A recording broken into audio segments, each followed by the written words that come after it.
starts with this, a person that you miss. Mine draws a blank. I wanna go back to the early days when life was an escape. Now I just wait for better days. I lost myself in your reality. Lost myself. I lost myself in your reality. Lost myself. I filled that life according to a friend. We're all shrink wrapped in families and making ends meet. Stuck in jobs we'll never leave. I never wanna be like that, so I wanna go back to my reality. Wanna go back. I wanna go back to my reality. Wanna go back. Didn't mean to sound so concerning. Am I alone in the hurt? I never followed anyone. It's so absurd.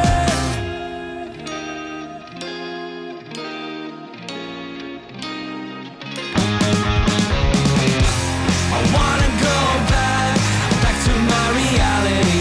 Wanna go back. I wanna go back to my reality. Wanna go back. I'm trying to go back. Gotta go back. Gotta go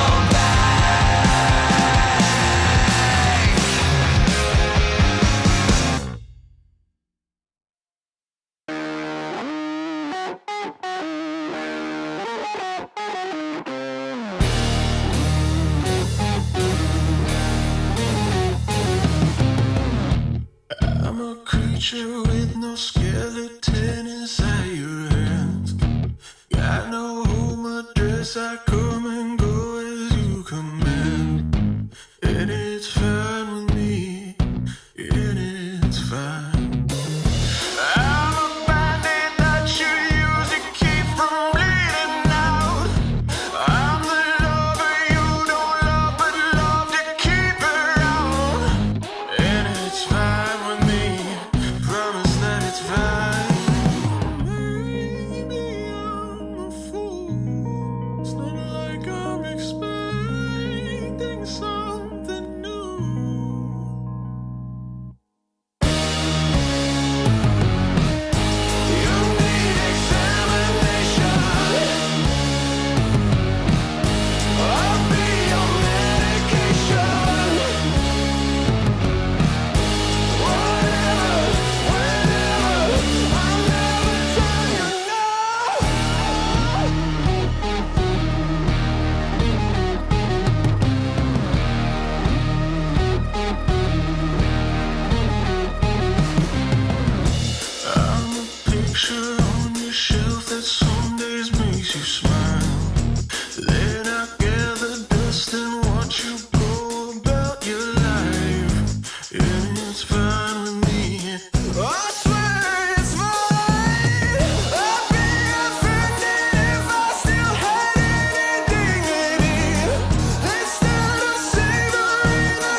passion. Share your passion. Wherever, whenever. Gaming is a lifestyle. Get your merch at shop.eslgaming.com. Since the dawn of time, all have submitted to one true ruler. Fate, moments of euphoria, sorrow, acceptance, all are fleeting in the face of destiny. Yet only the bold dare defy this rule. Dare to triumph against all odds. Dare to rise above fate.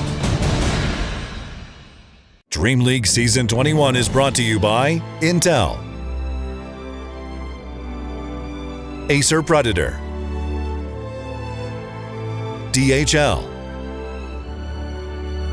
Monster Energy, and 1xBet. Good evening, ladies and gentlemen, and welcome back to another day of the group stages for DreamLeague Season 21. It's MLP Dota, and of course, John Xfire joining you once again. Jonathan, welcome back. So we're into day 2 of DreamLeague Season 21. How the hell are you doing? Doing great. We had an action-packed day yesterday. A lot of matches going a long way into that time. So I'm keen to see what happens today. Of course, we've got some highlights from yesterday that we can take a peek at. Again, a lot of these games dragged on. Like, we're taking a look at Shopify up against Entity. This one's an exciting back and forth. Saw spectacular performances coming out from this combination that Shopify Rebellion was showing off. That Tusk plus Dawnbreaker, although in Game 2 it didn't quite fully pan out their way. But we're seeing some interesting stuff come out, you know, with a lot of the time on this patch already, with a couple of online tournaments happening in that interim period. The teams have had a chance to adjust and a chance to bring out a couple of new things to the table. Yeah, absolutely. And I think it was Stormstorm had told us that the Tusk and Dawnbreaker combination was something that his teammates didn't even realize was a thing up until this series. And you're looking at the this is a different series, of course. Mind control with the back wall up onto the high ground. This was that 75-minute game, if I remember correctly, Jonathan. That was quite a ride, that one. So, well, you see even more games going on. Of course, EG and Quest also happened last night, and it's another banger of a game happening here. I believe it was another draw between these two teams. So the draws have begun. Not so much yet, but I'm sure they come. Yeah, we've had a few draws. I think Group B has had way more in comparison to Group A. I think Group A has had a couple more 2-0s going their way, so less tie potential for Group A. Maybe in Group B we start to get some of those 1v1 mid possibilities coming out. Keen to see how that develops down the line, of course, but it's hard to imagine, right? Like, we're looking at these highlights, you think, all right, that's day 1. It was a lot of action. Of course, we have their teams on hand for DreamLeague Season 21. Our 12 teams going to reduce down after the group stage, of course. It's hard to imagine. It's day 1, and we're already halfway there. Only about 3 days for the group stage here, Mike. Yeah, I mean, there's not much time to play these games, right? Like, you've got 3 days, and as you can see, you're playing for a pretty large prize pool. First place being 300k, so, you know, sadly, of course, 4 teams are going to have to go home after this group stage, but it does mean, of course, 8 teams are going to get through to the playoffs, and when you're looking at the standings right now, there's only one team so far that is completely undefeated from day 1, and that's 9 Pandas. Of course, following them is Shopify Rebellion at 3-1, and you also had BetBoom and Team Spirit at 3-1, and OG for that matter, and Entity. But 9 Pandas was the only team that went undefeated last night. So you've got that, Jonathan, and I believe that's actually, our first, one of our first series for the day. We've got 9 Pandas up against Shopify Rebellion of all teams, so that's going to be exciting. Of course, we'll start at the bottom. Evil Geniuses up against Gaming Gladiators, Entity versus Talon Esports. You've got Team Spirit versus EG. But before all of that, of course, the one we really care about, 9 Pandas against Shopify Rebellion.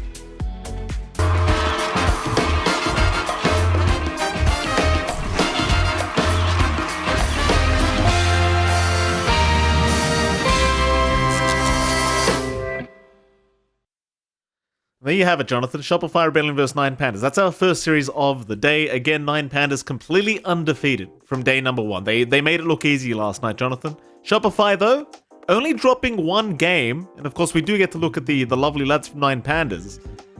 They only dropped one game on Shopify's end as well, so this could be a real close matchup between these two teams, I'd imagine. It should be, you know. Kiyotaka's been popping off, and I know you never like mentioning Kiyotaka, but we haven't casted Nine Pandas, so they're safe, Mike. We'll see if they're safe today, though. Yeah, we shall. I believe we actually we had a bit of a convo with Nine Pandas as well about Kiyotaka, so we've got a bit of insight as to what the man thinks about and what the man does in his free time. But perhaps we can have a look-see and see what the players had to say about Kiyotaka. So I need to choose the smartest player here. I think it's maybe Zai or Pretty Free. Maybe we have a good chance to escape. I think it's like Ricky, but without ulti, you know. So we have 50 on 50 chance, you know. He always, like me, wake up before 5 minutes to game, walk into his room and just trying to wake up him. Вставай, салам алейкум, вставай, на работу пора, ты чё спишь? Rice is a perfect food for me because it's not really bad for my body. It's tasty and I can choose any sauce for that, so I think it's good. I think best moments in my life connected with Dota. I enjoy from playing on this tournament, for show my performance for public, for viewers. I like to talk with other players in real life because everyone is good personality. I just like it. I just enjoy from that. It's super fun. He always can create a good joke at this time. He's a fun guy to live with. It depends on situation of what's happening right now. He can joke about my Mirana 2 days ago. It was my best performance on Heroes, on this hero. Don't recommend you to watch this. I think I choose something old like 1900 for just look how people lives in this time because it looks interesting for me. Not be a selfish, you know. Not be a selfish, because I have a time when I be too much selfish. So I think I say it to me. Oh, what a nice guy, Kiyotaka. Very talkative as well, which is good to see. Now, Jonathan, you did tend to mention earlier that I don't like talking about Kiyotaka. I have nothing against the man, Jonathan, but I don't like his hero preferences. The Tinker in particular is something I don't enjoy seeing very much, Jonathan, as you very well know. And in fact, the last time we casted Kiyotaka, I kind of jinxed him, because he ended up getting absolutely destroyed while playing Tinker against Quinn. So there was that. I don't think it's just last time, Mike. It's every single time we mention Kiyotaka bringing out a special hero. We have mentioned this in a couple of majors, heck, in a couple of Dream Leagues beforehand. Every time we emphasize Kiyotaka's mid, it doesn't line up well. So we'll try to refrain from cursing out the side of Nine Pandas here. Of course, up against Shopify Rebellion. Not a team to take lightly either. Finding a couple of draws, finding a couple of wins, or starting to be in form. You know, they look a lot sharper than, I'd say, any other time of the year. Literally the best I've seen them in this year, and that's good, because this is a team that has felt like they've under-delivered on what they're capable of, and now we're seeing them with this great understanding of what to run. You know, we're seeing Saberlight go into top form again on his offlane, absolutely crush. He tends to get the net worth advantage very early on with that Dawnbreaker. So I'm curious to see if Nine Pandas kind of just insta-ban the Dawnbreaker, if they allow it through, if they have solutions for that, and how well that offlane versus safe lane matchup ends up here. Yeah, I mean, absolutely. We'll have to wait and see. And Jonathan, I take offense to you saying I'm cursing Nine Pandas. Like, how could I possibly curse Nine Pandas today, Jonathan? They literally went undefeated last night. There's no way I could possibly curse Nine Pandas here against Shopify Rebellion, Jonathan. I couldn't do that, could I? I don't have that power to curse Nine Pandas here today. You're challenging fate, Mike. The more you say it's not going to curse them, the more likely, you know, it will. So I'd say just ignore it, Mike. Speaking of Fate, Jonathan, did you see that trailer for ESL 1 Kuala Lumpur? How exciting Yes, I is that? did. My goodness, that is exciting. We've got another tournament in the books, Jonathan. Very, very exciting. Back to SCA, of course, the best region, as you and I like to remind everyone of. And yeah, it's Oracle themed, Jonathan. That's why I went off on a tangent, because you said Fate. You see? It was a good segue, Jonathan. I suppose it is. It's exciting to have that LAN tournament in Southeast Asia, you know. A lot of people couldn't go to our one LAN because it was in a very fancy place, all right? So now it's in KL. All the Southeast Asian fans can go. It's going to have the best crowd, of course, as Southeast Asia is prone to do. So I'm looking forward to that. I mean, that doesn't really tie into DreamLeague. I don't think it does. Maybe it does. I'm not sure, but, you know, it's something to look forward to. It doesn't matter if it doesn't tie in. We can talk about Dota. My goodness, it's the same company. It's all right. Malaysia, it's happening. Very, very exciting. In December, go buy some tickets. My goodness. Anyway, moving on, Jonathan. Shopify Rebellion versus 9 Panda. That's going to be a hell of a matchup, I think. Again, Shopify Rebellion, they dropped one game. And of course, you and I happened to be casting the game they did drop. That was, I don't want to say based off draft, but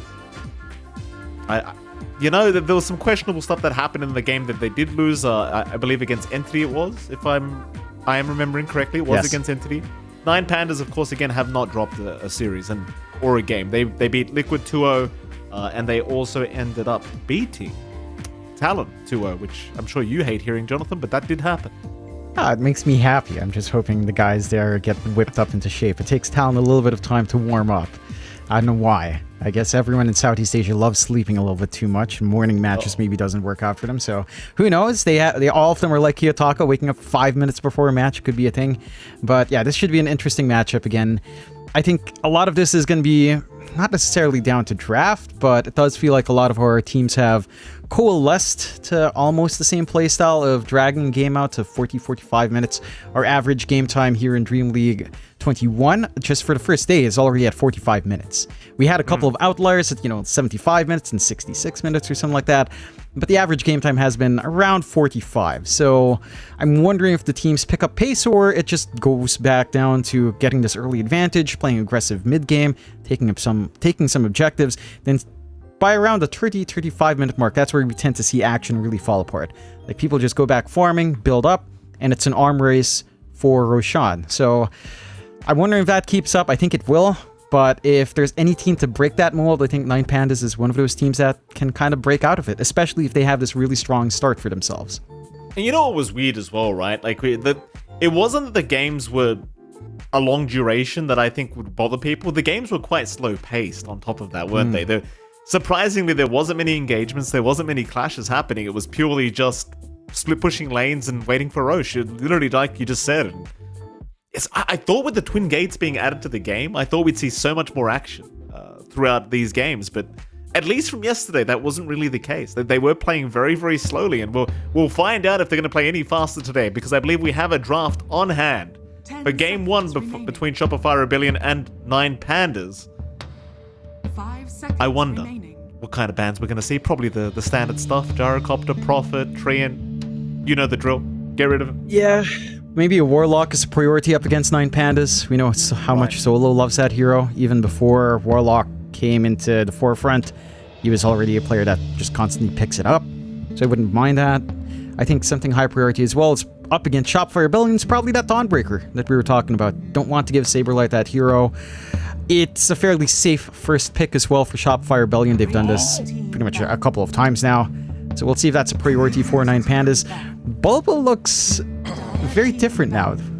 He looks good, Jonathan. He got a haircut, clearly. Well done, Bulba. I've just not used to it. I've been used to him, having his nice hair, having the hat on. Cool. He looks mature. He looks really mature now. It's just shocking. It's like he's grown up. He's Heisenberg, Jonathan. That's what he is now. He's Heisenberg. Well done, Bulba. It suits you. You look fantastic, sir. Don't let anyone tell you otherwise.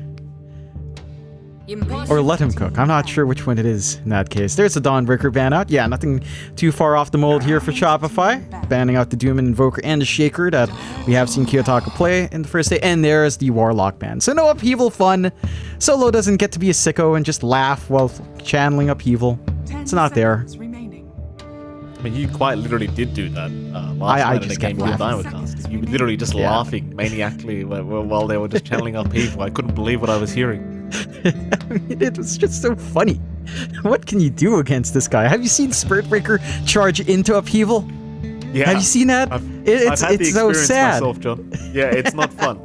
It is not It's fun. sad. It's the saddest thing on earth, and I love it. Ban out the Brewmaster, pick up the Beastmaster for 9 Pandas, so you've got a stable offlane on hand. The Hawks are still fairly annoying. The push potential coming out here with the Overlord still ties in, and the lane of Beastmaster tends to... It's stable, yeah, at worst case scenario. For the most part, it almost always, at minimum, will be a stable lane, so I like this pickup for Miero more than likely coming out here. Pangalier's left open, though, and Shopify will go into that.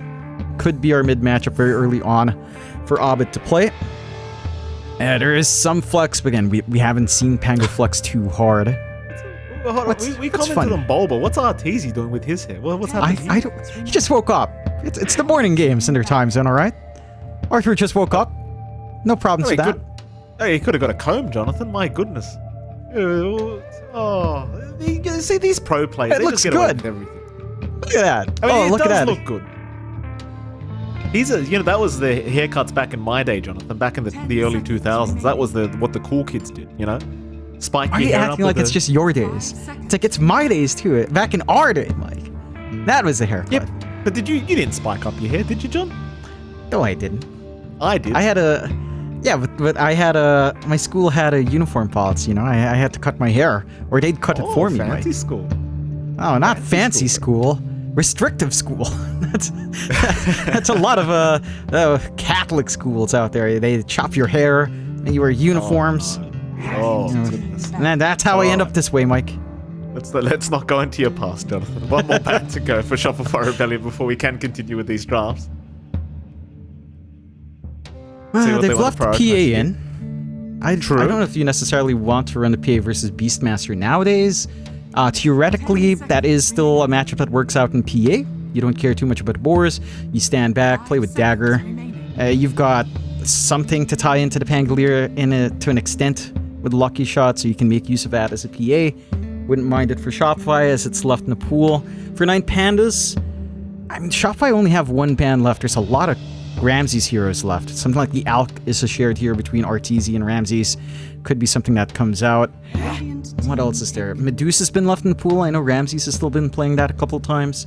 They banned out the TA here on Shopify, so they're leaving a lot of these hard carries left for Ramses that he tends to enjoy. Wouldn't be surprised. Maybe Dusa and Topanga is a little bit awkward with the diffusal build-up. But Alchemist is certainly still an option here for the Pandas if they want to dip into it. Or if Shopify really want to be brave, they could pick it up themselves. But at this phase, it's a massive risk when you already open with Pango. Yeah. Well, they're going to have a think about their second pick for now. Shopify Rebellion. Well, you've still got the Treant Protector for Fly if they want to go down that route right now. Still available, and Treant does seem to be somewhat potent, but they'll go for the Vengeful Spirit instead. Which is something you'd love to remind everyone of as well, that it is still a pretty potent support, and I would dare say I agree with you, Jonathan, because I've been enjoying Vengeful Spirit myself recently. It does feel very, very strong. The 9 Pandas, though, they're a pretty strong team, so I wonder how they'll deal with it. I don't think you're necessarily worried about the Venge when it comes out. The Venge normally just enables your own lineup, but it doesn't necessarily stop the enemy lineup, although the base damage reduction is pretty big. 9 Pandas do go for the Nature's Prophet, so you've got a really stable Pause 4 coming out now. The lane of Beastmaster NP is pretty stable as well. There's still a lot of aggression that comes out here. And there's not really much to stop the Sprout. I mean, you probably don't want to rotate onto Pangolier until you see his spell committal on trading in mid. But we know what an NP does, even if Sprout's been touched down a little bit. Like, this guy just buys Blightstone, is all over the map, teleportation damage is still crazy, so it's still a solid support, and I'm surprised it's been left in. They do pick up the Winter Wyvern on top of that for the 9 Pandas. So they've got a stable save, they've got one way to hold down the Pango if they really feel like the need to use that Winter's Curse to stop the roll. You've got some solution out there. So you've got a really stable way of holding team fights, and Roar plus Winter's Curse is available to stop the big control from Shopify Rebellion. I like this. Winter Wyvern and lane can be oppressive up against the right lineup. Mind you, Shopify still hasn't shown their Saberlight hero, but you don't have the option for Dawnbreaker. I think Saberlight has only played Dawnbreaker Axe, so an Axe into Winter Wyvern also doesn't feel great in lane. We'll see what Shopify want to go for. Like, the Winter Wyvern, not a hero we get to see too often these days, but certainly feels like it does kind of fit the bill against the Pango. Shopify. I suppose Venge doesn't do very well against Winter Wyvern either, right? Like, your swap saves aren't as great when it's against a Winter Wyvern of all things. I'd say it's alright. Like, the damage reduction to save someone targeted by Curse can be nice, but not necessarily the best in the world. It can kite your team into a better position to bait out 9 Pandas. It's not the worst, but it's also not a very straightforward save. We'll go for the Enchantress into the Sven here for Shopify. So, a rather interesting choice. I think Sven into Winter Wyvern is maybe a little bit rough. Winter's Curse, again, is massive with these big physical cores targeting their own allies. And you've got the Cold Embrace that can kind of hold off the damage of that Sven as well. You know, you don't have the biggest sources of magical damage to pierce through that save. And 9 Pandas just go into the Bloodseeker. So this is a Ramses special. We've seen this multiple times. Another solution for Pangolier. A pretty damn decent lane with Winter Wyvern as well. Like that can be a really oppressive lane if they do decide to try to run down here on the Pandas. I like that we see someone just running into the... Oh, Ramses. Ramses runs in and say, oh, you picked my Bloodseeker, all right. It's even good against the Sven as well, right? Like, just kiting out with the Rupture is always going to be pretty damn nice. Obviously, they've chosen the Bloodseeker for the Pango, but, you know, in the situation where Rolling Thunder isn't a problem, the Sven Rupture is also going to be pretty damn good. Just don't allow him to run around and just kite him out quite nicely. You might have a bit of an issue if you get to the later stages of the game, but we'll have to wait and see if it even gets to that, as we are going to have the final bans coming out. Storm will be removed by Shopify. It's a phrase I can't remember saying for quite a long time. Shopify Rebellion, final ban to come before we can continue with the drafts. Still focusing on the Kiyotaka heroes, I think. Yeah, it's only the Kiyotaka heroes left, really. And every other lane's kind of filled up. What is there? There's an Invoker for Kiyotaka, although... It's not the worst Invoker game, to be fair. You don't have the best catch from Shopify. Was it banned earlier? Oh, Invoker. I was saying Invoker, but I was thinking of Tinker for some reason. It's like, yeah, Tinker. Swap can be annoying. Rolling Thunder can be annoying, but in this kind of game, you have enough to enable something like a Tinker. Mid lane matchup is maybe not the smoothest, to be fair, but they will ban it out. Some respect for Kiyotaka, of course. Yeah, that makes enough sense. I think it was actually a pretty decent Tinker game, but yeah, but they won't. You don't want to deal with a good Tinker player, that's the thing. And Kiyotaka's a very good Tinker player, so you'd rather not put yourself in that scenario if you can avoid it. It's just very, very annoying, to say the least, to play against. As 9 Pandas, final ban to come. Still looking for the offlane banouts for Saberlight. They got rid of the Titan, now they get rid of the Axe as well. So you still have the options of the classic micro heroes that Saberlight likes playing, but they haven't been quite as popular in the recent patches, right? Like, Lycan's not been popular, Visage isn't popular, Brood hasn't been popular. So I'm kind of wondering what kind of way that Saberlight wants to go with this. 5 seconds. I'm not seeing too many clear-cut options for that offlane. Razor's available, but it doesn't really... I don't think it does enough. We'll go with the Earth Spirit for 9 Pandas, so that should be our Kiyotaka mid. It may not be a bad offlane Night Stalker game, right? For Saberlight, if he wants to go down that route. I'm not sure if they're even running that these days, but got a way to eat the Beastmaster creep. I don't see too much in slowing the NS down. I guess true. Rupture's kind of annoying though, to be fair. No, I think for the Night Stalker in this kind of game, you would be aiming for the backline, so something like insta-bursting down Winter Wyvern. She hates that matchup. If you can just gap close. And the double spell usage on Dark Ascension is pretty massive. So I wouldn't mind that kind of pickup for Saberlight. As you mentioned, though, I don't think we've seen too much Night Stalker, at least in DreamLeague. They'll go with the Omni Knight instead, so some save for the physical output. It is fairly oppressive in lane. You've got a lot of Dispels on hand. Arthur's pretty damn happy to have Omni Knight and Sven. This is a classic combination of old. That's classic. I'm I'm keen to see what happens here, because I feel like 9 Pandas do have a natural build-up into Nullifiers. Like a support NP can kind of save up for it. Bloodseeker can save up for it. So you're going to have some solutions for Guardian Angel. You're going to have some solutions for the Repel being back up here. I'm more curious about how the mid matchup goes for Kiyotaka. Like, him on the Earth Spirit up against Pangolier, it shouldn't be a bad matchup. Like, it is a melee lane matchup. Pango can kind of trade harass, but as soon as you hit maybe level 3, level 4 on the Earth Spirit, it should be a lot more manageable. I think Rune Control is going to be in Kiyotaka's favor. So I'm wondering how much Shopify Rebellion does decide to commit onto that mid to prevent Kiyotaka from really snowballing out of control if he does find every single rune. I think it's pretty important against core Earth Spirit. Like, while I keep, going on about how bad Earth Spirit is, it's actually not that bad, Jonathan. I think support Earth Spirit's not very good, but core Earth Spirit is still very good. So Kiyotaka probably going to have a decent time if he can secure those early power runes. I think what the standard build-up right now for Earth Spirit is just rush a Blade Mail like every other mid does right now and just go from there. I don't see the greatest value for Spirit Vessel, though I guess it's against an Omni Knight, so you could think about that route, but it probably is just going to be a Blade Mail rush for the mid-Earth Spirit, and just go from there. You just do Earth Spirit things, John. You just roll around. That's what you do. Press W, press some rocks, roll around. It's going to be a fantastic game.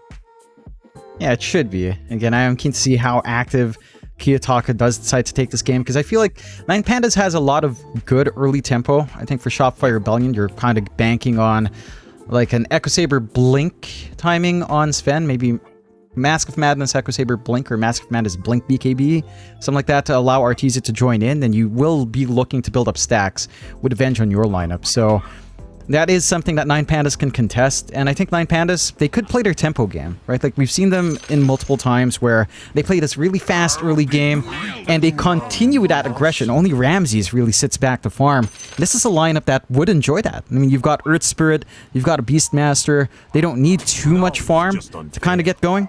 So I can see 9 Pandas just applying map pressure and just constantly forcing fights while Artur still scrambles for some space, and that could catch the side of Shopify in a bad position if they bleed too much map space out. I appreciate the respect there from Ramses. He calls Artesia boss and hands the tip over. Artesia does return the favor. Love to see it. Kind of thing with Ramses as well. He's actually like, I don't know him personally, but he seems like a nice guy when you see him in person. He seems like a very happy bloke. You know? Like, outside of the game, I mean. Like, when he's not competing, when he's not in a pub game, Ramses looks like a really nice guy. He is. With our limited interaction with him, I never see him without a smile. I think that's the one thing I always remember. Yeah, he's always smiling. The guy is just, he's actually a pretty happy kid. Just, I guess, when you go into Dota in a pub, things change. People change, Mike, in pubs. You would notice. People change when you play pub games. Changed. No, not me. No, that's true. This is all the persona. Yes. Of course. Never. Not once. That was your fault, John, not mine. Mid lane, they were going for mid for a second. What was my fault? What do you mean? What was my fault? It's not me that I don't remember watching myself malding on stream, although I do, but you had a bunch of really good mauled streams. I remember tuning into that. God, Pandas, they're going to go for a fight over the top bounty runes. Crit's going to move in, so will Saberlight, though there is a lot of heroes here from 9 Pandas. They are ready to fight, but the problem is they just don't have any lockdown. The Crit will casually just walk away, and so will Saberlight. And it's going to be a 2-for-2 trade on the bounty runes anyway, so a nice even start. Shall we talk about the top lane, Jonathan? Saberlight and Crit. The Vengeance Omni going to be up against Ramses and Solo on the Bloodseeker and the Prophet. You tell me, who's meant to have the advantage in this lane? I'd say this is a pretty damn annoying lane for a Bloodseeker. Like, any melee matchup up against Omni Knight tends to be pretty rough for the opposing hero to the Omni Knight. And Solo has his work cut out for him. I mean, you're always going to win right-click trades just because of Wave of Terror. That plus the Hammer of Purity spam. It's not going to be the comfiest of times for Ramses, especially as, say, level 4 approaches. That's when Venge starts to get really annoying. Heck, even level 3 with level 2 Magic Missile is pretty damn rough. I think the one thing with NP plus Bloodseeker is once your Bloodseeker is at a stable point where he can reliably clear out the wave with Thirst and just regen through, Solo does have a lot of room to rotate. So that is what we kind of have to see from the NP. He doesn't start off with the Blightstone, so his right-click trades, again, aren't going to feel as good. But if he does want to sneak that in into, say, a Medallion, Solar Crest build, and just the Blightstone to start off with a full Magic Wand, could be enough to have some really good impact elsewhere, if need be. Absolutely. I mean, the thing is, as well, with offlane Omni Knight, you can't really underestimate how much damage this hero does in the core position as bottom lane. Arteezy was dropping rather low. Another hero you can't really underestimate is the damage that the Winter Wyvern can provide. You can see with the Arctic Burn, rather, it is a lot of damage if he does connect. It seems like Arteezy's already having a pretty rough time here against Miero and Antares. It's to be kind of expected, though. Even though the Ench is meant to be quite lane dominant as a support, up until she gets a couple more levels up, it's not really going to feel that way. And Fly's gone the more defensive route in the Nature's Attendants anyway, so it does feel as though 9 Pandas are probably going to have a very good time. As Crit is, fix your problem. Well, the hell, Artur? It's easy. What? Artur? He's speaking the local language, Jonathan. Fix your problem. He's just... Dude, that was no one, wasn't it? Yeah, I mean, did you watch that game with no one?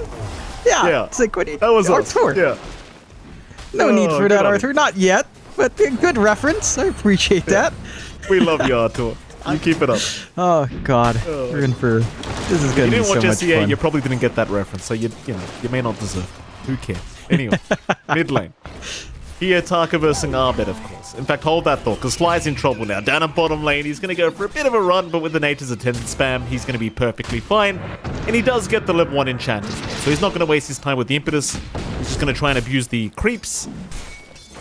We were looking at mid lane for just a second as well. You've got Kiyotaka and Arbet. Of course, as top lane, they are dropping rather low as well, though Crit does juke out the Blood Ripe, but now needs to juke out the Nature's Prophet. Seems like Solo's just going to give up on the teleport potential and just kind of wait this one out. The thing is, both heroes on Shopify Rebellion in this offlane are extremely low. This is not a very comfortable position at all for Shopify, but they're going to try and turn now. Solo, the one in danger! Oh, and they got him! That's going to hurt. Like, to give First Blood away like that, when they're that low, is not going to be a good feeling. Nah, but you've got to respect, again, that outplay. It's relatively easy for the side of Shopify to cut through Sprout. They've still got Tangos, they've got Quelling Blades on both these heroes in that lane, so they understand what they have to achieve. The one thing you do give away for that kill on Shopify Rebellion is the fact that the Lotus goes away.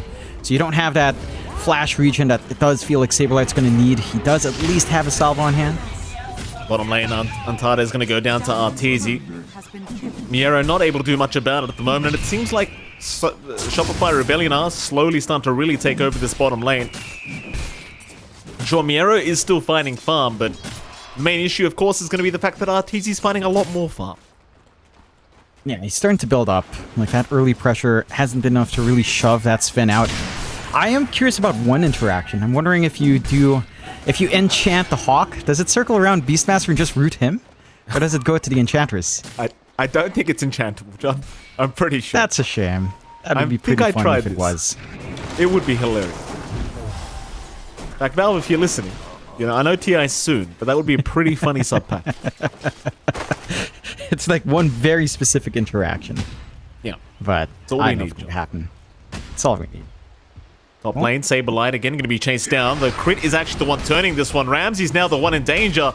Uh-oh, Ramsey's goes for a run. Crit, he has a blood grenade, but he never throws it.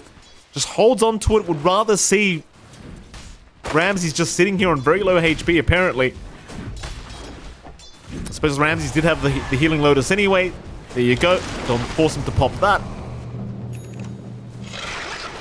Now, suddenly this offlane of Shopify is looking a lot better than what 9 Pandas have got. I mean, it's just the damage output you have. It's very mana efficient for you to trade with Magic Missile. With Terror feels pretty good, being prioritized as well over the Magic Missile to amp up the right-click chase of Saberlight. And it drops that potential for trades.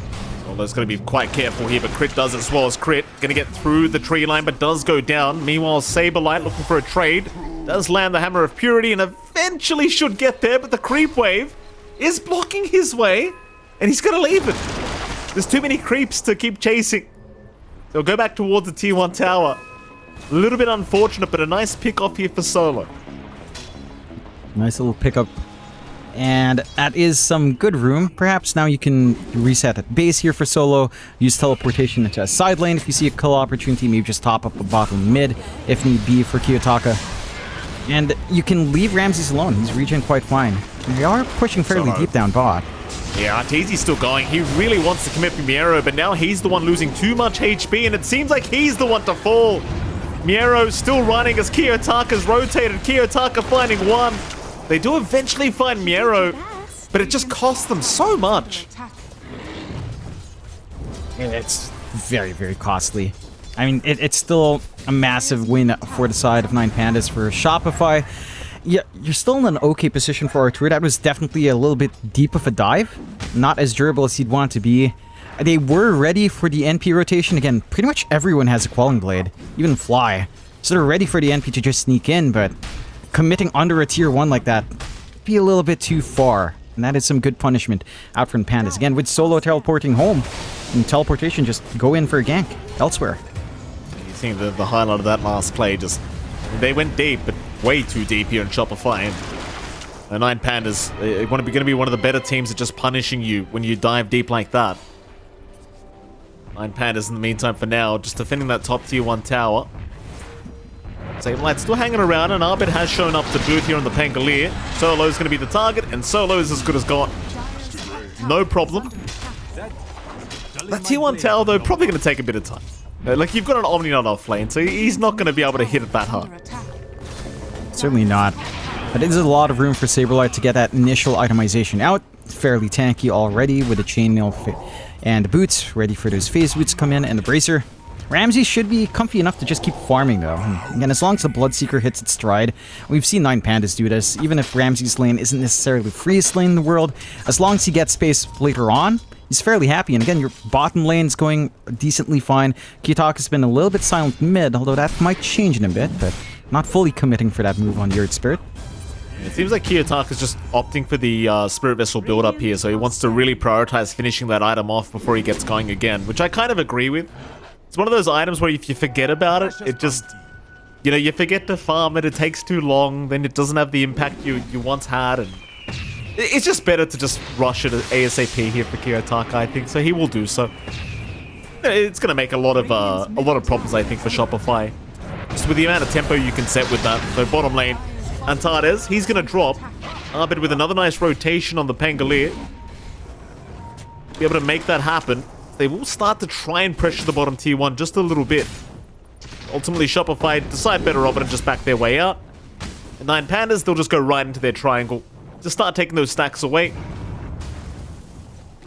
And this is kind of the thing, right? Like 9Pandas, they're just taking their time right now. It feels like once you hit the mid game, in fact, hold that thought, because Kiyotaka in a bit of danger now. He didn't have the roll available. The Cold Embrace will help, but not so much, as Arbit is still just rolling around constantly. And with the swashbuckle, they've got the kill. Crit.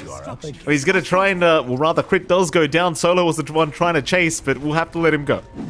So 1 for 1, but certainly in the favor of Shopify is now Arteezy. Oh, this is a big one. Nice stun out from Arteezy, who'll try to go for the TP attempt out, but even the neutral's helping them. It won't be enough, though. He's a tanky boy. He'll get out of there just fine. Doesn't manage to snag away the Ancients. He does manage to scout it out. But the Pandas have been really efficient on the map with how they're playing the jungle. Like just having Miero stack up for himself. You haven't had room here on the side of Shopify to build their own stacks for Artur. Mid lane. Yeah, Crit. He just gets deleted. Kiyotaka, a bit of revenge here in the mid lane. Does manage to snipe the Vengeful Spirit. Top lane in the meantime, Saberlight maybe going a little bit too deep as Antares and Solo both going to be around. Kiyotaka's even got a double damage rune if he wants to rotate. But it seems like he's going to be just fine. They'll let Saberlight walk away. There is a little bit of a lack of lockdown here. And yeah, you've got the activity ready for Kiyotaka with that full vessel. It doesn't feel like he has any straightforward targets to go for. Wow. Fly just casually comes in and kills off the Beastmaster. And not something you really see too often, but Fly just gets it done on his own, basically. Yeah, just, they really wanted to contest those stacks. Most of it was already cleared out, but at the least they prevent Miero from hitting this really fast timing. He is rushing the Ags this game, So it isn't the typical Overlord build-up. He does want that frontline sustain, some more damage for his team coming out here, and kind of allow themselves to play as a group of 4, perhaps, while Ramsey still builds up. So that should be some good tempo. Again, stalled out a little bit, 3 parts away. Are grouping up top. They are. Curses out. They've got Saberlight in this one. 4 heroes surrounding. Saberlight's got no way out of that. Perfect setup from 9 Pandas once again, and it's really the strength of their draft, John. Like, you've got so much global potential between the Prophet and the Earth Spirit. You just need someone to set up, and chances are both of those other heroes will be there to help out. Doesn't take too long for them to start getting position, although good swap. Taka, though. Now he's in danger. Roll's going to connect, and they've got him. Ahmed will take down the Earth Spirit once again. Crit, in the meantime, ticking out to the Spirit Vessel, will still survive, just barely. As Fly, in the meantime, going to take the mid-tier 1 tower. And he's not going to get away with it, but it's a fair bit of damage out. And for Kiyotaka, I mean, that's his second death on the Earth Spirit already. They are doing a fantastic job of just dealing with him every time he abuses that roll and just has it on cooldown. They'll just take him out. Yeah, they find the tower in the end, forced to deny it out from 9 Pandas. And this again kind of goes back to what we were saying early on about mid being very quiet. And Kiyotaka didn't really look for too many openings on the Earth Spirit. We've seen a couple of rotations, but it does feel like he needs to maintain that momentum now. Well, they've got Fly this time. It'll be a very easy kill. Can they get off the back of that, though? I mean, Fly going down, he's going to be back up in 23 seconds anyway. Not too much. I think they're just securing control back of their triangle. They're still trying to play this farm game. They're trying to wait for Miero to hit the Ags. This is very typical 9 Pandas. You know, Miero plays something offlane that needs a little bit more farm. Ramses tries to build up. He needs a lot of space as well. The one benefit for 9 Pandas is all of this action is happening away from Ramses. So the Bloodseeker's still relatively free to farm up. Shopify Rebellion is starting to group up top, though. Again, their siege potential is not the fastest, especially if they don't have a big creep coming in from Fly, but they're starting to set up for top. They've got some good wards to watch top jungle. Not the extended jungle in the top lane, but more than enough to maybe catch Ramses off guard if he does decide to expand his farming area. There was a smoke out from Shopify. They are a top lane behind Saberlight. Nobody gonna show up here from 9 Pandas to defend this tier 1 tower yet. Saberlight, he'll slowly start chipping away at it again. I think Antares was thinking about making his move over there, but decides better of it. They have now Fly looking to infiltrate that dire jungle. Abed and Crit both around as well. Into Wyvern will be able to walk out, though they do scout out Ramses here on the Bloodseeker. Pings were out, but they will not look to dive the tier 2 tower yet, obviously. They are set up to just, again, take over that jungle. The obs that they dropped earlier on was not spotted by the sentry down low. And the sentry by the bounty runes also a little bit too far. So they still have jungle control at the very least here for Shopify, or some information on that jungle when Ramses does dip into farm. And that's the one here that you really need to pin down on Shopify. You are getting some good room out for Arteezy to farm. He's got that Echo Saber plus the Mask of Madness ready. Could be going for the Bunker BKB next with some disassembly play. And for 9 Pandas, I think the one thing Top is lane. that... Saberlight, he's been caught again. Got him just trapped up. He's got no way to... Well, he actually had a Quelling Blade, but instead he'll go for the TP attempt. Kiyotaka was a bit short. And that's a level 10 talent being the difference right there, John. You see what happens? They change it just a little bit, and he doesn't reach. Yeah, it's just enough to get that save going. It's rather unfortunate. They do force Guardian Angel at the very least. Yeah. Crit, probably going to go down. Nice sort of swap out with the TP attempt, and he's going to make it. No stuns. That was a perfect play by Crit. Very cheeky to avoid the secondary roll with the swap. They've only got one stun on 9 Pandas right now. It's really just a roll. And I suppose Winter's Curse, if you want to count that, not the best way is to kind of try to enable this ganking squad. Like, if Kiyotaka doesn't land a roll, then chances are you're not going to find that kill. They can just easily TP out. And Shopify Rebellion, again, they're using the space really damn well for Arteezy. BKB not too far off. Abed as well having some free farm, going for the Lincolns to block off the roar, block off that curse.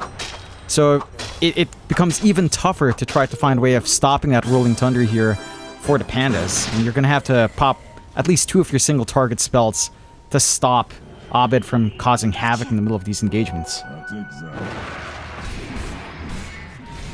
Big group up down in bot lane now. Arteezy, I believe, was getting pinged by Ramses, but he does manage to back out of there. Nero's got the drums of Slom up now, so wants to make the push happen. Both sides just more than happy to just continue farming for now. See, it is favoring Arteezy quite heavily on the Sven. The Bloodseeker is going to be able to keep up that effectively with the Sven, but he is trying his absolute best. There goes the bottom tier 1 tower. Suppose once Ramses has the BKBs, probably around the time where he'll join his team and go for a big fight. So you got Kiyotaka also going for the BKB. So once those two are up, it's probably about time to group up and go for a smoke. So Saberline is trying to solo Roshan at the moment, and he's kind of getting away with it as Abed does show up now.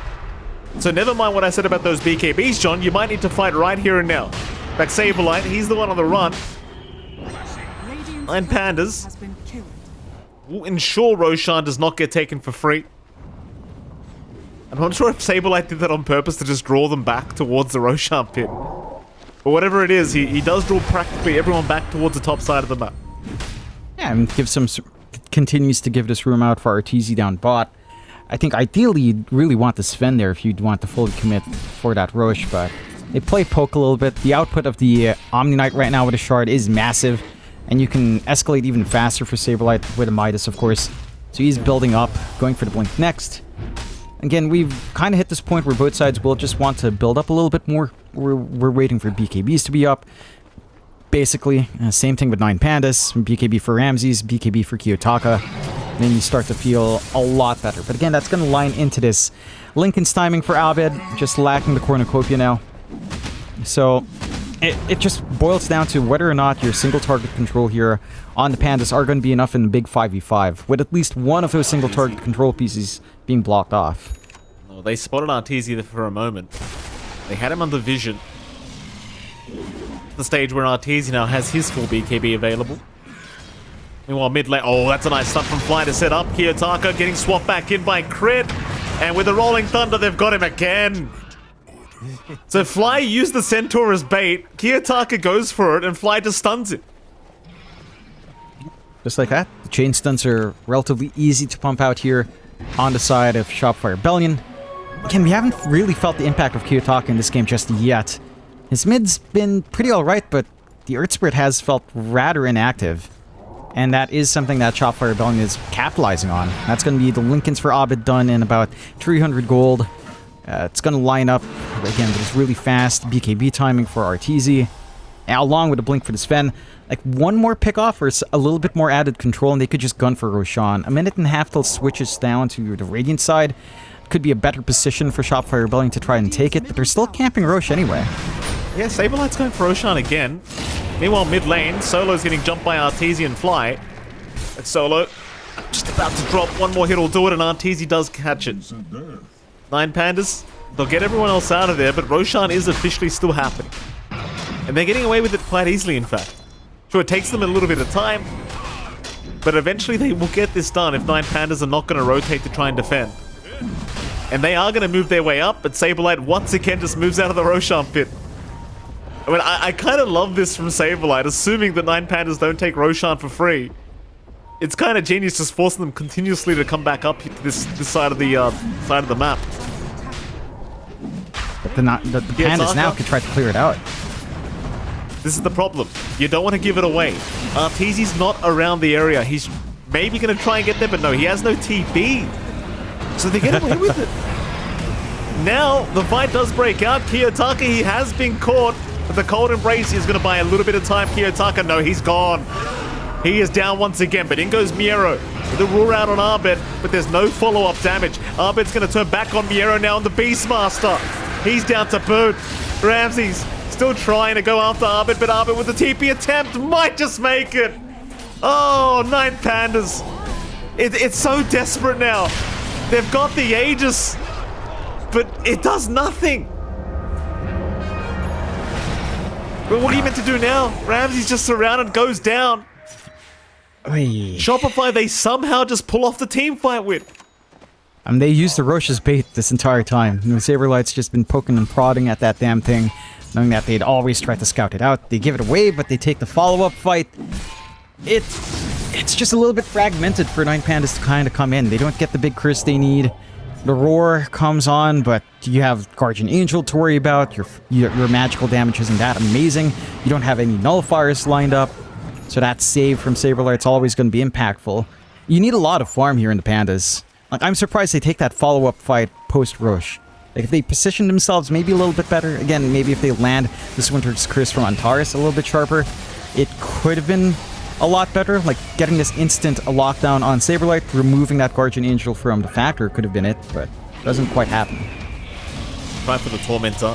And they do have to back their way out as Solo almost dies. In fact, Solo seems to still be dying. Solo really on the edge there. Survives on 70 HP. Radiant's bottom tower. Doesn't matter. Got it done. Tormentor does go the way of Antares. So you've got that. The Cold Embrace buff.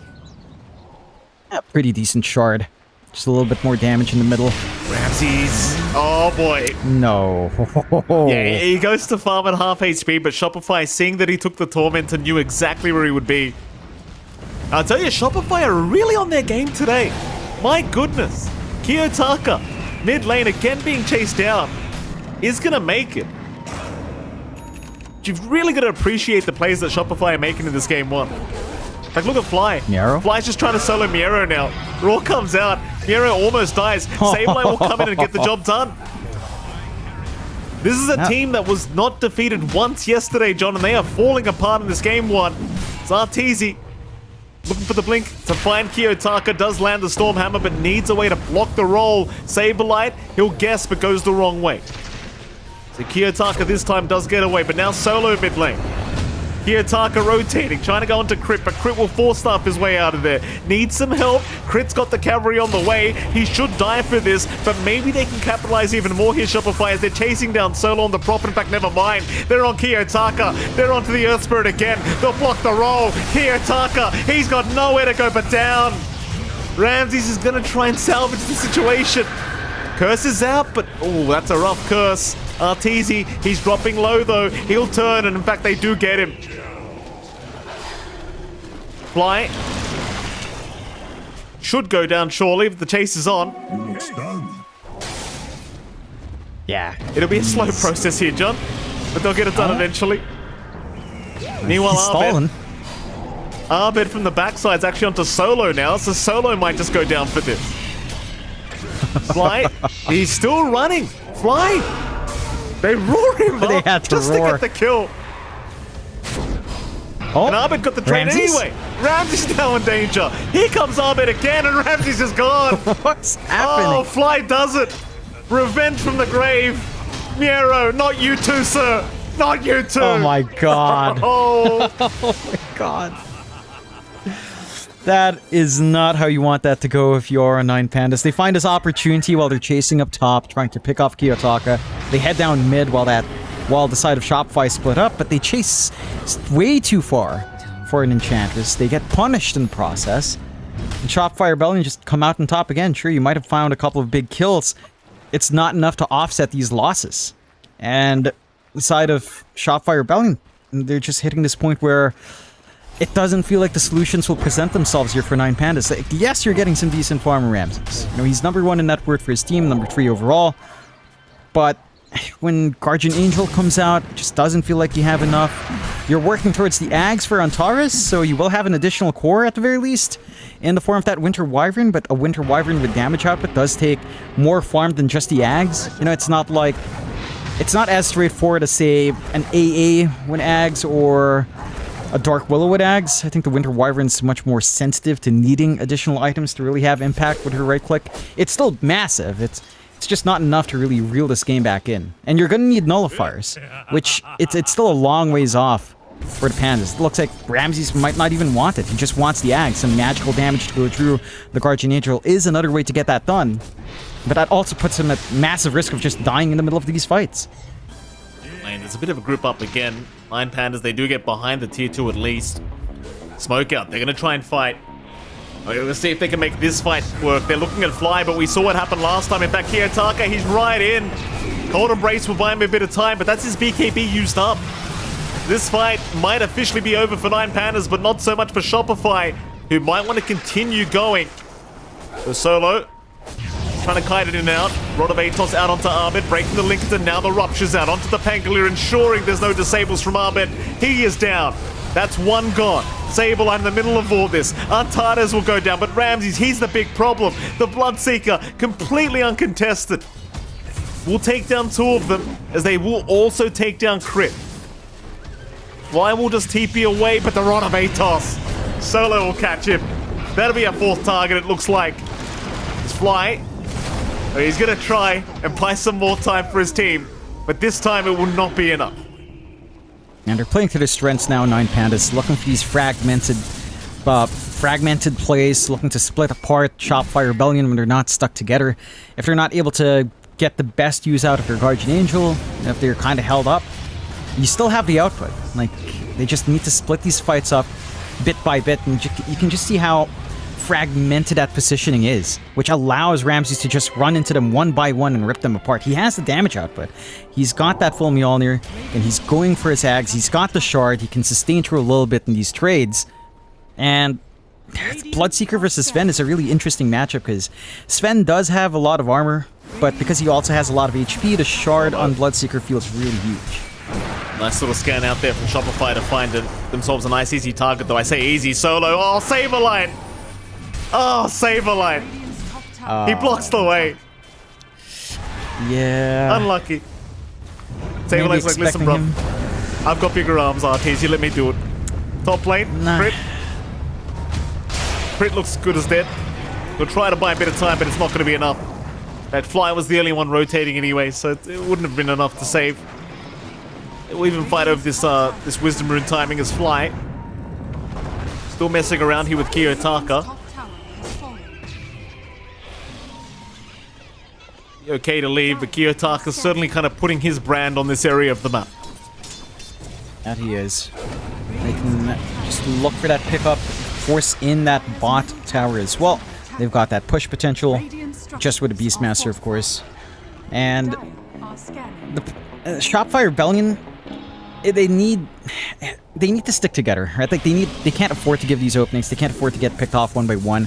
And that is something that the Pandas can shine. They've got this high mobility with the Earth Spirit and the NP. They've got some good backline reach.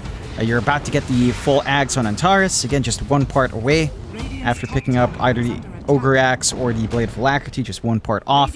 About 700 gold for the Winter Wyvern, so you have one more hero to kind of worry about in the back line.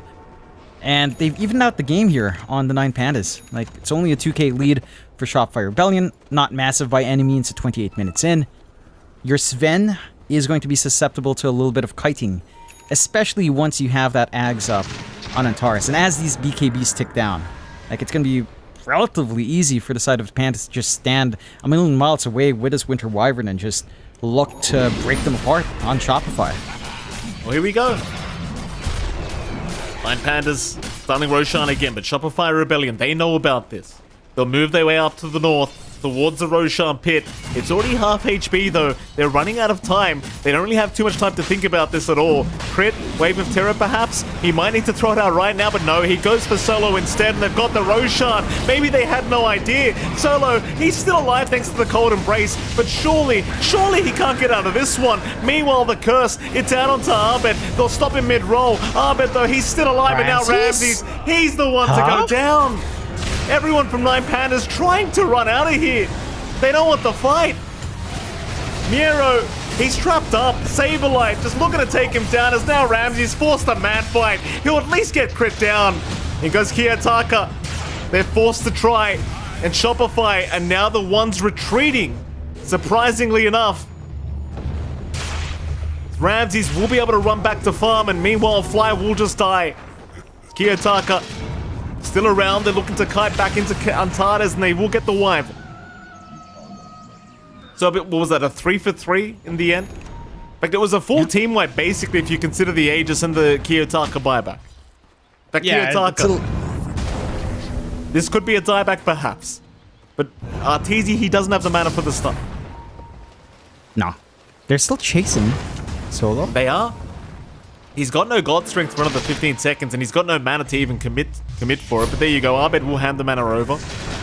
Maybe they could turn. If they can buy enough time for this God Strength, there's your TP cancel. They've got the profit. So Arteezy's going to move back in. He'll try to take him down. Now Ramsey shows up. Uh-oh, you've got to be careful, boys. They'll pop the mod miss, but Ramsey's Arteezy. They're going to go for the man fight, and it seems like they're going to... No, they're both going down.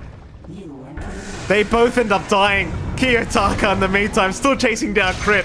We'll take him out, but in comes Abed again. Abed wants more. Kiyotaka, he'll go fight him, and he takes him out. But here comes Fly now. We're just one by one. He'll take the gem. Here we go. Solo vs. Fly's up now. Sprout. This is going to be the most boring fight we've ever seen, John. Solo. Oh, Solo gets stunned by the Centaur. Even the Centaur wants to join in now. Solo. Dying, but is still alive as Fly will focus him down. Meanwhile, Saberlight shows up. Guardian Angel out on the Omni Knight. Miera's taking a lot of damage here from Fly. They've got to deal with the Enchantress some way, somehow. Saberlight looks to back out. Will make it for now, but not quite. The Splinter Blast does land as now Fly is the only man left standing. And Nine Pandas want to ensure that his legs are just broken. So Fly, and he'll go for a run. But can he actually get out of this? Nine Pandas. He's sacrificing a courier. Take my courier, boys. But that was the gem. Fly handed the gem over to Arbit's courier. They'll save the gem at least. As Fly, he'll go down, but they'll get something out of it. That is just nuts. Like this constant aggression coming out post Roshan, just constantly forcing these fights, forcing out these buybacks, Solo having to come back in, and the dieback in Kiyotaka. It's insanity off the back of that Roche. Nine Pandas does come out on top, arguably, with the net worth exchange going in their favor, but they did commit a lot more to get that fight going their way. And it leaves the game in a very weird state where you probably need Roshan again for the Nine Pandas. They've not been able to take the follow-up Roche fights cleanly enough. But the side of Shopfire Bellin has also been maybe overcommitting a couple of times, or just playing into the strength of Nine Pandas in some of these prolonged engagements. Like once Guardian Angel is expended, it's not too hard to kind of just look for the burst play coming out with the output on Ramses. Heck, even the Guardian Angel right now might not be enough once BKBs are down, considering Blood Mist, considering the Drums of Slom do a ton of magical damage in a huge area. So you kind of have to temper these fights out in Shopfire. It almost feels like they have to play a bit of a burst, play off the back of this physical burst that the Sven can give them with God Strength, and just try to wipe out heroes faster. Having a look at the Pangolier, Arbet's going to be okay. Nine Pandas once again on the hunt. Ramses. He knows Arbet's there. They can see him farming. Nightfall Kiyotaka barely misses the silence. Oh, bottom lane Solo. Could be in danger. Arteezy just got him completely alone. Solo gonna try and sprout. Arteezy, no Quelling Blade available, so Solo's still buying himself time. Has the Wrath of Nature in just a second, but it's not gonna be enough. Love the fact that Arteezy literally moves to the left just to ensure he gets the creep wave on top. That's classic Arteezy gameplay right there. Just being efficient. That is a force out of the BKB. So you've got a bit of a window here for Nine Pandas to make a play. That is a dieback for Solo, but it isn't the biggest loss. You're getting some map back here for Nine Pandas. You're getting a lot of good farm flowing out onto Ramses. He is going for that Nullifier that we've been talking about. So with all the magic damage on hand, plus with Nullifier to kind of take care of Guardian Angel, you don't really have too much to be scared of. You can kind of nullify down Artur and try to control him as well. You've got the Ags running on Antares, and he is going for the full Silver Edge as well. So you've basically got an additional core coming out, which you can argue Fly is as well with a Sproink, but it doesn't feel as scary as the Winter Wyvern is right now. Like, if you can build up even more on Antares, I mean, dealing with this really backline core, when you already have to worry a lot about the Bloodseeker and the Earth Spirit just being up in front of you, I don't know if you have room to really hunt down the backline in a very well-positioned fight here for Nine Pandas. we shall see. It seems like Nine Pandas, they're grouping up again. In a die triangle for now, but Shopify rather are doing a fantastic job of just split pushing the other lanes. The Nine Pandas, they show top. Shopify goes, rather they show bot. Shopify goes top. It's the old classic mirror tactic. The Shopify Rebellion. They have grouped up in the mid lane. Perhaps looking to go for a smoke, and they will. And Solo, he's going to be the unfortunate guy to TP in the mid lane. They want Kiyotaka perhaps up at top. Kiyotaka will farm the jungle. Shopify are coming. In fact, they're going to see him very, very soon. And Kiyotaka's a bit of a sitting duck. When he's got his BKB available, but he can't get it off in time. The stuns are there, but no, he does get it. Magic Missile was not quick enough. And Kiyotaka, he's taking a lot of damage, but still manages to roll his way out of this. Very unfortunate for Shopify. Not able to land the chain stuns, and with that Shopify Rebellion, they just need to get the hell out of there. Kiyotaka's on the chase. Fly's the target, though Fly has not proven to be the easiest target this game. And it seems as though he's going to be just fine. They bail out. That does force another use of the God Strength out. A few BKBs going down as well. That does feel easier for Nine Pandas, considering God Strength's gone and a couple of BKBs, so they could try to play off the back of it. We will see a Roche timer in about 30 seconds, and that's probably where this next flashpoint's going to be, although it looks like they might force top again. Why not? They could give it a crack. The thing is, no, they won't. TZ, he'll TP back bottom. They want Kiyotaka. They really want this Earth Spirit. See if they can find and guess his location. Arbit's preemptively rolling already, knowing there's no BKB available. And oh, he got him! Arbit connecting another time, and now Kiyotaka! Oh, that's a beautiful blink from Arbit! And he got that sense. You know, he knows where he's about to roll out to, blocks it off. And they get the follow-up. Big kill for the side of Shopify Rebellion to find. No buyback, and about 5 seconds he'll have it back up though. For Kiyotaka, just in case it's a fast rush. It is not a faster rush though. So there is time here to just hold out. Shopify Rebellion probably going to use this space and just shove into this tier 2. So no tier 2 has fallen yet in the map. So this is prime opportunity to try to shrink down some of that map control. But you are setting up for Roshan and the Pandas. Just camping up top. It is going to be a nighttime spawn. And the push still isn't the fastest yet from Shopify, but eventually they'll find at least a bot tier 2. Issue is their top tier 2 is just being shoved in by Solo anyway. That it is. Not easy though, he's going to high ground. T3 tower is going to be under siege. TPs are incoming immediately, and that's enough. Shopify will not try to push it any further. Nine Pandas have to get Solo out of there. Solo's been left behind. Solo, he'll go for the Sprout TP play out once again, and he's made it. Ooh. It's hard for Arteezy at this stage of the game because he's got no way to quell the tree line. There's just nothing. Yeah, he doesn't have a slot to carry something along. They will set up for Roche. It is, again, in a few seconds it's going to be up. So Shopify, no, they missed it. Maybe going on the hunt first. Oops. Hero does put on Arteezy. BKB was popped, but the roll goes right through it. Ahmed's going to be around to save, and now the curse is out, cursing both. In fact, Antares, he's the one in danger. The Lotus Orb, it bounces it right back as Antares, he will buy back into the team fight. Meanwhile, Arteezy still running on the Sven, but the chase is on. He's in huge danger. Surely, the Sven can't get out. He will go down. No buyback available on the Sven either. So Roshan might just be open for Nine Pandas now. There's no contest. You need the Sven. He is the brunt of your damage right now on Shopify. This is a massive rush to give out. This could be the high ground. At the very least, a couple of tier 2s or all of your tier 2s going down off the back of this rush. A refresh shard ready as well.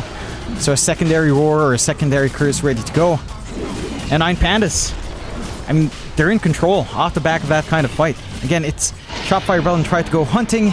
They managed to dust out here on Nine Pandas. They get the roar as the BKB pops on from Arteezy, and he's not able to try to play around with his burst. He's not able to use that God Strength. And without that hero, without that Sven, you can't really clean up on the side of Shopify. You need that greater cleave. You need that God Strength Sven to do the damage, and he just melts when he's focused down like that. It certainly does. Now the tier 2 top tower Gets taken down very easily as 9 Pandas looking to go high ground themselves. Still 35 seconds without the position 1 Sven. Looks like they'll go after perhaps just more farm. 9 Pandas. Retreating. Not trusting their ability to go high ground quite yet. Let's wait those cooldowns out a little bit. And this will give up an opportunity for Shopify as well, right? Like Shopify now, they'll get their Arteezy up. It's like Fly's already on the hunt around the map, see who's where. Miero is about to spot him, but a nice little sprout away. Rolling oh boy, Kiyotaka, he'll land the rolling boulder. Fly will pop his own BKB. His team is right behind him if they want to initiate. They're being very patient though. Fly is taking so much damage here from Kiyotaka, but Kiyotaka now, he's gone too far. Oh, Fly baits him again. Kiyotaka, he's got his team behind him. Saberlight, he's the one that's been baited. Saberlight gets left behind.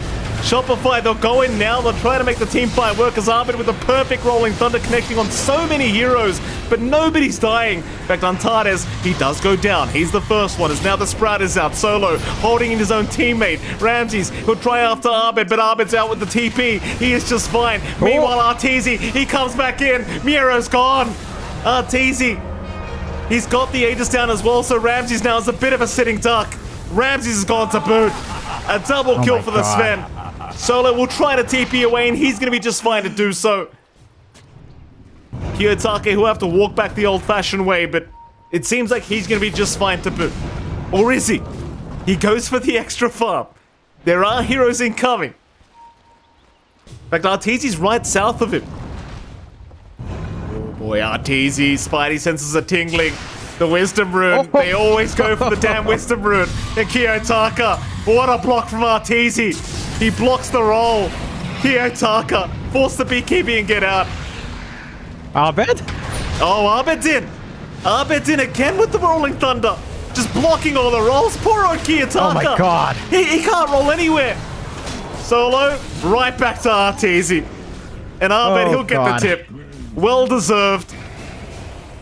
I mean, that fight was a mess for the Pandas. That Sprout, I think did they get a Lotus Sprout back onto them? Because they were trapped. Ramses was just standing there with Soul for a long time stuck in the trees. Yeah. And that just kind of provided a big opening. That just gave so much for Shopify Rebellion. It looks really good for the Pandas to chase, but they dive behind a tier 2. They go really damn far to find these kills. No buybacks on a few of these heroes. You do have buyback ready in Ramses and a quick respawn on Antares at the very least, so you can try to hold out for this defense, but you're going to lose a lot of space in the map. At least 2 sets of racks falling. Top tier 2 still stands to protect from Megas. But what a turnaround from Shopify Rebellion. They're back in control. It's been back and forth. I can't say that 9 Pandas has fully lost control. Their lineup can deal with Mega Creeps to an extent, but they have to be a little bit cautious with these fights. Like they can't overextend like that, and they have to respect this Lotus Orb coming out from Crit. Like even just a Reflected Sprout, we saw earlier on in the Roach fight, the Reflected Winter's Curse kind of held them back as well. Like they have to angle themselves right into these engagements and, you know, be very cautious with their spell usage here. There you go again. Tier 2 top tower now going to be the focus. Already 2 racks is up. They just need 1 for Megas. 1 more rather. You're still waiting for the respawn of Kiyotaka and Solo. So you're very well aware that they probably don't have buybacks right now. Solo obviously with the timer, and with Kiyotaka, he's just lacking about 600 gold at the moment. They will defend that 1 lane of barracks they have left. Keep in mind, if Shopify win this game, this will be the one, or rather the first loss that 9 Pandas have had so far in DreamLeague Season 21. 9 Pandas not going to give up that easily. They are in dire straits right now, like 18k behind, 2 racks is down, no map control on their end of things. It's looking pretty tough. You say that, Mike, but we've seen comebacks from Mega Creeps already, so... We have. I wouldn't put it out. Shout out to OG.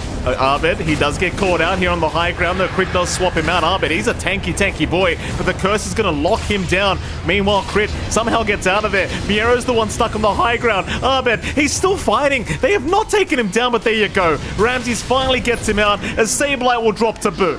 A triple kill for Ramses. And they're not done yet. They want more. But Fly is TP'd out, and Arteezy's well and truly out of there. So 3 going down for Shopify Rebellion. 9 Pandas, they only lose solo. Not the biggest loss. No buybacks available for Shopify Rebellion this time. A long timer without that Omni Knight is an opportunity for the Pandas. They can look for these tier 2s. They can try to equalize on the map, find a Rax or 2 if they go fast enough.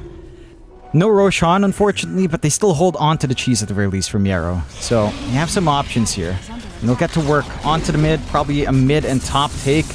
They are trying to rat with Artur, but is forced to TP back for the defense. Does have 2 creeps to shove in top. Let's see how much they can get out here.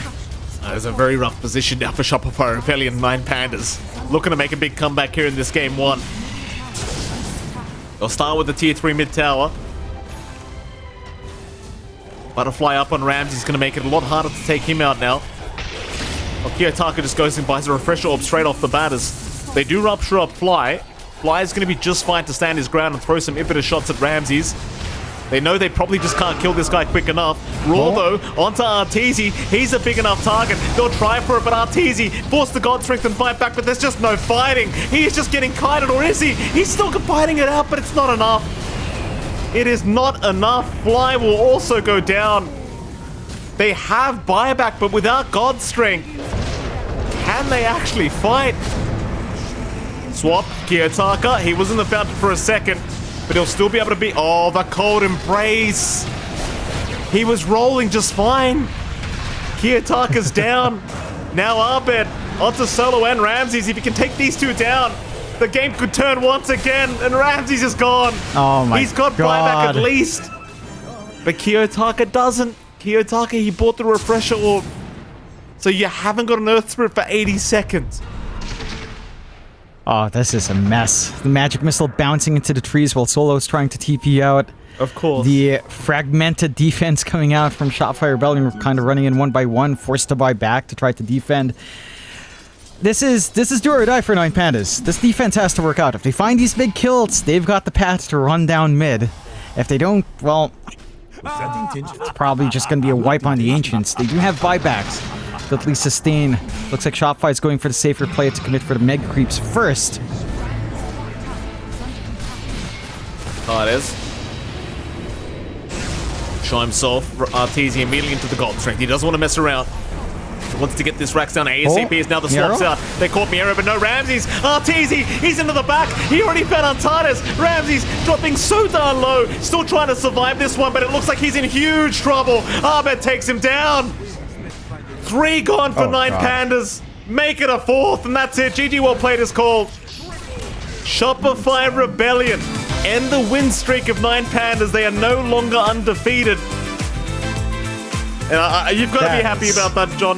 Shopify, they are looking fantastic so far. That they are. I mean, they play this really good tempo early on. They don't allow the side of 9 Pandas to play up-tempo themselves. They're forced to kind of slow down their game. They couldn't really get this 3-man gank squad going of Solo and Kiyotaka and Antares. So the tempo for this Earth Spirit was just stalled out way longer than you'd want it to be. Arteezy had a lot of room to build up. Abed had a really fantastic game this time around, and so did Saberlight, as per always, his offlane, which is so aggressive. Like, all these moves Saberlight did, right? Like, baiting out Roshan twice over. Just force these really awkward moves out from the Pandas when they weren't ready to try to contest that objective, and I think it's a fantastic game 1. Like, a lot of back and forth, but Shopify bringing the Giants of 9 Pandas down for their first taste of defeat here. It's maybe it's the caster curse at play, Mike. I don't know. That wasn't my fault, John. I take no responsibility for this victory from Shopify Rebellion. We're going to head off to a short break, and of course, right after the break, we're going to be back with our game 2 between Shopify and, of course, 9 Pandas. We'll see you soon. You love it, you wear it. Wear your passion. Share your passion. Wherever, whenever. Gaming is a lifestyle. Get your merch at shop.eslgaming.com. Since the dawn of time, all have submitted to one true ruler. Fate. Moments of euphoria. sorrow, acceptance, all are fleeting in the face of destiny. Yet only the bold dare defy this rule. Dare to triumph against all odds. Dare to rise above fate.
All right, ladies and gentlemen, welcome back. We are going into our Game 2 rather soon, but before that, of course, let's look at some lovely highlights of Game 1 between Shopify Rebellion and 9Pandas. Jonathan, 9Pandas.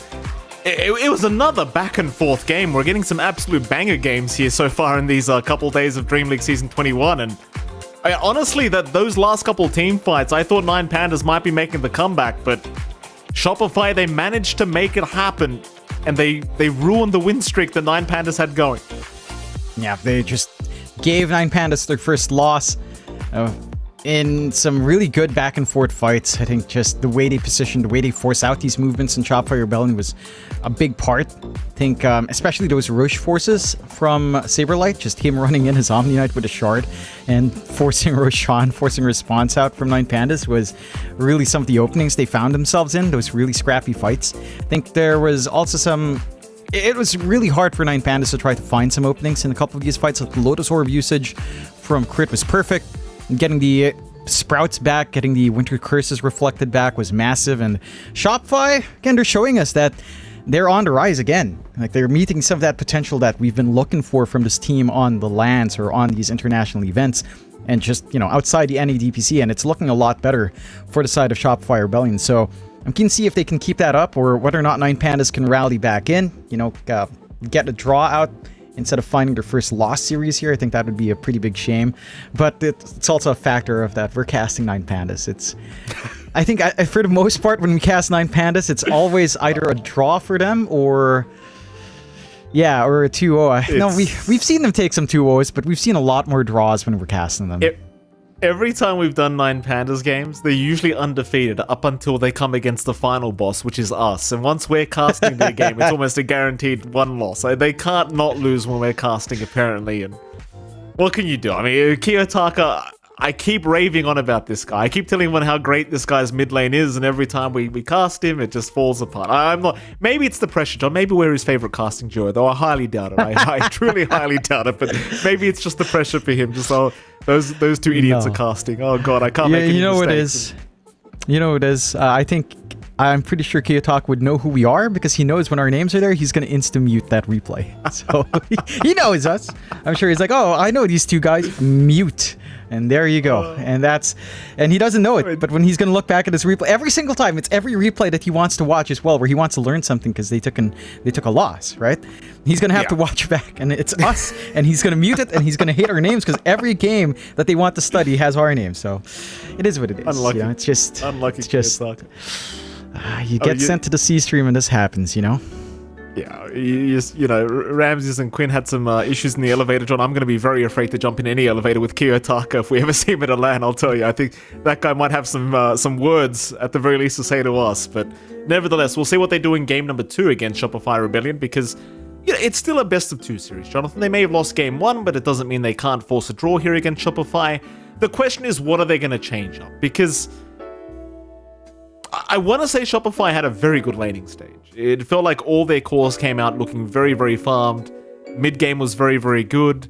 Yeah, there was a bit of iffy moments. There was a couple mistakes here and there by both sides, but I wonder what it is that's required to be changed here for 9Pandas to feel a little bit more confident in taking game number 2, because I was expecting 9Pandas to kind of roll over them, I'll be honest, John. This is a very strong team that Shopify just beat. Yeah, I think my biggest concern or my biggest issue in that game for 9Pandas was really this tempo coming out from Kiyotaka. It wasn't really felt, right? Like, his mid lane matchup was decent. I don't think he really got a big advantage over Abed, but he had his timing into his Spirit Vessel, and he did get a couple of rotations, but not as much as you'd expect. I think our mid laners actually stayed in the mid lane for a long time. Abed may be getting a little bit more activity out, but it's just, when you have this Earth Spirit mid, it feels like you really want to take the activity earlier on, and I don't feel like 9Pandas really achieved that with this Earth Spirit pickup. So I want to see something that plays more into their pace, or if they want to go with something very tempo on mid again, to kind of kick up the tempo. Just try to make these rotations happen. I think the big issue was you didn't really have a core you could collapse onto as an Earth Spirit, right? Like, Omni Knight's pretty hard to gank out. So is a Pangolier, so is a Sven. They're all really tanky heroes. So even if you got that movement going, you didn't have any easy targets to go for on the cores. Even the supports are mildly annoying, like Swap to save. We saw from Crit a couple of times. Fly takes a million years to kill off on the Ench. So I think that was just a really rough game for the Earth Spirit to try to play up-tempo for the team. So maybe something with more burst damage in that lineup would have worked out. And speaking of Fly and Crit, I've got to say, if there was any kind of MVPs that game won, I do think it was the support duo of Fly and Crit, because I mean, Fly, you saw a couple times. Like, there was that one fight where he was just literally running across the map for a full minute as they were chasing him down, and then they ended up feeding, what, 3 kills away to Abed? Just because they were just trying to kill Fly the whole time, and then the amount of saves Crit had throughout these engagements was just fantastic. Definitely a very strong performance. I can't pick one of them to be an MVP of that game one, because I thought both of them were just brilliant in their roles, but truly, I believe the support duo of Shopify really set them up for that Game 1 victory, and hopefully we can see a bit of a repeat in that performance, because both those supports were just fantastic. Again, 9 Pandas, I'm sure, are not going to be too happy about that loss and looking to try and get a bit of revenge here in game number 2. What they do to change things up, I can only guess. In fact, speaking of guessing, Jonathan, I'm not going to repeat this man's name during the draft, but I'll ask you right now, what are they giving Kiyotaka in the mid lane? You just repeated his name, so I'm not sure what you're trying to say. Later on in the draft. In the draft. That's a technicality. That's a technicality. Okay, Mike. What are they going to pick Kiyotaka? He tends to be priority banned. Like we saw first phase outside of the usual, like Gyrocopter Invoker. We saw stuff like his Shaker being banned out. He's only really played like 3 heroes, I believe, in this tournament, which is Shaker, Invoker, and I'm forgetting the last one. Lone Druid. Those are the 3 heroes he's been playing in this tournament. It was his first day on Earth Spirit here in DreamLeague, so I'm not sure what you shift out. I think he had some options there, like say a Quap might have been a little bit better, although that was actually banned out, I think, by the side of Shopify, so his pool was limited. Maybe you prioritize him earlier and try to pocket, say, Ramsey's pick till last, but it does feel like if you do that, I mean, one of these guys will be prioritized. It's just the way it goes. Maybe if you had, I don't know, like a Miero hero that just gets active earlier, I think we've seen this a couple of times with Miero. He kind of does just sit back and farm, right? Stuff like his Doom, which is banned out right now. His Beastmaster that game was farming up till Ags, and even after the Ags, it felt like he needed more. In comparison to, say, like Saberlight, sure, he went for Midas, but he wasn't exactly playing passive on that Omni Knight. He was all over the map, he was making space, he was forcing heroes to rotate into his lane, which you could argue the Beastmaster was getting done as well, but it felt like it was a lot more impactful for Saberlight, and his impact as the offlane in comparison to the Beastmaster of Miero. Saberlight's really been popping off these last couple days. Just very, very consistent performances from the man himself. And there you go. There's that handsome lad that we love to talk about, Mr. Saberlight. Check out his YouTube channel, John. Check out his Twitch.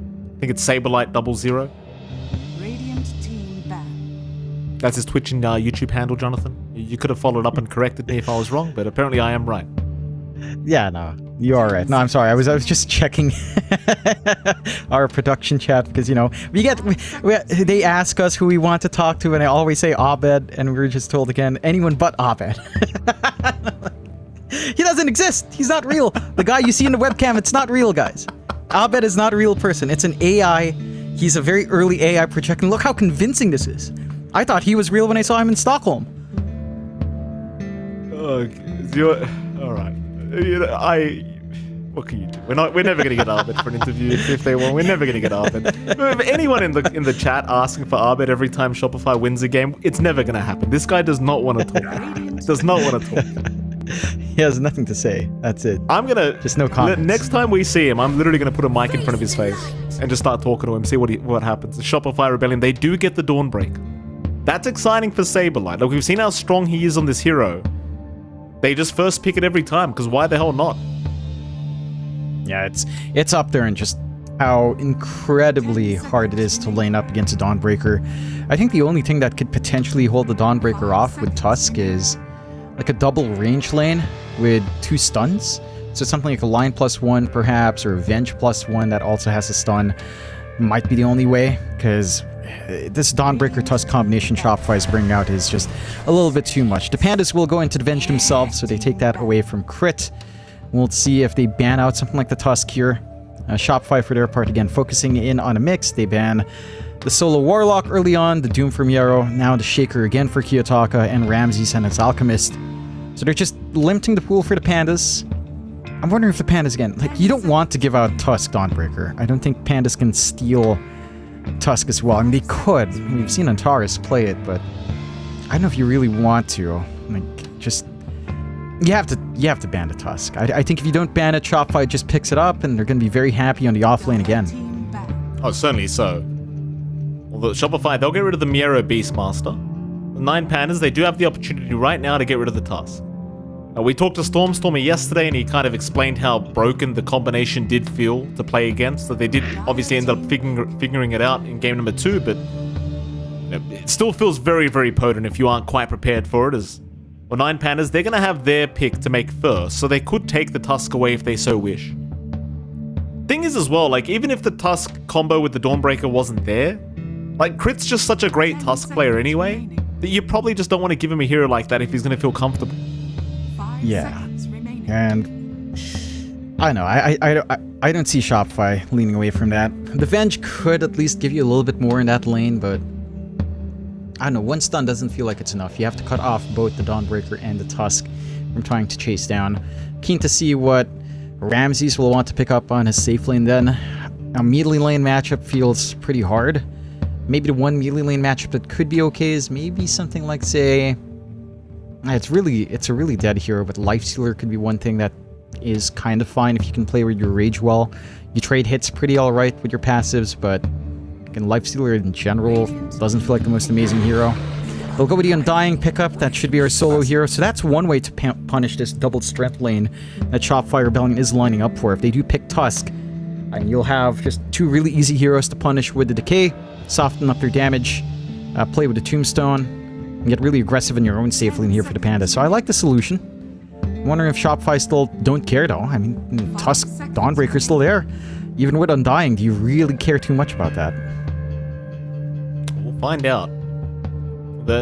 It's hard. 2 melee strength heroes is going to be kind of tough. But you can pretty much pick any range core as well if you want. Like, it still feels pretty busted to just have a range core with a slow or a stun to set up for the Dawnbreaker. You know, like, you can pick Skyrath, you've got heroes like Rubik, for example.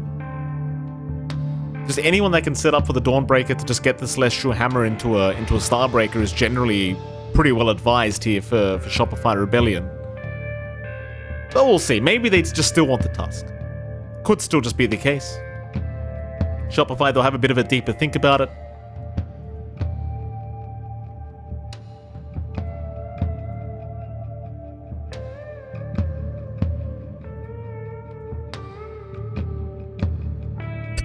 A very silly thought popped into my mind. What if you're debating something like Storm Spirit? I mean, I don't think so this time, Jonas. They are going to go for the Grimstroke. No, nothing that crazy. I was just imagining, you know, I have very silly thoughts, Mike. I was just like really intensely thinking about Storm Spirit. It's like, no. Grimstroke's a pretty strong combination with the Dawnbreaker, of course. And that's still a run at you kind of duo. Kind of removes the pressure of double melee up against the Undying as well. If you will want to run this for crit, which you wouldn't mind too much. I think that lane is still really strong. Inkswell on Dawnbreaker while she runs up is massive. The Silence can be really nice with a Phantom's Embrace. And the Stroke of Fate is decent damage in lane, so I don't mind this too much from Shopify. I think this is a good way of shaking that raft up. Wondering how they follow through though. Like, the Undying that lane still is pretty alright. You don't have a good way of clearing out Tombstone. Never mind, they just go for the Tusk anyway. Alright. Okay. So, Tusk Dawnbreaker, fly on the Grimstroke more than likely. And yeah, I mean, we've talked about it. Double melee into Decay is pretty annoying, but if you can run down before the Decay spams up, then you can still have some control. I'd say by level 3, trying to play aggressive into Undying when Tombstone is up is maybe a little bit more of a nightmare. But level 1, maybe level 2 is a pretty good point for Shopify if they want to push that aggression. We'll see what they do. I mean, at the end of the day, like, if he hasn't got too many Decay stacks going anyway, you probably could just make the jump. We'll see how Shopify want to play it. I mean, 9 Pandas for now. They'll continue with their draft. 3 more cores to go on their end of things. I wonder what kind of position 1 they'll give to Ramses with this Undying as well, right? Like, do you go a range style of core that will naturally just deal with the Dawnbreaker very effectively? Like, you've got options like the Drow available. You still have options like the PA, though PA isn't necessarily the best kind of hero against Dawnbreaker, but it has been very popular as of late. But if you're looking for combos with the Undying, I think options like the Drow are pretty damn good. Doesn't care too much about the Dawnbreaker. I think I like the Drow lane into Dawn. It does feel like you might want a value point in Gust, which isn't ideal for a Drow in lane, but it gives you a lot of value when you do see that commitment out. So Drow is fine there. We've seen Terrorblade played into that lane, but that was when Entity got crushed. Like Watson had no game running Terrorblade into Dawnbreaker Tusk, so probably not the best idea. I think going for Drow here as well for 9 Pandas, maybe not in this pick, in the next pick for sure. If they go Drow, you end up with Drow Venge. That's okay. Terrorblade it is with Dazzle. What's their core? It's an off-lane Venge, or is it a core Dazzle? Is this a mid Dazzle potentially? I don't think it's mid. Okay, this is the thing. I think it was Thompson. I'm pretty sure it was Thompson, in fact, who figured out you can solo Tormentor with Dazzle. In fact, yes. I was reading on Reddit today. This is fresh tips, Jonathan. On Reddit today, they did mention that apparently what you can do is you can send every single person's courier to surround the Tormentor, and Shallow Wave will theoretically heal the courier, right? So it does damage for every courier that the Shallow Wave connects with. So it's a really quick way to take Tormentor by yourself if you want as Dazzle.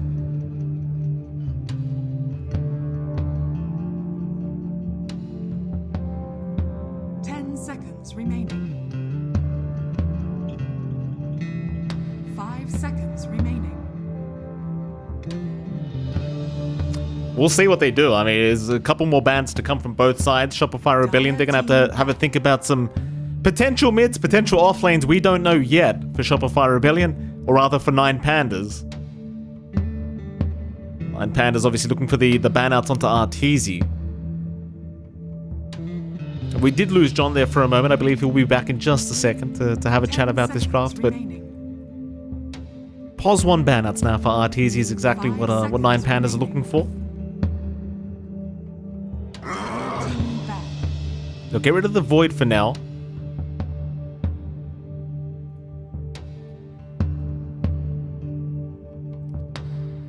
One more ban to go from 9 Pandas. Have a bit of a think about it. Still 7 seconds reserve time left if they want to dive into that. 10 seconds remaining. Arteezy obviously having a fantastic game on the Sven last game around, so 5 seconds looking hot remaining. so far for today. They are diving into the reserve time. 9 Pandas really thinking heavily now as they do ban the Bloodseeker, which is fair enough against TB. Radiant team pick. Shopify, they'll get rid of the Lycan immediately as well, not wanting to have to deal with that. Final pickup for Shopify, they're looking for that Arteezy hero. I mean, you do have the option for... Oh, in fact, you don't have the Sven, but it wouldn't have mattered anyway because the TV does not care so much for it. 10 seconds remaining. I don't think they'd want to go down the route of a PA or anything like that against the TB. Instead, oh, they're going to go for a Muerta pick. This is not something I can remember seeing Arteezy play, so it should be rather interesting if it is going to be a pos 1 Muerta. And I suppose if any hero does well against a Terrorblade, it's probably this hero. 9 Pandas, final pick for them. Welcome back, Jonathan, by the way. You see a pos 1 Muerta here for Shopify Rebellion. How do you feel about it? I think it's a good theoretical answer to Terrorblade. You do a lot of magical damage out. And it does look... Yeah, you are right. It's a Kiyotaka mid-dazzle. All right, we've got a spicy game here. I am keen on seeing what happens. I think... It's been so long since we've seen this Dazzle mid. I don't know why you like it, Mike. I remember us absolutely hating this core Dazzle. Do you remember when we used to cast something called the DPL CDA Season 1, Faith Season 2? Beyond. Faith Beyond did that to us, Jonathan. Faith Beyond did some sickening things back in those days. He had Necronomicon back then, but that doesn't exist anymore. Yes, he did. Yes, that was shout out to Faith Beyond. That was eHome, I believe it was, if I remember correctly. Yes. He was part of eHome at the time, right after the Wings TI win. You know, things happen, join eHome, blah, blah, blah. You get the point. Anyway, Mid-Dazzle is here for Kiyotaka, Jonathan. I forgot I was not meant to say his name, so I'll refrain from continuing. Jonathan, how do you feel about it? Do you like it? Do you hate it? It has a lot of potential. I think you don't have a way of dealing with Shallow Grave all too well. Midas build up for Kiyotaka would be ludicrous with how you can farm. I remember There's a memory that strikes me when I think of Dazzle.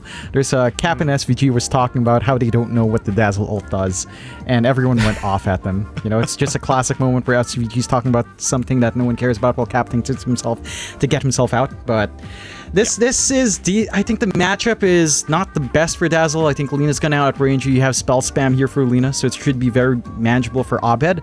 But if Kiyotaka manages to control that lane and say build into that Midas, in as much as it pains me to say, and just lower that Midas cooldown, it basically is like a Doom. And if you can always just keep Ramses alive, well, there's nothing wrong here. There's a lot of sustain, a lot of saves with Avenger on hand. I'm keen to see what the 9 Pandas does. I will say I prefer Shopify Rebellion's draft. I think this core to core, Muerta versus Terrorblade is... I wouldn't say it's Muerta favored, but it is maybe a little bit easier for a Muerta to play. You're also a transformation here, but your transformation's on a much lower cooldown. Your power spikes in Muerta are maybe a little bit more topsy-turvy for sure. Like, you need something like your Maelstrom, Mask of Madness, but once you kind of hit that point where the initial farm's flowing, you scale pretty damn well. So, this should be a pretty fun match. I would lean towards Shopify Rebellion just a bit, but I can see 9 Pandas popping off really hard if Kiyotaka and if Miero have a really good time here with her Axe and Dazzle. Cheeky smiley face there from Arteezy. A lot of tips being handed the way of the Muerta. Smile returned by Ramses. Everyone's smiling apparently. We've got cameras on you boys. We know if you're actually smiling. Yeah. We've heard that one before, Arteezy. Thank you for that. Well, we can see. Yeah, Crit's not smiling. I poke Sam after game. Poke Sam. And good old Sam. Boba. Oh, Boba. I do it. Goodness.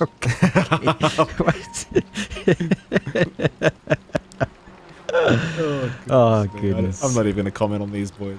Goodness me. Anyway, moving on. Game number 2. Shopify Rebellion and 9 Pandas. Crit will scout out the Observe Ward on the high ground of the Dire. In the mid lane, of course. Like every good position 1, Arteezy starts the game with literally no regen. Very good to see. Yes. No, that's actually the standard. We've gone through this so many times when we see the Muerta safe. This is the standard Muerta start. Can I not meme, Jonathan?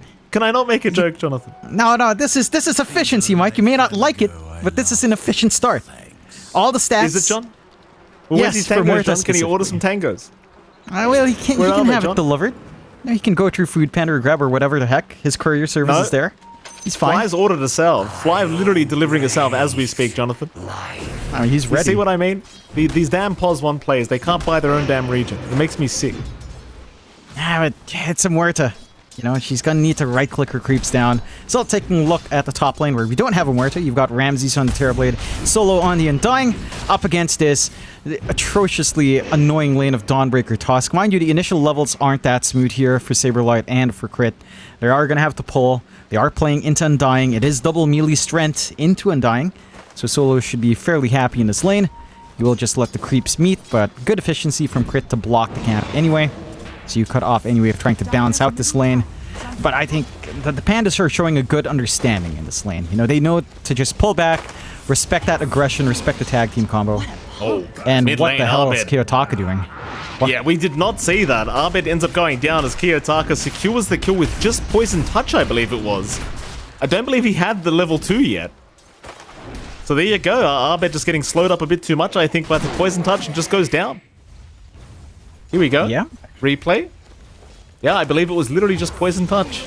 There you go. He dived. He dived so far. That's such a good read from Kiyotaka. And that is the one thing with Dazzle in this matchup. If you can gap close and just play with Poison Touch, of course, that's one of the more annoying things to ever deal with in a lane. And that is something Abed will have to respect. He's still chasing. Oh my goodness, it's actually so infuriating. Like, Abed's stuck by the T1, he can't do anything. Oh yeah, you have to remember, what is this? Dazzle is universal as well, so he has like 66 damage with 4 branches up. So you will win those right-click trades. Top lane, Crit does die to Ramses, but Saberlight denies himself to the neutral camp. So at least you deny some value from 9 Pandas, but 9 Pandas still very happy in the safe lane. It's completely destroying them so far. I suppose Solo, with the Undying pick, I mean, it's working out. Yeah. Again, it's a lot of value. It's a really good read when you see that Dawnbreaker come out. Just force out the Tusk, and just ensure that the aggression never comes out. Ramses is balancing this lane well. And just farming up, coming in with the reflection when it can get aggressive. Just before that, just playing it safe. Nice dead shot. Does catch the axe, so Miero could not hold down Arteezy too long. Miero still chasing. In fact, he does have another battle hunger now. Fly is going to be the target, and it seems as though Fly probably has very little chance of escape. He does go down to Miero. At least you do get Arteezy out of there. But the lane does not seem as simple as it once may have been here for Shopify Rebellion. No, certainly not. They're still getting some decent farm coming out for Artur, so it's not the worst thing in the world, but the axe is starting to get some initial farm up. It's not being held back. The camp is blocked off, so you don't have easy access here to just kind of build up from Miero, but you've got the Venge. If Antares can start leaving that lane by, say, level 4 to 5, you can just stack up, and you're going to be a very happy man for Miero once more, as he tends to do. You know, he enjoys taking these stacks for his team, trying to build momentum off of that. I think the big concern for Shopify Rebellion is this mid lane pacing is not good news for Abed. Like, we talked about what you can do on the Dazzle. Right now, Kiyotaka is just queuing up the power treads, but if he does see the opportunity for the Midas, again, with how bad Juju works, you camp in the jungle, you just keep Midasing up. You come out with like way more gold than you're supposed to, and things can get really silly with this kind of hero, with that kind of farm, and EXP advantage. Like, it's not to be discounted here. No, certainly not. Runes Abed going to be very cautious because Kiyotaka's there with the poison touch and does land it, so Abed, I mean, he's going to be forced to just TP away. Can't risk it, but he'll go for the other water rune. Meanwhile, bottom lane, Arteezy was being dived, but he's going to be just fine. He just denies it off. There you go. Top lane in the meantime. Ramses goes down, so action all across the map. Abed still being chased by Kiyotaka, who just won't give up. Look at this. He has another poison touch, but he just loses sight of Abed. He'll take the Watcher instead. I'm getting some. Top lane. Solo's in trouble. Sorry, John. Constant action apparently as Solo's going to go down. Saberlight will survive thanks to the aggro of Crit, but now the reflection comes in. It won't matter though. The reflection's not going to prove to be enough. Saberlight will be okay. You can still find those openings, right? The timing's still there for the side of Shopify Rebellion. They do need a little bit of a reset to try to play aggressive again. Down bot, going pretty deep here, 9 Pandas. Calling is down, but Fly is still in danger as Crit does deny himself in the meantime onto the neutral camps, I believe. No, the T2 tower. The Miero has been very, very active with Antares, just so aggressive down at this bottom lane. In comes Solo now as well, just to make matters worse for Shopify down at the safe lane. Mind you, you have no points in the Tombstone, but I don't think he really needs it. He's just going to be an extra body to throw out. Crit does rotate. Snowball back towards Miero. Do they have the damage? Call is out. Crit, he's going to keep trying, but Miero gets the one charges off, but now the Ink Swell. It is going to prove to be enough as Fly takes the kill, and Solo, he is not looking good either. Crit will just continue going. Arteezy right behind them. So they will sacrifice 2 or 9 Pandas for absolutely nothing.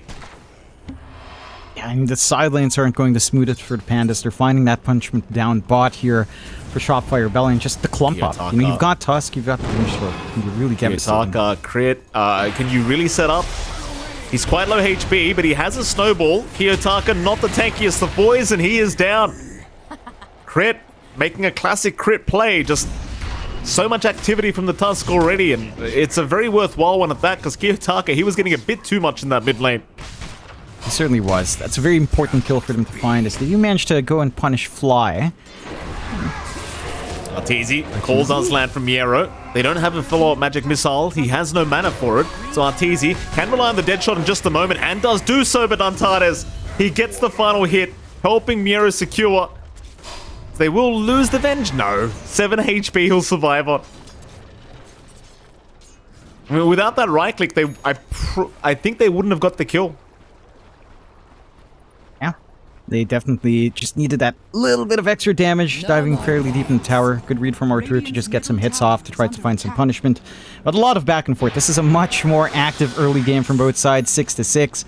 1k up for the Pandas. You are getting a lot more room out for Ramses in comparison to Arteezy down bot.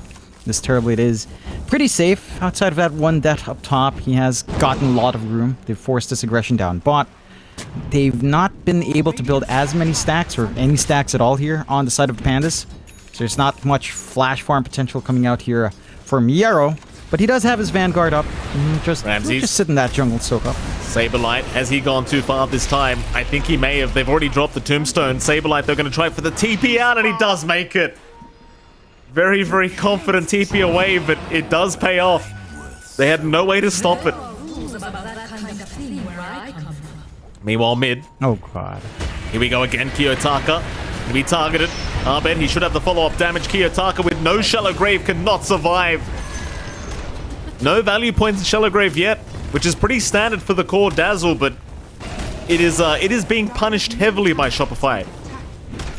And it is. They know that the Dazzle outside of the initial levels will kind of sit back and farm, kind of goes greedy without going for Shallow Grave.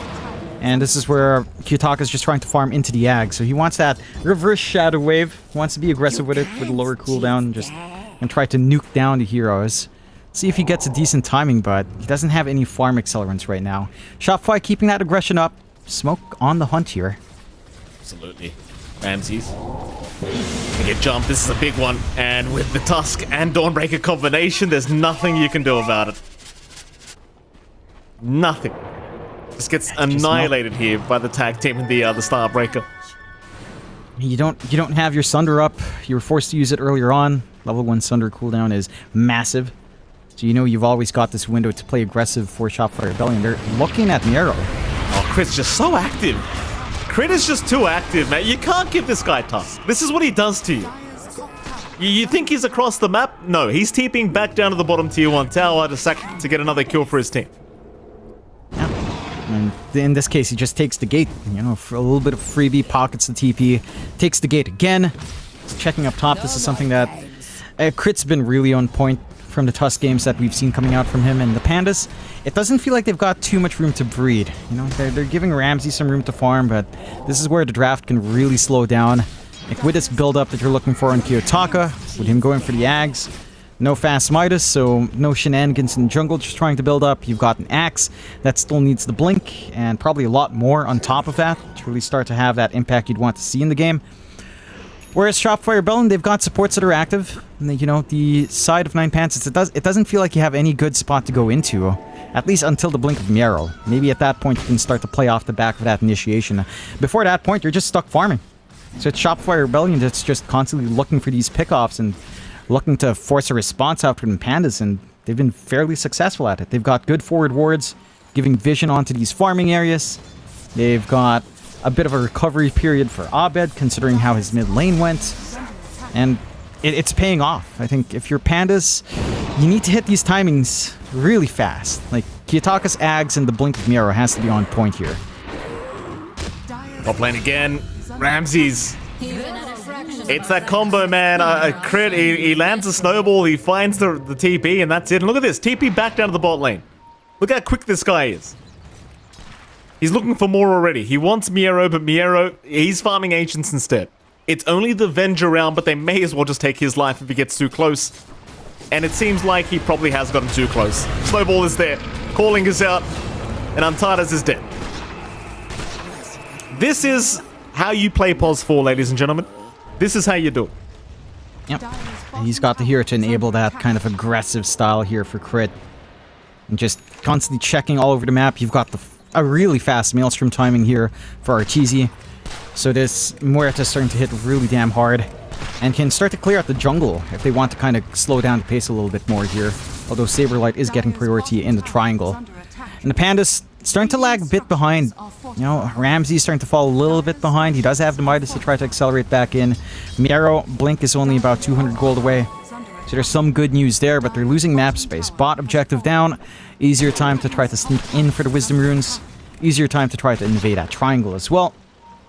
And you can kind of relax on this Muerta. Again, you haven't been pressured in lane. That's one of the points where Muerta can feel a little bit shakier than most of the game. And you've got room to just farm for Arteezy. You've got room for Abed. Everyone has room to do what they want. And it's really Crit. Just connecting with anyone in the side lanes. And there's just nothing to stop him. No D-wards up top for this forward jungle area. At the very least, Ramses isn't camping there anymore. So at the least, it's not going to be him dying on paper.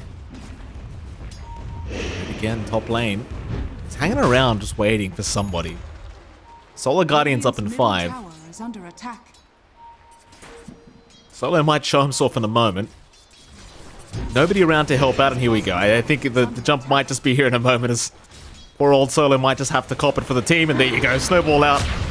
No global, or rather Solar Guardian even necessary, and Kiyotaka's showing up to try and fight back, but it seems as though nothing's going to come out of it. TP away quickly from Saberlight.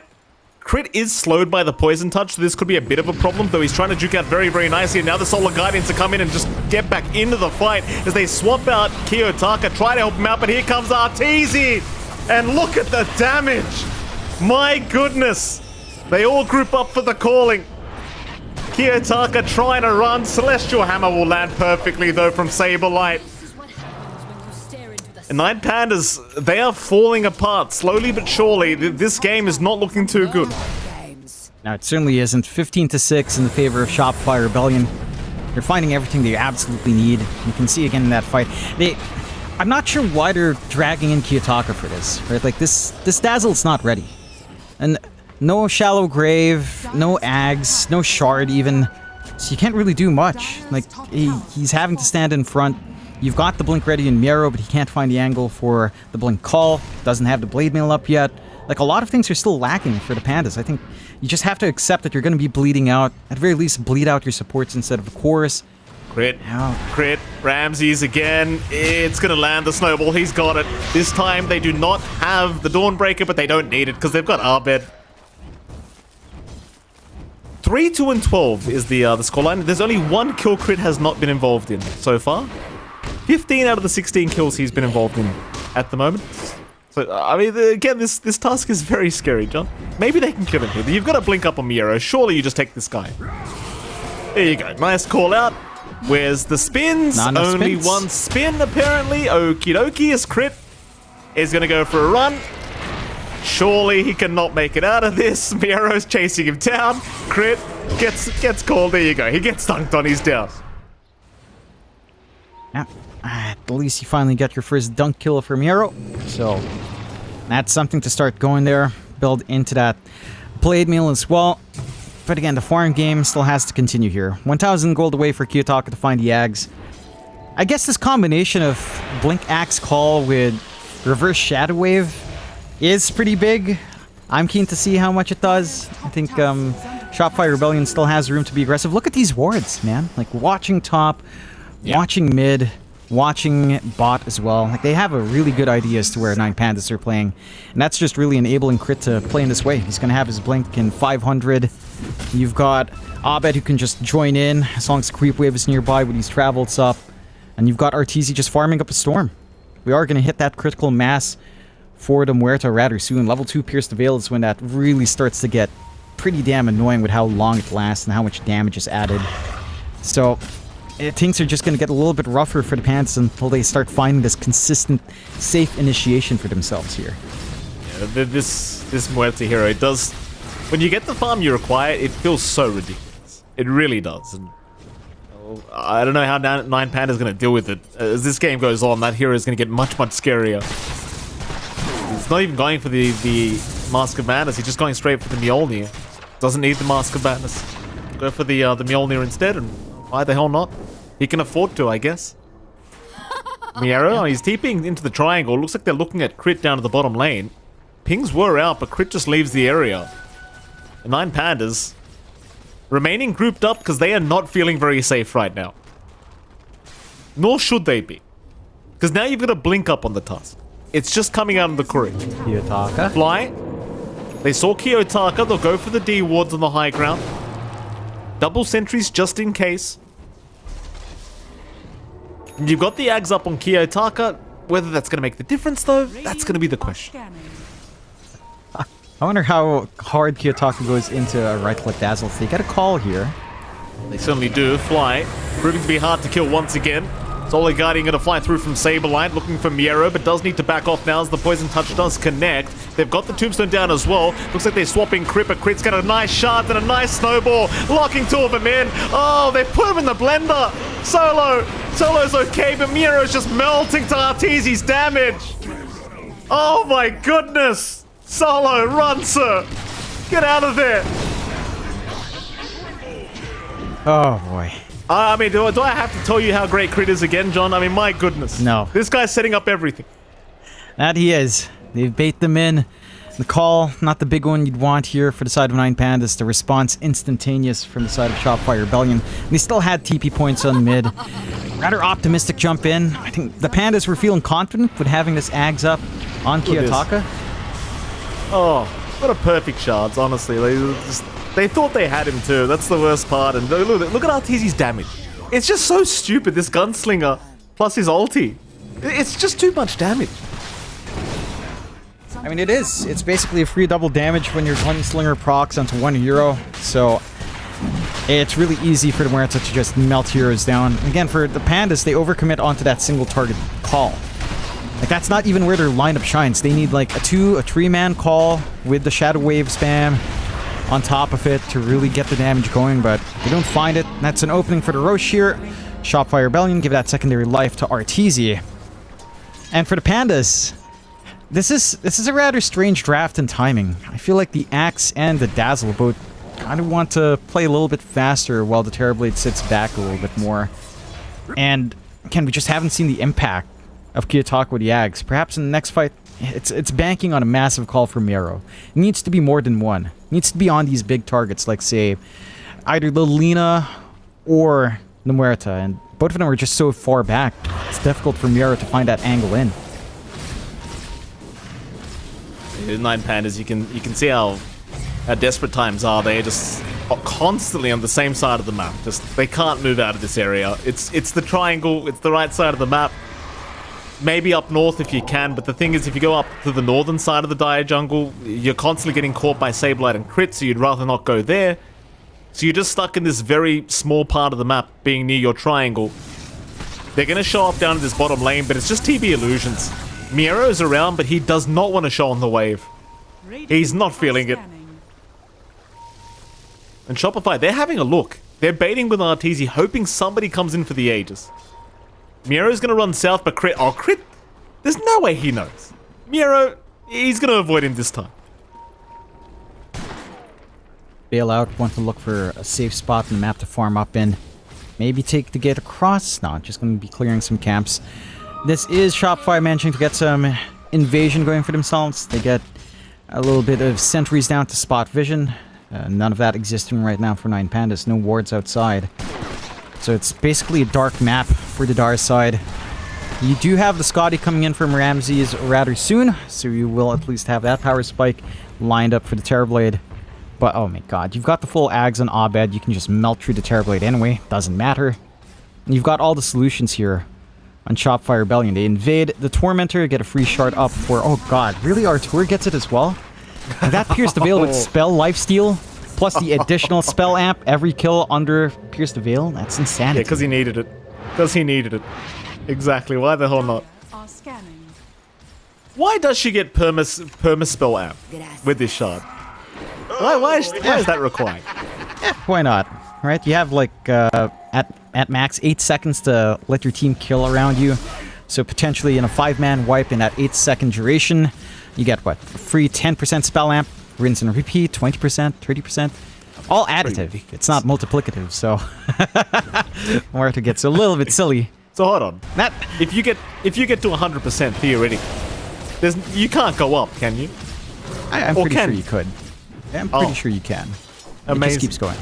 And because it's its own source, again, it's additive on itself. It's not multiplicative. It's not a reducing increase, if I recall right. It's just straight up +2 every single time. So it can get silly in these late game scenarios, and well, we're reaching that point. And again, this is why Muerta's one of the more insane heroes in late game. It's a really strong glass cannon, almost reminiscent of something like the PA, but works in a very different direction. Man, I'm just so curious. What is Kiyotaka up to, right? Like, there's some theory crafting with this bloody Shadow Wave thing, because you do an auto attack on the Shadow Wave bounces on enemies. Right, so theoretically, if he got some like a Maelstrom, perhaps that could work. If he got a Desolator, I think that works. We don't have the farm for Kiyotaka to really go into that, but I don't know. Like, I'm not sure when this Dazzle is going to pop off. He had a really good start with that First Blood, but since then, it's almost reminiscent of Game 1, right? That pacing from Kiyotaka with his Earth Spirit. where it's a slower early game. He manages to pop off a little bit later on, but both the Dazzle and the Earth, it's more early.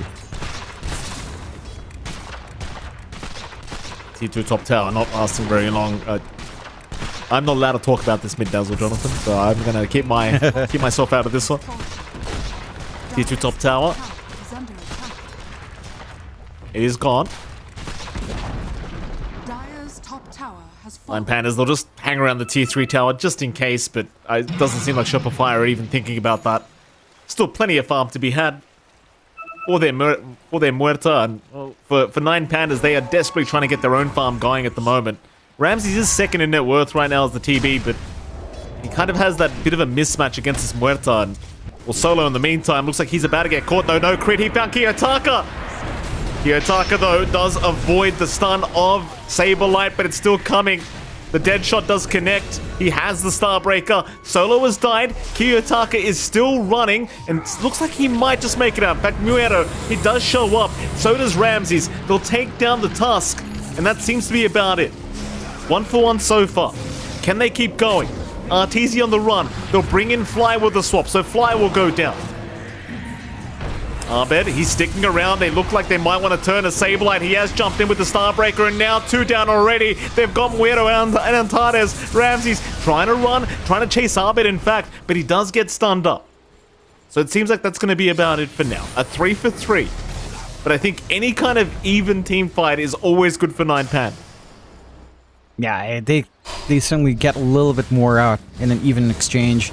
Managed to keep Ramses alive, get some good activity out on the Terrorblade. A really good angle for Abed, flying in from the cliff and getting that big LSA to provide him with that opening on the turnaround just a little bit.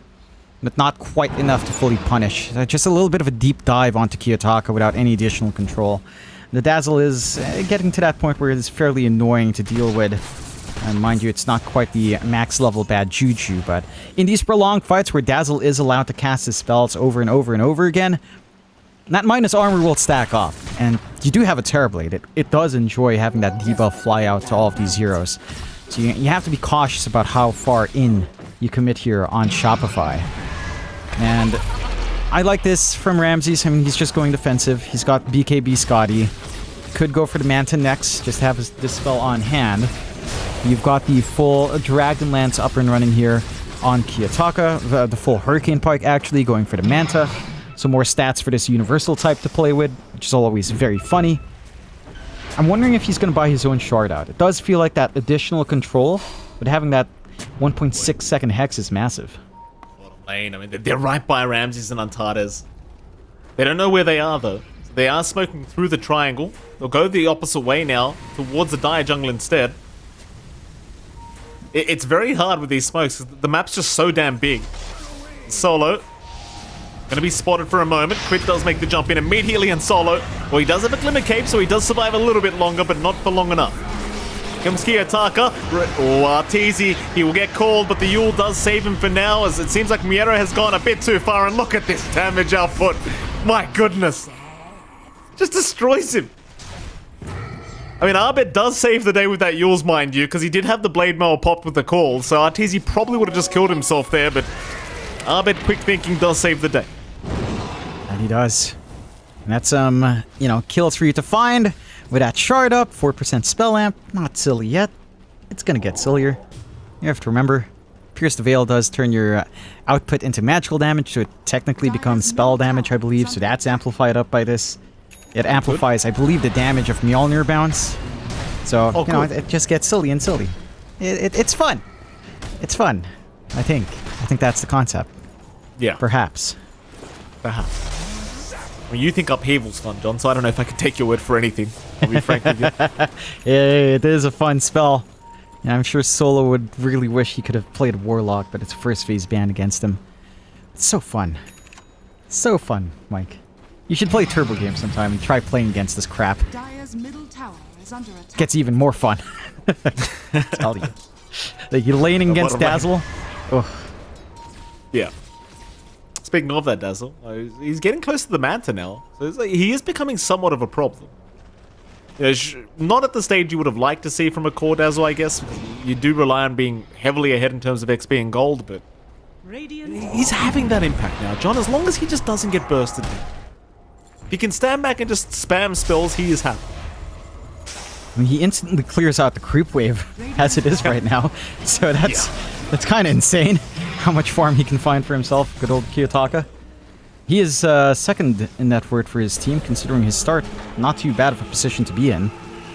And with Dazzle the way it does work right now, could theoretically just hold high ground for a very long time, just clearing out these waves. That is so dumb. Certainly is. Here you go, Roshan time for Shopify Rebellion, it seems.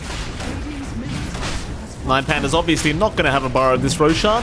Absolutely 0 point trying to go for this fight. Be too late anyway with the looks of it, even if they decided to go for it. Shopify have now secured Roshan. Cheese will go Sablelight's way. Arteezy will pick up the Aegis and immediately TPing back for the Wisdom Rune on top. He wants that level 20 talent. For Nine Pandas, again, it's just back to the drawing board, back to hitting creeps. There's nothing else to do for him at the moment. Ramses has gotten to the point where he's top of the net worth quarterly. So you are getting to a stage where Ramses could be a problem. You are.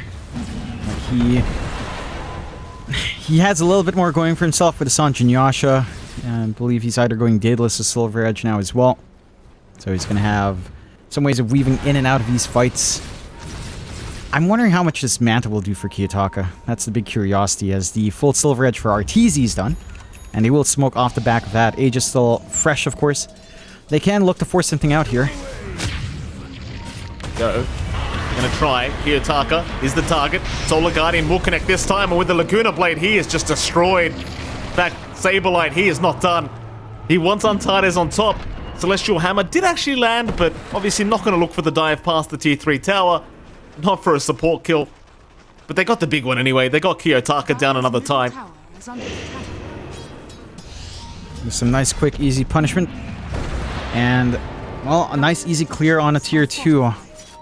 They are looking to force something out here, though. Ooh, Miro he misses the call. Ramsey's preemptively popping the Metamorphosis, but Crit does not give a crap about that whatsoever because they're going right onto the TB. Back Miro's just gone. Arteezy, he'll just take down the TB to boot.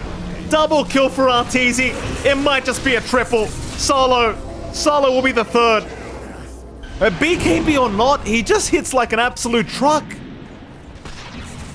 And he does. You know, you can't sunder through that debuff immunity anymore, so you're stuck in a really hard position there for Ramsey. He's just getting kited around. They just run them down. Shopify, they're finding everything. With the Aegis still 3 minutes left, high ground is not a remote possibility. They're just going to force it in. And the Pandas, they need to get something going here. They need to get a big call. It's down to Miero. That's their initiation. Either a good swap or a big call coming out from this axe. Oh, Kiyotaka. Oh, he can't afford to die. Swap out Antares. He's going to save for now. Kiyotaka, he'll make it up for another day. But Arteezy just going right in for the venge. Shallow Grave, though, is going to save. Arteezy actually getting rather low in terms of the HP pool. Still has the Aegis up. Doesn't really want to give this away for free. Still has plenty of time to come back if he wants, but no, Miero jumps in with the call with the Solar Guardian. It is going to be there, healing him up again. Miero, he's the one in danger, but there's your Shallow Grave out. He'll survive another day, but he can't get the TP off. Meanwhile, Saberlight jumping in. Kiyotaka's down. Arbit the one to claim the kill, and now they'll just snowball right in onto the Venge. Antares trapped up again. Could survive, but probably not. Though does swap him solo. Poor old Solo. They call it. They give up the old man. They've called the game. Shopify, they've got a 2-0 victory up against Nine Pandas. Who would have expected that before the series started? Not a lot of people, let me tell you, Mike. And Shopify have been kicking it into gear. They've been looking at really top form here in our first 2 days of the group stage. And what a fantastic way to go. Maybe the Nine Pandas, you know, experimenting a little bit. I don't think it's fair to say it's experimenting with the Dazzle. It doesn't pay off for Kiyotaka, unfortunately. And Shopify Rebellion just go back into this Tusk for crit and Saberlight with the Dawnbreaker and just get that aggression going. A fantastic performance from Shopify. They do look very revitalized, though. I tell you, I hope I'm not jinxing them here, John. But they are looking absolutely fantastic. It seems like they've got a few tricks up their sleeve. And well, with that, John, we are going to have to head off to a short break. But right after that break, we'll be back with an interview from somebody from Shopify Rebellion.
Ladies and gentlemen, welcome back. We are in for an interview very, very soon with somebody from Shopify Rebellion, but before that, it is MLP Dota and John X5. Jonathan, what a fantastic performance from Shopify Rebellion we just saw.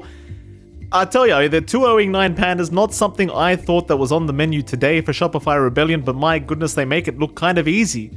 I don't know what they've changed, but they're looking damn good, Jonathan.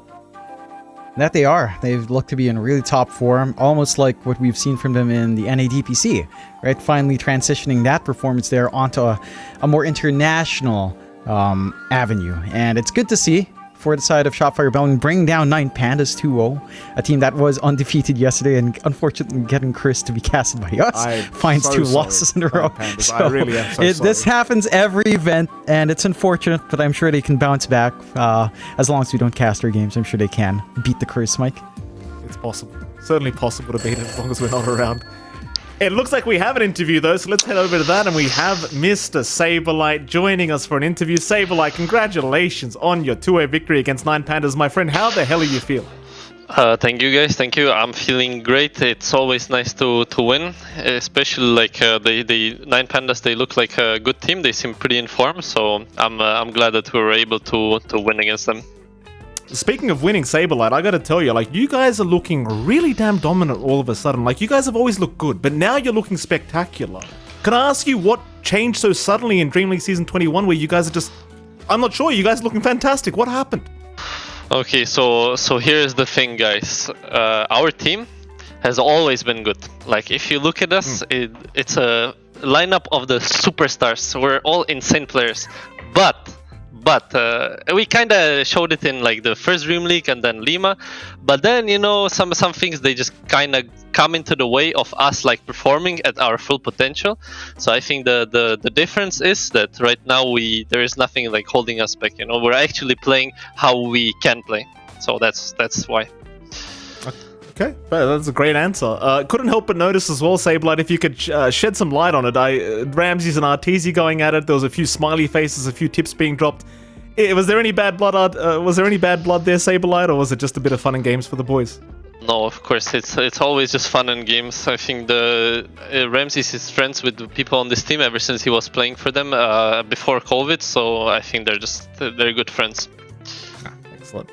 In terms of meta, Saberlight, obviously a lot of your micro-intensive heroes aren't so much in the meta anymore. It feels like, your Lycan's dead, the Visage seems kind of dead, the Beastmaster maybe a little bit. How are you fitting into the meta? Because we've seen a lot of Dawnbreaker from you, and obviously very consistent dominant performances. Are you a fan of the meta? Yeah, I kind of like it. I think there's a good mix of like the Zoo heroes, they're still like kind of viable, and then there's also just like the classic offlaners, the Tide Hunters, the Marses, the Centaurs, stuff like that. So it's good, I'm still waiting to pull out my Magnus and my Sand King. So it's still in the it's coming. Here, go on. Yeah. I am curious, coming into this game too, you guys saw the Dazzle pick up. Is that something that you guys ever prepare for? Is it something that you guys have run into beforehand, maybe in scrims or your pubs, that mid-dazzle? Like, what was the feelings on that one from Nine Pandas?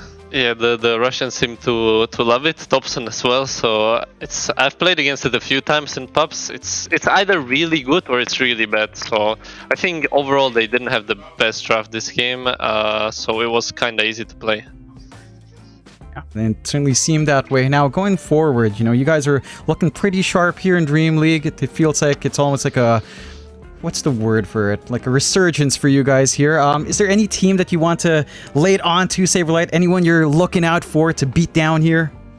Well, normally it would be TSM, but unfortunately they're not in the event. So I'm going to have to wait for TI for that one. But I can't wait to make Liquid 1 and 7. Fair enough. And I have one little bonus question. We love talking to you, Saberlight. You're always fun to talk to. We noticed there's one person in the team that never talks to us. Why is Abed dodging me and Mike? Does he hate us? Does he hate talking to people? Is he real? Is Abed a real person? Not really. We just have AI bot playing. So whenever I knew it. Yep. I knew it. When people want to interview, we have to like hide it really well. Like he's sick, tummy ache, classic. Yeah, don't tell anyone I leaked it. That's good to know. Told you, Mike. All right. Well, with that, I mean, you already kind of mentioned you're looking forward to beating Team Liquid. Are you worried at all about Team Liquid? You're pretty confident you're just going to destroy them here in this next matchup? Well, I'm confident that we're gonna beat them, but I also think that they're a really good team, and they're one of the few teams that's like really good at bouncing back. So I think the fact that they're 1-5 does not really mean anything. Like if it was some other team, then I would kind of assume that they're tilted, but not the Liquid boys. Yeah, it's certainly a good stack of boys there. Saberlight, we're going to have to let you go very, very soon. But before that, do you want to... I love giving you the opportunity to shout out your socials because you're a very entertaining person, Saberlight. So give us the YouTube, give us the Twitch, give us everything. Nice. Thank you. Very important. That's why I do the interviews. Okay, guys, follow me, Saberlight00, Twitch. I also post on YouTube. I think just Google Saberlight, classic Twitter. Just type Saberlight anywhere and make sure to follow me. I post the dunkest content in the Dota universe. There is actually no one that's funnier. So, make sure not to miss it. Literally nobody. Thank you very much, Saberlight. It's been an absolute pleasure talking to you, and best of luck in your future games, so we can't wait to watch you again. Thank you. Bye-bye. Bye-bye, Saberlight. Oh, there you go. There's the lovely Saberlight having a chat with us, Jonathan. I love talking to this guy. I mean, you and I, we requested Saberlight. Obviously, we requested Arbet. We tested the waters. Arbet said, no. Real. I'm not coming. Not real. It's not happening. He's an AI. We've established that. Saberlight has leaked it. But I love talking to Saberlight. He's a talkative bloke, always happy, always has something funny to say. And I mean, they are up against Liquid next. Not in the next series, but in their next series. In particular, is what they're going to be up against. And yeah, I mean, judging by how Liquid's doing right now, you'd imagine Shopify should be the favorites. But, like Saberlight said, Team Liquid's they're a pretty experienced team. You really can't count Team Liquid out. And there's the schedule, so we can have a look and see exactly what's going on the Storm stream. Of course, you've got Evil Geniuses up against Gaming Gladiators up last, Entity vs Talon Esports, and of course the next series coming up, it's going to be Team Spirit up against Evil Geniuses right after this short break, I believe.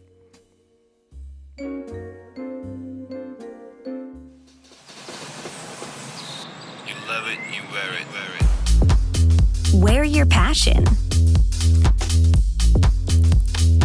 Share your passion. Wherever, whenever. Gaming is a lifestyle. Get your merch at shop.eslgaming.com. Since the dawn of time, all have submitted to one true ruler. Fate, moments of euphoria, sorrow, acceptance, all are fleeting in the face of destiny. Yet only the bold dare defy this rule. Dare to triumph against all odds. Dare to rise above fate.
Welcome back, ladies and gentlemen. We are going into our next series of the day. Of course, Team Spirit up against Evil Geniuses is going to be the one we are watching. Jonathan, what an exciting series we have coming up.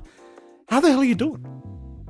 Doing great. We had a great series earlier on with Shopify Rebellion taking a 2-0, an unexpected 2-0 up against 9 Pandas. And this one should be rather interesting as well. Evil Geniuses up against Team Spirit, of course.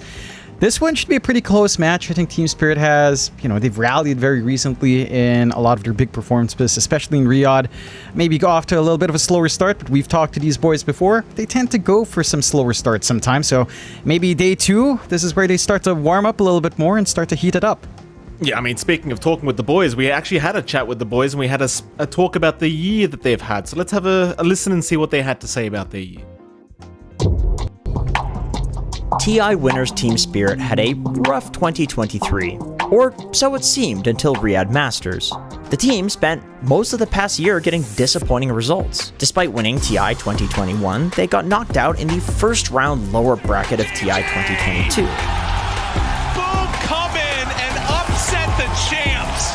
In a trade of players with BetBoom, Toronto Tokyo left shortly after for Laurel. It was time to prove themselves once again in Lima. What could they do with Laurel? Not that much. 8th place in a major is a good result for a lot of people, but Team Spirit wasn't happy with it. They wiped their tears with their TI winnings and moved forward into the next major, ESL 1 Berlin Major. This time, they'd surely find their footing and win the whole thing. Oh, never mind. After performing well in the group stages, they were 2-0'd by Aster. It's cold! Shit happens. We will come back stronger. Come DreamLeague Season 20, Spirit actually managed to do fairly well, placing 5th. What we were yet to know was that this was all part of their master plan, placed well enough to qualify for Riyadh Masters, but not well enough to look too scary. Team Spirit enjoyers everywhere were overdosing on copium. Surely they're still good, right? Well, they got knocked out in the first round of Wally playoffs, finishing 12th. At least that's not last. It was now time for Riyadh Masters, and so the master plan was set in motion. All of the strats that they saved over the past year, all of the terrible major results, they were all just pieces of the puzzle. Every other team was just a pawn in Team Spirit's twisted game of 4D chess. So what happened? Well, it worked. The return to glory! Team Spirit! Sadly, this might be the start of the next year of strategy saving. Team Spirit fans, strap in and sit tight. It's gonna be a bumpy ride. Oh, there you have it, Jonathan. The year in review, obviously. Riyadh Masters is probably the only tournament you really need to win outside of TI this year. I'll be frank, John. Plenty of money they did receive, and it's a team you can't underestimate. We know how great these boys are on the side of Team Spirit, but there's also some fantastic boys on the side of Evil Geniuses who are going to be their opponents here today. And speaking of the Devils, there they are. Evil Geniuses currently with 1 draw and 1 loss, I believe. So they are looking to try and secure a first victory, a first 2-0 against Team Spirit if they possibly can. Though I dare say they are going to be relatively challenging opponents in Spirit. Yeah, it doesn't get any easier up against Team Spirit.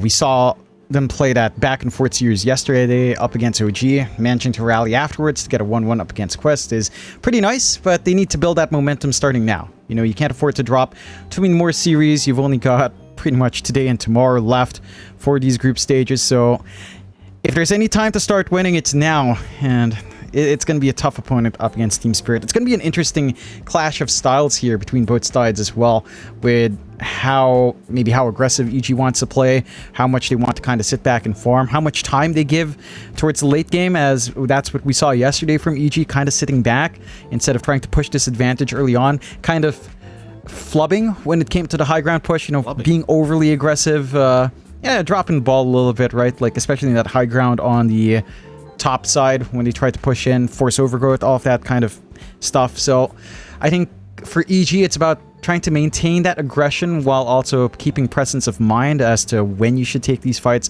how you should take these fights, and Team Spirit could force them in a position where the decision making might not be ideal depending on how aggressive they play. I think that kind of style that we see EG play, as at least yesterday, especially in that OG series, it's something that Team Spirit plays into really well because they're also an aggressive team. They know these openings that you find when a jump isn't quite ideal, where you leave yourself susceptible to some counter initiation, some good counter plays, and it's going to be fun to watch, I think, for both sides playing this high aggression Dota. Oh, absolutely. Jonathan, I did take the time to Google the word flubbing just to ensure that you weren't making up words again. Turns out, I can't believe what I'm reading. It turns out you're actually correct, and the definition is actually the same as you put it, to make an embarrassing mistake. Well, there you go, Jonathan. That's something I've just done, made an embarrassing mistake in doubting you and your English vocabulary. It's fantastic. Well done, Jonathan. I read a lot of books, Mike, okay? Do you? I read a lot of books. I really do. Okay. My favorite, this is a bit of a segue while waiting for the draft, of course. My favorite has been, what is it? The Wise Man's Fear, Kingkiller Chronicles, which is perpetually stuck at 2 books out of 3, which is unfortunate. It's, as long as, I'd say it's almost like a biblical Lent. It's a rather interesting read, Mike, if you're really bored. I read that in like one night. I read both books in like 2 nights. That was insane, but I read a lot, Mike. Maybe you should try reading too. You know, flex that brain of yours sometimes. I know it doesn't get too much muscle use, but could be time to think outside the rock of Earth Spirit. Oh. You know, expand elsewhere. Yeah. Thank you for that, Jonathan. No need to show off now, John. I wasn't aware you had the capability of reading, so there you go. I learned something new today. With that, though, Team Spirit up against EG. That's the matchup we're talking about. What does EG need to do? I mean, this isn't a bad team. We've seen EG perform very, very well in multiple tournaments. Obviously, looking to be the underdogs here up against Team Spirit, but is there anything in particular you'd really like to see them draft or really like to see them do to give themselves a really solid chance at beating out Spirit here? I think drafting-wise, I didn't really have any issues with EG's drafts yesterday. I think they were all very solid. It had a great understanding of what they had to do and what's really strong right now in the meta. They already have a good read on that. So it's really down to execution. Again, going back to the points, it's these decisions that they make in these late game scenarios, it feels like mid to late game, where the engagements aren't quite ideal. They force out some big spells, like they instantly pop Overgrowth onto like 1 or 2 heroes. They get punished in the counter fight without that hard control.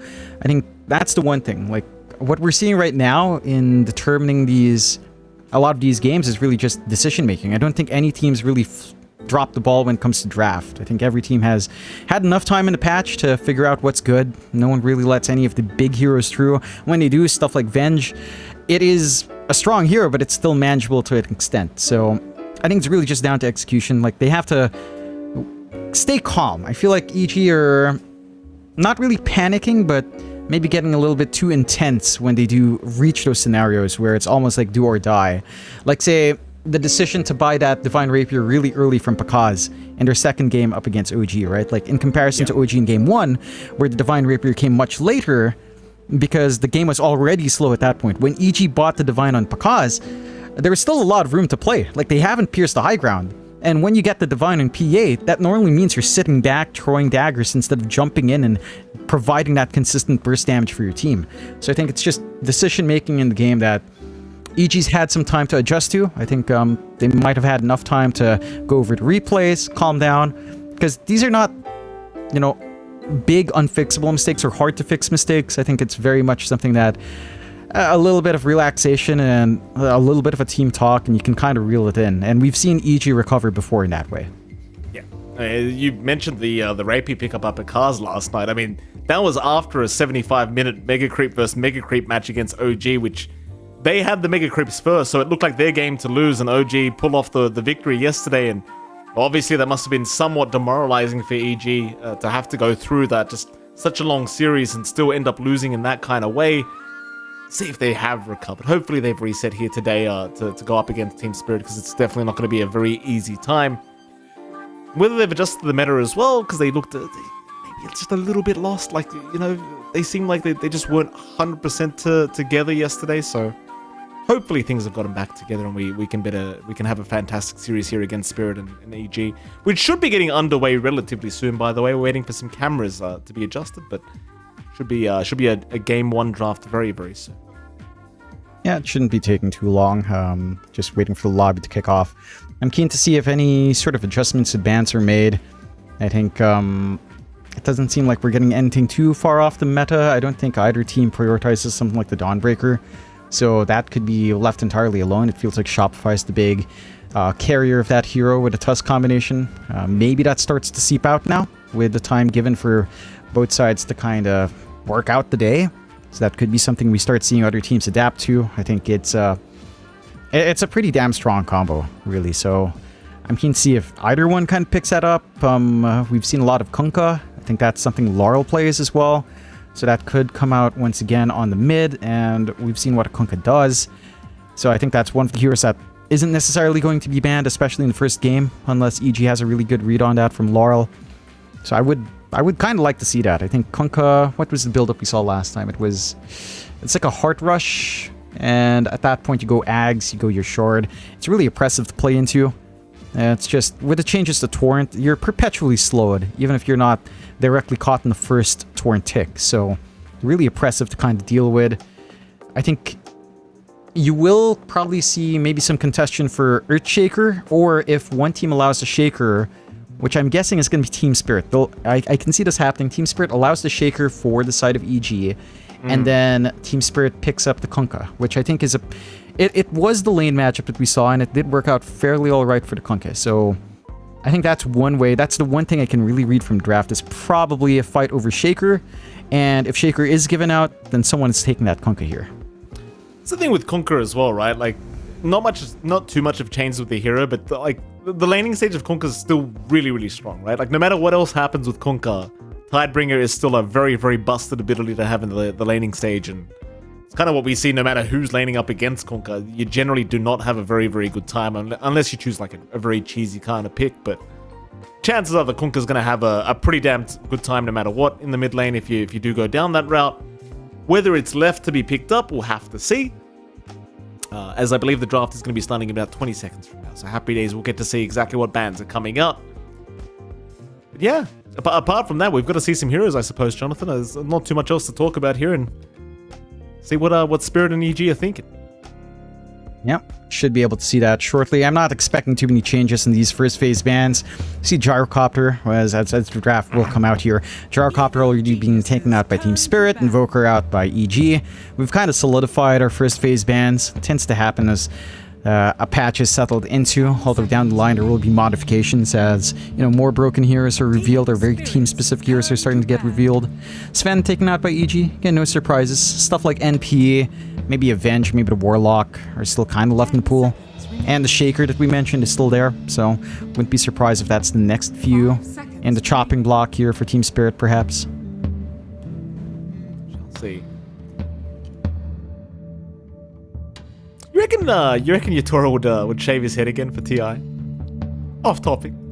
Is that going to happen again, John? Perhaps. Maybe a new trend comes out, you know. Okay. Maybe it's It's time to, maybe it's not going to be shaving heads, maybe it's I don't know, right? Artur accidentally colored his hair pink. He could on purposely color his hair pink, and everyone could start coloring their hair pink. Was it really an accident? I mean, Marcy has pink hair. I mean, he used the wrong soap. You know, the man doesn't read his soap bottles like I'm sure you do as well. Fortunately for you, you didn't color your hair, which would be very funny on stream, let me tell you.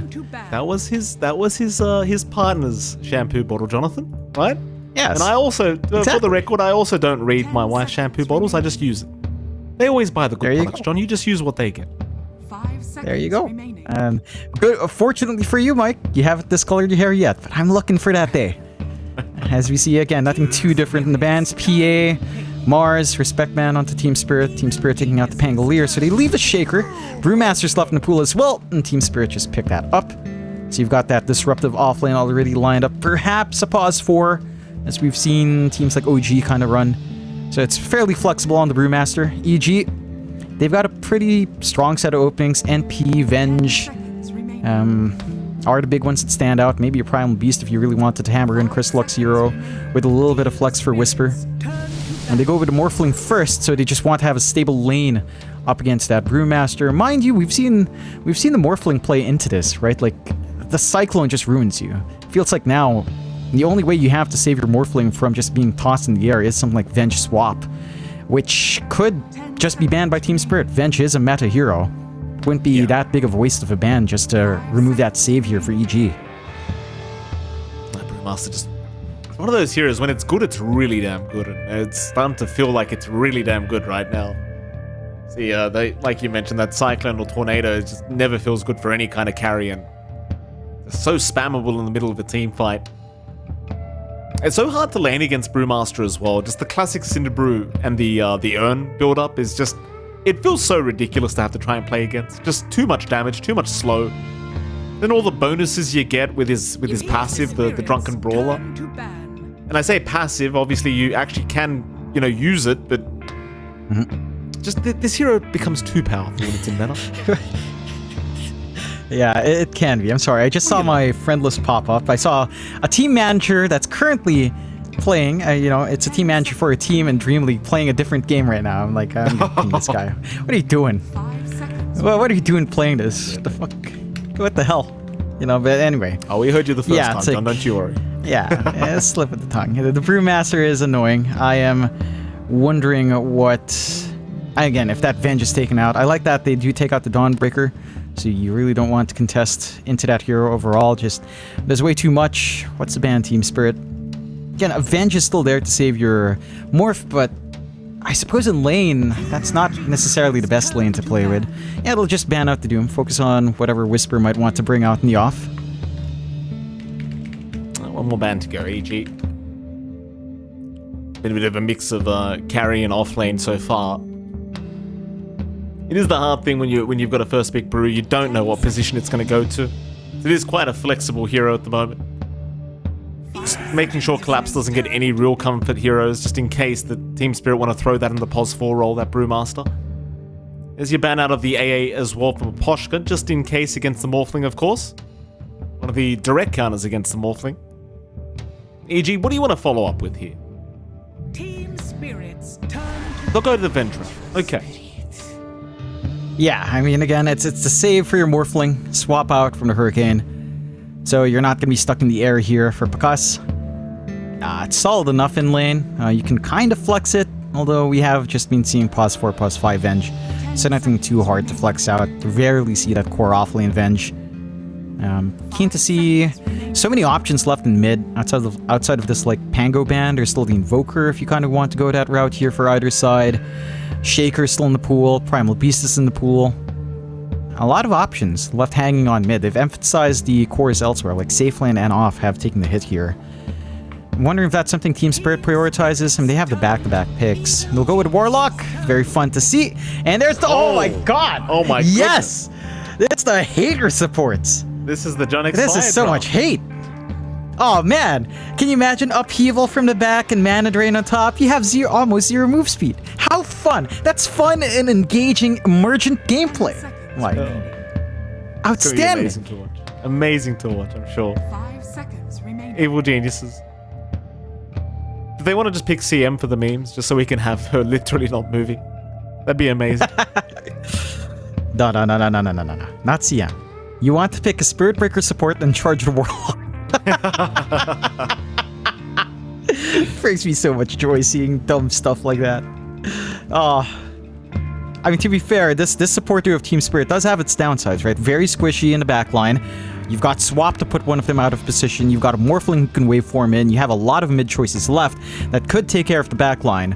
So that is something Team Spirit will be very susceptible to. And you've got already one way to jump in with the LC coming out. Potentially an LC Venge lane. It's a really good positive feedback loop here for EG to play with. You've got the base damage increase for the Morph to kind of enjoy later on, but in lane, you've got the Wave of Terror for the LC to kind of just collapse on. You get a lot of output with a Moment of Courage. So I like this coming out from EG. It's nothing too flashy. It might be lacking a little bit in the teamfight factor. In terms of AoE control, it's not quite there. But the solo pickoff and the counterplay, the ability to rip the backline, certainly there with EG with this kind of opener. See? Fourth pickup, EG.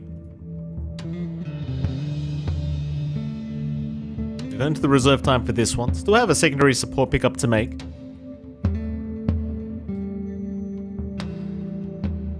Probably a pos 5 to come from a Poshka, but they could just throw the Venge in the pos 5. It's like a lot of value for like a Rubik pick this game, but perhaps they just don't feel like it's the way to go, like the way to lane it. Rubik in lane just doesn't feel amazing. Like the changes to feed, well, you don't trade that well. Venge trades a lot better, you know, and you already have the Venge anyway, but if you pick the Rubik here, I mean, there is value in spells, I do agree on that point. It's just, yeah, you go for the straightforward combo instead, doubling down on that single target pickoff. Skyrat Mage, you've got the Duel plus Mystic Flare combination on hand, and silence this up against even something like the Brewmaster is going to be gigantic, right? Ancient Seal onto him, prevent him from splitting, provides you with that opening you need, so I like this from EG. It is very up-tempo though. They've got to play this game pretty damn fast. You kind of want to hit the ground running here with Whisper on the off-lane LC and just kind of get these duels going. Swap into Duel or just Blink, Duel, Mystic Flare. I'm surprised Team Spirit still go for the TB. The lane matchup against LC is pretty alright, to be fair.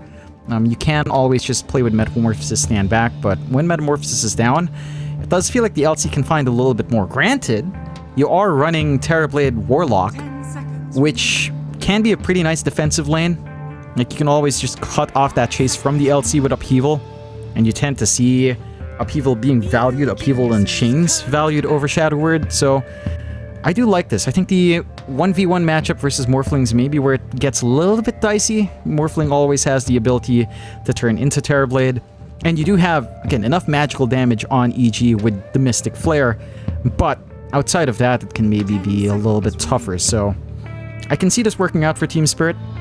The lane is definitely the bigger challenge, so I think they have to be really cautious. When you have the Warlock, this can be a strong lane. I guess Fatal Bonds plus Reflection can be pretty annoying, but overall the LC shouldn't have too much of a hard time as long as you have the press the attack on hand.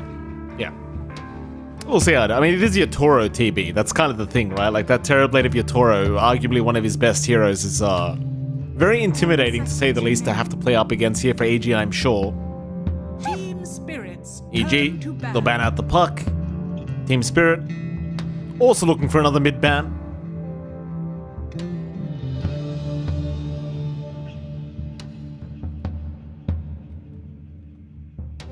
I wonder, like, what are you really looking at here? Like, you've still got the Shaker that you brought up earlier for Chris Luck. He has been playing it quite a bit. It doesn't necessarily feel like the best Shaker game, though. It's not the best, but it can work out. I think we've seen Chris Luck kind of work that Shaker out. My issue is if you don't find that Blinker Ags timing, you will be soaking up a lot of space, and there's potential for, say, your LC needing to farm up for the Blink as well. You're going to be waiting for these initiation items. You're just going to be stuck while Team Spirit farms efficiently across the map. I'm wondering if Team Spirit will just ban it out, because they take away the Primal Beast. That's something Chris Luck's been playing as well in this tournament. The only other option outside of those two are Earth Spirit, and they take the Shaker, so they go with a Kunkka. Like, it's just what we said in draft. It's like, yeah, Kunkka, Shaker, It's going to be the priority towards the end. Pick that up on Team Spirit. They've got added durability for your Terrorblade now. You've got a huge nuisance in team fights. Like, we're seeing that combination again. The chains, the Fatal Bonds coming out, plus the Torrent Storm down the line. Tidal Wave into Upheaval. All sort of shenanigans can come out here for Team Spirit. EG. Again, what Chris Luck's been playing outside of the Shaker and the Primal Beast has been Earth Spirit. I don't know about that matchup. Like, Earth Spirit and Takunka doesn't sound like the comfiest time. I think any matchup against Kunkka right now is pretty bad. Like, because Tidebringer is just always going to make it so you win. I honestly wouldn't mind the Earth Spirit this game, because it feels like you've got a lot of tempo if you count the other 4 heroes apart from the Morph on EG, but it does give you another silence, gives you a lot of magic damage against TB. What's that drawing at the back? The drawing? Oh. Yeah. Beer, apparently, what is Jonathan. That? A beer? I read beer on the left. Oh yeah, that's one. But what's the little... That's that tiny guy below. Huh. That's a good... Is that Warlock, John? Perhaps that's Warlock. It looks like Warlock and Pudge. As we get the axe, so what's our Chris Luck hero mid? Is it going to be mid-axe? Is it going to be mid-LC? LC kind of goes up against... Oh, yeah, it LC. is. LC up at Kunka. That is a decent lane matchup. I think that's one way to kind of give yourself a good time. We have seen LC kind of crush a lot of melee matchups mid. I like the axe here. It's still a combination with your Skywrath Mage. It's a good way of clearing through Terrorblade Illusions. You're just going to be spinning to win. So again, there's still that potential for a lot to roll out here for EG. A lot of tempo, but they have to come out of these lanes swinging. I don't think you want to give Team Spirit a solid foundation to build upon, because while Yatoro might be stuck farming, Laurel is going to be looking to be active. Again, his timing's like really just shard at 15 minutes. This here kind of gets insane. Like shard BKB, you're kind of set to go on Kunkka. So we need to see EG play up tempo. We have seen them do that before. I think the next step for EG is, again, decision making on high ground fights. That's where things can get dicey. If this game drags on, I think Team Spirit has a bit of an edge just because purely of team fights. You know, BKB's whittled down to 6 seconds. You've got the Golem, potentially double Golem with a lot of Warlocks managing to save up for refresh. Torrent Storm, Torrent's Boats. Like, there's a lot of counter control from Team Spirit. And for EG, I don't think the 6-second BKBs play into their advantage as much as it does for Team Spirit. So they have to play it fast and they have to play it cleaner than we saw yesterday, but they have the draft to kind of enable that if they do get going here. Yeah, I kind of agree with you. I think they do have the better late stage draft, and well, the early stages of the game might be a bit of a problem. But let's head into game number 1 and see exactly what does happen. So the question is, can EG really set the pace they're looking for here? Is mid LC is one of my personal favorites, John, but I can't necessarily say it's good. Maybe Chris Luck will prove me wrong. Yeah, I think as long as he plays his aggression right, it can be still pretty nice up against Laurel. I can see a value point in Torrent just throwing off any trades from an LC. Like, again, just the fact that the debuff lingers when you walk into that area is pretty massive. Cheeky ward placement here from Team Spirit, but they don't actually see anyone with that smoke. Big wraparound, EG getting a nice ward themselves, and they'll see Collapse on the Brewmaster. Collapse already losing a lot of HP, and he is as good as dead. Panda the one to take the kill, but now a great turn from Lol, and the Fatal Bonds out. Oh, they're all just sharing the pain. Yatoro, no more reflection to play with. The chase is still going from Aposhka. He's got no spells left to throw out, but they really want the kill. Reflection in 5 seconds now for Yatoro, so he might just have it in the nick of time to secure this kill. So he will throw it out, and it's going to be enough for Panda. They'll get another one. Who wins that team fight, John? You tell me. Oh, it's not even finished yet. Matthew's in trouble now. Oh, Maposhka's got a killing spree. 3 kills to Maposhka. You cannot fight into Fatal Bonds that way. I mean, it's still some pretty good kills. You kill off Laurel, you kill off Collapse, but the fact that Yatoro gets to soak up all of that free XP, a little bit of gold for himself, does feel a lot better there. I mean, they come in, it's a 4-man Bonds. It's a with 4-man Torrent, Fatal with Bonds. Reflection. Oh. So much. You kind of almost miss it while the fight's going on, and next thing you know, just everyone dying from EG, and well, that's a fantastic start. Mind you, most of the kills did go to Maposhka. He picked up 3 out of 4. So, do with that what you will, John. Maposh is going to get some brown boots early this time, it seems. Yeah, you don't mind that too much, honestly. Like, the Warlock, with a little bit of move speed, can feel a little bit better in that lane. It is a challenging lane nonetheless when you're dealing with a Skyrat Mage. We are taking a look down bot. I know, but Matthew's dying right now. One more hit with a Shadow Word, he might actually just die. Though he does have a Fairy Fire to be fair, so he's going to be okay. Meanwhile, mid lane, Chris Luck already dropping extremely low to Lal. Of course, he does have the regen at the moment of the Courage, but in this Kunkka, it's only going to get it harder as time goes on. This is not an easy matchup. And that's the one thing when you are running LC up against Kunkka, right? Like, Kunkka doesn't need to go for the X marks the spot here. So if you can go for a 2-3-0 build, the Torrent doesn't need to connect every single time. If you try to run up and be aggressive on the Kunkka, you cop the slow, you can't keep up that chase. Wild's always going to have a little bit of an easier time. It's not going to be a complete wash. Chris Luck's already managing to get some recovery here. But as the levels go up, this just doesn't simplify for the LC. Laurel just gets a lot more out in the lane, and even with a value point in X, you can always go for the X TP back reset, and he'll be on top of the LC anyway. Yeah. What about that bottom lane? Collapse. Stay with Mira. Panda and Bakaz going at it as well. This might be the boring lane, right? Like, this is the one where you may not expect too many kills. Mind you, you do have a Lion Brewmaster, so you have a very easy way of igniting the Cinder Brew every time. And it seems like Collapse is indeed going for the Vessel build, so I suppose once the urn is up, you probably could try to make a play for Bakaz's life, or even just Panda's life. But till then, chances are they're just going to chill.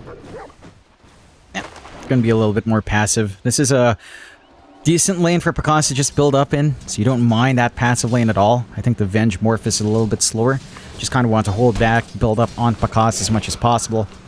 And in that sense, you are finding what you want. You aren't having as great of a time as Yator up top and Panda. Okay, Panda. Not so okay, though. Panda will go down. Collapse the mirror. Able to secure a very simple kill against the Venge. It's very hard playing a support against these two as Chris Smile now in trouble. Lal, he's got the X up. Brings him back, and Chris Luck is down. Gets the level 4. Held a skill point for the X just in case he needed it, and he certainly did. It does pay off in the end.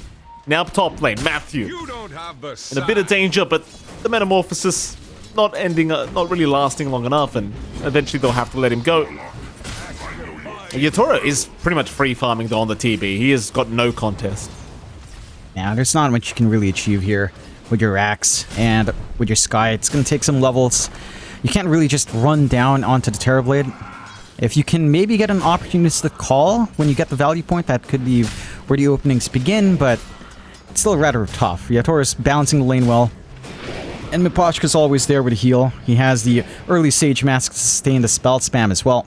And mind you, even though it doesn't feel like too much damage, but Fatal Bonds plus Reflection does mean it's really hard to commit when you are trying to dive in there.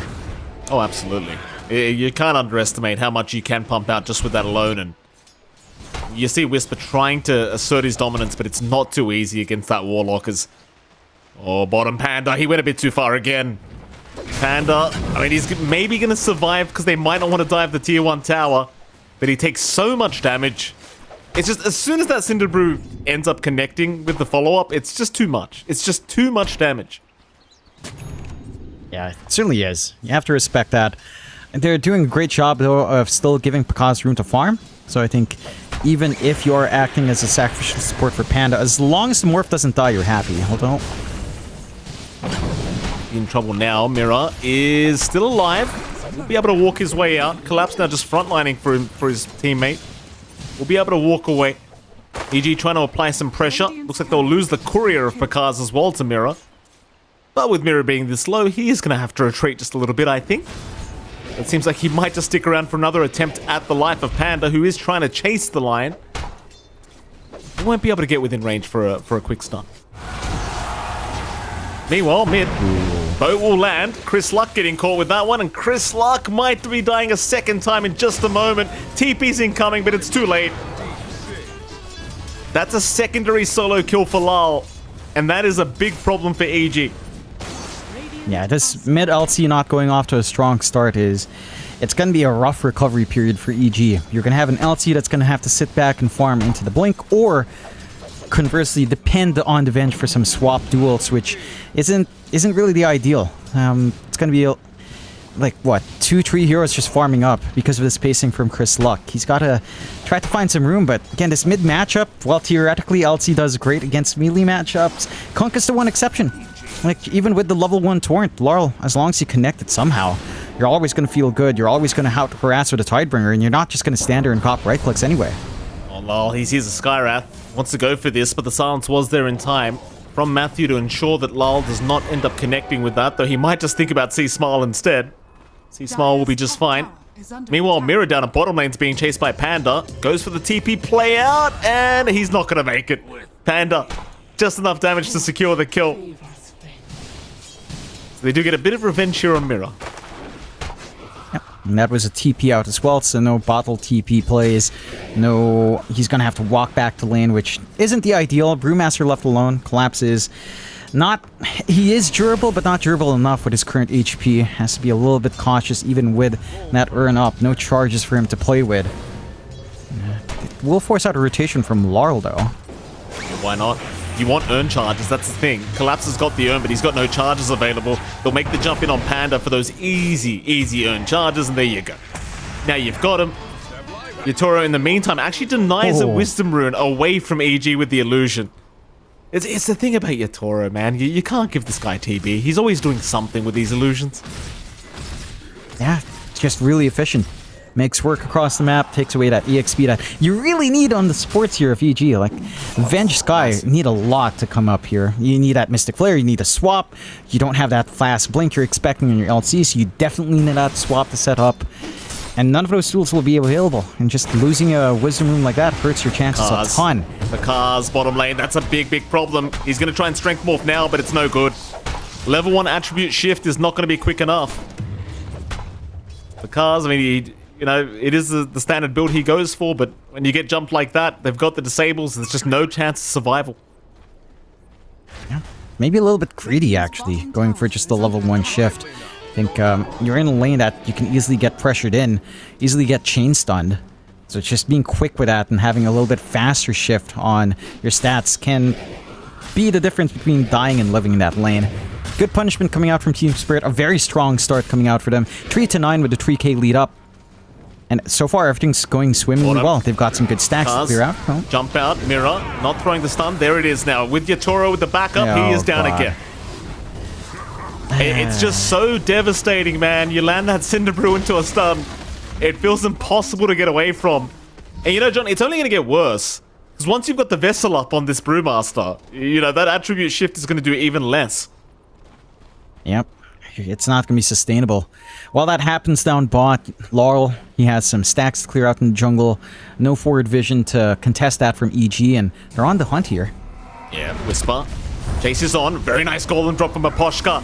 Sneaks up from the back. Secures Whisper. Chasing down Matthew as well. Look at all the little minor imps just chasing Matthew down. Another couple for Team Spirit. And so far, it is too easy for Team Spirit, I think. Oh, even Pikaza's courier going down now. Luckily, no items on it, but he wanted something from the secret shop. I believe it was the Ring of Health that he's never going to get now. Yeah, great series of takes. Team Spirit, again, they've got this early timing. They've got this really strong start. They're denying the map. They're taking away. Even just the small things like the courier can make a massive difference. And Yatoro is just... he's being so active on this Terrorblade, even just the Dragonlance, which is what you like to see is they make a play onto Panda. They are all over the map. Mid lane, you're going to lose Panda. Radiant Triangle, C-Small might think he's safe, but he's not. Or maybe he is. Maposhka, he's the one to get caught out by a jewel, and he does go down. Yatoro was around the corner, but says, screw that, I'm going for the mid-tier 1 tower. And Chris Luck, he does get his first jewel victory of the game. Happy days. A nice little pickup, with the double damage rune as well, makes short work. It's an important kill to find just to rush this Blink and Blade Mail. It's certainly something they needed. Pakaz, though, ooh. You're trying to really play on the edge, doesn't quite get within range. Lars still going, though. X is out onto Panda once again. Pakaz does not look like he wants to fight right now. He does not feel confident, that's for sure. He will go back to the triangle, but now... Oh, Yatoro, he's making the call to keep going. They're on to Whisper this time around. Whisper, he's a tanky boy with the Vanguard and the Blink Up. He will walk away. The Team Spirit, they are still just not afraid. They'll get the X out onto the Axe into the Torrent, but it's just Lal messing with it. They are literally just playing with their food here, Team Spirit. Yeah. Okay, and there's not much you can do here. Oh? The cast got... Yatoro's just chasing down this morph by himself. Whisper gonna jump in for the call, and now the Mystic Flare. Yatoro.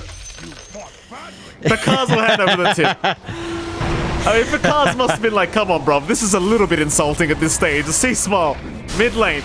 Oh, he's gonna make it. Panda with the magic missile, stopping the attack animation of Lal. And with that Team Spirit, they may need to retreat. Whispers in again. Very nice call out. There's no follow-up to it. They have to be a little bit cautious, Team Spirit. That's a little bit crazy. Mira was waiting for Picasso to go for the tier 1, but isn't going to get the opportunity to go after the Morphling.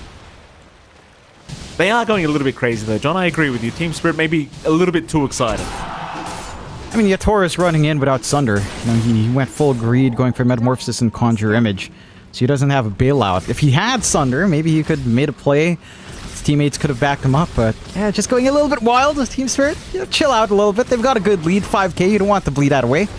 They are farming into the jungle now. Some stacks for Yatoro to find this time. Looks like a Yasha into Scotty build up for him. Set to come out fairly nice. You've got the Midas running for Collapse, and you've got the Smoke out here. Just Mir and Miposhkas. Collapse wants to keep farming, but they are taking the gate down south. There's your Smoke out. Into the mid lane. They'll see Lal. Lal does back himself out at the right time, so he's not going to be the target they were looking for. Bottom lane sees Smile now being smoked on by Mira and Miposhka. I don't think they can really do this on their own, but they're going to try. And never mind what I said, they certainly can. Alright, they certainly can. Those imps. Those imps. Oh my goodness. It's too much damage. When they blow up, it's just way too much coming out from the Fatal Bonds. And that is the Golem drop, but it's solo pickoff for the supports, although... Not very often you see a Warlock Lion jump up to an LC and just solo him, John. It's not very often. Nope. And it's a full creep wave with a lot of imps. You know, they blow up at Fatal Bonds, man. It's a great spell.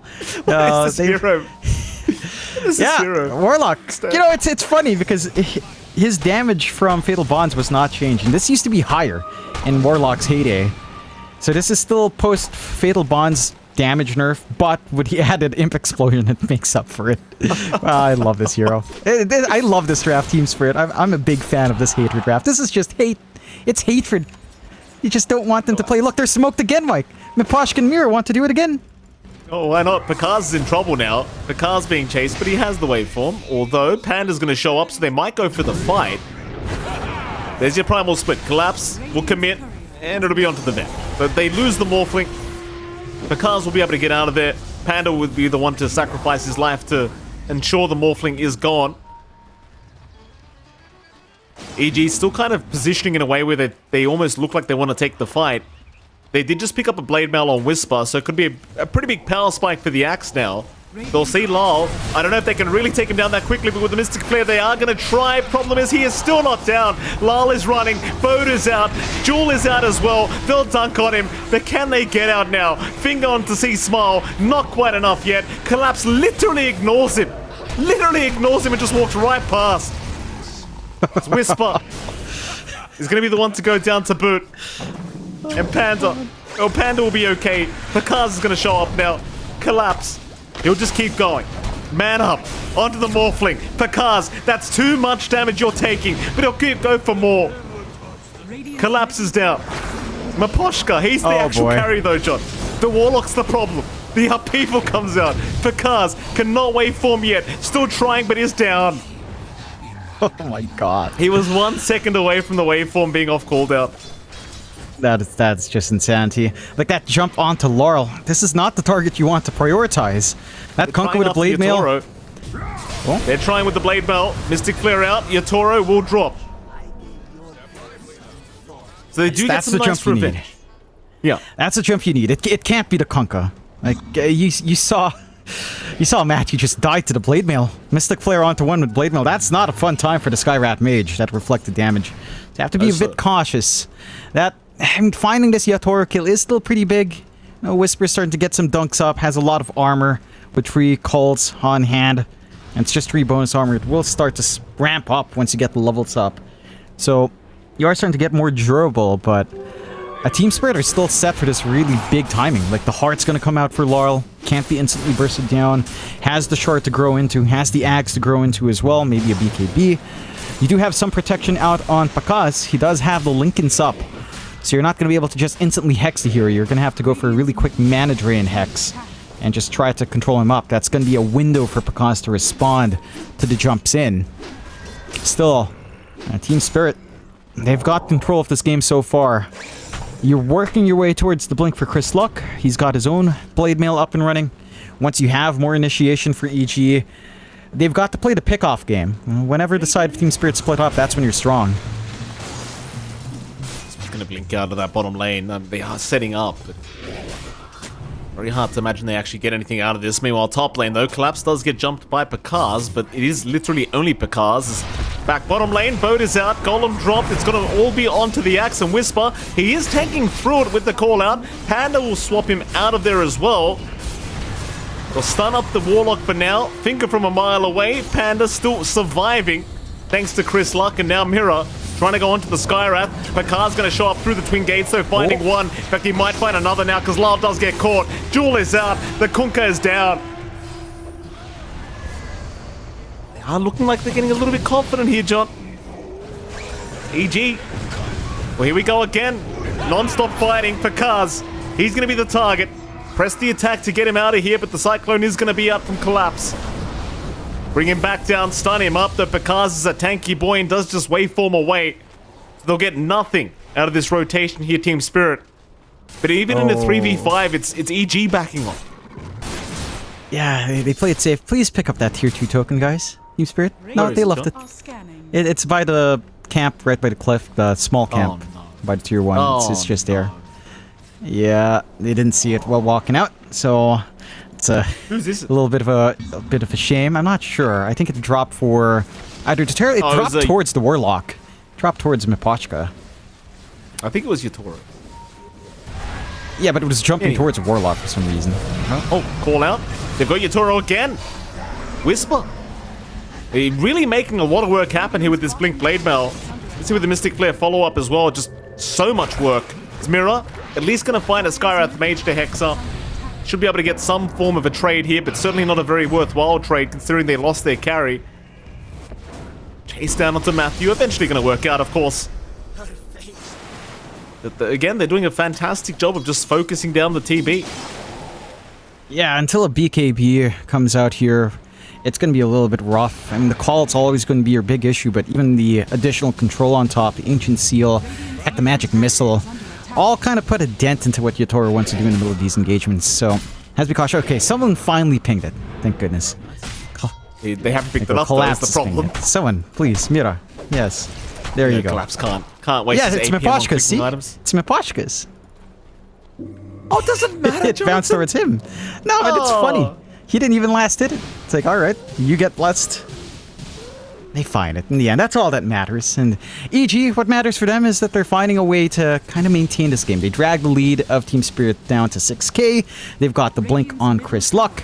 They're scaling up. They're getting room for Pakaz to finally get things done. Out again, bottom lane. Gonna find a lion kill for himself, though I believe he missed the dun. Doesn't really matter, though. Still gets the kill. Yeah, not a big loss.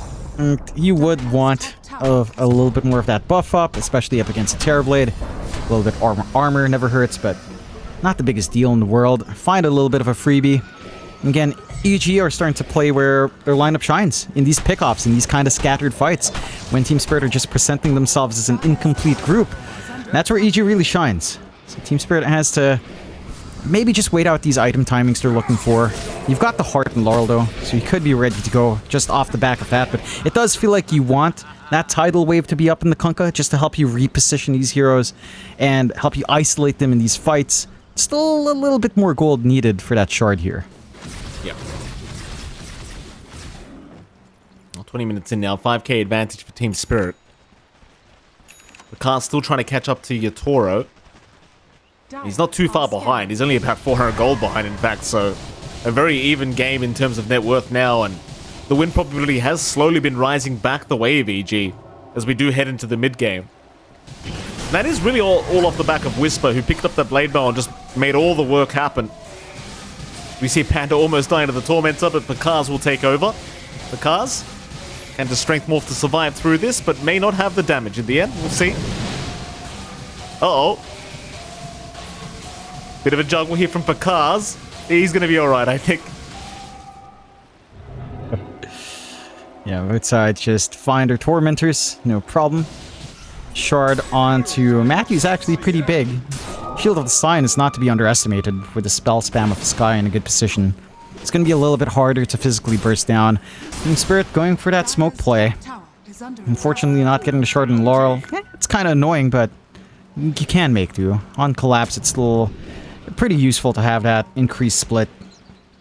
See if they find anything. It's a long wrap around from Spirit. Don't find anyone in the mid lane.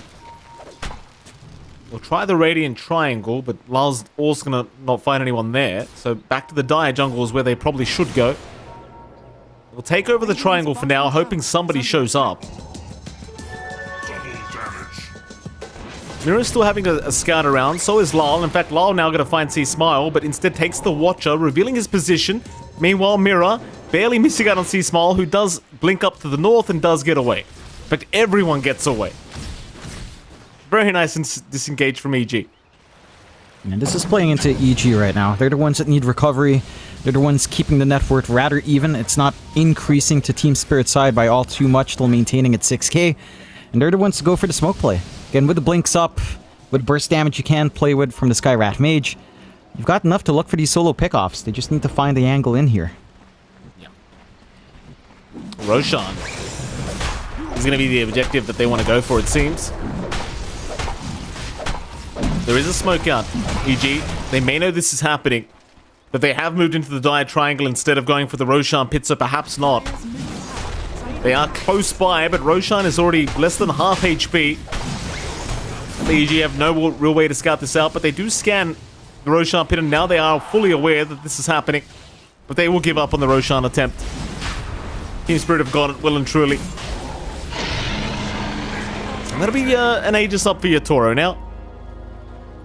So with the Skadi timing up as well, things get very scary for EG, but we'll see if Team Spirit really want to start applying pressure through this bottom lane or not. Pretty much set up to do so. I mean, you've got the Radiance running Collapse. You've got all your spells ready. You've got the Chaotic Offering ready to go. You've got even more imps coming out with the Upheaval now as well, with a Shard up in Mapashka. You're kind of set. It's down to EG to try to break up this formation. Look for that back line. Look for these solo pickoffs if you can. Bottom tier 2 going to go down for free. Will they go high ground is the question. Answer might just be a yes. Team Spirit hanging around that Radiant Jungle, but pings are coming out. And if they can catch someone with the Shard, with the tidal wave of Lal, pretty easy kills to get in. In fact, here goes Miran, there's the tidal wave out onto the Venge. Panda is gone immediately. T3 tower now suddenly open for Yatoro to focus down, and it is going down very fast. They will be forced to glyph through this. Bakars will show up. Axe Call is there onto Lal as well. Lal is gone. They've got the Conqueror. Now the Jewel out. Chris Luck, he caught the TB. Yatoro, he's got no target asunder. He'll lose the Aegis. He couldn't get it on Maposhka. So no Metamorphosis now for Yatoro, but he's still moving back in. In fact, never mind. Seems like they will end up retreating in the end. Not the worst situation for Spirit. I mean, they do get the T3 tower. They will still walk away with their carry. And it was a mid for a mid trade anyway, so not the worst trade in terms of heroes. Not the worst, not the ideal either with a fresh Aegis. I think you want to get more done here for the side of Team Spirit, but when you lose that first life on Terrorblade, just don't have any follow-through options without something like your Ags or a refresh up. They're forced to play it safe. Despise EG time. Losing a tier 3 is not the end of the world for them. Should be relatively easy for them to just constantly clear out. So they can keep playing the stall game. Keep trying to ramp up. It's down to Pakaz really to get more going on this morph. Going for the BKB next, all defensive, but that could be all he needs as long as the initiation's clean from Whisper and Chris Luck. Whisper.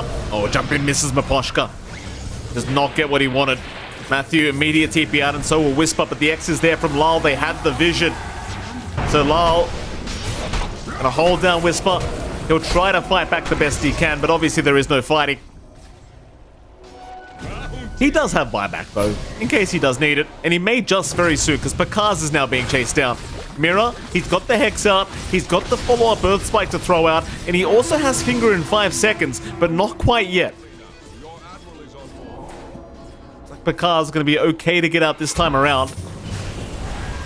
But they are still going. Lal going to find himself avenged once again. That'll be Panda. Apps going. Reflection. That'll do the trick. Sadly for Panda on this Venge, he just cannot survive the initiation from this Kunkka. No. He's a long ways off from finding something like his Ags here. Even a Shard taking a little bit longer than you want for that additional control. Team Spirit just capitalized on top. Take a tier 2. Only one outer tower left for the side of EG. A 12k lead standing for Team Spirit. They've got Golem up in about 20 seconds, so they could actually try to force something in. They could force a bigger fight. Metamorphosis is ready to go on Yatoro as well. But pushing high ground up against potential axe calls, potential duels is always a little bit of a scary time. It's a straightforward angle for EG to look for that back line here. So they show respect to just hold back a little bit. Maybe look for a pick-off with a smoke.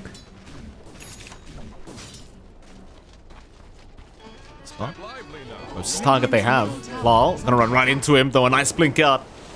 The X not gonna be within range to throw out here for Lal, though he will try with the tidal wave, but see a little bit off the mark. Into the mid tier 2 tower we go. Metamorphosis is back up. Obviously, you're playing without an Aegis up here, but... Oh, Pakaz. He does get caught by that, but there's no follow-up to it. Team Spirit are quite split up here against EG. In fact, top lane, Yatoro does reveal himself, and they all just TP in. Whisper, though, gets a very nice call-off onto the Lion. Mira, however, is not dying quite yet. In fact, now he has gone down thanks to Pakaz. But Pakaz, I'm not sure if he can really hope to fight Yatoro at the moment. Meanwhile, the Skywrath Mage, Matthew, being chased down by Lal. But he's going to be alright to be 4-staffed out. Instead, it is Panda once again who has to die. So they are prepped for a defense of this tier 3 top tower. Whisper waiting for the blink initiation once again. Because he has to catch Yatoro basically. And even that's not really just enough. That'll be Team Spirit. They won't rush anything too fast. They're just back to fun. Still very early. Not too much time left on the Metamorphosis. They play it safe again. They show respect for that high ground team fight. That pick-off potential EG can find in a clumped up area. Oh, although Whisper? Yeah, he gets X'd up. Or at least pop the Blade Mail to make it a little bit challenging for them to focus him down. See, Smile's also going to be there with the blink in. Gets a jewel off onto the Lion. Will take out Mira. So Mira is now gone. Meanwhile, the Axe, Whisper, he is still alive. He barely makes it out with a slither of HP. And nobody from EG ends up dying. He actually gets out in about 300 HP. That's a pretty major win for EG. They force out the Golem. They force out a lot in that engagement. And they find a freebie. Doesn't seem like a big hero kill, but the fact that Golem's down means that, again, you're not going to be looking for a wide engagement here from the side of Team Spirit. Now they're just going to set their eyes for that next Roshan. About a minute 40 until we find out that respawn timer here. Full Octarine up on Collapse does mean more uptime for him to kind of just, you know, always split up. Already has a Quickening Charm on top of that, so the uptime for the split is a lot better now. See how much impact it will have. He's playing tag up top here, but they play it cautiously on EG as well.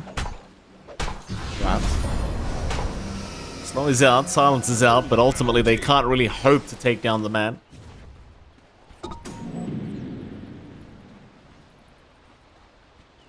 $15k advantage still standing for Spirit. I mean, they are still being very respectful of the potential for a comeback here from EG.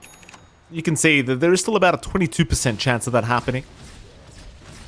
The cars could still be the issue they are looking to try and deal with, but it's just very hard, because every time you see a Toro pop the Metamorphosis with that Skadi against the Morph, it never feels good for Picasso to just stick around. There's no real fight to be had unless this TB is dealt with. And that is really all the pressure on Whisper. Chris Luck has not had the best of luck jumping the TB throughout these engagements, so I just feel like the Axe is the one having the most impact here for EG as Whisper. He's going to get jumped by Collapse. Collapse really messing around with him. Does go for a Thunderclap, but that'll be about it. No real kill potential anyway. Middle tower is under attack. Setting up for Roshan. Could be a quick timer. Already getting control in that top area here for the daytime spawn. And you've got the full Ags already up on Laurel. So all of that crazy team fight is lined up here for Team Spirit. This is the point where it can get very difficult for EG coming into these engagements as the BKBs start to trickle down. Although you still have relatively fresh BKBs on Chris Luck and Pakaz. So it's not going to be the biggest issue in the world. 2.5 minutes for the respawn. Team Spirit looking for a pickoff. Yeah. Toro will... Oh, Pakaz.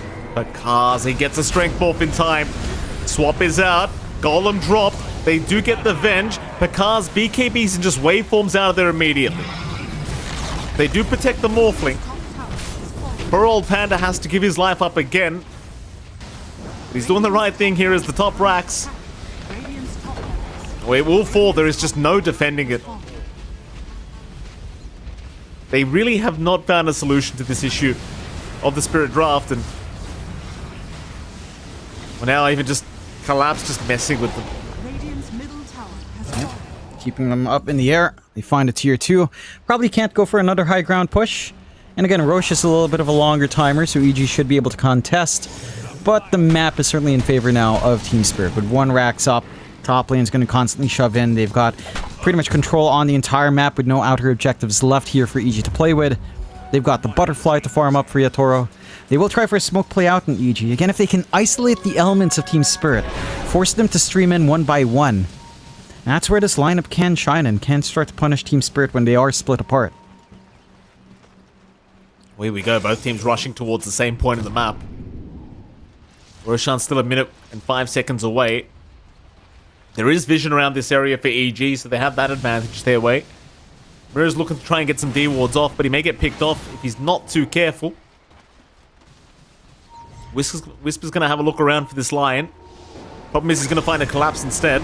Collapse does back himself out again. They'll reveal they are in position. Full on 5v5 skirmish about to happen, it seems. Roshan, though, still 30 seconds away now. Thing is, you've got the Torrent Storm on Lal, so it's a pretty tough fight to be had for EG in a small area like this.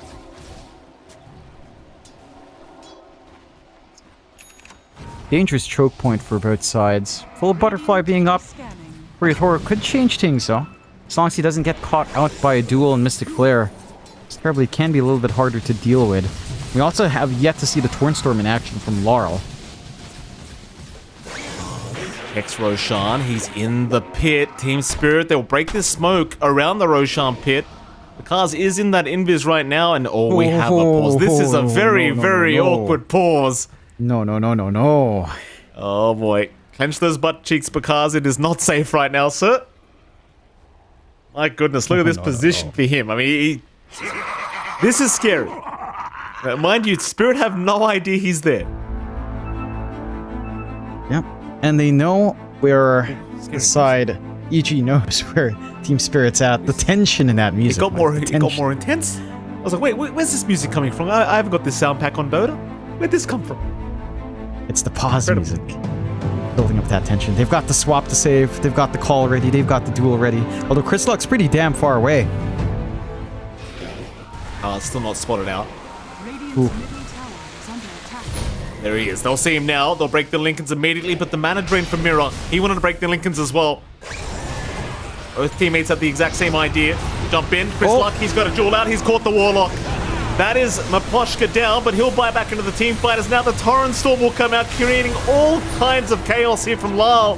They've got Chris Luck X'd up into the boat. He gets swapped out, but he is down. Meanwhile, the Axe trying to find this TB, but Yatoro, he gets asunder in time. He's going to turn right back around on Whisper. And Roshan says, I don't want this crap around my house. I'm out of here. He just leaves. Picard is gone. Matthew is gone. Even Roshan's gone. Yeah. I mean, that was just not the position for EG. If they were all a little bit closer, if the duel was maybe in a better position for Chris Luck on a bigger target than the Warlock, you would have had a better time, but the tier 1 still stands for Team Spirit. They buy back, get into that position, get the Golem drop. Yatora is still allowed to sunder out. And now they've got Roche control. Heck, they're even shoving in mid. And they're forcing a response out from EG, and there's nothing Chris Luck can really do here all by himself. Taking Roshan, forcing a mid-Rax. Team Spirit just getting maximum value off the map right now. And EG can do nothing about it. Now Yatoro going to come in with the Aegis. Collapse has already got the mid-Rax down. And there's only a bottom Rax left to take, and that is already exposed. There's no tower protecting, so Collapse is just going to pop the Primal Split. And he'll just do it the old-fashioned way. 8 hands are better than 2, John. Collapse. And he just holds him back. What are you going to do? Not much. And you've got the secondary life ready to go. It's just going to be Megas with no Fortify left for the tier 4s, mind you. And you've even got an Axe out on Maposhka now. Double Golem incoming. Chris Luck, he's going to try one last time. He'll go into Lal. They'll look to burst him down to the Sunder and keep him alive, but not for long enough. Meanwhile, Maposhka, though, he's got that massive upheaval, slowing everyone down. They'll try to focus him, though Maposhka actually not going to get called from the low ground. Wasn't within range for Whisper. So they'll get away with the Kunkka kill, and that's about it. Yeah, managing to bail out. I mean, still Mega Creeps that EG have to contend with, but you know, we've seen comebacks from Mega Creeps. Although, yes, again, with a caveat, that was OG. But that was EG they were playing up against. Maybe EG's picked up a couple of those tricks and from that last time around. I don't think Team Spirit's the kind of team to fumble with a lead like this, though. So, it should still be in a relatively safe position. Wait for the respawns, retake high ground, take a team fight. You've got the Chaotic Offering ready to go in a few seconds. Gonna be there on the respawn. Maybe want to refresh on top to feel really good about that, but not quite there. You get the shard up for Whisper, so that does mean that you have a better time with a counter Helix with that debuff for total attack damage and no cooldown on the spin. So you can just spin to win now, as you can see Whisper. Little Beyblade top over there. Love to see it. One of the better shots you can have for sure. And Whisper. Oh, Mirror. This is he a gets fun one of your favorites. Yes.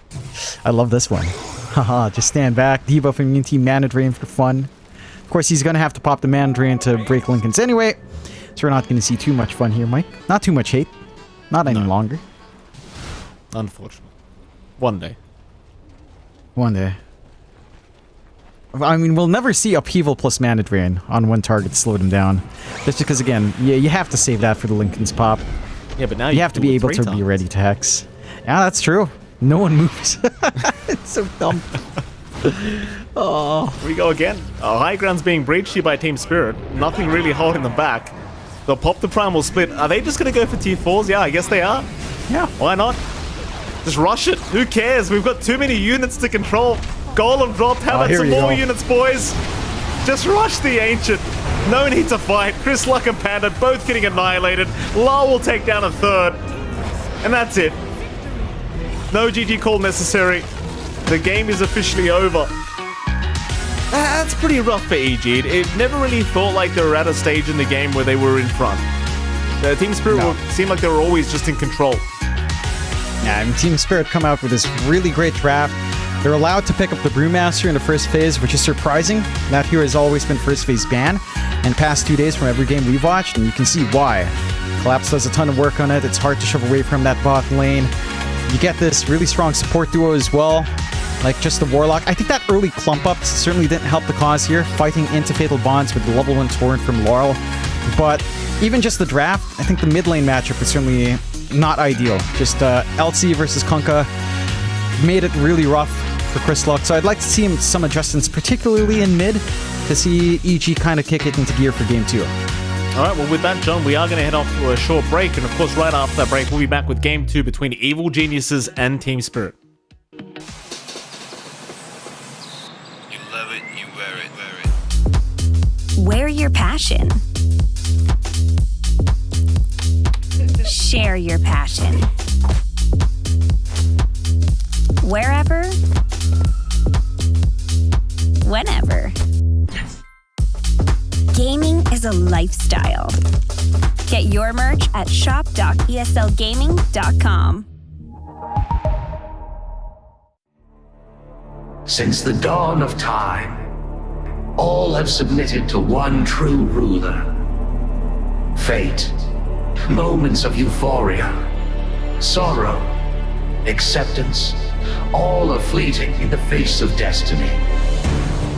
Yet only the bold dare defy this rule. Dare to triumph against all odds. Dare to rise above fate.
Welcome back, ladies and gentlemen. As you can see, some perfect highlights here from game number 1 of EG versus Team Spirit. And of course, Team Spirit pulling off the game 1 victory.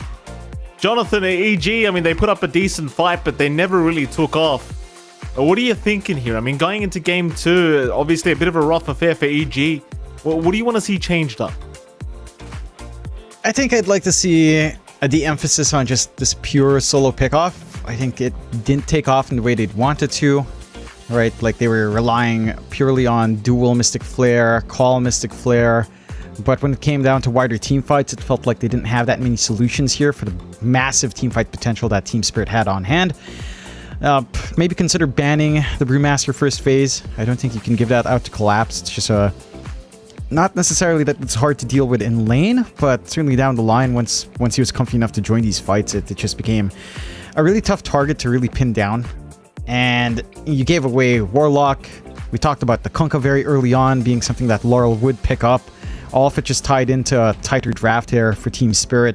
I think EG was a little bit more scattershot in their draft. I think going for that comfort morphling very early on also left them susceptible to just some of these shortcomings, like say Scotty Terrorblade, Spirit Vessel buildup, all of this solo target control that they built up on the side of Team Spirit with the line. So I think some of that's down to the support. I think, again, just emphasizing Sky plus single target combos was really big. I think the mid lane matchup for Chris Luck wasn't ideal. Kunkka versus LC. Again, naturally, you'd think LC would have a good time against melee matchups. Kunkka's probably one of the few exceptions where that doesn't really come online. So I'd just like to see stronger lanes coming out for EG overall, particularly in those areas mentioned, like the support pick in the 4 and the mid lane matchup for Chris Luck. Right. Yeah, it has been a bit of a struggle right now for AG for sure. I mean, currently they're sitting in, 4th place, but with the way this series is going, they could certainly be in the danger zone if they can't pull off at least a draw here against Team Spirit. And, I mean, again, game 1 was not a very easy affair for EG, so I certainly agree, like, just winning out the lanes might be a good start for EG. Like, as you and I have both said, this is not a bad team by any stretch. These are fantastic players on the side of Evil Geniuses, and they definitely need a bit of a better start, that's for sure, because it did feel like all the lanes were just completely dominated by Team Spirit, and hopefully the draft changes a little bit as well. I think I appreciate the flex of the LC into the mid, but you already kind of pointed it out, it didn't work too well against the Kunkka. You know, the offlane matchup didn't work out too well either for the side of EG, and well, God knows the safe lane didn't work out too well, like with the Brewmaster and the Lion, that was just too much to deal with. And props to Team Spirit for those cheeky plays. I mean, we saw that support duo just roaming and killing, was it Chris Luck by themselves, just with the fatal bonds and the stuns out. It was kind of ridiculous to watch, but props to them. They are kind of abusing these supports very effectively. That they are. I mean, I don't know if you even want to give up the Warlock now if you are on EG. Maybe you can prioritize the Warlock for yourself in first phase, although that can leave a couple of shortcomings as well in the draft. But certainly I think the first phase bans were a little bit too open for Team Spirit to exploit.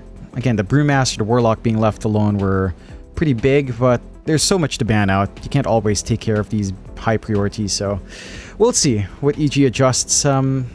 Maybe fall back to the PA. It felt like Pakaz played that tempo really well. Outside of, again, the very early Divine Rapier pickup at like 30 minutes last time around. I think as long as you don't do that, you're pretty happy with Pakaz's PA. Could be one way to go. We'll see. We'll see what those adjustments are. But yeah, it was a fun game to watch. I think Team Spirit's just showing us how busted, in particular, Warlock feels like right now. Just Fatal Bonds in a level 1 team fight with at least one AoE spell. It's not fair. It's not fair. It didn't seem very fair, Jonathan, that's for sure. It's not very often you get to see a POS 5 starting off with a killing spree before the laning stage even started, but that's how Maposhka started his game, so props to him. Well, we will be having a draft underway relatively soon, so we will get to see how exactly EG plan to change things up to try and give themselves a better shot at Team Spirit. We did see some really cool moments. You know, you had the Whisper Axe popping off just a little bit after he picked up the Blink Blade Mail, so that was pretty massive. Obviously, didn't end up paying off in the end, but they had the right idea. Just when your mid and safe lane aren't really, aren't taking off themselves, it's kind of hard for the off lane to just do it himself, and that's kind of where AG ended up for game number 1. Again, though, game 2, it's a best of 2 series, so you could still tie up the series for AG if if you can, that is we are going to be heading to a draft here between Team Spirit and EG to see if they can get themselves maybe a bit more of an imbalanced draft, hopefully. Now, we'll see. I don't expect too many adjustments in first phase. Gyrocopter is going to be a top priority ban out again. Invoker, perhaps. Shaker. There you go. There's the Invoker coming out, as we will switch to the draft shortly, I'm sure. But, again, maybe Brewmaster will have to be considered in that first phase ban, and I think that's one big adjustment to make. Maybe considered Warlock as well, as it just does way too much work. I don't know, like, I feel like Chris Luck's mid-hero pool right now, it's pretty limited. Like, we talked about his options, like Shaker, Primal Beast, Earth Spirit. Oh. And bro, what the? Is that Bakaz lying down there?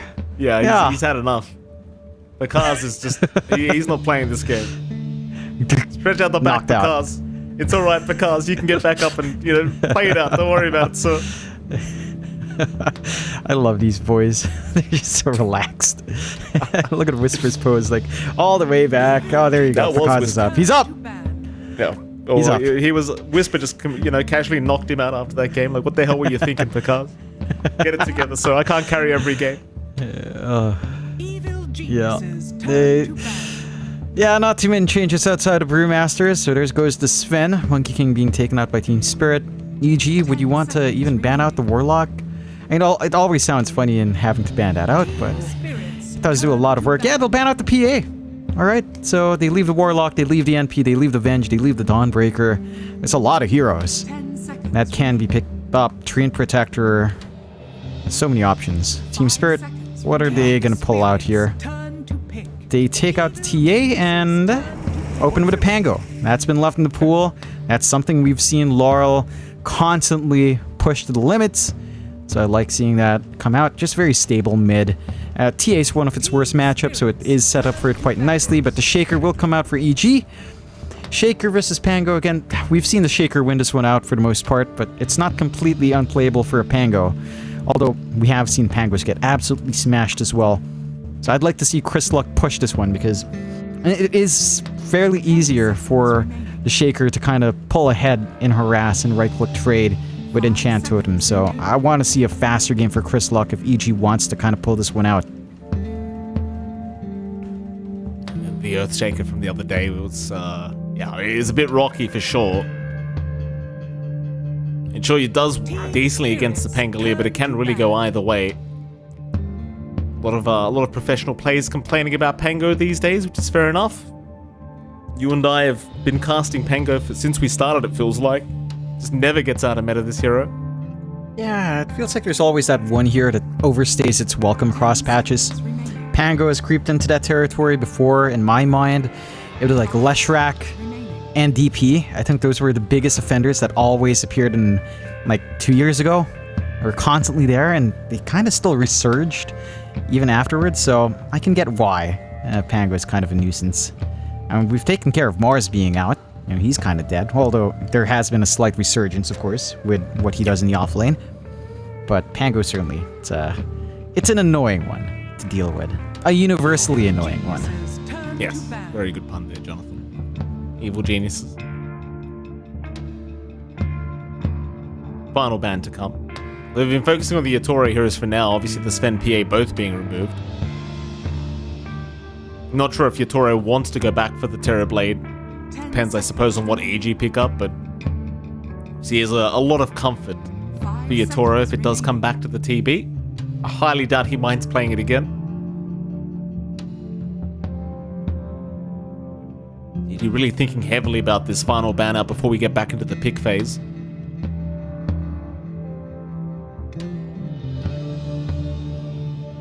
Yatora is a very scary kind of carry to try and ban against as well, because it feels like no matter what hero you give him, he's that kind of carry player that he can have the worst lane you've ever seen, but he'll still have impact in the game somehow.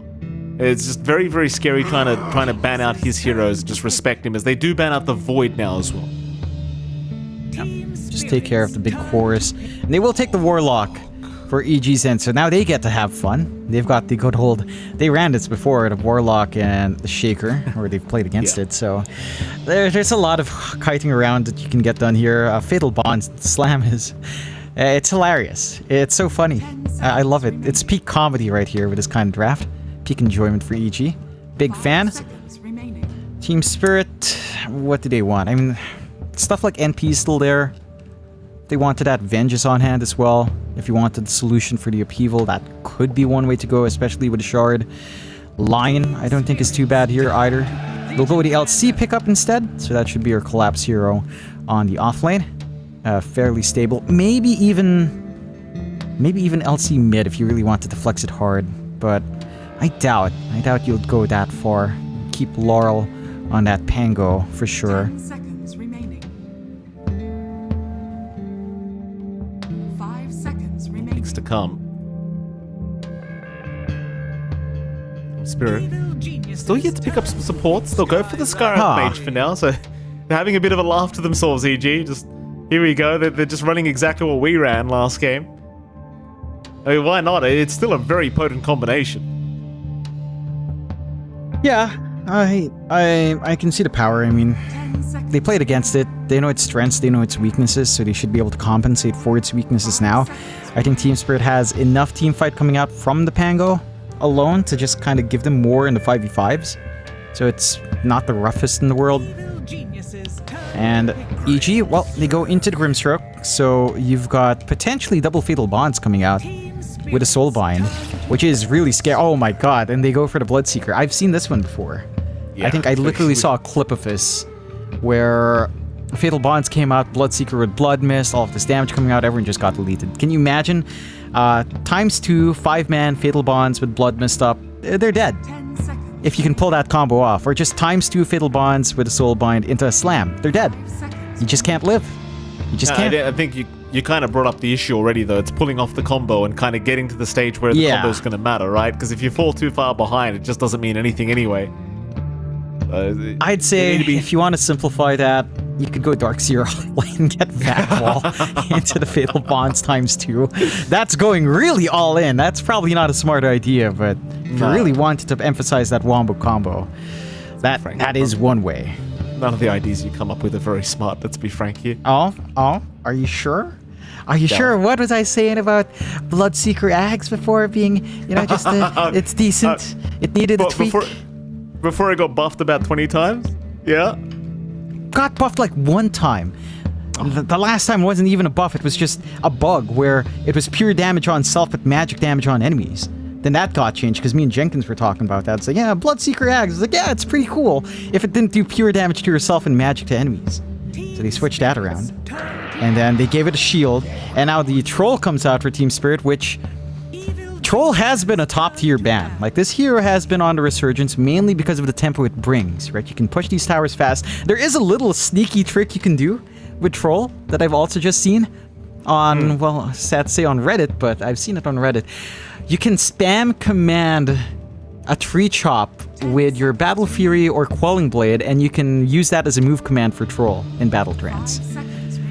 I don't know if Yator would even go that deep into it, but yes, you could somewhat use Battle Trance as a retreat spell if you just spam Chop Tree. I don't know if they've patched that out. I don't know if there was a tiny patch to fix that, but that interaction was there. So hold on, you're telling me if I pop Battle Trance and I chop a tree and I just spam the crap out of it completely the opposite way of the closest hero to me, I'm going to go the opposite way? Yes, you will run away. Okay. Yes. Okay. But again, that's a very niche use case. I think the ideal bind was bind the cast, it's quick cast, then bind it to your mouse wheel. So you're just constantly rolling the wheel to get the command off. Again, it's not practical, but if Yator really wants to push himself, then that could be a play. I doubt it's going to be it. That's what we used to do in Ragnarok Online back in the day, John. We used to play a champion build, the Asura, the Asura Strike. You had to put it on the mouse scroll to... I'm not going to go into... I can't remember the spell names, John. I'll bring you further back, within the Valve sphere of games in CS 1.6 or maybe 1.4 or something. You bound your fire button to your mouse wheel by the double Berettas. It became machine guns. That was a good time. All the way back. I don't know if anyone even remembers that in chat. If you do, you're really old. Oh, that's not nice, John. You're really old. I am. And that's what I'm saying. If anyone knows that, they're as old as me, if not older. Like you might. You're older. It's true. Team Spirit. 6 seconds left. Evil geniuses turn to pick. Go down the Ench route. Okay. Just the Maposhka Ench to finish things off. Why the hell not? Pretty hard lane to go up against if you're the off lane of Evil Geniuses. Like, Troll plus Ench is a pretty yucky lane to have to play against. That it is. It's really oppressive. It's really easy to run down. I think you've got yourself a pretty good time lined up here for your Laurel. I think your core is pretty nice as well, so you don't mind that too much. You can easily fight into the Bloodseeker if you can get a good battle trance off. You've got some early solutions, like Bloodseeker lane into LC is not fun. We've seen that be one of the lanes where a Bloodseeker just doesn't feel great. Like, LC absolutely crushes that lane. I think we've seen Collapse himself play that a couple of times, so should know what to do in that matchup. What's left for EG for Whisper in the back? Like, I keep thinking about Timbersaw, but I don't know if that hero is really still around. It doesn't feel like we've seen all too much of it. Maybe the Tide, maybe he gets flexed into the Shaker, although I doubt, as your mid lane matchup's pretty decent. I think Centaur. Any melee you pick up is really tough. Yeah, you don't really have a choice. Like, I don't see an off-lane ranged hero. Venge, but it doesn't feel like it does enough here.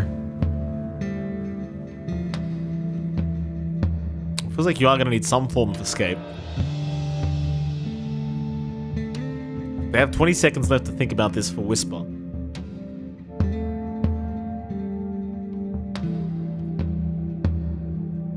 Ten seconds now. Deep thought here from Evil Geniuses. What's it going to be?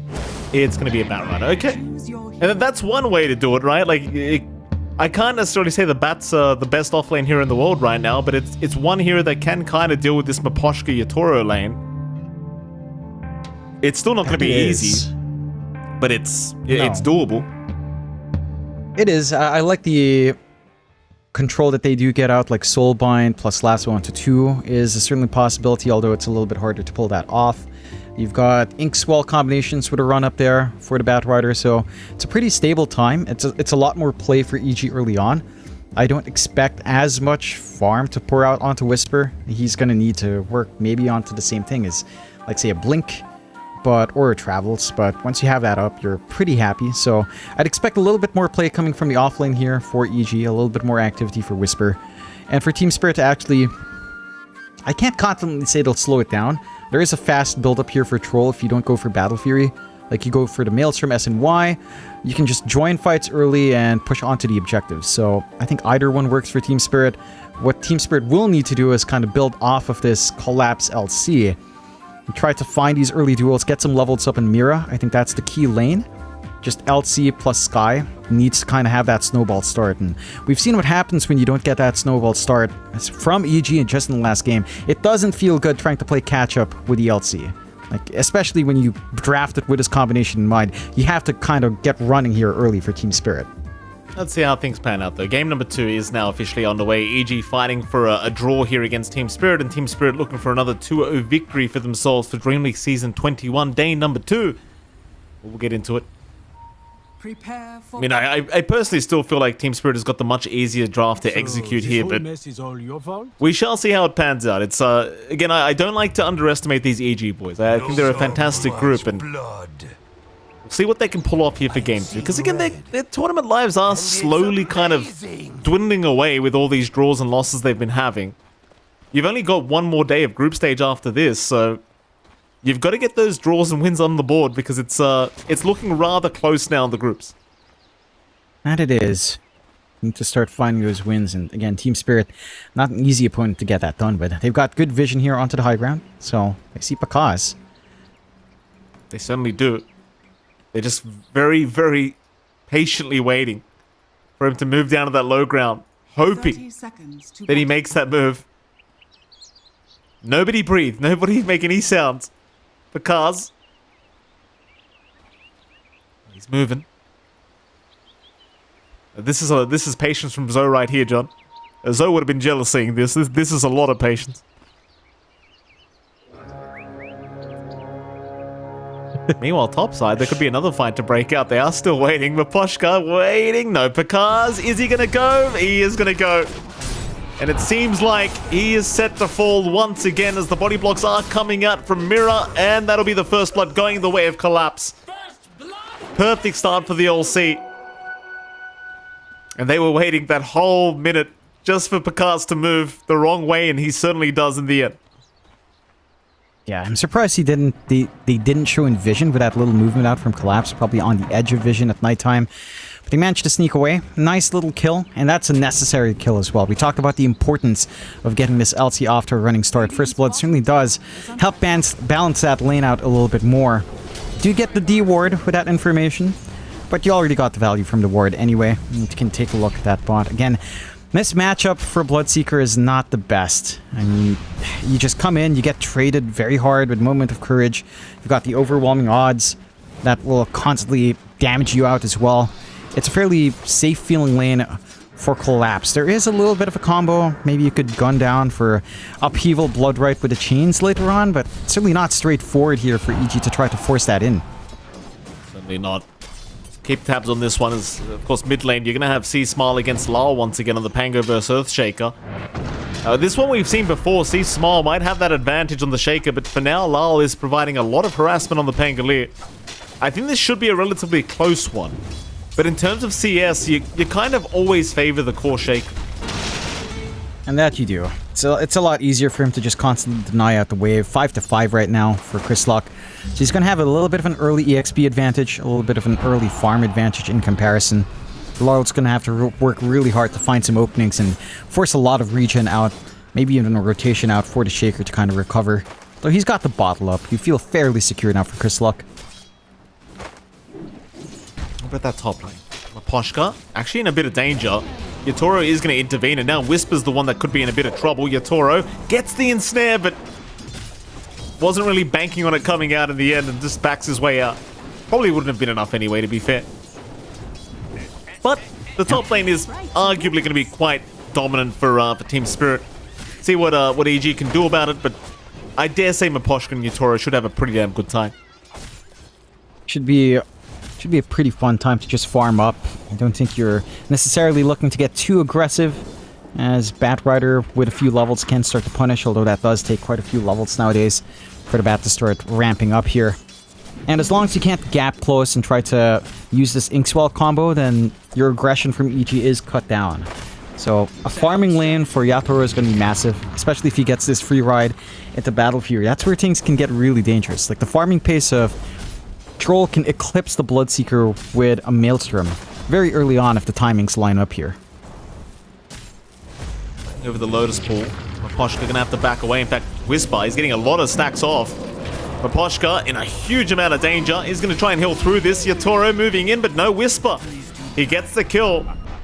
Just 4 or 5 stacks of sticky napalm, and sure they are able to secure. And Maposhka giving a very important kill away to the Batrider. I have to watch that. Again, with levels up, it's not hardest lane to run down here as a Batrider with that Inkswell combination. You have just kind of play the spacing here, play ranged. You've got that pretty good advantage of not being melee heroes into the Batrider, although Troll arguably you could consider a little bit. Overall, a rather back and forth start, maybe a little bit more stable for the side of Team Spirit, considering that little bit of an advantage you find yourself here for Collapse. The mid lane's really the difference maker right now, and the fact that Chrislock is pulling quite a fair bit ahead. But again, it doesn't feel like Laurel's completely shut out of lane. He does have a little bit of an EXP deficit. Looks to be around a 200-300 EXP deficit. Not the biggest, not enough for a full level advantage for Chrislock. And Laurel is working that harassment well. He's not even too far behind in CS. 16-4. Chrislock 17-10, but you're still finding something here on the Pangolier. Yeah. We'll go again. See if we've got those issues resolved.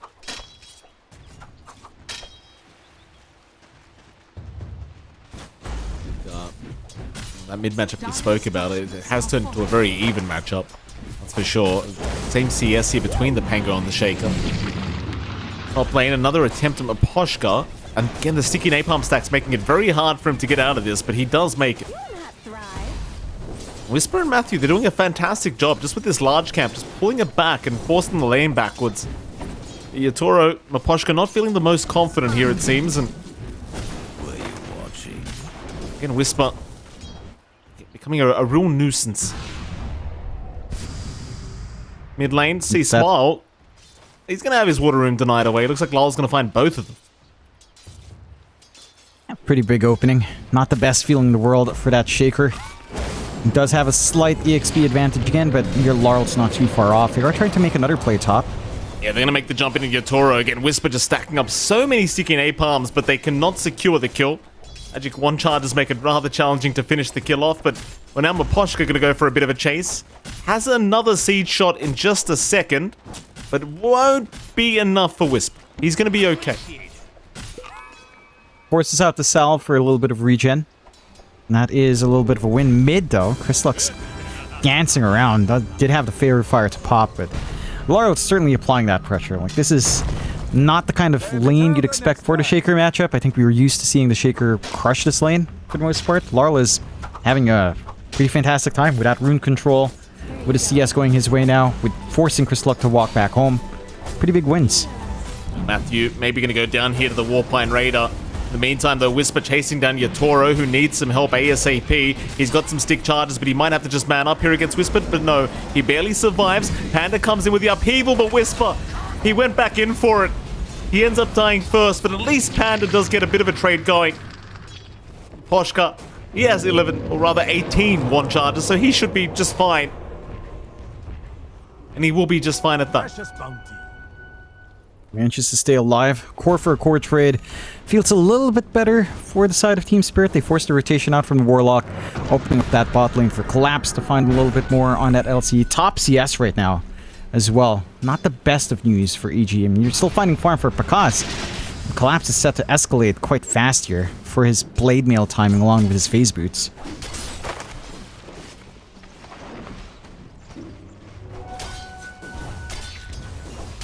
2-2 so far. 2k advantage for Spirit. Top lane again. Whisper. This time going to be Hurricane backwards into the tier 1 tower. Slowed up. Is still alive. Going to try and turn for Yatoro now. Yatoro, he takes too much damage. Oh, this Whisper Batrider just doing so much work. He might go down, but you're constantly just dealing with the troll. It's just fantastic plays from the bat. And it is. It's forcing a lot of pressure onto Yatoro. So that Battle Fury timing's going to be stalled out. I think your main issue is you're committing a tri-lane up top for that. Right? So again, you're leaving this bot lane for Collapse to just kind of find that free farm into the Blade Mail. You're leaving that mid lane uncontested for Laurel. And he's already got the Orb of Corrosion up, so his swashbuckles start to hurt a ton. All to invest into this Batrider that's at best right now trading even. And that also slows down the EXP gain for Whisper on the Batrider, a very EXP sensitive hero. So those are the sacrifices you're making with this movement top. Sure, you're finding Yatoro, but he's still farming up quite decently. He's not being slowed down too badly. And you're sacrificing your Batrider's EXP. Here he comes. He wants Collapse on the LC, but it has to run the other way because he was silenced, but now he can move right back in. Collapse taking a fair bit, but Lal's now here to help out. And in fact, the LC is still not down. He just tanks all the damage that they throw at him, but he just won't fall. Collapse proving to be just too tanky right now, and at least they forced the rotation out from Lal, so that is one thing they got. Problem is, Lal might just find himself a kill now. But he wants see Smile rather than the Grimstroke. And it seems like he'll have to settle for the Power Rune instead. Yeah, they don't find anything big, but even though that is time wasted for Team Spirit to an extent, it is buying space out now for Yatoro up top. Right? They shift gears on EG to look down bot, to slow down that LC. They don't have enough to burst down. They don't commit the slam here either, although they commit now. There you go, there's a slam out on C-Smile. Commits it on Mirror, no wasting time for the Shaker. Just get the job done. And he does, though now C-Smile may get jumped by Maposhka and Lal. Rolling Thunder is available. C-Smile looking for the Fisher to block their way. Gets stunned again. Problem is Whisper is now coming in. So can they actually secure this kill? C-Smile still juking and jiving, but does go down, and now Whisper. How do you get out, sir? The Batrider taking so much damage already. Will continue to run with the Inkswell. The swash will land, but it's still not enough. Whisper will make it out for another day. but they are going to lose their Earthshaker. Matthew still trying to take down Mira, but Lal is still hanging around, so it's not very well advised. Seems like AG will eventually back their way up. Play it safe. They've lost the big target already on mid, and they forced the movements out from Team Spirit. This movement for Team Spirit, though, it does feel like they're getting way more space in comparison. Like Yatoro, if you leave a troll alone, can just focus in on the tower, play with his fervor stacks, and start to solo push by himself. This LC already has the full blade mill for collapse. Boots into Blink next, more than likely, and once you can start to play around with when that lines up with the level 6 of Mira, the timings are looking sharp for Team Spirit, especially in comparison to, the LC timing you saw from EG last time. Again, it's looking a little bit smoother here for Team Spirit. I like the ideas coming out from EG, but because of this lane for Whisper, he's going to have to sit back and farm. Trying to rush into the Octarine, just have more uptime. You're waiting for a blink out on Chris Luck, or the Ags. More than likely the blink first here. They'll try for a smoke out, though. They will. Are they actually going to go with this smoke? It seems like they're just taking out the stacks for now in the triangle. Seems like Whisper at the very least is not very interested in going for a fight yet. Especially considering he does not have any points in Lasso. They show up mid lane instead. Chris Luck and Matthew looking at Mira. Got no real great way of initiating this. It'd be a little bit challenging to try and go after Mira. He's going to be just fine. It certainly feels like this is favoring Team Spirit, this slow style of game now. Yatoro is completely recovered. Obviously, Lal's already been having a great time, and so is Collapse, and they're all at the top of the net worth board, these three cores of Team Spirit. EG slowly falling behind, and so with the draft that they have, you kind of want to start setting tempo very, very soon. And they just need to recover, right? Like, this start for Whisper is just a little bit too slow. So again, just wait for that Octarine, wait for the blink to be up from Chris Luck. And at least a couple more items on Pakaz. Like, the Maelstrom's nice, that's really just going to be farm acceleration. Maybe when you get Maelstrom BKB timing, it starts to feel a lot better. Which shouldn't be too far off once he can get some room for himself in the jungle. It's just way more efficient again for Team Spirit, because when you leave a troll alone, with Fervor, it pressures the lane hard, they find objectives, they've got the jungle room for Yatoro alone to find. In comparison, EG, they're sharing that with Whisper, they're sharing that with Chris Luck and Pakaz, all the cores dipping into those stacks. So no one here can really get that strong foundation they need with a space that's being provided here for EG. And, well, they've got the Mystic Flare ready with Mira at 6. And no blink for Collapse, although... He wanted to find out for that Regen route. Soulbind's going to come out, catching two of them now. Whisper gets a double lasso out, drags him right into Chris Luck. And that's a perfect echo. What an initiation, Matthew. Perfect Soulbind. And Whisper will be there to follow up. That's what you wanted to see. Pushed themselves too hard into those bounty runes there. The Team Spirit just... Again, the potential for all of these Soulbind combinations are there. You know, that's one. I don't know if they managed to get the Fatal Bonds off, but you imagine double Fatal Bonds across. Again, it's down to execution. You mentioned that in draft, Mike. Even though that's not, it's not the biggest one, they're showing that they can play off the back of that Soulbind quite nicely. And absolutely. If they can hit that, if they can constantly hit that kind of fight, it gets a little bit scary for Team Spirit, but I don't think that's enough to dissuade him. You're happy with the space Yatoro is getting. He's working towards Battle Fury. He's not ready to go. You want the blink up and collapse. He's got free reign down bot. Blink Dagger's not too far off now with that timing. Although... Mira, he's small, he's dropping very low, gets the kill just in the nick of time. Problem is it may cost him his own life though, as Lal is able to secure, but now Lal needs a way out. Ruptured up, he'll go for the swash.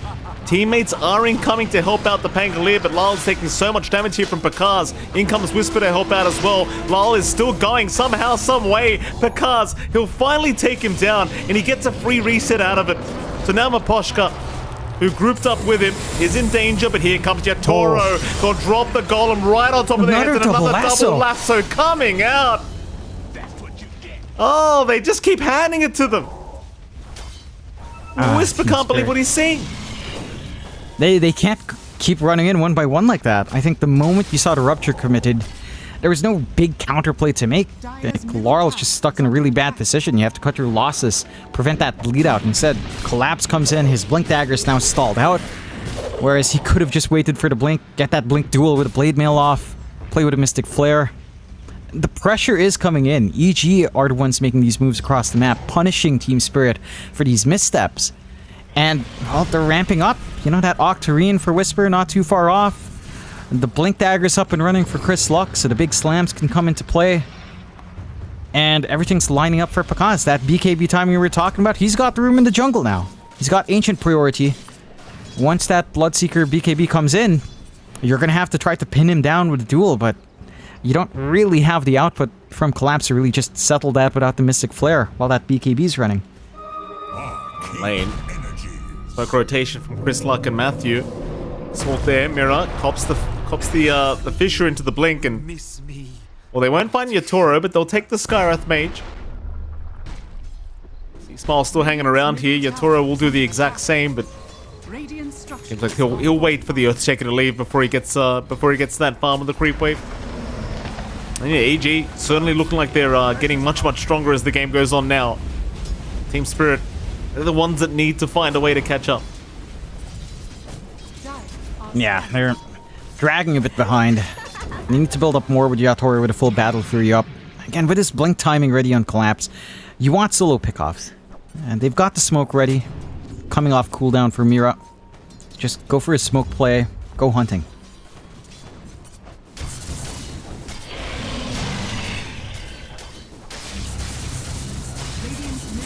Smoke up top, Collapse and Mira. Looking at the cars. Oh, nice block though. The Warlock gonna tank the gank here, Panda. Very good position as Collapse. Gets Fissure. Oh boy, he gets stunned up. He's gonna try and go for the man fight, but Pakaz and see Smile able to get it done. There's really nice positioning from the Warlock as well to just kind of tank the gank, because Pakaz would have just certainly died had he been the one to get jeweled. Now even the lasso out from Whisper cannot really hold anyone down. Both Maposhka and Lal are going to be okay to walk out of it. Not the most worthwhile play coming out there from Team Spirit. Again, you wanted to start to get some duels up. You do find one, but just unfortunate for that timing. With Panda just going up for the D-ward and just blocking off. They had no further information. That was sheer luck for EG, but as game senses go, and they avoid catastrophe for EG. Team Spirit can still on the back foot, still trying to get that build up. It's a ton of space for Yatoro going into zone BKB now. Into the S and Y, probably the Ags down the line. But this is not the big Blink reveal we were hoping for. And now, EG, well, they can keep hunting.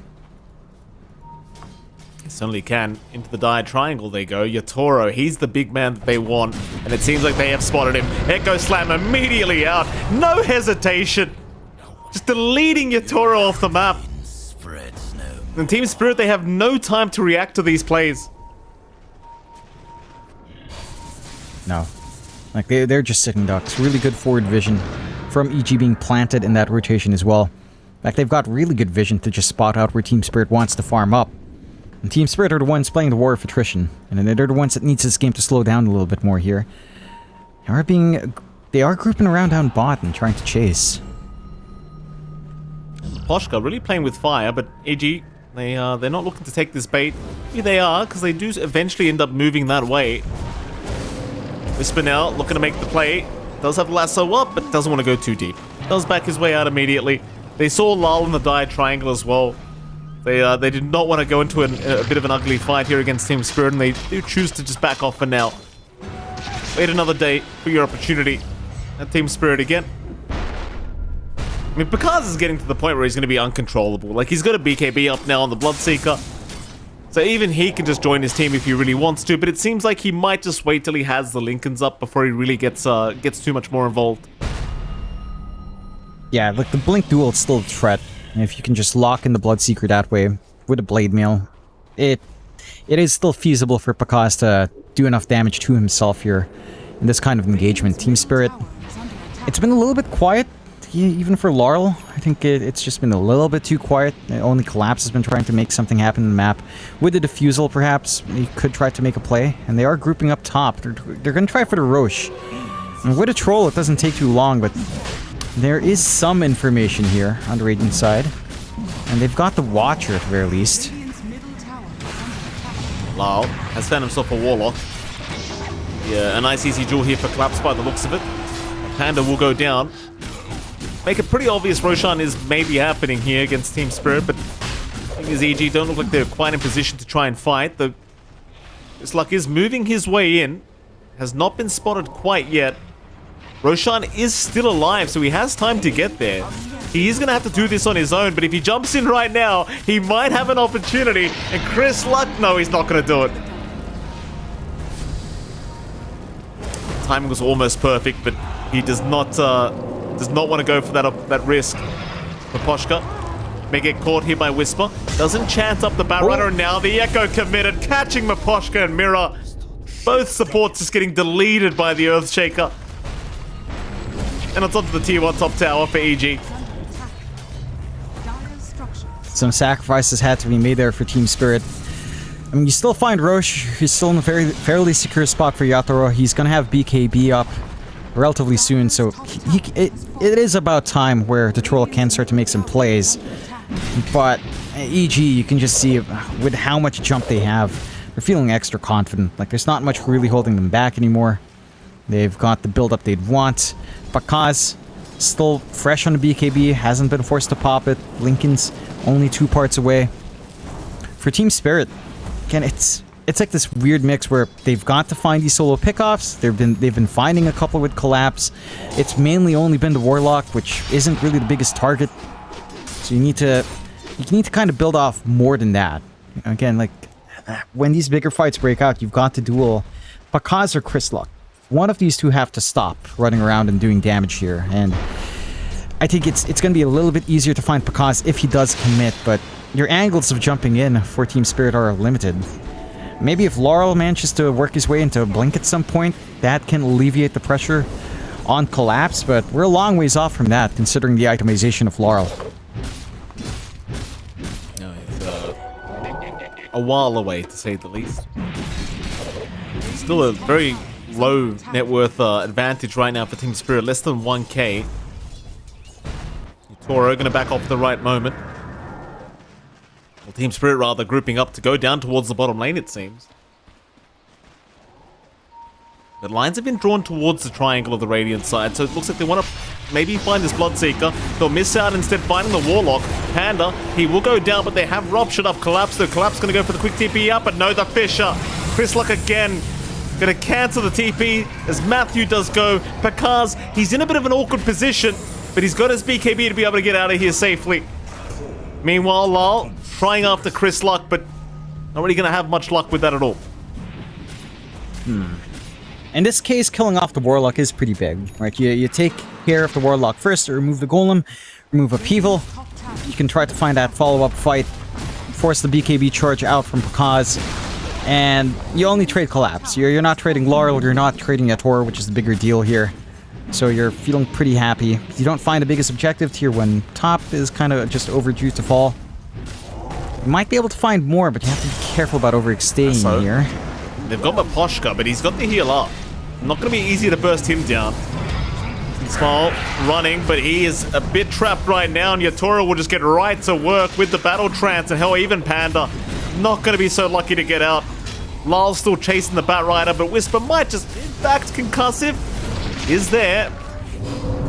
Whisper looking to reinitiate onto Yatoro. Does land with the ink swap, but has no Lasso to play with. He's trying to do it the old-fashioned way, and he does at least get the Aegis. Now Pakaz in with the Rupture. Does land on Maposhka. Maposhka will go down. Yatoro wants out of this, but no. He'll go for the fight again. Pakaz will kite him out. The chase will continue. They actually lock down the Troll long enough, though. They still don't have Lasso up for another 20 seconds. Pakaz now copying the Rolling Thunder, but they want Whisper first by the looks of it. Whisper trying to use that Firefly to get away.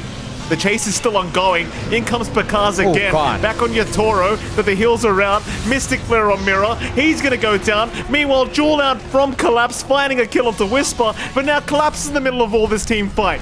And he's going to go for the fight anyway. But he's just dead. What a mess. That was nutty. Like, a lot of small things happening there. a good flame break to cancel off that initial chase from Laurel. Meant that the Swash couldn't connect, and Whisper gets to stay alive a little bit more. They have to commit onto him. The Fatal Bonds nuking down Laurel, forcing him to just TP home. Removing the Pango is an issue in the middle of this fight as well. Like, really well played from EG to hold up against that, up against the Aegis, and put themselves in a pretty good numbers advantage now if they wanted to make a play happen. And you don't have to worry about a secondary life on Yatoro. He does have the full SNY up, so that could be something to help out Yatoro in the middle of these chases. He does not have something like his Shard or Ags. He is going for the Basher next into a Silver Edge. And again, like, the Troll can start to rack up some gold here, but it's not like Pakaz is doing too bad here. Mjolnir almost done on the Bloodseeker.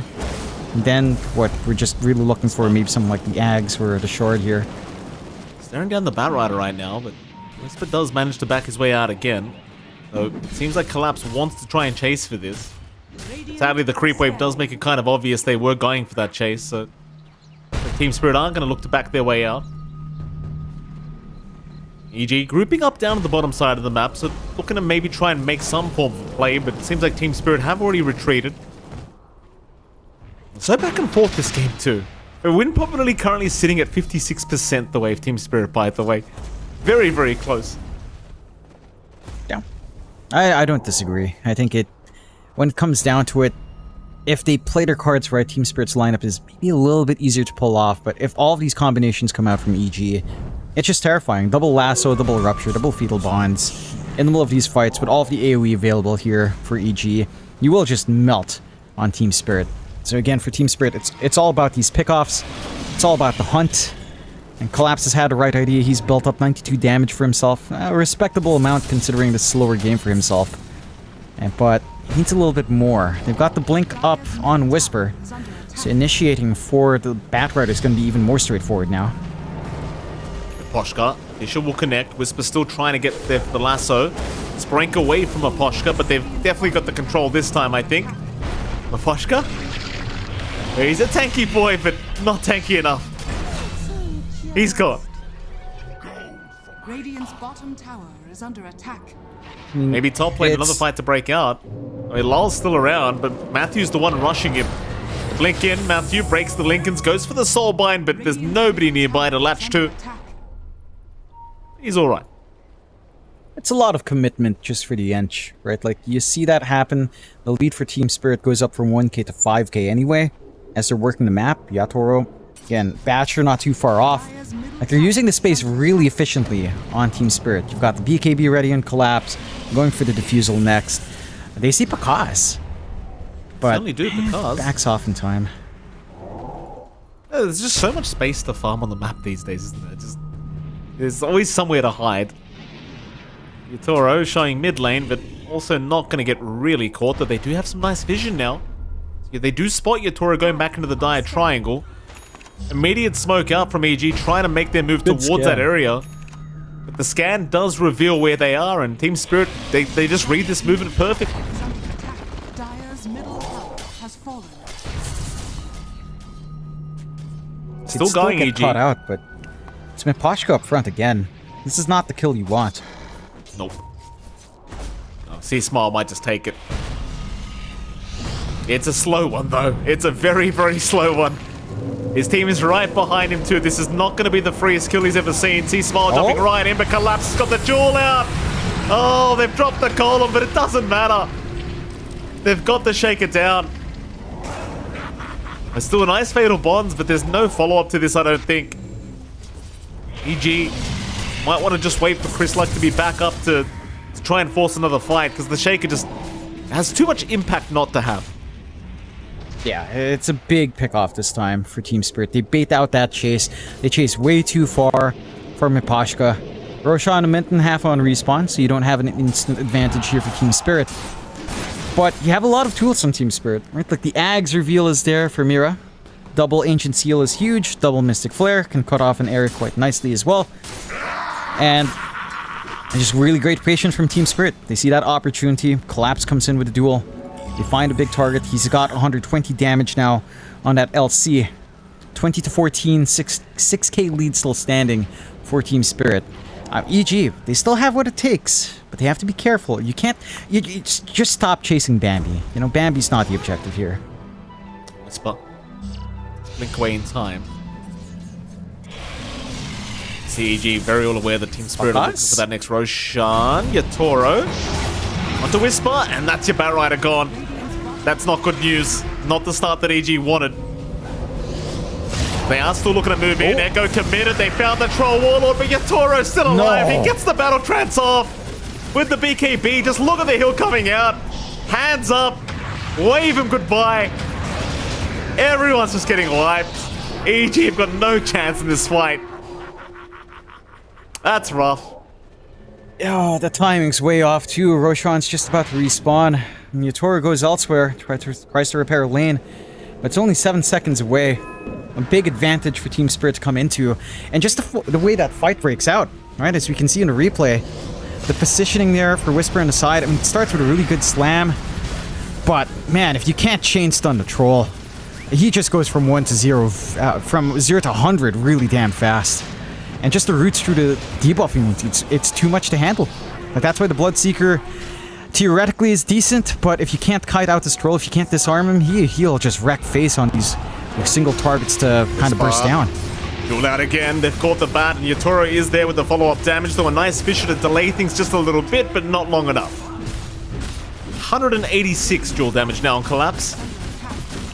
Team Spirit, they will find themselves a very easy bottom tier 2 tower, and now suddenly 16k advantage ahead. EG, they have, to say the least, dropped the ball in this game, game number 2. That they have. Roshan's open for the side of Team Spirit now as well down bot. Although again, they're not... they'll make their way. Yatoro can deal with his solo, as the Troll Warlords tend to do. No problems here. Even without any sort of life steal, can get that done for his team. The side of EG can't really contest. Their high ground is pretty damn strong. Again, this is where you have to be cautious about clumping up in the tight area for Team Spirit and the push-up. Soul Bind, double bonds, double lasso, double rupture, golem drop, slam on top. There's a lot that can happen here. But I think Team Spirit might take it cautiously unless they find a big pickoff, which they certainly can. Let's see if that opportunity presents itself. 20 to 20. Oh. They've got Chris Luck. That's a huge target. And with the Mystic Flare, I think Chris Luck might just be dead as the Arcane Bolt following him up. They missed the swash. They're trying. C-Smile still getting away. Oh, it's close, but no cigar. Yeah, it's just a little bit short, the concussive, not quite enough to clean up. That's a warning shot. Like, these duels coming out from Collapse, they're just insane. They need more than one Lincolns here, it feels like. At least one additional Lincolns to help the cause here. If they can find the space to farm that up, but they don't have that map control already. Just trying to go for the BKB here, Chris Luck. Needing some way of stemming back the storm that is Team Spirit right now. Full Silver Edge up and running for Yatoro. Even more output. Nice little break for him to play with. Into the Ags. I mean, I kind of want to see him get the...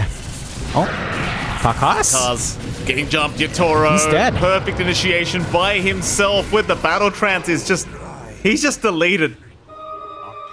And this is when you know that you're in big trouble. When Yatoro is just casually taking out your Pulse 1 by himself. This is where things are troublesome. As now even Collapse fighting Whisper on his own.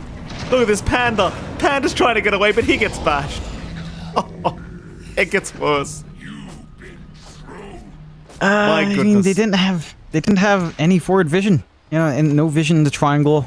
Their wards are really far out right now to try to spot out Team Spirit, but it's not really giving them too much. Like, even a casual sentry on the triangle would have given a response here for Pakas. Instead, their high ground's gonna be under siege. Age is still up for 3 minutes. A lot of time here for Yatoro. BKB in the backpack. And again, with Troll, it doesn't take too long to melt these objectives, Mike. Certainly does not. Spirit. Mid-Rax is gonna melt very, very quickly. Onto the top racks they go, I think, as Collapse is just dealing with the tier 2 tower.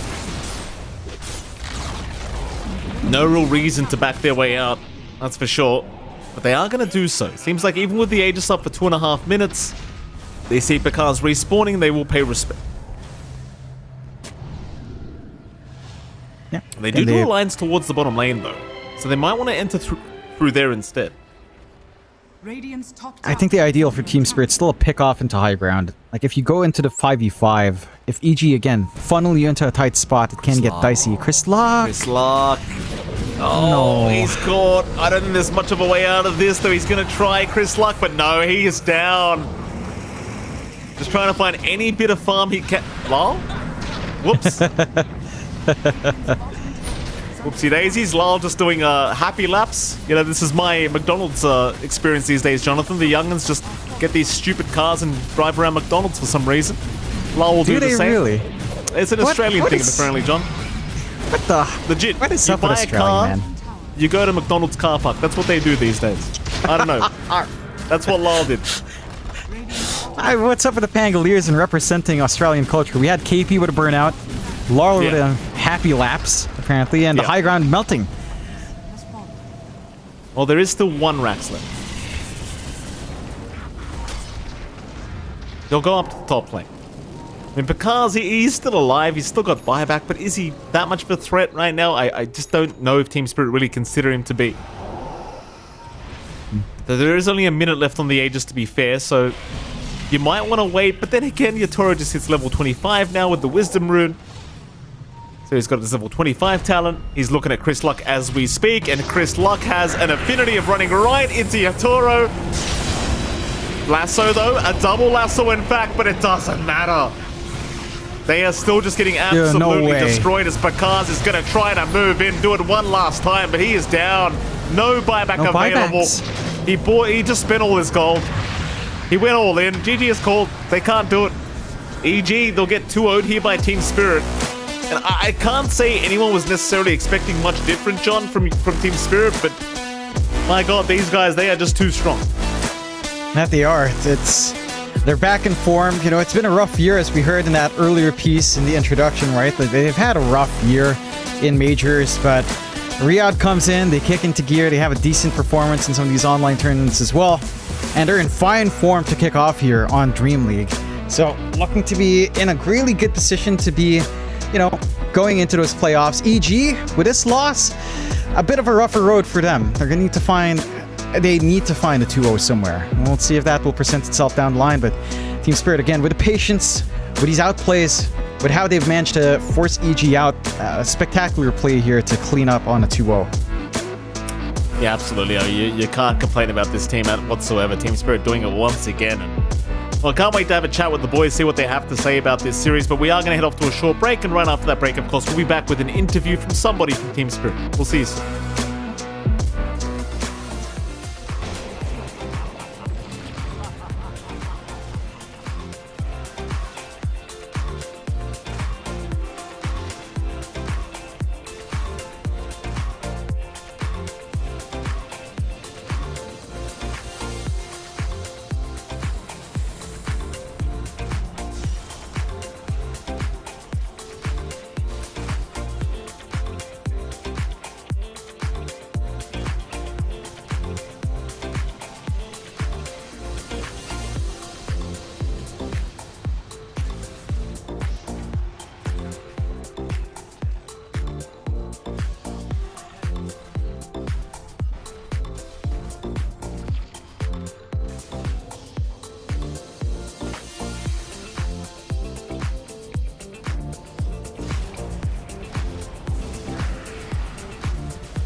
It starts with this, a person that you miss. Mine draws a blank.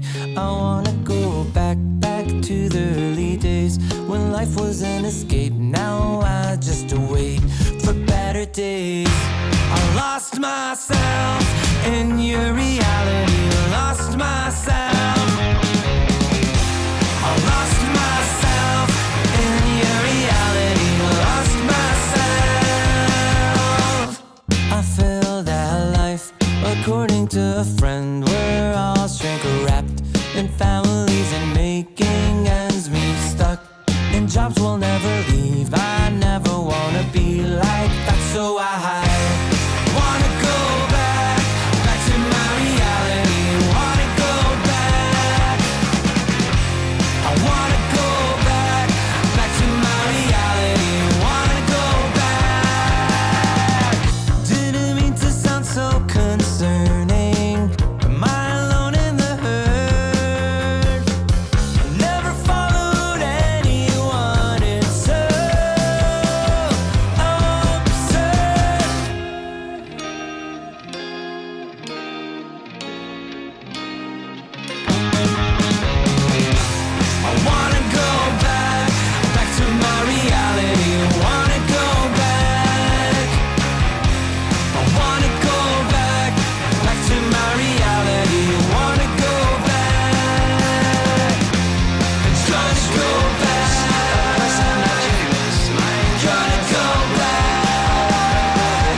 welcome back, ladies and gentlemen. We are here for an interview with somebody from Team Spirit, of course, but before that, it is MLP Dota and JohnXFi. Jonathan, welcome back, sir.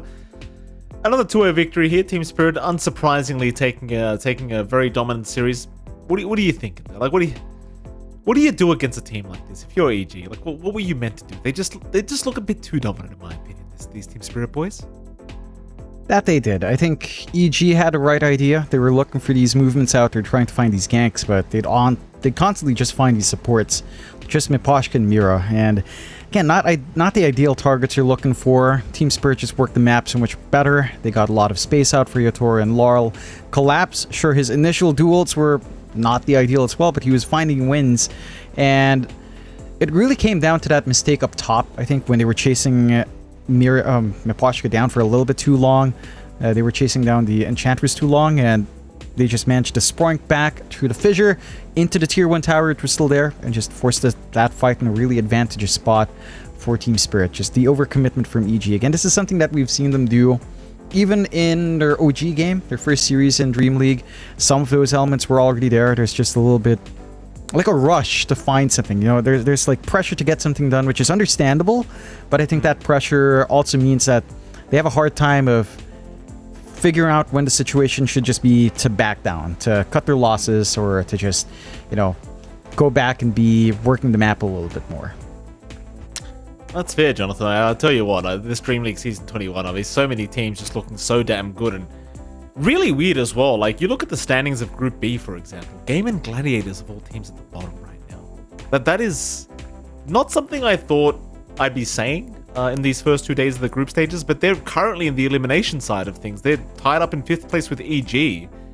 If this was day 3 and these were the standings at the end of the day, Game would just be out of Dream League Season 21, excuse me. That's kind of insanity, isn't it? Considering they just win everything else. I suppose there's plenty of time for them to come back in a sense because they've got some more series to go, but scary times ahead, I think.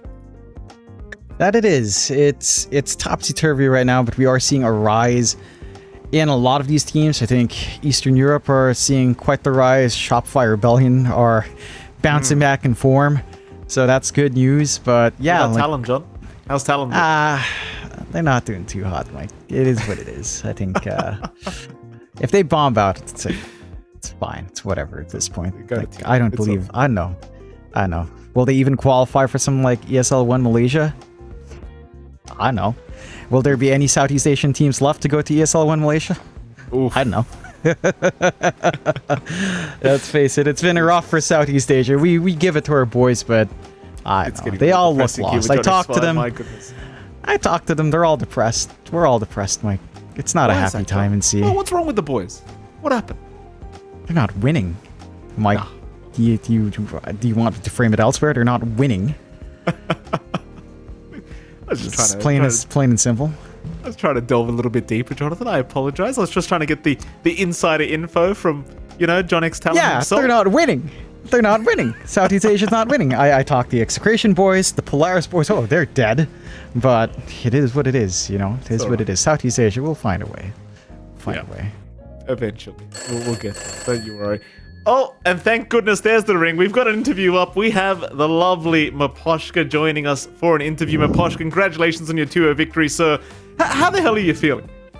Hello. Yeah, feeling great. We're playing kind of well. I like how we played, I like our heroes. So, feeling great. Oh, yeah, you certainly played well. Very dominant Game 1 and Game 2. Game 1 was a lot more dominant than Game 2. It seemed like EG kind of maybe was gaining a little bit of ground on you guys in the early stages of Game 2. What was causing you guys problems, especially in that laning stage? I think it's just because of different heroes. Also in our first game, I think we had stronger matchup from early game, but in second game we had only Legion, and we also did some mistakes in mid game, and they found some good moments to kill us, to pick off. We did some mistake on mid lane where they attacked. I guess we killed Grimstroke or someone else, and they coming everyone and just punished us. And we tried to help our Pangolier, but there was a disaster and we just died. So I think in first game we just did not that much mistakes. Yeah. Again, though, you guys are looking brilliant as always. Talk to me about how you guys stay so sharp. I mean, you've won TI. You just won Riyadh. Where does the motivation come from, Aposhka? How are you keeping the boys in line to keep practicing? Actually, I don't really know exactly why, but I just think that it's comfort for us to play with each other. We love to play with each other. Like we are confident in every person in our team. So that's why sometimes we losing, but we still have motivation because we know that at some point we still can win. Also, for example, for me, motivation is I love to play Dota, but also I don't like to lose. Like I hate to lose. So it's like a kind of combo. Love to play Dota and don't want to lose. So I always want to. I guess that's it. Beautiful. Go on, John. All right, Maposhka. In your first game, you guys picked up a very interesting support combination of the Lion and Warlock. What was the mindset behind that? Like, do you find that particularly fun? Do you enjoy your Warlock? Is Upheaval a fun spell for you? Yeah, I like this hero, Warlock. He's really strong right now. I always like to play this hero because he's really strong in team fights. He also strong on lane phase.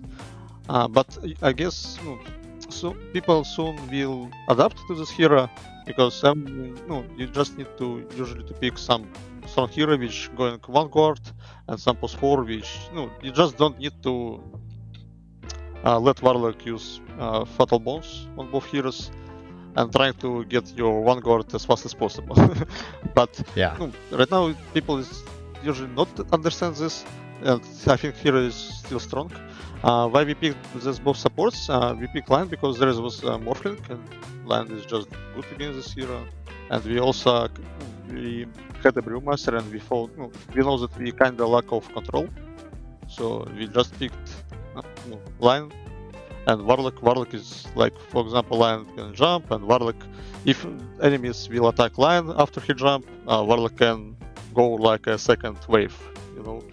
He will use Golem, Fatal Bones, his first spell, everything like this. So yeah, touching on that a little bit. The idea. What was the comms like when you guys were clumped up for that first blood? Like there was a huge clump up in that area.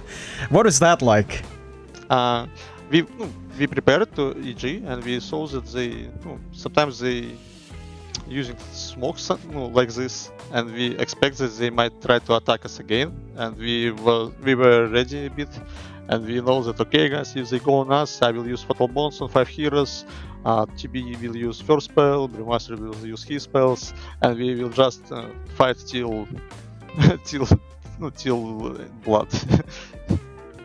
Yeah, it did work out. I am curious, before we close out here on my end, you guys obviously are kind of lined up to have a good time into playoffs. Going in, say it holds steady, is there any team in Group A that you kind of want to play up against? Maybe 9 Pandas? Maybe someone else? Let me think. I guess no. I guess no any team we would like to play against. Like we're ready to play against any team. All right, nothing specials. Perfect. Well, Maposhka, we do have to let you go, but congratulations on your 2-0 victory again, and best of luck in your next series up against Quest. We can't wait to watch you again. Okay, thank you. Thank you so much. Thank you. Bye-bye. Thank you, Maposhka. This guy is such an... I've been calling everyone a nice guy, Jonathan, but Maposhka is probably one of the nicest. This guy refuses to leave until he tells us to have a nice day, or see you again, or we want to talk to you. I like Maposhka. I like a lot of people, Jonathan. I like a lot of people. Not so much you, but all the pro players we interview, they're fantastic. That's mutual, Mike. We have the same understanding here. Everyone's nice, And Maposhka's is a splendid lad. Like he's the one player that he talks so much. He's telling us so much about the games. It's so nice. It's such a great break, and a lot of the teams here, all these players are fantastic. We can ask the dumbest questions, and he'll give us the perfect answer every time. Obviously, a schedule coming up: Entity vs Talon Esports and Evil Geniuses versus Gaming Gladiators. Are the next 2 series coming up on the Storm screen, so don't go anywhere. We have Gary B and Wagamama coming up to cast some fantastic games, so stick around after a short break. We'll be right back for our next series. You love it, you Wear your passion. Share your passion. Wherever, whenever. Gaming is a lifestyle. Get your merch at shop.eslgaming.com. Since the dawn of time, all have submitted to one true ruler. Fate. Moments of euphoria, sorrow, acceptance, all are fleeting in the face of destiny. Yet only the bold dare defy this rule. Dare to triumph against all odds. Dare to rise above fate.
Welcome back to DreamLeague Season 21. The group stage continues. We're heading into the middle of day 2 now, as our next series up is going to be Entity against Talonwaga. An exciting one for sure.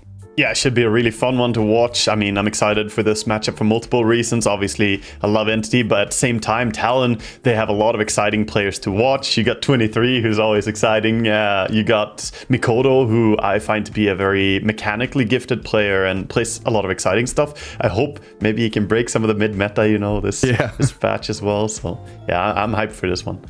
Yeah, and Entity, we getting to cover them yesterday. Got to watch them take down Team Liquid 2-0. So far, they've had a 1-1, a 2-0, and a 0-2. So they're running the gamut in terms of game scores and looking pretty solid with their stand-in, as ATF has taken the place of Gabby and looking very good in that slot. No matter what team he joins, he just looks like one of the best players in the world.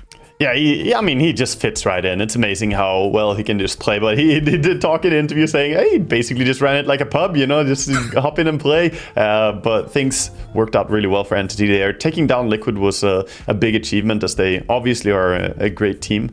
But we'll see how it's going to go here. They played earlier today and lost to Tundra. So they did go 0-2 there. We'll see how they're going to fare. And of course, Talon, you know, we didn't get to cast them yet here, you and I, so hyped to see them play.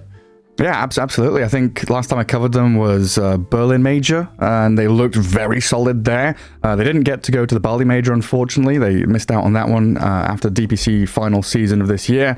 But wherever they've been, you know, Lima Major, Berlin Major, they're always this team that, you know, can really hit their stride. Once they've got this momentum and they've figured out this is our defined style of this tournament, this patch, they look very good. And this is one of these teams where I know Winter likes to talk about this a lot.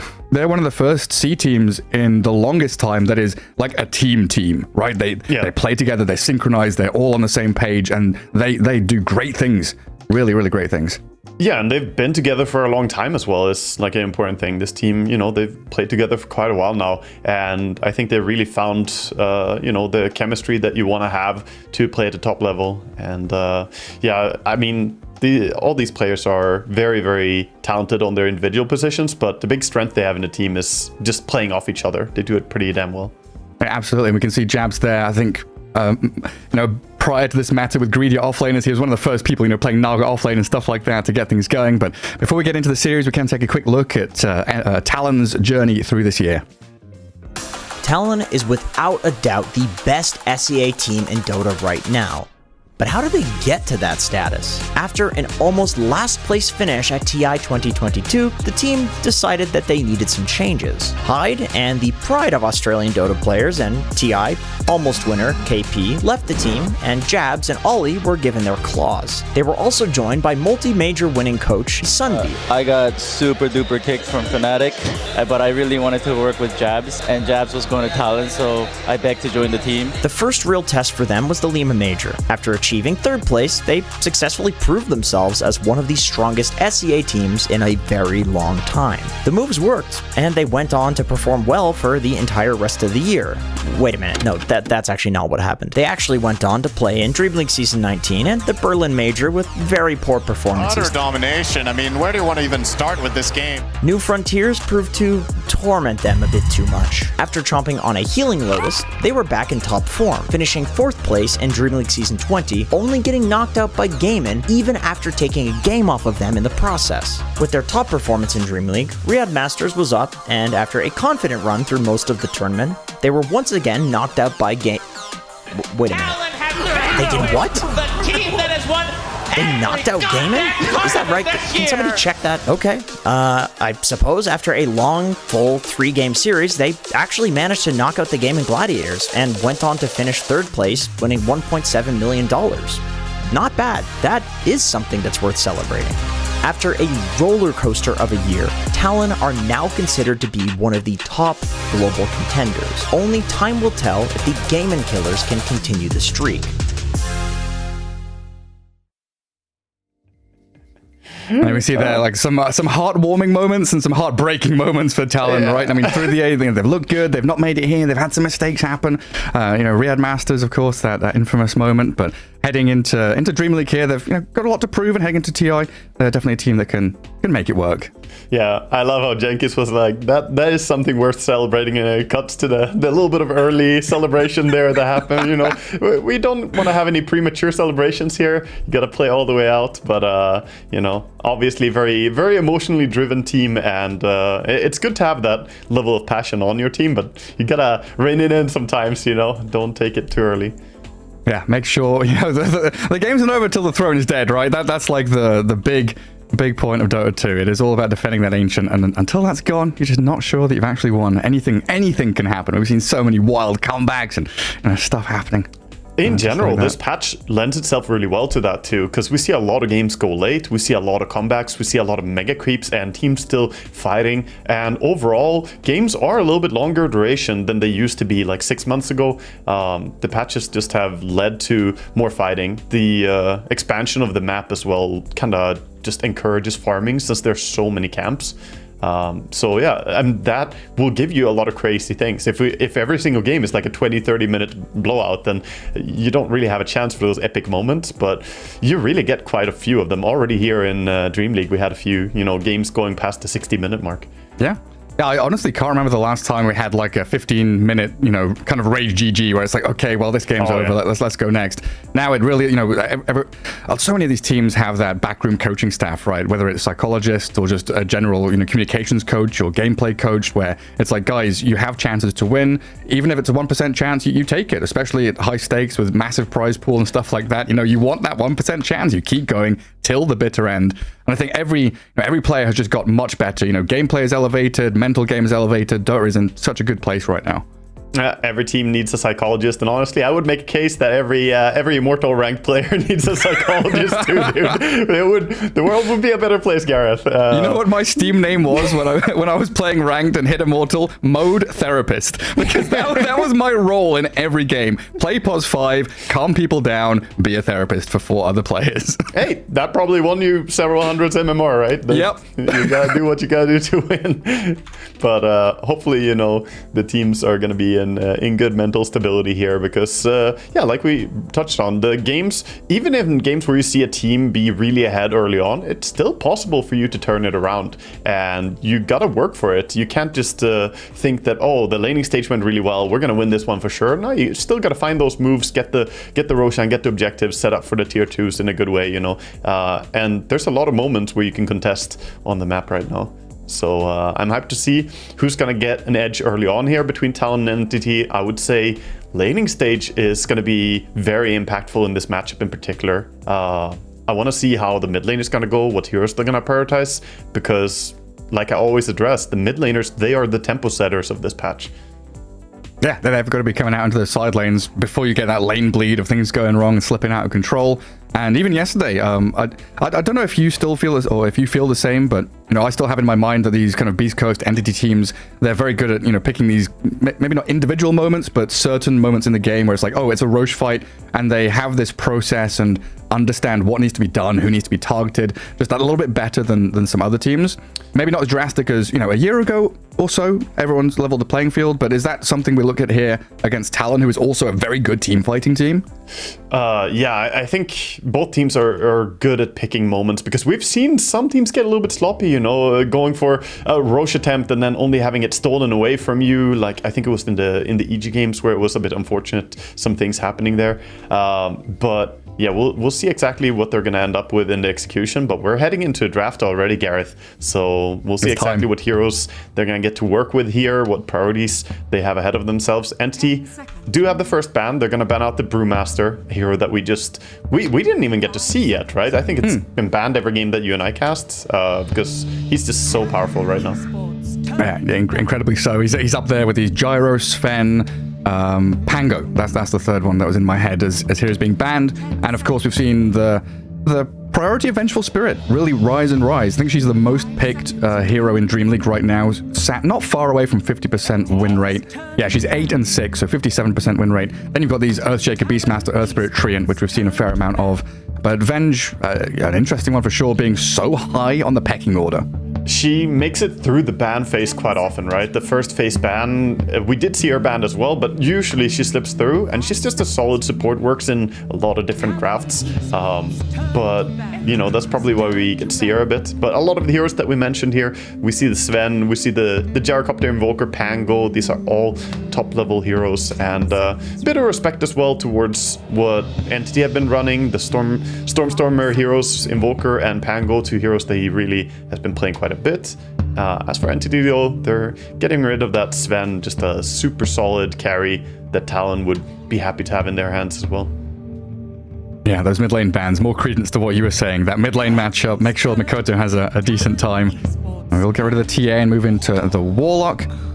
And just to touch on what you said earlier as well, I guess it's one of those situations with Venge where it's like, do we want to ban Venge and Gyro? Or do we just want to ban Gyro? Yeah, we'll get rid of Gyro and leave Venge in, it'll be fine.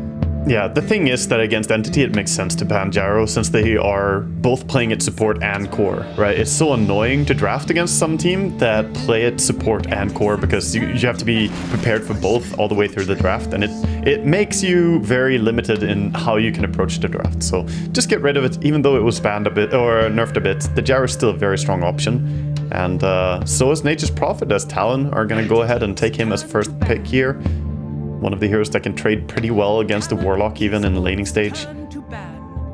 Yeah, it's a hero that, I don't know, 6 months ago I would guarantee, bet my house that Jabs would be playing this, but now we're in a patch where it's like, back to a +5 hero, the old puppy style, Nature's Prophet returns, probably going to be in the hands of Q. I mean, Sprout is still just disgusting ability. At least you can heal now by using tangles on it, but previously it was just absolute nightmare to be a support against it. You still pretty much have to buy a Quelling Blade though, because Sprout has basically no cooldown. Talon, they're double tree strat. Yeah, they did this before as well. They like the Nature's Prophet and Tree and Protector together. I think the game that they won so far, they had that exact draft. Because they are not doing too hot right now. They have 1 draw and 2 losses, so 1 and 5 right now. And the only game where they did end up winning, they did play exactly these heroes. Yeah, I mean, they ran it. Then they ran it together with Earth Spirit, Razor, and Beastmaster. By the way, was the full lineup. Yeah, guys, like a bit of push, bit of global, like Tree and Nature's Prophet. You've got global initiation or wrap around with the TP. Living Armor's nice. Yeah, but Entity caught on to it. They banned Beastmaster, so they recognize that this is something they've done before. Don't give them the comfort zone. So good reaction by them. They're gonna go for their Shadow Demon again, a hero that we don't see all that much, but I mean, it looked really good for Entity yesterday. Oh, it was super great. And have that Shadow Demon Venge double-layered support duo. Can you purge off the Living Armor? You can, yeah. It's quite good against Tree and Protector, because if you get to Shard as well, you can cleanse both the W and the ulti. So you can cleanse off the overgrowth, which is really, really useful.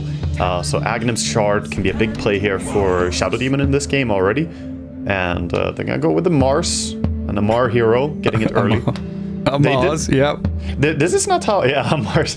This is not how they drafted yesterday, though. Yesterday, they left a Mars hero for last pick both the games. So this time, a little bit earlier in taking what he has. Maybe it's because he sees both the support heroes and he says, you know what, I'm good playing Mars into, whatever we're gonna face here. This looks solid. And it's the SD Mars combo. You can disrupt and then spear people. It's very, very good setup. That's going to be a nasty lane to pick a carry into. You're going to be scratching your head as Talon thinking, what do I want to lane into this? What do I actually want to play into that nasty combo? Yeah, it's a little bit tricky exactly what. Like the Entity went ahead and banned the TA in the first phase as well as Sven, because those two heroes would have been pretty good against what they're doing here. TA doesn't really care about Mars at all, and Sven can just push the lane and then he disappears into jungle and farms super fast. So they're doing the same thing. Talon, Earth Spirit, this is 3 out of 3 same heroes, but they are gonna have to change something soon because Beastmaster is not available. And the carry they had was the Razor, right, for 23? Yes. Razor could totally work, though, against Mars and SD. It's a little bit annoying that he has 2 pushback spells, the Spear and the God's Rebuke, but still Razor doesn't do poorly against Mars in the lane at all. I wonder, though, what hero they would replace the Beastmaster with, because you need some push, right? You need some tower damage to add in here. I wonder what would suit the best. I mean, they could go for something like Lycan, but it's not that great against Mars. It can work against Warlock and SD though. Well, PA first. So here they can actually get on top of this Shadow Demon and Warlock before they get their soupy spells and the poison and stuff stacking up on people. That's a good pick because she doesn't care that much about the spells that the supports have here. And PA illusions are not that annoying for PA herself, since she has Blur, they don't really hit her. Normally edgy heroes can struggle a bit against SD, but Blur kind of mitigates that. And PA, if she jumps on the backline here, they don't really have spells to save themselves. Like Disruption is only going to delay the inevitable, and you have no stun or silence or something to throw back on PA. So if she manages to go on the backline, if she gets Aghanims in this game, she could be really real terror for Entity to deal with. Yeah, especially when you've got the double threat combo of Earth Spirit and PA both getting into the backlines. Like we saw Liquid try to do a similar strat with the PA Void Spirit. The Void Spirit kind of fell flat, but Earth Spirit has looked very good. And coming out of that mid lane for Makoto, probably going to have a solid time pairing up with her in those earlier team fights. As Entity grab up the Kunkka. I like this choice. I talked a little bit to Stormstormer actually before this game. I talked to him about the Kunkka and, you know, how they played it yesterday. And I like that they go for it in this game because of Earth Spirit and the PA. Because both these heroes are high mobility. X-Mark is fantastic for locking them down. And Kunkka lanes well against the Earth Spirit, so not a problem there. And they needed something this reliable to try and get a hold of this PA. If she decides to go for a no BKB build, then Aghanim Scepter is not really going to keep you safe. You get X-marked once, that's it. You're getting pulled back and you're getting comboed. Yeah, and having Blade Mail against her and Earth Spirit feels pretty good, spilling all that damage back onto them too. Yeah. Yeah, true. Double Blade Mail is definitely going to be coming out here. As Amar talked to us in the interview yesterday, he says Blade Mail is just really strong. Stormstormer echoed those words to me as well today. He's like, Blade Mail just feels like the item right now. It's just fantastic. It feels real nice. Well, PL out. Like you said, Entity kind of targeting these offlane bans against Talon, get rid of the Legion, which would have been a decent option there for Jabs. And well, we still need a carry hero for Entity, so Watson's going to be eyeing up something that can do decently against this potential hidden offlaner. Yeah, we'll see what exactly. I think Entity, you know, respecting the Legion is probably a good call because Talon have a little bit of a need for some solid lockdown. Like they have different lockdown in Treant and the Earth Spirit, but with the protection that they have from the SD disruption as well, having something long duration like a duel would be pretty good for them. I mean, they ban out the PLs, like how good is Naga? Oh, never mind, that's already gone as well. Entity banned it themselves. I was like scrolling through like thinking, hey, Naga looks pretty decent here, but it's already gone. They could still go TB as a possible option here. High armor against the PA doesn't really care that much, and they can SD make more TB illusions. Mars can protect the TB a bit during the meta. Oh, if we want a bit of soup into the cauldron, we've got Upheaval, we've got Arena. What about a Monkey King to throw in there? More circles. Monkey King is, it's definitely circle strat. It all comes down to the matchup though, right? You want a good lane for the Monkey King. He can be abused by certain heroes in lane, and he can abuse other heroes. It's so polarizing. Oh, one more ban. Slark ban from Talon. It would be a hero that would be very difficult for them to control with their kind of low disable overall when you run Nature's Prophet and PA. Yeah, I'm like scratching my head wondering about Jabs kind of pushing heroes. Like Visage comes to mind, but I'm not sure he's in a good place right now. We've not seen a lot of Enigma recently either. Also tricky to run those heroes against Kunkka. Like a lot of heroes that would fit well here get countered out by the Kunkka. I suggested Lycan earlier, Visage, and these different heroes. They just kind of get wrecked by Cleave. And there's the TB, like I mentioned, the combo between SD and Mars, and even the damage reduction from Kunkka with the TB in the team makes it more likely they get Sunder off before he dies. So very synergetic lineup here by Entity. It looks pretty damn solid. Talon now a little bit pressed to get some magic damage against the TB. Yeah, I mean 40 seconds left. Just looking at Jab saying, hey buddy, what do you want to pick? What do you want to actually play here? Yeah, tricky to say what's the solution. I think Darkseer was a great hero as well that they got rid of there. Maybe you go for you can't really underlord into this. It's so tricky, man. Yeah. Tricky spot for Talon. That's why I'm starting to wonder, like, do we move Earth Spirit into offlane potentially and, like, have Earthshaker mid or something like that? Dawnbreaker, okay. More global.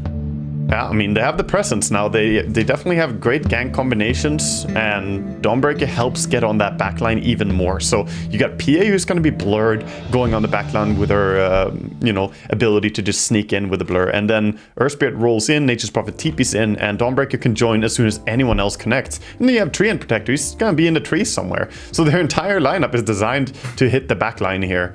I do see Talon's strength here. I think it can be pretty annoying to play against as well. They have good protection with the heal from the Dawnbreaker and the protection from Treant as well coming in. The only issue is that I feel like the carry-to-carry matchup favors TB a little bit. Yeah, and potential there to... Like, if, I don't know, I look at this and I think if laning stage goes poorly for Talon, they might not be able to get off the ground. Maybe lacking a bit in that nuke damage department that you were mentioning at the end of the draft there. And the potential for Entity to have these saves with the disruption from Shadow Demon, the Arena and Spear, teamfight combo with that Kunkka able to kind of hit that reset button in a teamfight and say, nope, your global presence is going to get cut short. And then we start to think about how do we get these heroes into position for Entity, right? We've seen them in previous games have this kind of conga line of heroes where they're all ready to react to things in front of them and behind them. Can we have these situations where we're protecting TB and looking for fights and defending against this kind of split pushing open map style from Talon?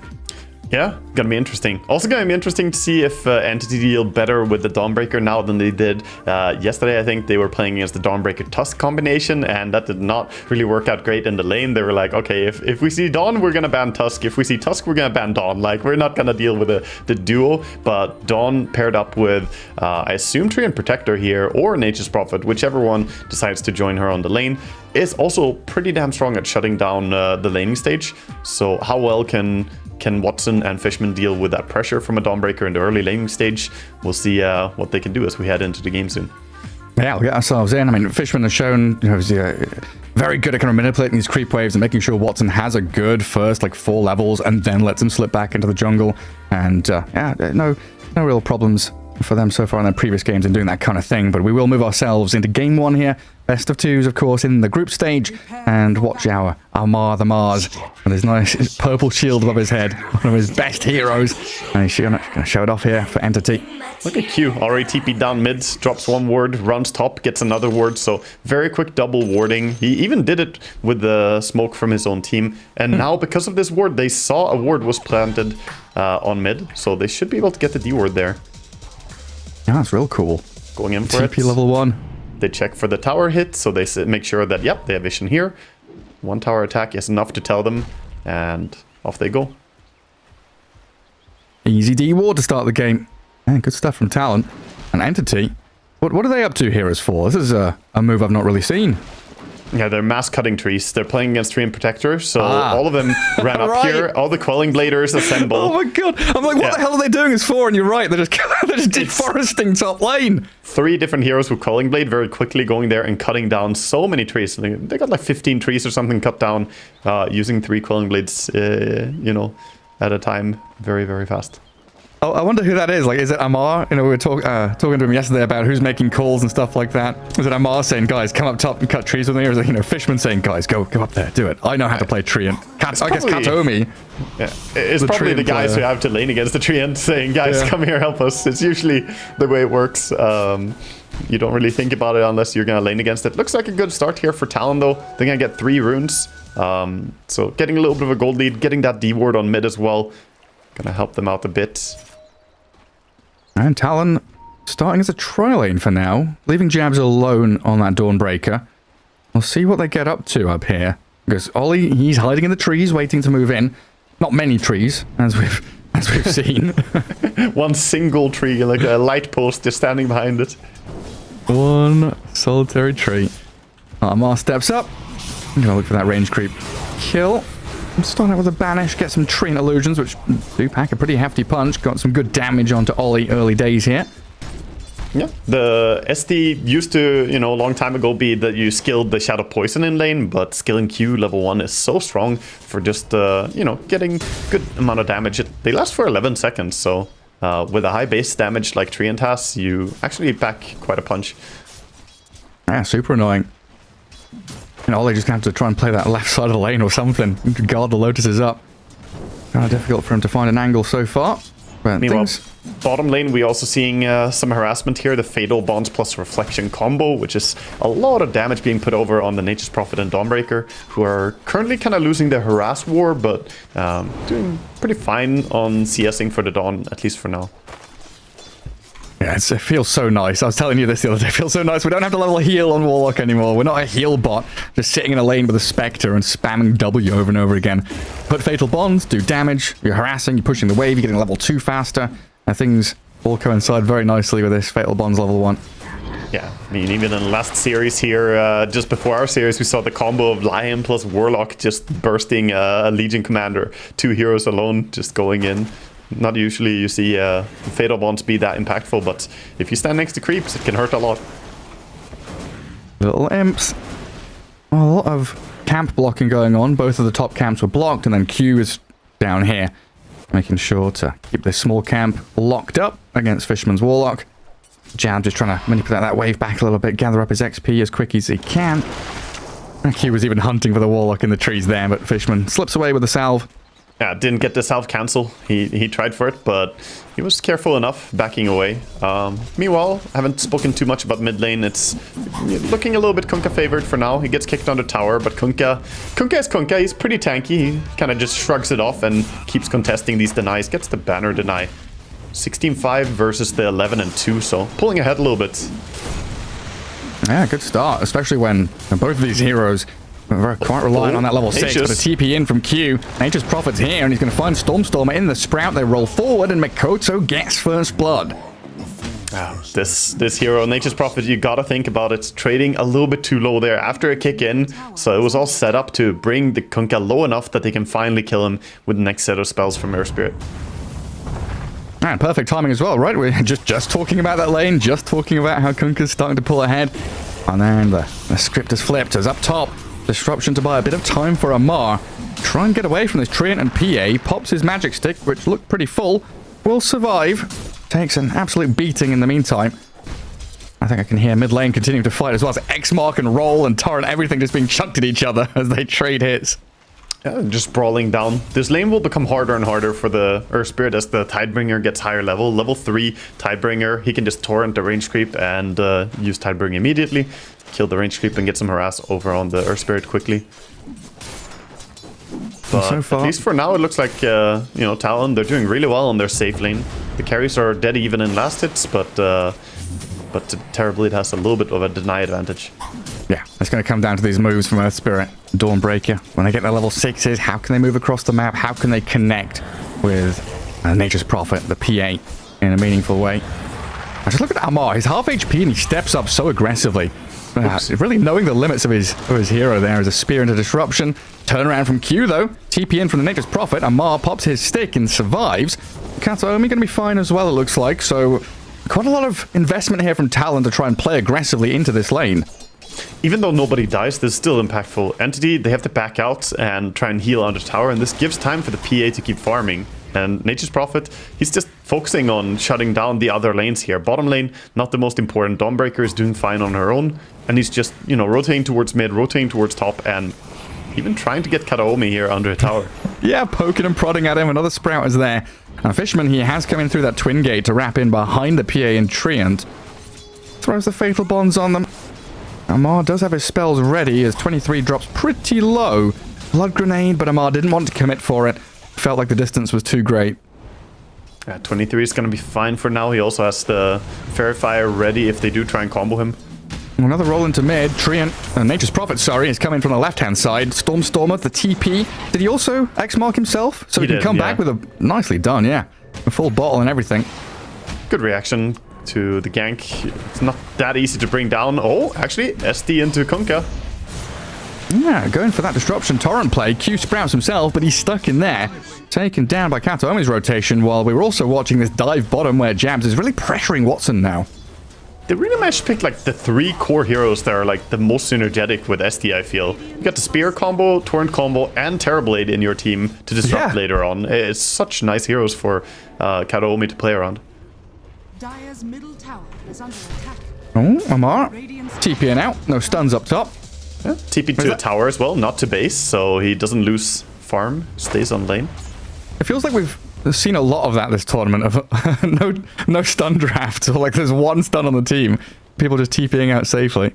It's a lot of the popular supports right now. Treant, Nature's Prophet, Warlock, all these heroes, they're just lacking stuns, so you end up just TPing out a lot of the time, and it's a very effective play. Stormstormer going to try and accelerate things up, farming through jungle and the lane. There's Amar with his double bracer boots build. He's got what? Face boots queued up, Soul Ring, normal Mars statsy build. Yeah. 7 minutes coming up, so the offlaners are going to be alone. Fishman going for an attempted steal here, but he's going to get punished as Jabs is running over. Goes for the Watcher. I think he knows he's dead. Try to drag the Ancients into them as well. Fatal Bond's not going to help out too much. As top lane, here is the first rotation from Mikoto, magnetizing Amar. Does get speared against the tower, and a rotation from Stormstormer. Great bow torrent, but the Dawnbreaker with that global. Solar Guardian comes and continues the fight. QTP's in behind, and Amar looks like he's going to die under his tier 1. And another roll in with the help of Jabs, trying to lock down onto Stormstormer here. Does have another X-Mark torrent to try and connect onto them. Oh, there's no way he can escape though, even with that nice connection. And Kataomi is also moving to try and save him. They're just going one after the other. The dominoes are toppling here. 23 goes ham. And Fishman, he's standing and he's going for that upheaval, but he's caught out and killed as Watson. He's come in as well. What is this, a 5v5 top lane by the top tier 2? He will take down Ollie, looking for Jabs with the final hits, but the Celestial Hammer gets the distance for the Dawnbreaker, and Talon will retreat with only 1 casualty. Boy, oh boy, 10 players involved. That laning stage erupted hard. I can't believe Dawnbreaker made it out there as well. Some really clutch plays there by Talon. Nice dive, and the Mage gets so much advantage there for the PA, who was already, you know, doing pretty well for herself, but now with this rotation from Earth Spirit, they absolutely just crushed top lane. This put Earth Spirit really far ahead of the Kunkka, actually. Like, the CS department is looking fine for the Kunkka, but if we go over to the net worth, then Earth Spirit is now at 4k gold versus the 3k gold of the Kunkka. Honestly, that fight was, like, honestly beautiful. Like, an actual work of art. It's 1 by 1, everyone just coming into that, and he's, I don't know, like an ogre. It's got layers. Onions have got layers. Yeah, the fight was a lot of levels of mind games as well. There was the disruption to try and save the Mars, but it kind of backfired because it gave them time to set up on him as well. It's always tricky how you use your save when there are that many heroes nearby. And another smoke towards top lane. Relentless plays here. Yeah, this is pre-level 6 on the Mars. Yeah, this time TP can't join as well. He doesn't have meta, and he doesn't have a TP ready right now. And the dagger to slow, setting up for Makoto's roll. Kataomi, we can try and delay things here with a disruption and a spear from Amar as Stormstormer also arriving. Entity wanting to keep on fighting, but Mikoto with his DD rune just goes in behind and looks for the support. Kataomi in serious trouble as Ollie in 23 will gather up the kill, and the roll continuing, hunting to see if there's anybody left behind.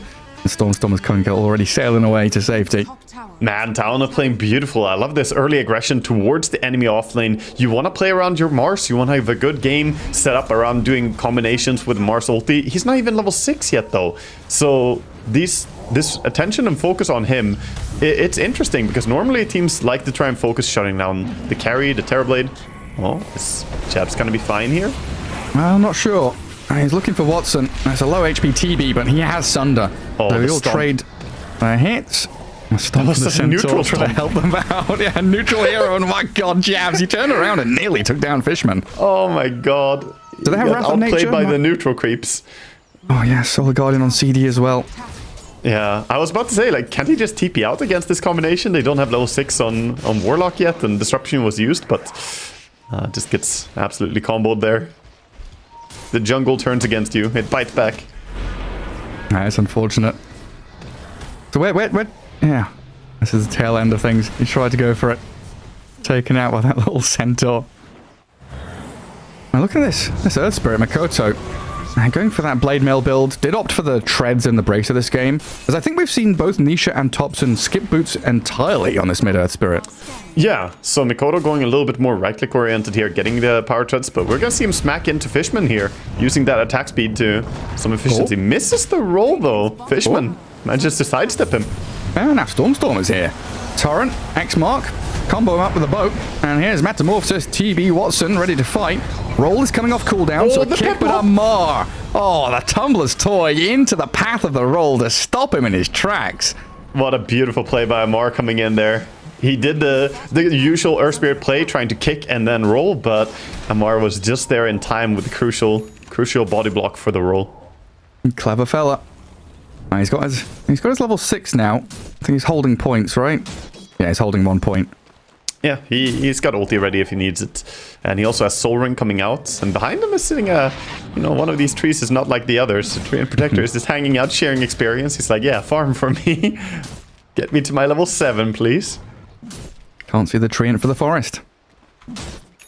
Kind of slowing down a bit for Talon here as they fall back and start farming a little bit and finalizing items. PA happy to just go off the map and work on our Battle Fury. At the same time, we got the double blade mills. Earth Spirit very close to his. Dawnbreaker also building a blade mill at the same time.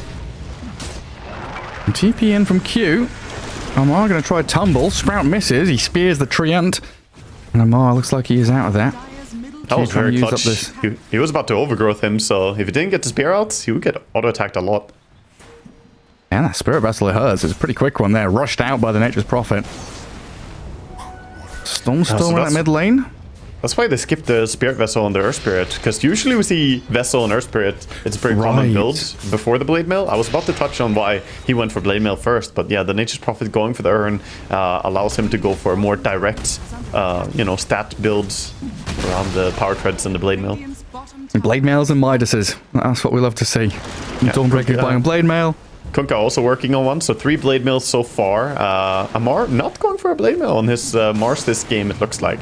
But that could also be because of how the laning stage went. Kunkka, or Mars is a hero that really needs his BKB and Blink Dagger to be able to operate in these fights. And if he goes for Blade Mail after having a pretty rough laning stage, he's the most shut down of all the cores. He would delay his timing for the Blink Dagger. Well, it's time for my favorite question to ask Waga. How do you feel about TB with Midas? Usually not a fan, yeah, I gotta admit. But this patch may have changed my opinion a little bit, because we used to, rant about the TB with Midas, but that was before it got 2 charges on the Midas. That was the old Midas. Now, I must say, it is a lot stronger than it used to be before. It feels pretty good, and if Watson is able to levy this additional bit of power to go on Mikoto, but he's being turned around on. Golem dropped on them. Mikoto bonded up here with Jabs, who goes into the back lines to stop the upheaval. They do have the Sunder, but the overgrowth counter. TB getting comboed down. Disruptions there, and Amar coming from behind. Mikoto the focus, but Watson's dead first. Storm in trouble, magnetized, and Jabs moves back in again. Talon, they're shredding through them. Amar is there with the Arena and the Spear. Connects and gets a double. 2 for 4, though. As Entity, they've just got to relinquish this fight. Amar needs to get out of there. Yeah, that was a very rough fight. They got a little bit late connection with the Mars coming into the fight there. They kind of need him early on in these team fights for Entity. At the same time, though, Talon, they just have that great mobility across the map. Like we talked about during the draft, Earth Spirit super mobile, PA hard to predict where she is, and then the double global TP of Dawnbreaker and Nature's Prophet. These ganks come out of nowhere, and Entity, they just always have to be ready. And it's tough. It's tough for Mars to be in the correct position for this fight breaking out so fast. Actually, Termites coming out of the wall. And I guess PA just finished her Battle Fury, 30, 45 seconds before that fight happened. You don't expect her to be out there on that side of the map. She should be in the Ancients on the right-hand side of the map, not top left corner fighting. Yeah, that's the expected position for her to just hogging up on the triangle and farming Ancients nonstop. But this is also a great idea to play in an area where the opponents don't expect you when you have the global presence, because everyone can come in and support her so quickly. And he's got the Battle Fury, like you said, just finished. Oh, sorry, Fishman gonna get smashed down here by Jabs. He's bodyguarding the TB. They got a D-ward in that deeper jungle, so TB is a little safer down there now.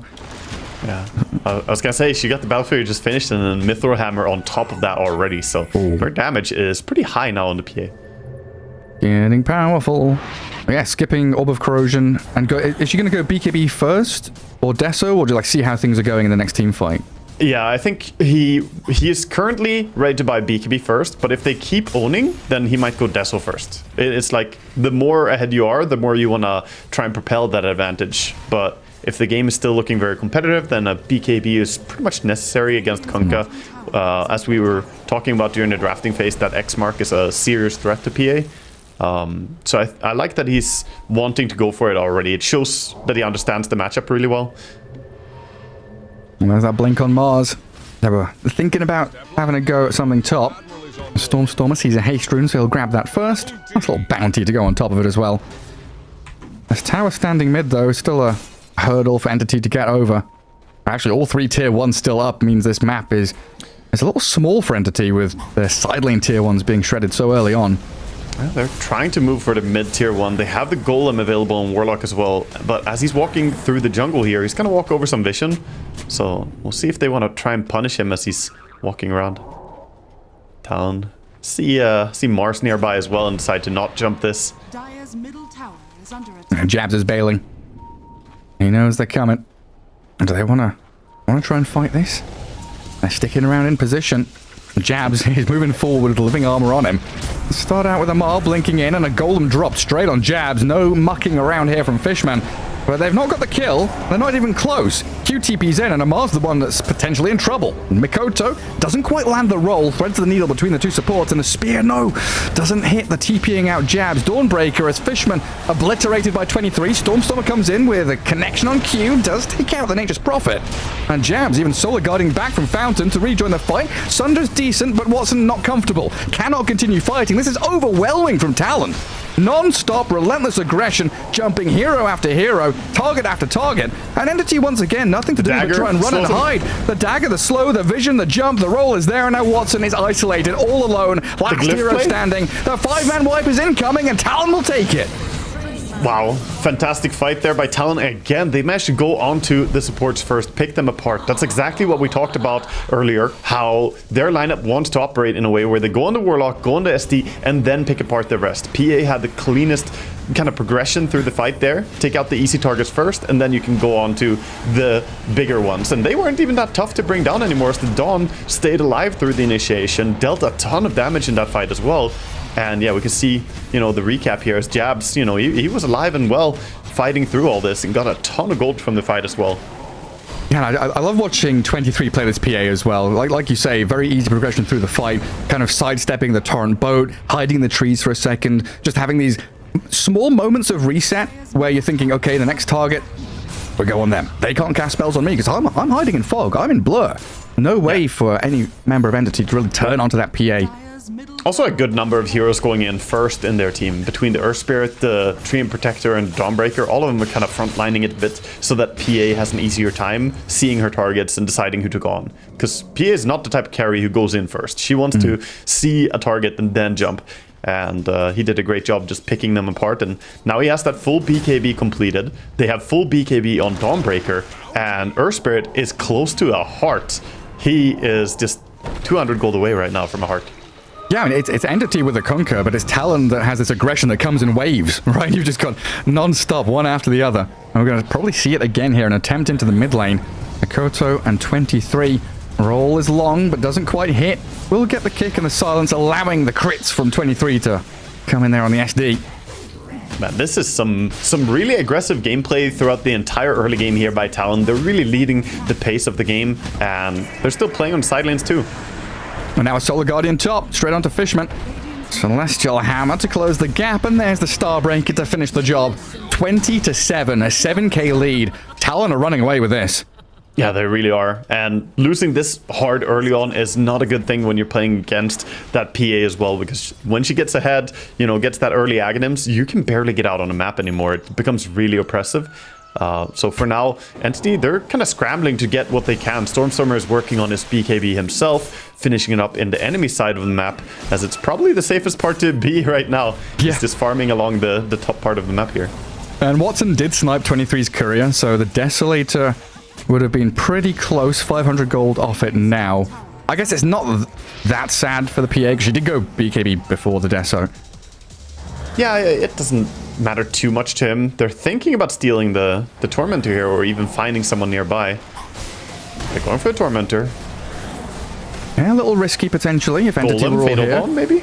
Fatal Bond on Tormentor can hurt, but it was already solo HP.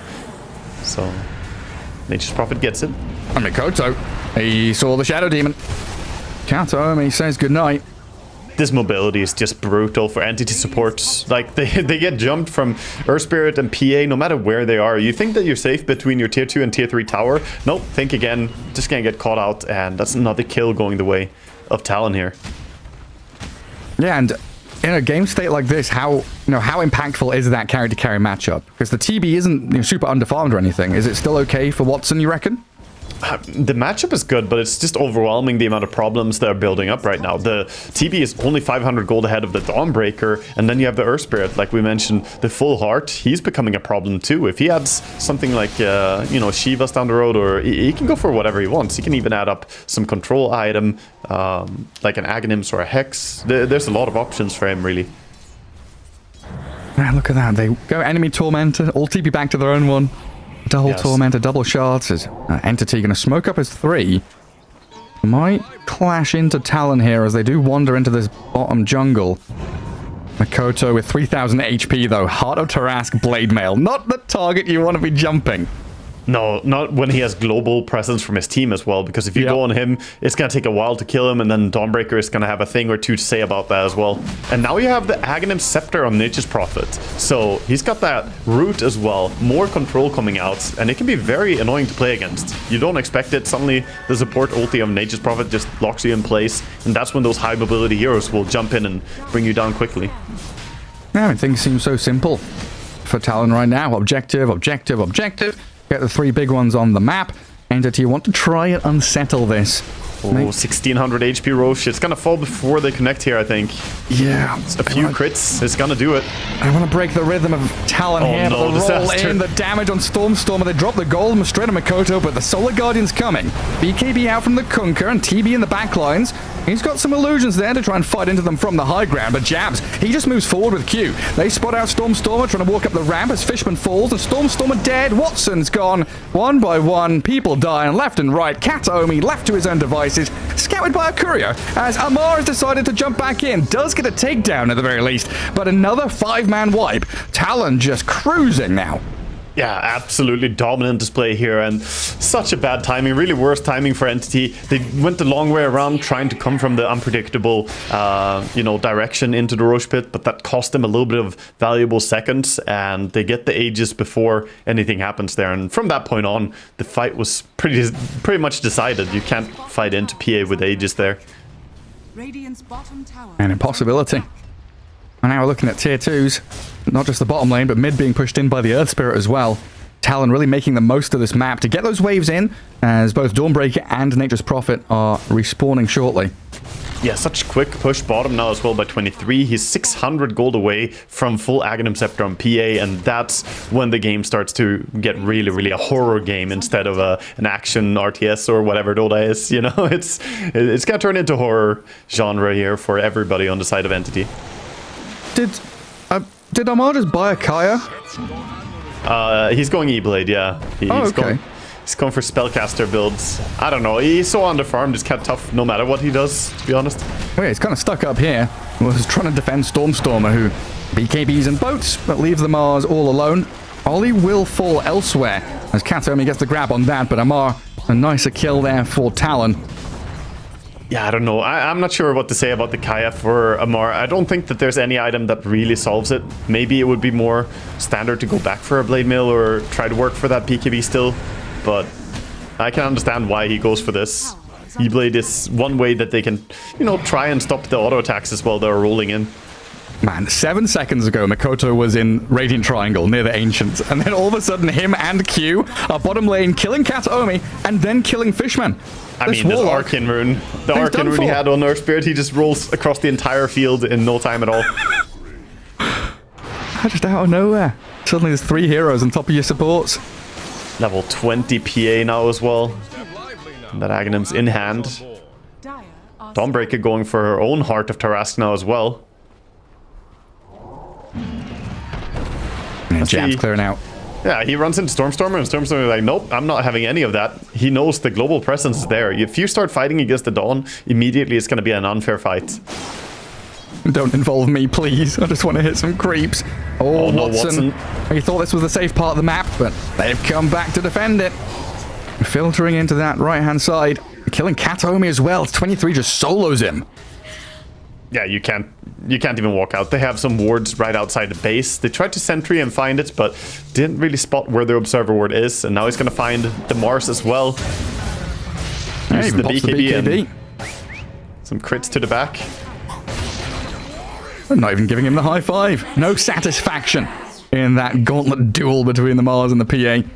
And this is all just more Deso stacks as well, already up to 12 as the kills keep rolling in. 18,000. I mean, this game is absolutely falling apart. At this point, it's hard to see what entity are going to be able to muster up even. I mean, you still have a full minute on the Aegis, so high ground push is coming in now.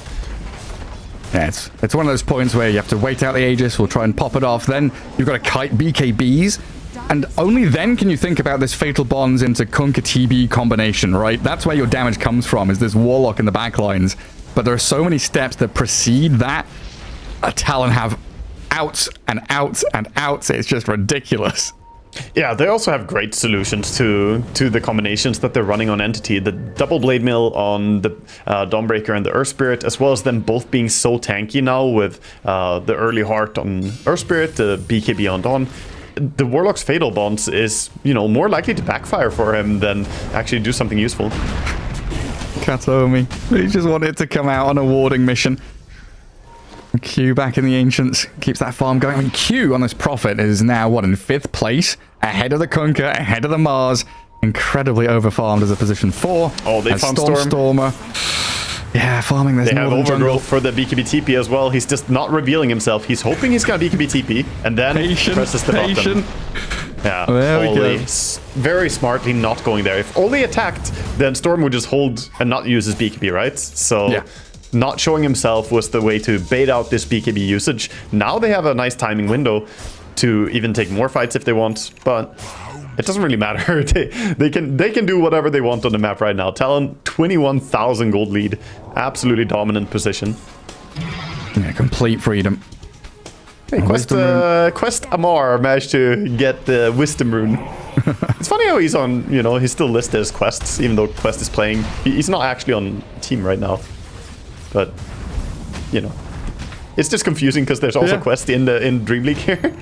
Yeah, I mean, it does my head in every time you're in a team fight and you're looking at player names and, oh yeah, Quest. Wait, no, Quest isn't even in this match. Yeah. It's definitely caught me out a few times. Just not updated the pro player info in Dota yet. Oh, Entity just going to bunker down and hope for a high ground fight. Maybe if Talon get a bit over eager with their aggression and dive tier 4s. Make a look for these buyback plays and turnarounds. You see the desperation from Fishman, by the way. He bought double Wraith Band to try and get some armor against his physical damage. Yes. Well, does it help? Not really. He's dead regardless. Absolutely obliterated as the Mars will follow him into the grave. Stormstormer attempting with a boat, but these tanky, sustaining, massive damage dealing heroes of Talon are going to move on to Watson next. Maybe can attempt a Sunder, but a great kick out from Mikoto shuts that one down, and GG's called.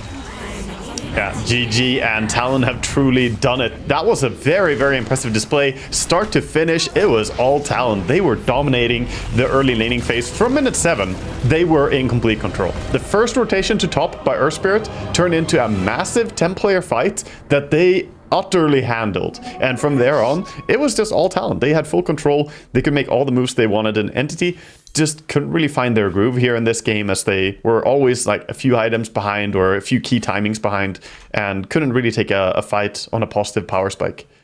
Yeah, I mean, this Nature's Prophet was everywhere. TPing into fights, collecting runes, getting deep wards down. Like you said, it's from the very beginning of the game, right? We had that level 1 TP, double wards, vision on lanes, secures the lane, secures the runes for the mid lane, and then TPs into all these fights. What, like, is there an answer to this Prophet that we're missing here? Do you need to ban it next game? Yeah, I don't know. I'm not sure what you do at this point. It's rough. This is yeah, we saw the general, the general guys to this game is that the only time things were going the way of Entity is when the jungle helped them out a little bit. The one redeeming moment there, the centaur coming in and stunning the Dawnbreaker. As we see the scoreboard here of the game, 10-39. What a dominant 15-0-11 on 23. Yeah, that is as clean as it can get on PA. Yeah, you could see him at the end there, stretching, look super relaxed, not a care in the world, just breezing through this one. As Talon will take game 1 against Entity here in this best of 2. We'll take a quick break and come back with that second game. You love it, you wear it. Wear your passion. Share your passion. Wherever, whenever. Gaming is a lifestyle. Get your merch at shop.eslgaming.com.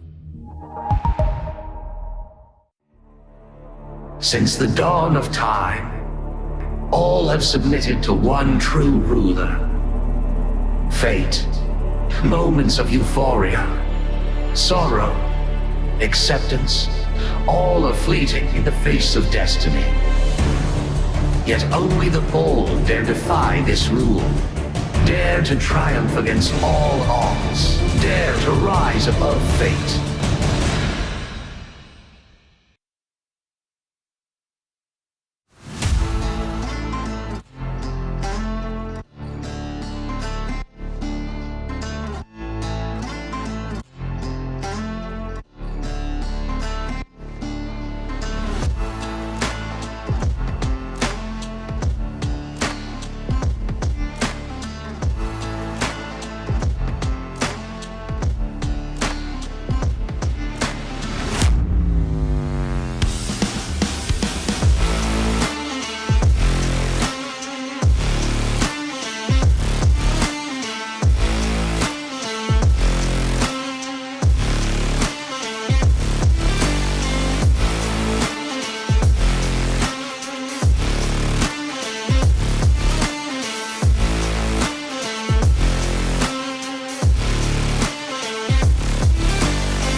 Welcome back to the Dream League Storm stream as we've got Entity taking on Talon and Waga. Straight into some highlights from game 1.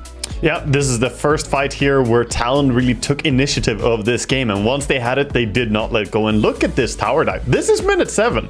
This is some really aggressive Dota coming out. Confident Dota by all of Talon. 5 players just engaging, and the Entity were not ready for this. The global move was so fast. TB TP'd in, and he was basically 1v5ing towards the end, but everyone just scattered. He got 1 exit kill there, but generally just Talon took complete lead by the speed at which they played there.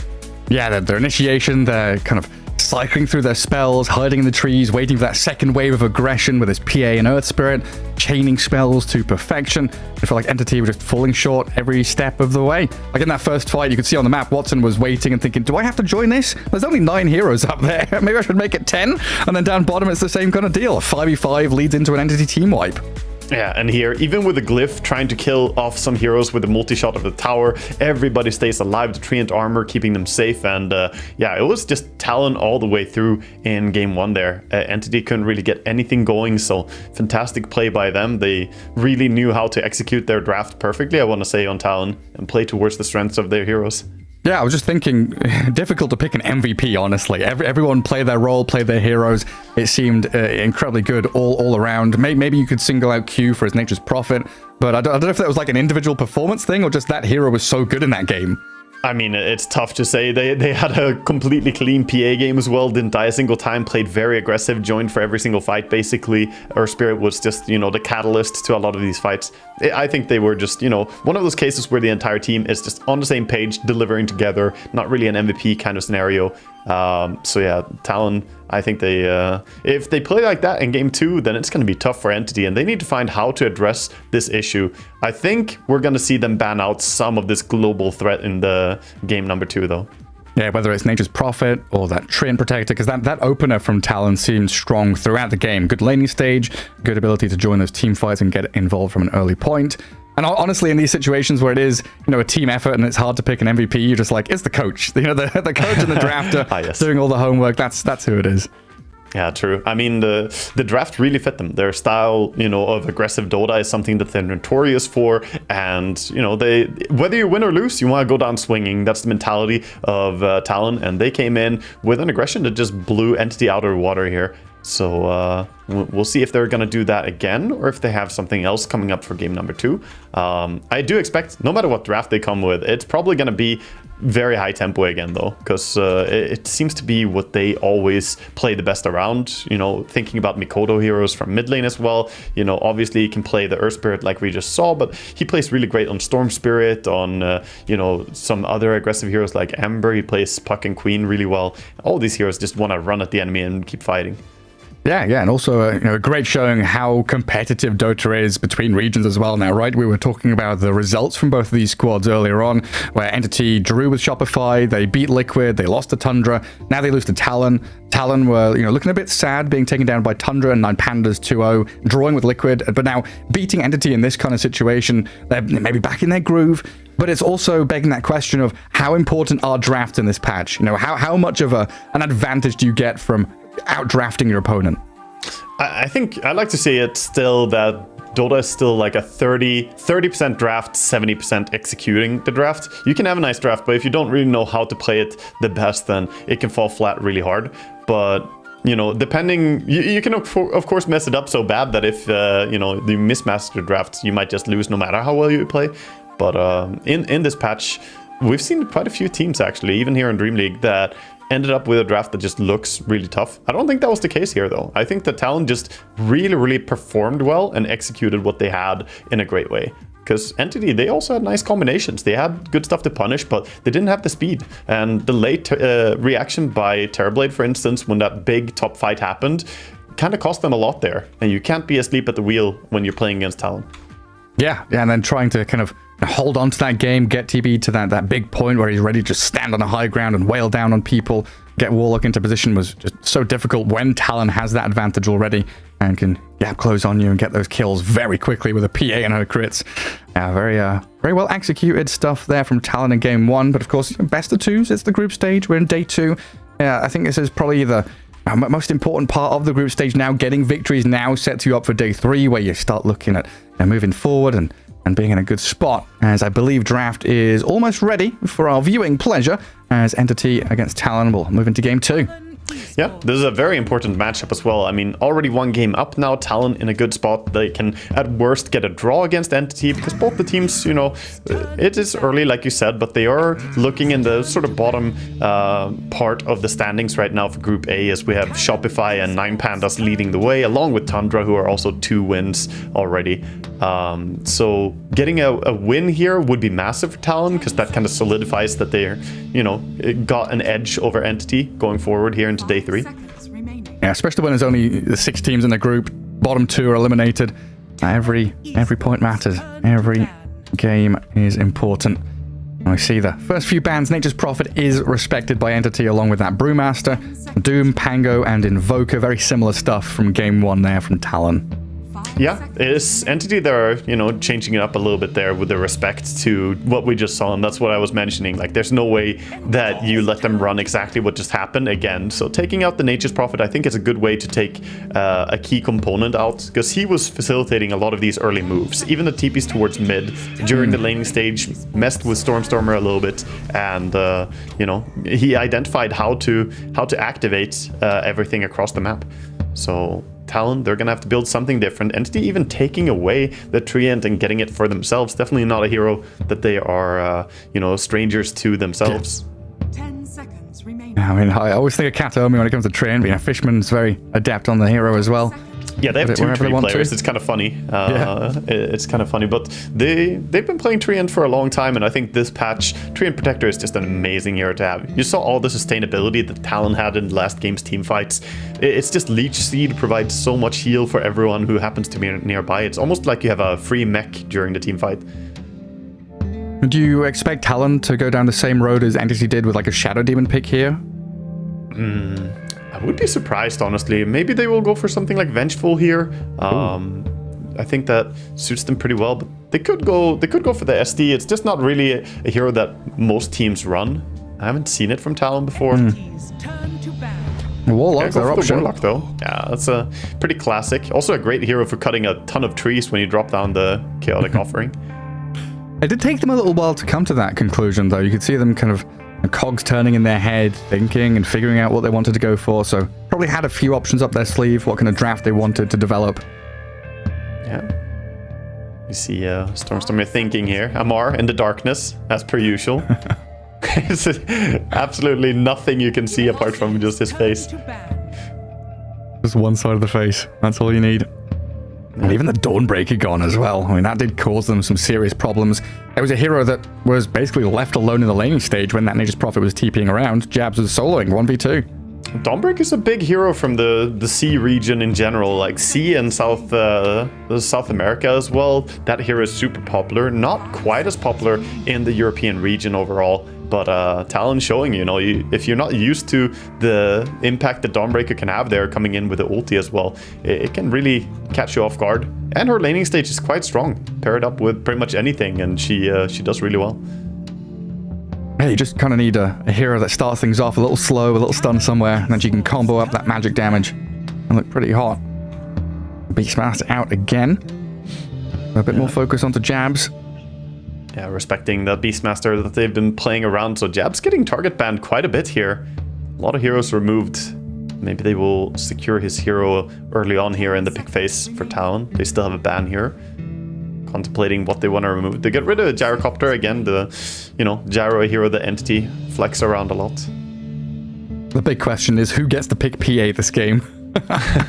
Yeah, I mean, already when you see Talon with the Warlock, that is a hero that's susceptible. We just saw it last game. Warlock does not deal well with getting jumped by PA. Treant Protector is much better at reacting to it, right? Because he can drop the ulti, he can, you know, run into the trees, he can do something. He has a counterplay, but Warlock literally just stands there like, okay, you got me, I'm dead. And Talon get their hands on Primal Beast as a nasty mid hero who can play ferocious tempo as well. And is that Clockwork ban solely to protect the Primal Beast? I think so, yeah. This is just like one of the heroes that shuts down Primal Beast so hard. You have a ton of different things. The interactions are just numerous in how Clockwork messes with him. The battery assault, you can never get your ulti out, so you can't really trample on someone because the cogs, and you can even get caught out by just a hook into a battery and then you can't get away. It's like the old Clock against Earthshaker, but worse. Yeah, it really is. Vengeful gonna get picked up here for Entity, so getting themselves something to be able to protect against the Primal going on someone. They have the swap now. And Venge in one of those interesting spots as a saving support. She has stun, she has damage mitigation. Looks like a pretty nice pairing there with a Treant, so multiple ways to save their cause and get them out of danger. As Amara's gesturing towards something. I wonder what it could be. The offlane Slark coming back again. Razor.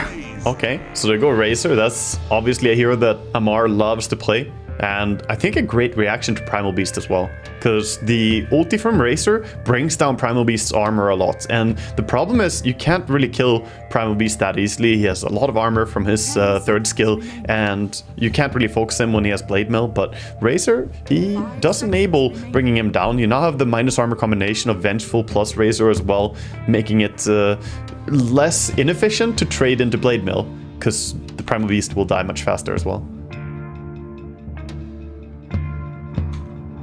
I guess Talon, reasonably flexible with this Primal Beast, made an offlane potential for them, and they are the ones that grab the PA, so having that Phantom Strike to jump away from Static Link, potential, if she's laning into the Razor, if that is Amar's hero, to contend with that hero in the lane.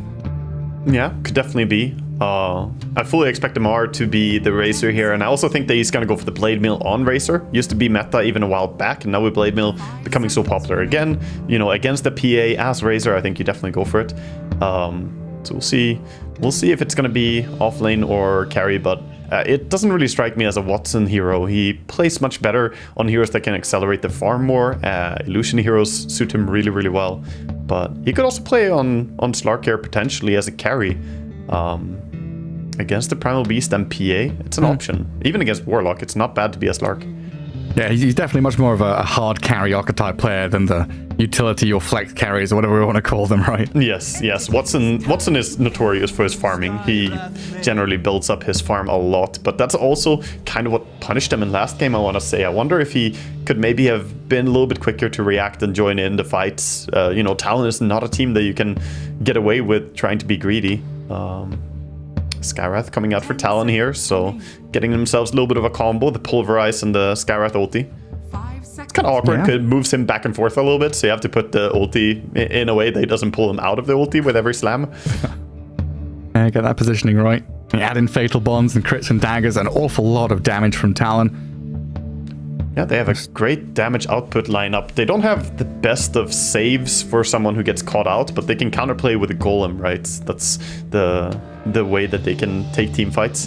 And they've still got that last pick to go with the flex of the Primal Beast. I think we're both leaning towards Primal mid lane. We've really kind of come to love these tanky strength melee heroes coming out of mid. Yeah, fully expect it to be going towards mid lane, but that's also where they now have the option on Entity what they're going to be picking into it, because there are a few different approaches that you can go for. Exactly what you want to deal with him. I think they could go back for the Kunkka again, even though it didn't work out last game. I don't see a problem with Kunkka here into their draft. Yeah, I guess Invoker's gone. What's happened to Batrider as a hero? I know Whisper was playing it earlier on today, but is that an option for mid lane at all anymore? He's not really popular on mid lane anymore. No, it feels a little bit too greedy, because it sounds weird to say, but Batrider usually wants to, run back, clear the Ancients, and he's not really as strong at showing up and just running into a team fight. He's great for picking people off, but he doesn't have the same wrecking ball effect when he runs into a big skirmish with like 6 people. Then Primal Beast, Pango, these type of heroes come in with a big ulti, tend to do a little bit better. It's like right now we're looking at mid laners fighting minute 7, minute 8, and Bat is more like a minute 10 kind of guy after clearing stacks, right? Yeah, I mean, a lot of those mid heroes kind of just get destroyed by certain popular meta heroes as well, like Earthshaker. Speaking of Earthshaker, he just got banned out by Entity here in the last phase, and Talon are going to remove the Kunkka, not giving that option for Entity, and remove the Earth Spirit as well. I like the Sven Vengeful combination that Entity went with here, though. It's, you know, very fast damage. It's a natural Silver Edge buyer as well against the PA. So it's not a bad way to add a ton of damage into their draft. This is where you swap it around. Like Stormer goes Razor Maiden, you pick a Viper or something for a Mar. Talking about it yesterday. One of these sneaky heroes he's got up his sleeve. He did talk about it, but I don't find it to be all that likely. The Viper is probably still going to be just a dream for him. Break that PA. Yeah, Spirit also gone. Getting rid of these tanky melee mid heroes. The options really become limited for Storm in that mid lane. Queen of Pain, though, gonna fill out the draft. These bans, they're really expecting it to be jabs on Primal Beast, right? Because they're banning out the Shaker and the Puck. So they're expecting it's gonna be Mikoto, last pick hero, coming out still here, which definitely could be true. The Primal Beast and Skywrath combo really well. Warlock P on the safe lane. It's very possible that that's going to be the case, but Talon now seeing the Queen of Pain have a chance to counterpick it if they want with any of the numerous heroes here. Yeah, it looks like Talon have played Primal Beast once in this tournament, and it was Mikoto, but yeah, that flex right till the end, always good to have in your draft.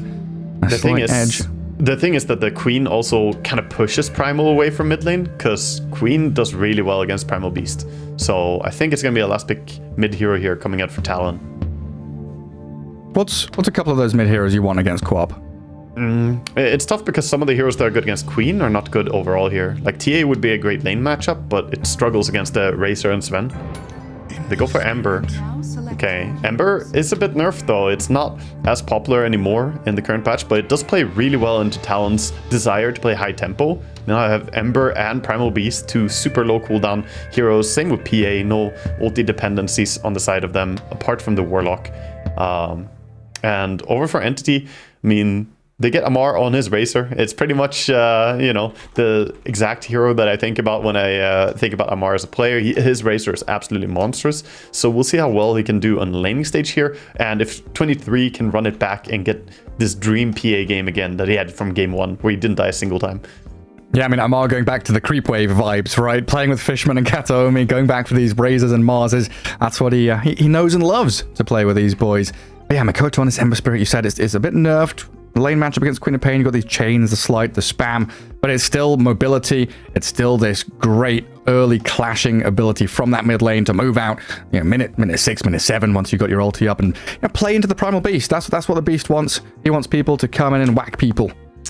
Yeah, I mean, they have good heroes to play around now, but it all comes down to execution at the end of the day. I wouldn't say that either of these drafts are massively favored against the other. I think Talon obviously come in with a lot of tempo, but their late game is also solid, looking at a PA and having Warlock who scales pretty well with Fatal Bonds and his Chaotic Offering going into late game. But Entity, they have Sven. Sven can farm ridiculously fast if he gets a good laning stage, so that Sven safe lane is going to be important. Keep an eye on, see if he can get ahead of the PA by sufficient amount of net worth to stop her from becoming the danger that we know she always becomes in the late game. When she has that Aghanims, the Rapier possibly, she is just a menace to deal with. Yeah, I mean, how important is invading stacks or just blocking Ancients going to be for Talon when they're against a Sven? I think it's pretty damn important that you try and contest at least the minute 8 something, go in and try and drop a sentry on the enemy Ancients. The early stacks in jungle are going to be hard to really get in and do anything about though. We'll see what they get up to. Game 2, Talon all smoked up, heading out onto 3 different lanes, while Entity are gathered up together. Walking hands held and 5-man smoke out into mid. Well, this could be an early clash here if they catch a glimpse of someone. We'll see where the observer wards get dropped as Entity. Gonna run into Warlock here on the high ground. Smoke revealing. Oh, clutch by Oli. breaks. Yeah, he took the Watcher and then he ran away. So he saw them smoke. I see he's all coming. They also saw that ward get placed? Yeah, they saw that they don't have a ward anymore. And I think it was Vench who had it at least. Was it Treant who carried it? I think Vench had it on him. Vench had one and she placed it up on that high ground. In the mid lane though, there's like Radiant and Dire wards stand next to each other, but Not sure if Mikoto was hiding in the trees to get that down. Those were both smoke placed, so Mikoto was still in smoke. He so nobody knows about the mid wards, but yeah, I think maybe they can get a D ward there on Talon. And we'll see if they want to utilize that. Entity trying for 3 runes now. This is dangerous play if they were to go in. Alright, Stormstorm was going for that. Watson's wandering around. Gets it. Katomi, Stormstorm, Amar. Yeah, they get 3. That's some confident play, just walking up and taking it. So gets a tip from Fishman. Stormstorm in no real fear, as he could skill up the blink in worst case scenario, and there's not really great heroes for killing him. Oh, look at this. Q and jabs. Are we doing it? Are we trampling this creep wave to get the range creep killed? No, they're bottom blocking. They're trying to keep the creep wave as close as possible to a tower so that the wave is going to push early. This is a really nice play. So you can see now the dire creeps are coming in. Sven does get the deny. Watson is like, nope, damn you. He tips them. Absolutely not. The mind games between him and the Primal Beast there, just like waiting, do I hit, do I not? Watson comes out ahead. But now you can see the lane is automatically going to push immediately, and the small camp is blocked. Obviously, there are no creeps yet to pull, but Fishman is, on the money, immediately drops a sentry to try and go for a D ward. Surprisingly, doesn't complete the D ward. Oh, the creeps do it. Oh, he saw it. Wow. That's some sick tech. That's some 5-head. Don't waste your time. Just go to the lane. I'm using that. that's one of those things where you're like, nice, yeah. Yeah, he saw it just with Sentry Ward giving enough vision that he was like, yep, the creeps are going to take care of this. Pretty cool. All jabs. Still going to be quite forward in this lane. Scarth against Venge. The Fallen against the Risen. The old law battle between the two. We'll see if the lovers are going to take each other out in this matchup. His secret love. Watson's getting pummeled. Bit of damage here, though. Yeah, the pull is nice, though. Getting a semi-pull like this, not pulling all the creeps, allows them to deny more of the lane creeps. But Q is coming over, trying to secure some last hits. Not gonna get anything yet. Make life a little more difficult for Fishman. And it's up towards top, 23. Dropping low, but Amar knew he had 7-1 charges and a Fairy Fire, so doesn't go diving tower. Instead, just look for that farm to continue. Keep your lane presence going. Yeah, these side lanes are both pretty dangerous. We could see action erupt on any of them. Mid, bit of a courier kill there. Miss micro by Mikoto, getting too close to the queen. He already has his bottle and the refill with the water rune, so they're not tragic, but these little advantages. Storm are getting that additional bit of gold. It's going to feel nice for him. Already 13-1, so a slight lead over the Ember Spirit in that mid lane. Yeah, going for a no Shadow Strike build as well. I think this build can be nice if you're confident that you can do well in the matchup even without getting the Shadow Strike. Then it makes you a little bit more early, come online a little bit earlier for the rotations and ganking. Top lane. Top lane. Grasp and upheaval. The body block trying to counteract all the slows. And there's the kill. The takedown with the lightning of Amar. And Ollie. Another. Getting punched down. Amar gets the double kill in that top lane. You said it was dangerous. Oh my god, it was. Dude, Amar getting a double kill first blood like this on his Racer, he's about to tear this game apart. I can already feel it. He's one of those players that I actually respect his Racer play. Otherwise, Racer feels like such a dull hero to me, which doesn't make sense because Racers are supposed to be sharp, huh? But but Amar, he really knows his ins and outs on this hero. Oh, he sure does. With a trillion to back you up, packing a punch, slowing people down, really helps him get on top of people. Now that mid lane, I've got a few questions because we've seen these Ember Spirit like dodging spells. Can you dodge Shadow Strike? Can you dodge Scream with Sleight of Fist? Is that still a thing? Yeah, you can dodge either of them. It's easier the more creeps are nearby. The longer you're in Sleight of Fists, the easier it is. But you can do it even with just the enemy hero nearby if you time it correctly. It's like the projectile will keep following you unless it connects to you while you're in Sleight. Yeah. So you need to do it in a good way, basically. Yeah, so it's like that ball lightning into Spirit Breaker charge kind of deal, right? You're invulnerable while it connects. Yeah, sort of like that, exactly. You tank it. But yeah, he already dodged Scream of Pain like twice, I think, in the lane here. So I've been watching a little bit on mid. Bottom lane now. See it go onto the Skyrath. Yeah, I mean, Watson, he's going to have to run away from Trample. Skyrath Mage heals back up a little bit. Fishman giving chase. The dive onto tier 1 not successful from the Beast. Might have to come back and deal with Fishman now. Everyone's so low on resources. There's like no mana to play with, no HP left, and Fishman, ooh, he's close to death. One more hit is there. He was stepping, and now the dive in from Jabs and Q. Oh, they're looking for Watson. Burning through his regen. They glyph the creep wave as well. Going under the tower, and Jabs his cooldowns. Does he have trample up? He does. The chase forward, but Watson Warcries runs away, and the blood grenade and the grasp. It'll slow down the primal beast, keeping Watson alive. Yeah, Boots and Warcry, pretty fast man, so he manages to stay alive, but he is not very healthy anymore. He used his salve as well, gets past the Tangle, and he's gonna try and recover some HP, but this leaves the lane pretty difficult to farm for him. Venge is back to try and help him, though. Yeah, not a comfortable time. These side lanes in position 1 heroes a little sad. Both sat close to 20 last hits, though, so their farm rate's still pretty solid. Yeah, so not too different on the carries overall, but on the mid we see, you know, also pretty even laning stage here, 32 and 28 for the last hits respectively. Is it more important though for the PA to get an earlier laning, a better early laning stage versus the Sven who has that innate cleave? I would actually say it the other way around. I think Sven needs to get ahead in a good way. Like, yeah, PA will farm slower, but Sven has to be ahead by quite a bit to take over the game, whereas PA, she can just, you know, recover nicely even if the game isn't the best for her in the start. Her goal is just going to be jungling for a longer period of time anyway. Sven needs that early investment. The Alchemist effect. He really ramps up. Once you get Mask Command as an Echo Saber, you start farming ridiculously fast.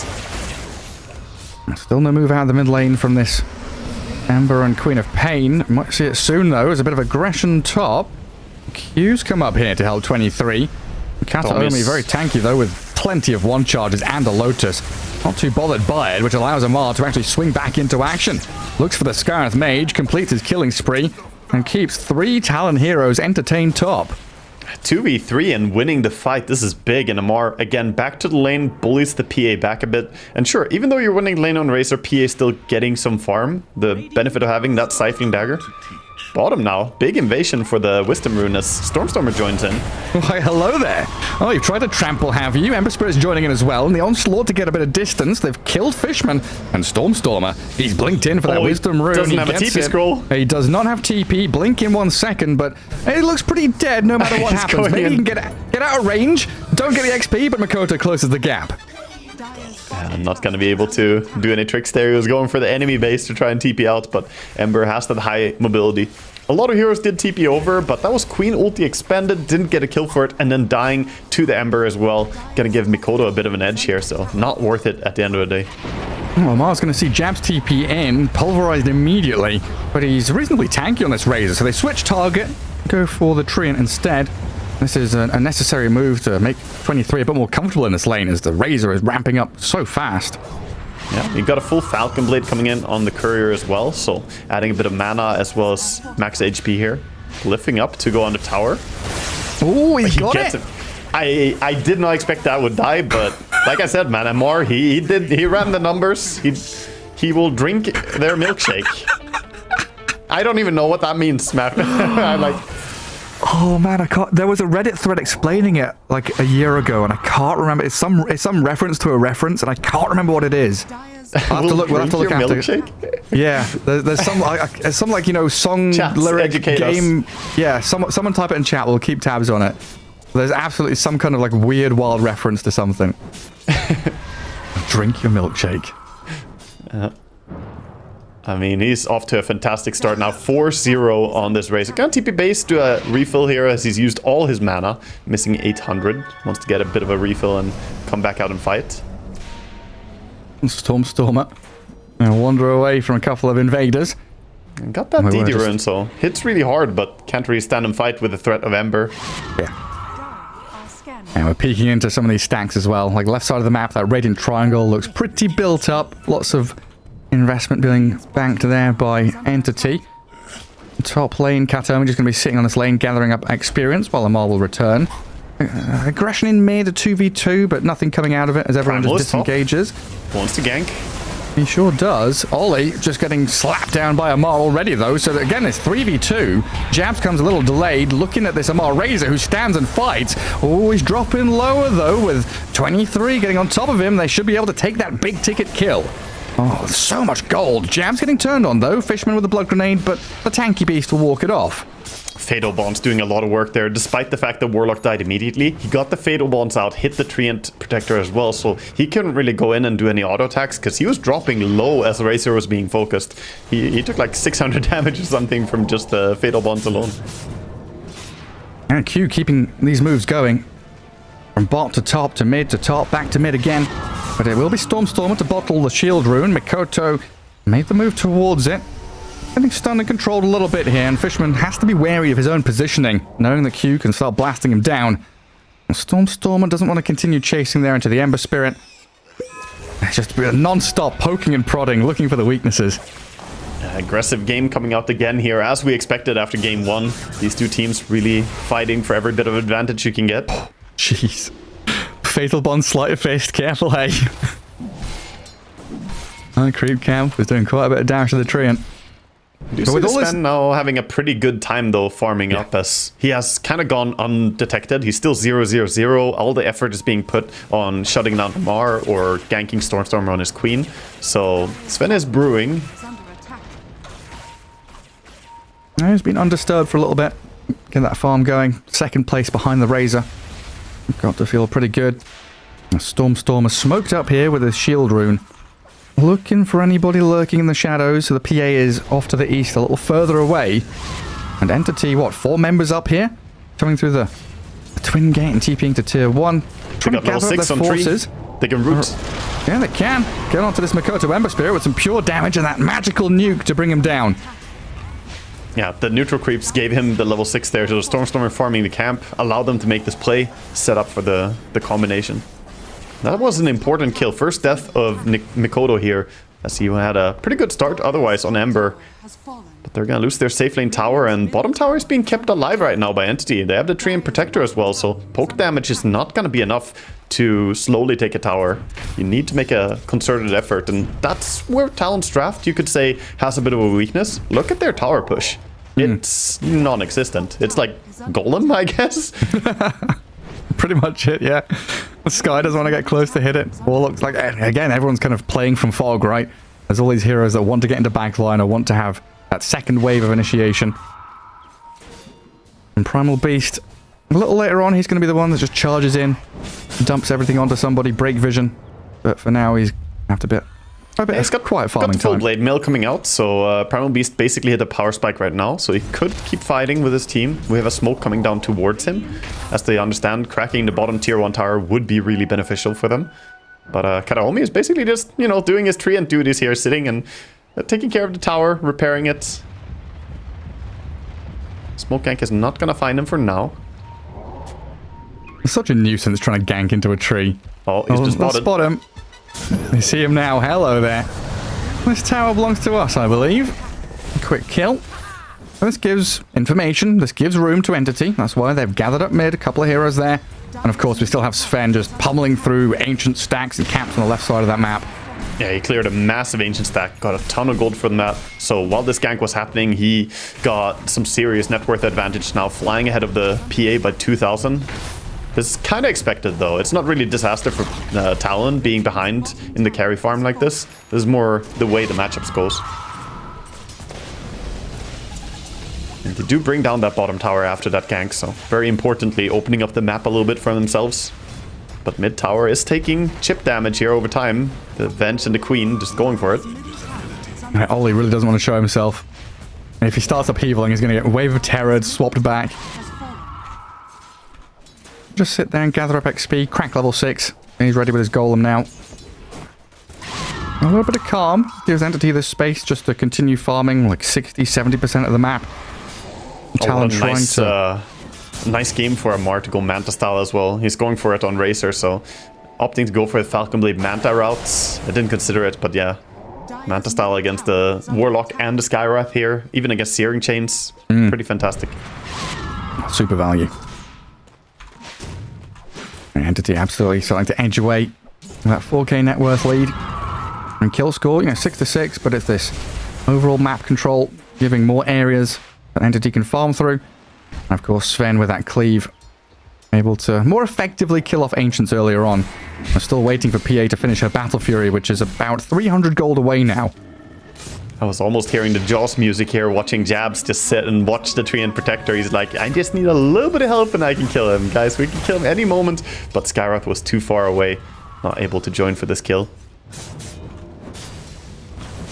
Living armor on that mid-tier one. Good luck pushing.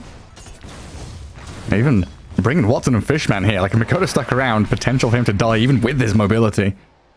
Yeah, the lockdown, you have to respect it. The Venge stun, the Treant Protector ulti, and the Sven stun as well. Or even the burst from Queen of Pain. There are different ways you can die. They are setting up a gank on Stormstormer here, realizing he's farming where he shouldn't be. Catch him out. Can they finish him off? No, they cannot. Stormstormer's half HP. Living armor's on him, and he just TPs. Meanwhile, Amar does die. Q going to grab the kill there with the rest of the team. So a bit of a split effort from Talon, finding a couple of core initiations and getting one of the kills. That's a huge kill, though. 800 gold almost for bringing him down. And it was a pretty fantastic time to bring him down as well, as he was closing in on item timings. Actually, looks like he bought the recipe for Manta Style, but then bought the Ogre Club as he got ganked there. Trying to not lose gold, I suppose. He did have... I think he mispurchased, actually, because he did not want to buy that. He wanted the Manta Style. His courier is now sitting at the secret shop, but now he's going to have to farm 1,000 gold for the Manta Style again. Oh, so far away. Maybe his courier was not on the secret shop as he tried to purchase, and it bought the Ogre Club instead.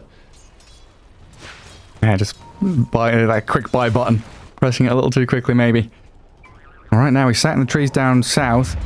Q and Jabs gonna get walked into. The Pulverize comes. Kataomi getting slapped around, but he gets the Overgrowth down. Jabs getting caught up in this. Mystic Flare looked decent, but Kataomi tanks it and helps Amar out. And three members of Talon now just gonna have to get the hell out of here. Amar, yeah, super tanky, just breaks through everything. Yeah, they had a lot of people nearby, so protecting Amar as he goes in there. But surprised they didn't try to use the Skyroth ulti earlier there during the Primal, because he had time to get healed up a little bit, got time to get his magic stick out and everything before the Sky ulti came in. And Stormstormer feels pretty free just to jump away. Not too many things that can catch him out. I was going to mention that too. When he blinked away top there, that's the max blink early build, right? Not going 2 points in Shadow Strike allowed him to have higher mobility to get away from the Primal Beast, because he just blinked into him and then after Pulverize quickly blinked away again. Going for a pretty decent scaling build as well. Kaya Sanj pretty much completed on Stormstormer on top of that Falcon Blade Treads. Just going to have that status resistance. Yeah, I have to expect him to want an Aghanim Scepter this game. We might see him go BKB after the Kaya Sanj, but usually just going Kaya Sanj when Falcon Blade is enough to go for the Aghanim Scepter right after. Well, there's our Manta Stall on the Razor. This ward has done so much. It's gotten so many kills for them right now, bottom. It has lived a full life as well, only 56 seconds remaining. It's about to time out, but another kill on Treant Protector. Yeah, I mean, it's like a kill for kill's sake. You get a bit of map down there, get a bit more farm, pressure Razor out of there, but you just see the rest of the map that Entity are utilizing, and we haven't seen, look at this guy. We haven't seen Sven in like 5 minutes. He's been off map, farming up a storm. He's got his BKB, disassemble that Echo, can go back into it now. And it's down to the bottom rune, Mikoto having a little bit of a brawl with Stormstormer, but with that quick movement speed with the haste, sprints away. Quite the painful dagger crit as well there coming in from the PA, but yeah, we need to see Sven's entrance to the game and how it's going to happen. He does have the full Echo Saber coming out now, and he's farming up the Blink next, so once he gets Blink, that's when he's going to get involved and join these fights. But for now, Entity taking a pretty farm-heavy approach into this game, and I mean, it's working out. Look at the Razor's farm. Despite him dying twice in this game, he is still 10,000 net worth ahead of the PA. Well, not 10,000 ahead, but 1,000 ahead of the PA at this stage of the game. If it was 10k ahead, I would be suspecting Amar for something here, but he's doing fantastic still. Yeah, something would be seriously wrong there. The Grievel's Greed innate passive has been added to Razor accidentally. Yeah. Actually, pretty quickly get into his BKB and Shard. It looks like Entity moving to Roche. I don't think they suspect this. Right now, we don't see a massive reaction anywhere. And you have Teamfight ulti available. You have the Golem, but I don't think that they're feeling like they're in position to even contest it, so... By now, I think they've realized that Roshan is being taken, but it's just too late. I can't be able to do anything. Yeah, they're gathered up mid, trying to poke at mid tier 1. I've really enjoyed playing in that bottom right-hand corner of the map as well. Playing Dire both times. Though. Yeah, they got Roche for nothing. No tier 1 tower. Nothing really being done. I mean, you just 5 people running around in the jungle while the enemy team gets Roche. So that's huge for Entity here. Yeah, it's Aegis on Stormstormer. The only hero that maybe could feel susceptible to dying. Now has 2 lives. You got BKB on this Sven, you got Manta, and I guess BKB is like 1,000, 1,300 gold away for the Razor. It's going to be a struggle for Talon to really interact with these heroes in team fights. Yeah, it's going to be tough to land any form of spells, and we can see Stormstormer already. I mentioned it, that he might go back for the BKB, and that's what he's, looking like he wants to do here, is queued it up and Aghanim Scepter right after, so intentions are clear. Talon kind of playing the back foot here, not as aggressive as we saw in the last game. Would like to see them get value out of this Warlock ulti, because any moment that goes by without you using your Golem, you're basically, not getting full value of the hero. Man, Q. Yeah, my toes are curling. I know that feeling. I'm close to death. I'm gonna pop my wand. Give me a heal, please, Warlock, something. Yeah, that was risky, because if PA crit a little bit earlier there, one unpredictable crit. I guess you see it now. You get the indicator if she's gonna crit or not on the next hit. But hold the back-to-back crit, and he might have died there. Fishman just continuing to stack over and over. Like, every time I look at this Venge, he's using Wave of Terror on a creep camp at like 56 seconds of a minute. Stacking up even more for this Sven. So at the same time as they took the Tormentor and got that for Mikoto, they also got the shard over on the other side's mid laner. So both mid laners getting the free shard upgrades. Queen of Pain got that silence now. So nice with Kaya Sanch as well. Fantastic feeling. Yeah, incredible. Especially when you're playing into Warlock, Sky, Ember Spirit. You'll be able to silence them up, get into the back line, stop them from dumping their spells on you. You can just see the freedom of movement here from Stormstorm. Blinking into creep waves. No real threat to him right now with that Aegis in hand. Yeah, he's able to get more out of the map. Basically a farming Aegis. They're not really going to utilize it too much to pressure or take towers. But as soon as they have the BKB here on Razor, it's just 100 gold away. We might see them make a big move. Already smoking up now to try and set up. Blink on Sven is ready. Watson, 0-0-0. First time he wants to join a fight. They see them. 250 CS though, and there's the move in. Blink, stun. Ooh, the Force Staff. Ooh, not quite enough. Trying to give an option there to Mikoto, but Q has now put himself in harm's way. Upheaval's down, but so is the Skarnath Mage. Falls with a flap to the floor, and now Ollie in trouble with another magic missile. Fishman chaining kill into kill. Yeah, that was beautiful. First connection here, going right the way that Entity wants.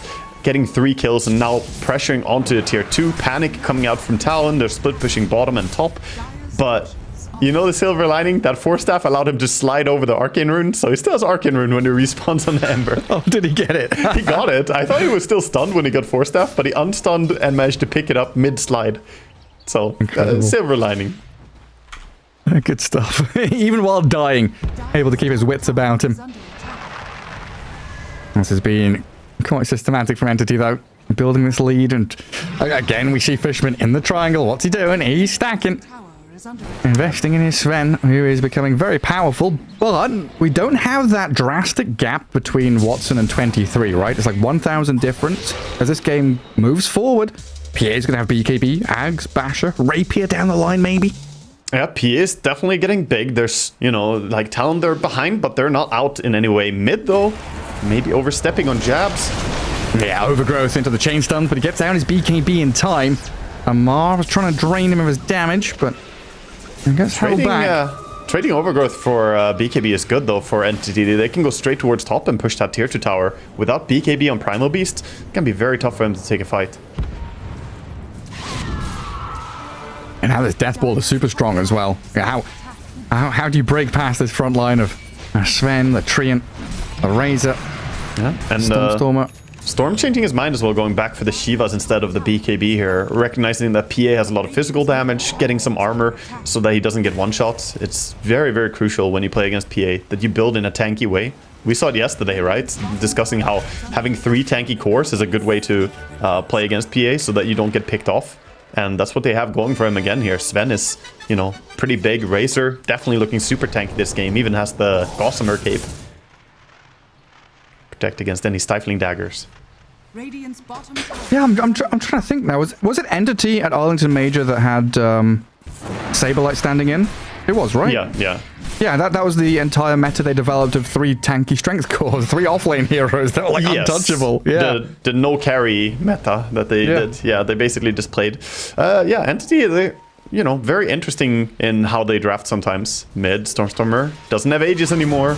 Let's see if they can finish him off. Silence into the connection of the Golem. Oh, half HP with the onslaught and the damage. He gets the pulverize off in time. Stormstormer dies. Great pick off, but look at 23 now in trouble. Has to BKB TP. Amar was giving chase. Looking at the Scarab Mage now. 4 staff up to high ground. Beautifully done. Any gap closed to get up there? No. He's out and away. Wow.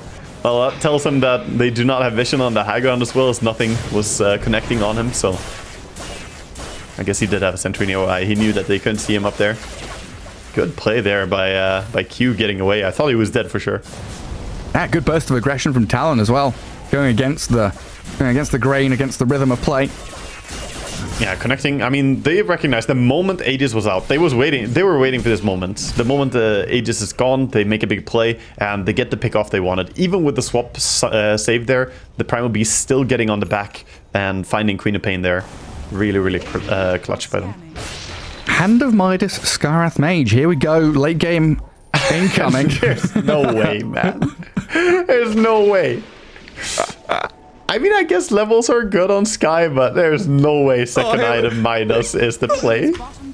Let me just Google 5 stages of grief. Denial, yep. Anger, bargaining, Midas. Depression, acceptance. Midas is one of them. No, I don't know, man. I cannot accept this. Games are going late game a lot. That's true. Every team knows this, but... Picking up a 26-minute Midas on Sky, I just feel like you're not really getting the value of this attack speed. It's an interesting one for sure. So we'll see how those levels work out for him. Yeah, definitely an indication that they want this to go 45 plus minutes. One of those moments, it works, he's a mastermind, it doesn't work, it's going to be a lot of lulz coming out, you know, the Hand of Midas play. Level 11 currently. I've forgotten completely that fantasy points exist. Can we see the fantasy scores? Do they still work? They don't. Oh no, they're broken. Everyone is at 3.0, so it's dead even. That's unfortunate. Anyway, smoke out. I also forgot they exist, man. No more player cards. No more fantasy.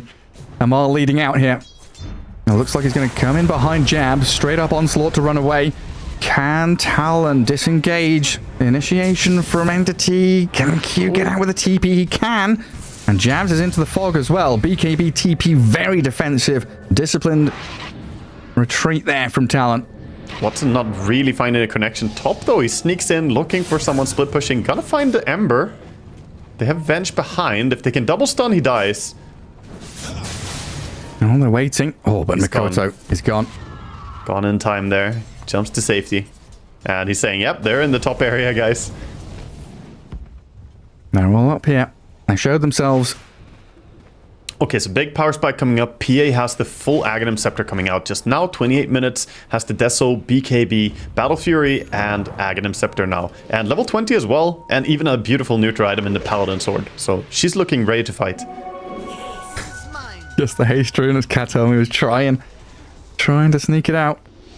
Yeah. Also nice for her to have the Aghanims because she can dispel the tree and overgrowth here with Blur. So she doesn't have to commit BKB for doing it. Damn, you're right, yeah. Now they come up to maintain the lane, just push it out. Get back in towards Roshan, who is 1 minute away from spawning right now. Yeah. Key objective. Entity are fully aware of the move though. All of them just huddling up here behind the tower. I like that Watson is queuing up a shard. This Sven shard is underrated, and especially against PA. Passive 6 armor for everyone nearby, and undispellable Warcry, which can be relevant later when Nullifier comes out. Not a bad thing to have. Yeah, protecting all your supports. Super nice. And Mikoto in a position to break the smoke, sees the tree and Stormstormer in, but the Yule Scepter dodging out from the stun. Sonic Wave is there, but the Remnant away gets Ember into a better spot. They do lose Ollie to start off this fight, but 23 is in the midst of it. Is that Static Link on? Oh my god! Where did he go? He's dead? PA just... Oh, what? A couple of hits from Sven? That's all it takes. Yeah, it gets focused on fast, and now the fight is complete despair. They cancel the TP on the Warlock as well, as he couldn't finish there. Everyone just scrambling to try and get out. And Q's still going to get chased down, and there it is. A swift move in, they lose the Venge, but two pretty nifty kills there for Entity, and Roshan open and available to them. So two super clutch things that happen in that fight. First of all, Treant Protector rushing in and dropping a high ground ward on the twin gate there. First thing he did was just beeline for some high ground vision, and that high ground vision opened up the eyes of Sven, allowed him to get on the backline. Look at Sven going on the Warlock. He's wrapping around, boom, dead before he gets to drop the Golem, and that made the fight very simple for them, as they can't Golem to tempo break here, and PA just dies. Just a full Static Link, right? She can't do any damage, and then she disappears after. Yeah, Amar did a lot there, just staying on her, locking onto targets, and just beautiful, very surgical fight by Entity, honestly. I mean, super hard to kind of disengage and re-engage against this Razor Shard, right? Pulling people in. Yeah, now... PA has no choice but to stand and fight. Yeah, I mean, if she has a good target, she can maybe blink away, but the fight was already so chaotic from her point of view. Her backline was getting, jumped, and at the same time, she was trying to deal with a Razor on the front line. And now you're going to have another tool to displace this PA as well. Harpoon is there for the Sven, completed now. So, in more ways. On the side of Talon, they bought up a gem now and passed it over to the Ember, so trying to prioritize vision here, making sure they don't get jumped on the backline again. And they're gonna go over and take their Tormentor. Definitely Entity in the driver's seat of this game, though. 12,000 gold lead and building. All three cores looking so farmed on their side. Yeah, with Aegis and Cheese in hand, feeling pretty good about themselves. This Tormentor is taking a while for them to take out. 5 heroes nearby, and still the supports drop so low. Q and Ollie, yeah, back to Fountain we go. It's good to take the Tormentor, but this is also the downside of taking Tormentor. That's a lot of time that you're investing. It took like 20 seconds to take it, then you have to run base, heal up, and then run out again. It's over a full minute for multiple heroes. So, but it's the best play they can do at the moment, as they don't really own a lot of the map. Sven coming in. Oh, he's hunting. He's got connect to PA. 23. She jumped past him. Did he see it? I don't think he did. Oh, he saw that she blinked, but he didn't see where. She jumped to the Ancients with her courier. She was macroing the courier to give vision on the Ancients. So, cute little play by 23. Actually saved his life there. If he didn't do the efficient courier micro to blink into Fog of War, he would have died there. Yeah. That's pretty funny. And I don't even know if he knows about it, because he didn't see them. Oh, just a fractional difference. Sailing past each other in that Fog of War. And DD Rune picked up by the Razor now as well. Massive damage coming out of Entity as they push forward onto this tier 2. Yeah, Lincoln's over on Amar as well, so he can't be shut down by Primal Beast just going on him. There's not a whole lot of great ways for them to deal with that. And also gonna mess a little bit, if you try and drop some Fatal Bonds on him, might block it. It's pretty cool. Watson's hunting for sentries. He's already pinged out a couple using creep aggro. The range creep turned for like 2 frames. It was like, I'm gonna hit you, and then lost vision. So he knows there's a reveal around there. Yeah. He's clever, man. Got some crazy mechanics.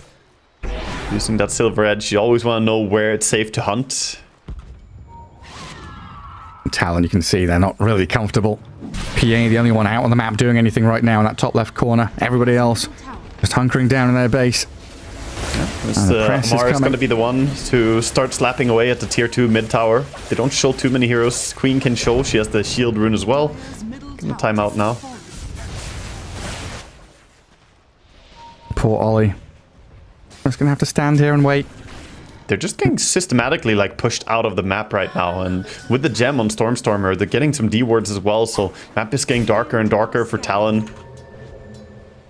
They need to make a smoke play. They need to push out the side lanes and then make a smoke move very soon. Do they have one on the side of Talon though? They have one in base. Okay, they have one in store. 23, not even bothering to go for Lotuses there. Felt something coming and showed himself a little bit on the wave with the dagger. Entity were already starting to filter back at least Stormstormer to maybe find him. Is it at this point where is PA going Abyssal Blade the best option, or do you actually just start thinking, hey, I need Rapier to do anything in this game? I'm not sure. He went Basher. I don't know if Abyssal is the play. Ooh, jabs. Blade Pretty mail up. tanky. He's rooted and standing there. Half HP, very tanky in fact. Harpoon does pull him back for a second and a swap back, a lot of displacement, but a good BKB out to dodge the magic missile as 23 goes in on the Venge. Jab still fighting as Watson is cleaving into them. Big damage onto that Primal Beast and a 1-for-1 trade so far, but now the PA. You're right, that is the hero that they desire. Get the kill. 23's down and Mikoto silence. Get the Yules off. He has a safety remnant so he can jump to that far to the west. Is it far enough? Up to high ground near the Ancients, but look at who's chasing him. Kataomi's coming. They've got people hounding in towards them. I'll jump onto Ollie. Easier target there. Find the Warlock kill, and 3 for 1. Treant Shard with the root cancel and the TP there as well. And 3 heroes down, getting the D-ward before pushing here as well. This is rough, man. Wisdom Rune just spawning as well, so not having control for that. Straight up to high ground. It feels like this game is out of their hands of Talon at this point. And diving in behind. They used Golem as well, so all the confidence in the world here for Entity. Even without Aegis, they can just commit. None of their heroes are that easy to burst and pick off, especially for just Ember and Skywrath. An easy set of barracks. And he will drink their milkshake. I forgot to check chat for if anybody who gave us the reasoning for that. I'll have to go Googling in a bit. Milkshake drinker. Second ulti coming out here from Sven after the fight. And Glyph being used, and now is a pretty good time for Entity to just reset. If they keep pushing, they're going to give a fight into 5 heroes and 20,000 gold lead. They're just going to fall back.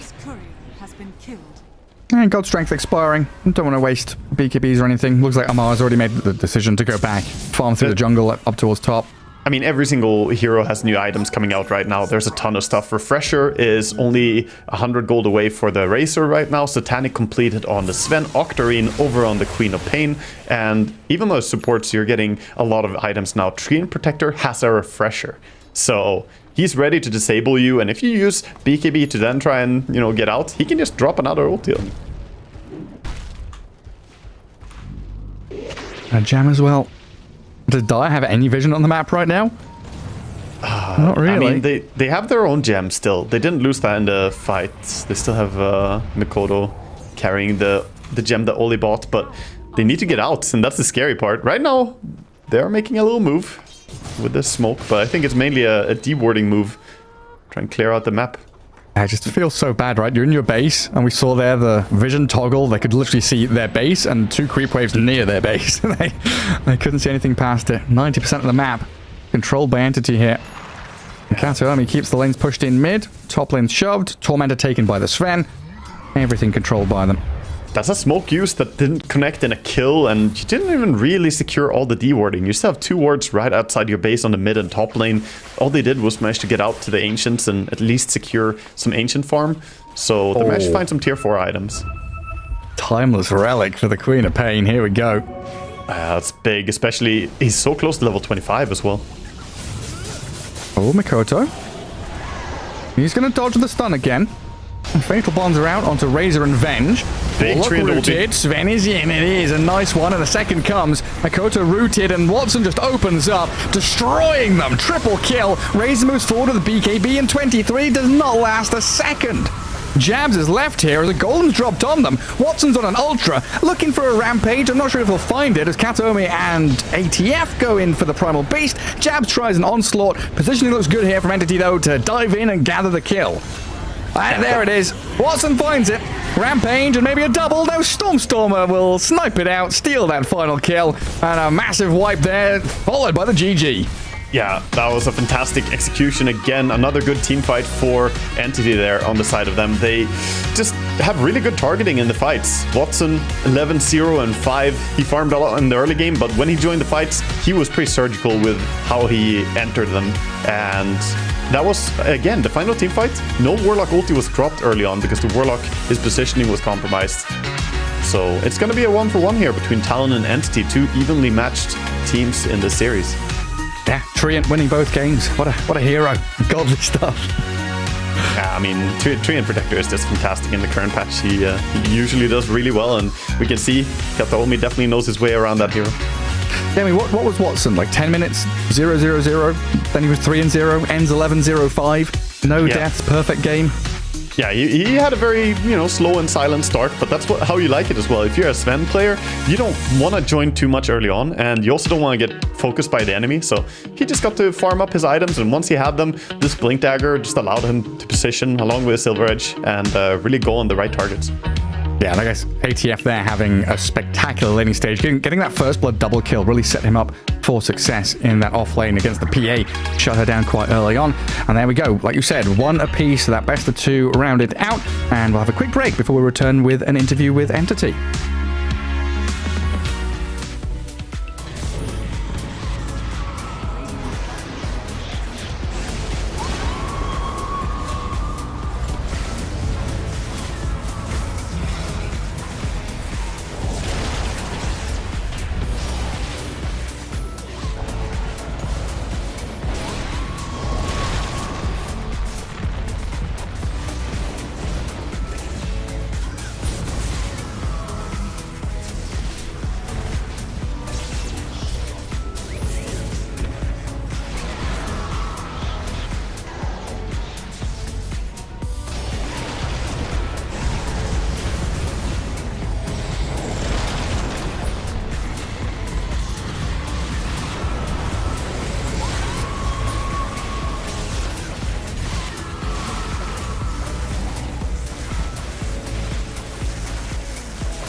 It starts with this, a person that you miss. Mine draws a blank.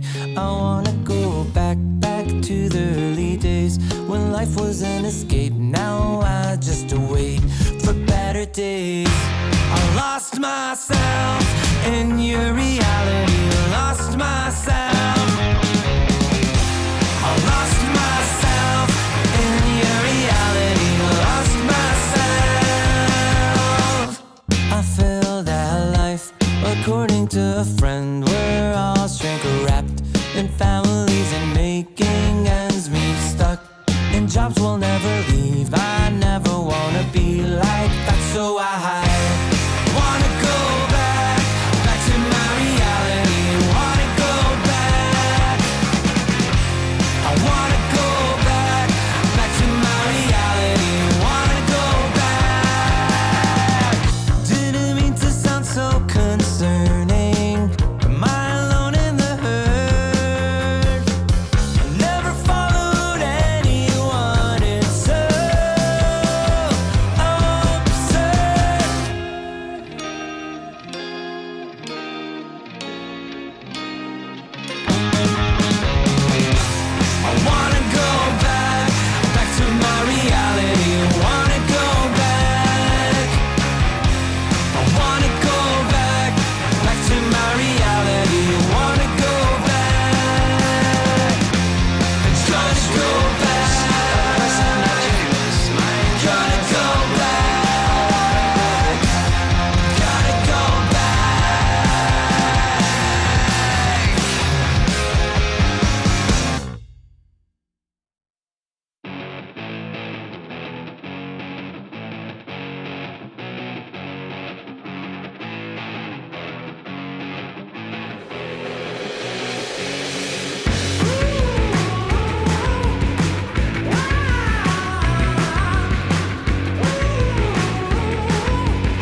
Welcome back, folks. Here we are, rounding out that third series of the day. A 1-1 draw between Talon and Entity. And Waga, you were a little worried for Entity after that game 1 stomping that Talon brought to the table. Well, they brought it back.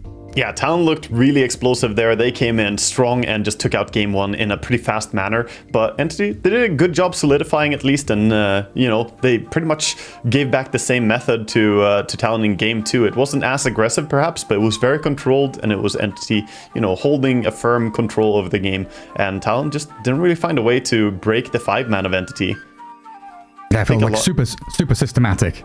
Yeah. I think a lot of it comes back as well to that Razor from the offlane. Like Amar looked so confident, getting the double kill first blood. He was at 5.7k net worth minute 10, like absolutely massive on the offlane.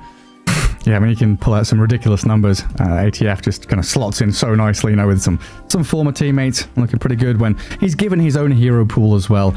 Looking incredibly good. But yeah, we've talked a lot about these drafts and how we've got these priority heroes coming up and finding the depth of hero pool when you get later on down the draft. I think that's something I want to talk to Stormstormer about, who we do have coming in for an interview pretty shortly. Oh, do we have it now? Ringing. Hello, Stormstormer. Congratulations on that Game 2 victory. Thanks for joining us. First off, this is Wagamama. I don't know if you've ever met him before, but he's a massive, massive fan of yours. And I'm gonna give him the floor, honestly. Go for it. Yeah, I mean, it's nice to see you here, my friend. Old teammates, of course. So it's always fun to see you have success here. I'm the least biased caster whenever I cast your games, I swear. But yeah, congrats on Game 2 there. Looked pretty solid. What happened Game 1? Man, I'm gonna give you some shit here. What happened? Yeah, thanks, man. Thanks for introducing. You're always fun. Yeah, nice to meet you, Waga. Nice to get to know you. Lol, I'm also the most non-biased player. Whatever. Cast enjoyer. Yeah, first game, I mean, it went kind of wrong. I don't know. I think we were not playing in our best Dota right there. I think people were honestly not as much in zone basically as they should have been. And currently at the moment, I mean, Dota comes so much down to the first couple of 11 minutes. Whichever team plays those minutes a bit cleaner can go so far ahead. For example, game 2, I think our offlane completely crushed them, right, and gave us a really easy game. And basically in the game 1, they played super good rotations. The Furion from Q owned us, and we basically didn't answer the way we should have. Yeah. Were you surprised when you saw the Dawnbreaker come out, or was it a hero that you expected him to play? Because I feel like that Dawnbreaker really enabled their aggression there in game 1 as well. Was that something that you thought that they might do? Yeah, we had the hero on our mind. I think we banned the Darkseer over the Dawnbreaker in the end because we obviously chose Terrorblade, and it's a classic Darkseer Terrorblade interaction that we wanted to remove from the game. We had the Dawnbreaker on our mind, but we thought we could beat it. But I agree. In the end, it was such a big puzzle to their draft because they could just outnumber us in so many engagements, and we lacked damage. But once again, I think if we answered those moves a little bit more clean, if you could have read them better that they're coming, then we could have answered better. Yeah, not to hate on game 1 too much here, so I'm gonna go back. I mean, you guys did crush them in game 2, right? You brought it back, like you said. The laning stage went really well there for your offlane, but you also seem to have a pretty smooth game here when you got that Aegis. At what point did you feel like this game 2 was really yours? How early did you feel like this is gonna be a W for us? Honestly, I think our draft was just so solid. We got such strong heroes that are currently just amazing in the meta, and everybody felt comfortable farming. And these games are, generally speaking, pretty easy to play, honestly, especially if you had already an advantage coming out of the laning stage. So I think we felt like we were winning the game all way along. So we even played it pretty slow and didn't go super aggressive with the first Aegis and everything. And of course, also Mars said, guys, don't worry too much. So I think this PA is gonna struggle in team fights against me. And then in the end, when you have these calls from your teammates and everybody says they're happy farming. Usually these games are kind of chill to play, you just play some World of Warcraft and some creeps. Some cozy gameplay. So I have a couple of questions. I mean, you're a player who's obviously kind of been known for certain heroes, your Invoker, your Batrider, your Pango. With Invoker and Pango being so prominently banned right now, do you find it difficult to find that last pick mid-hero, or do you think your hero depth is good enough now? I think I'm pretty confident in my hero pool right now. Yeah, I think I play most of the meta heroes and even added some, so I'm pretty happy with it. It is sad that I cannot play my best heroes because they're too strong. Yeah, I tried to play, for example, Riyadh. I was trying to make the Invoker work so badly, and nobody picked it, so that was pretty exciting. Now the hero is so strong that he's always banned. You're Fuck, man. Damn it. Like, what Yeah, do you well- actually want, you know? Like, nor officials, nor pubs that can play this hero. I think I played my last Invoker game 2 weeks ago, not even gonna lie. So, Oh, wow. yeah, of course, like, I enjoy the way the meta is being played right now. I like the patch quite a lot. And sometimes you even get last pick and you have to get a little bit, like, more interesting, like, into your niche picks. Like, for example, Queen of Pain is not the most prominent hero at the moment, but sometimes you can, like, put it out. So, yeah.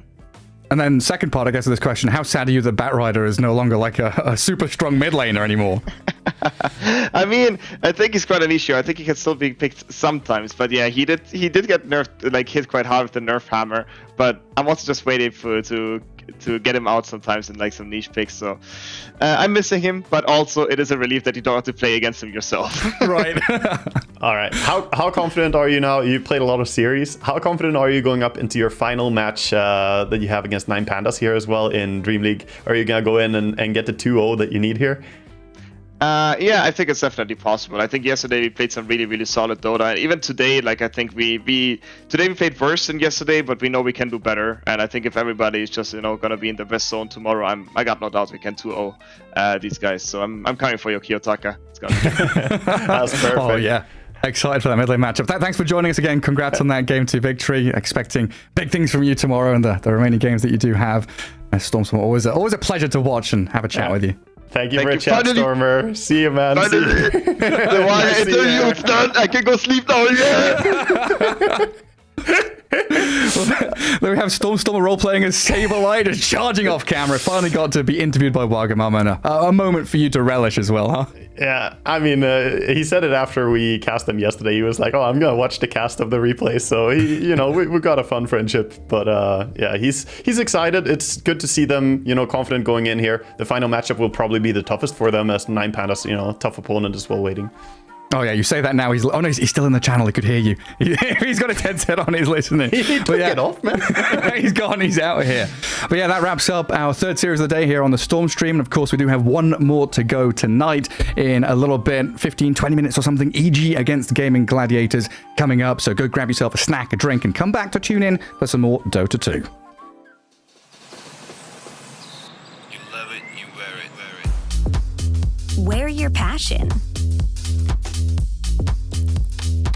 Share your passion. Wherever, whenever. Gaming is a lifestyle. Get your merch at shop.eslgaming.com. Since the dawn of time, all have submitted to one true ruler. Fate. Moments of euphoria, sorrow, acceptance, all are fleeting in the face of destiny. Yet only the bold dare defy this rule. Dare to triumph against all odds. Dare to rise above fate.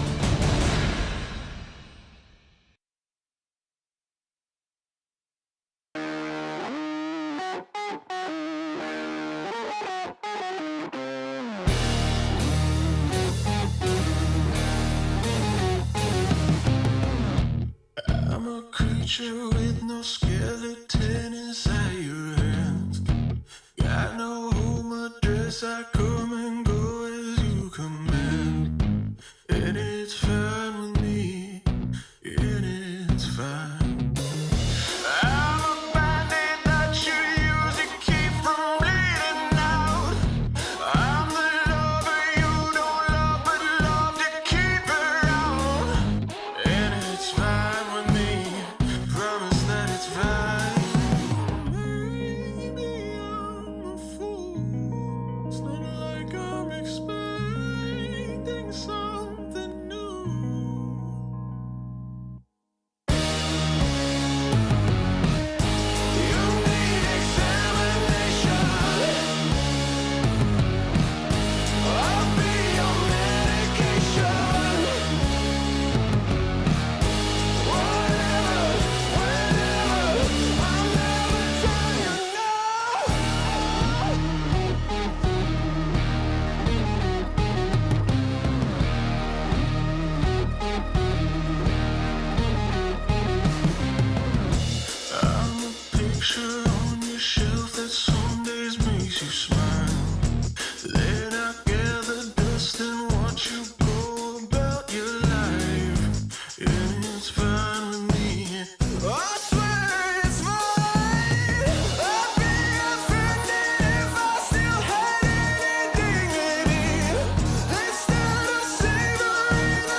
Welcome back to Dream League Season 21, the group stage, rounding up day 2 here, as we've got our final series of the day, Evil Geniuses against Gaming Gladiators, and Waga, both of them down towards the bottom of the group. Yeah, I'm surprised to find, someone has to be at the bottom of a group. It's a competitive group, but as we see here, EG, they are 2 losses, 1 draw, and same true for Gaming. Yeah, there's EG up there. I've been covering a couple of their games, had a few struggles, and we had this whole roster swap in South America, and these were the guys that were meant to become the world beaters. Looked pretty solid, back at the Lima Major, but struggling to find that real high-level international form just yet. And we'll see exactly what they can get done here today against the Kings, right? Gaming Gladiators have been the team to beat. Yeah, they really have been. I mean, Gaming Gladiators have been absolutely outstanding throughout the year. I looked at their recent performances, and it's just, my eyes hurt because it's so much gold. First place, first place, first place. There they are, the team themselves. Yeah, I mean, what a year they've had. These past 12 months have been glorious for them. And I think we can take a look over the history of the past year here with Jenkins. Gaming Gladiators ended last year with what will go down as one of the most impactful roster changes of all time. Shortly after TI 2022, Gaming dropped their mid player, Boom, and picked up inexperienced NA superstar and memer Quinn Callahan. Any Quinners in chat? Also joining at the same time was their new coach. CY is a name that almost nobody will have heard of before this year, but at this point, he would have to be considered one of the most successful coaches ever in Dota. Why wouldn't it be possible to win everything? Gaming Gladiators started the year with their first real test of the new roster, the Lima Major. After sweeping the entire upper bracket without dropping a single game, beating Team Liquid in the grand finals, and winning the entire event, it turns out their new roster is pretty good at Dota. Onwards to the next event, DreamLeague Season 19. Liquid manages to beat Gaming in the upper bracket, who then knocks out Shopify in the lower bracket finals. Out for revenge, they come back for Liquid in the grand finals and manage to win another grand finals. Back-to-back event wins for GG at this point. You can't keep getting away with it! Berlin Major, exciting. Nobody can predict what'll happen, and the Eastern European teams and South American teams are doing very well. Will we get a 9 Pandas versus EG grand finals? Oh, wait, Gaming sweeps another upper bracket, and Liquid sweeps the lower bracket. It's another GG versus Liquid grand finals. Who's gonna take it this time? If you can believe it, it's Gaming once again. Here we go again. DreamLeague 20 marked the first event this year where Gaming started the playoffs from the lower bracket. However, they didn't let that stop them. Despite every game going to a Game 3 and Grand Finals going to a Game 5, they snatched the event for a back-to-back DreamLeague win, and their 4th event win in a row. That's too easy! This leads us perfectly into the Bali Major. Surprisingly, GG were knocked out in the group stage. Wait, that doesn't sound right. Let me check the script again. Oh, here it is. Yeah. Gaming versus Liquid Grand Finals again. And Gaming won once again. This marked the first time since OG Streak in 2016 and 2017 where a team managed to win 3 consecutive majors. The last event for GG, however, was Riyadh Masters 2023, and surprisingly, it didn't go according to the script. After getting knocked down into the losers bracket by Team Liquid, they clawed their way through the lower bracket before ultimately getting knocked out by Talent? Oh, Talent. Talent has vanquished the team that has won every goddamn tournament this year! Despite finishing 4th place in Riyadh, it's hard to imagine that they're happy with this result after their insanely dominant year. Perhaps it just made them more hungry to win again? I don't think there's anything that better encapsulates that run from Gaming Gladiators than Suns fans' outburst at the end of that series. Every goddamn tournament. Yeah, I mean, GG have been looking so amazing, and that's why it's surprising to see them here in this spot, being 2 losses down. Obviously, the losses they had, though, were against powerhouses in the groups as well. It was against Team Spirit and BetBoom. These are not, any easy teams to play against, and the remaining games they have here, it is against Quest, and it's against the game that we have right now against EG and Gaming Gladiators. They are favored to win here by quite a margin, even though the standings are even. Yeah, absolutely. I mean, Gaming Gladiators are now in this position where we've already had discussions about them, being the best team of the year, the best team of the past couple of years, the best team of all time. And really now it's going to come down to this next TI. If they can win this TI, they are legitimately going to be the best team of all time. Like tournament wins, tournament runs, wins in a row, like everything is just Gaming Gladiators.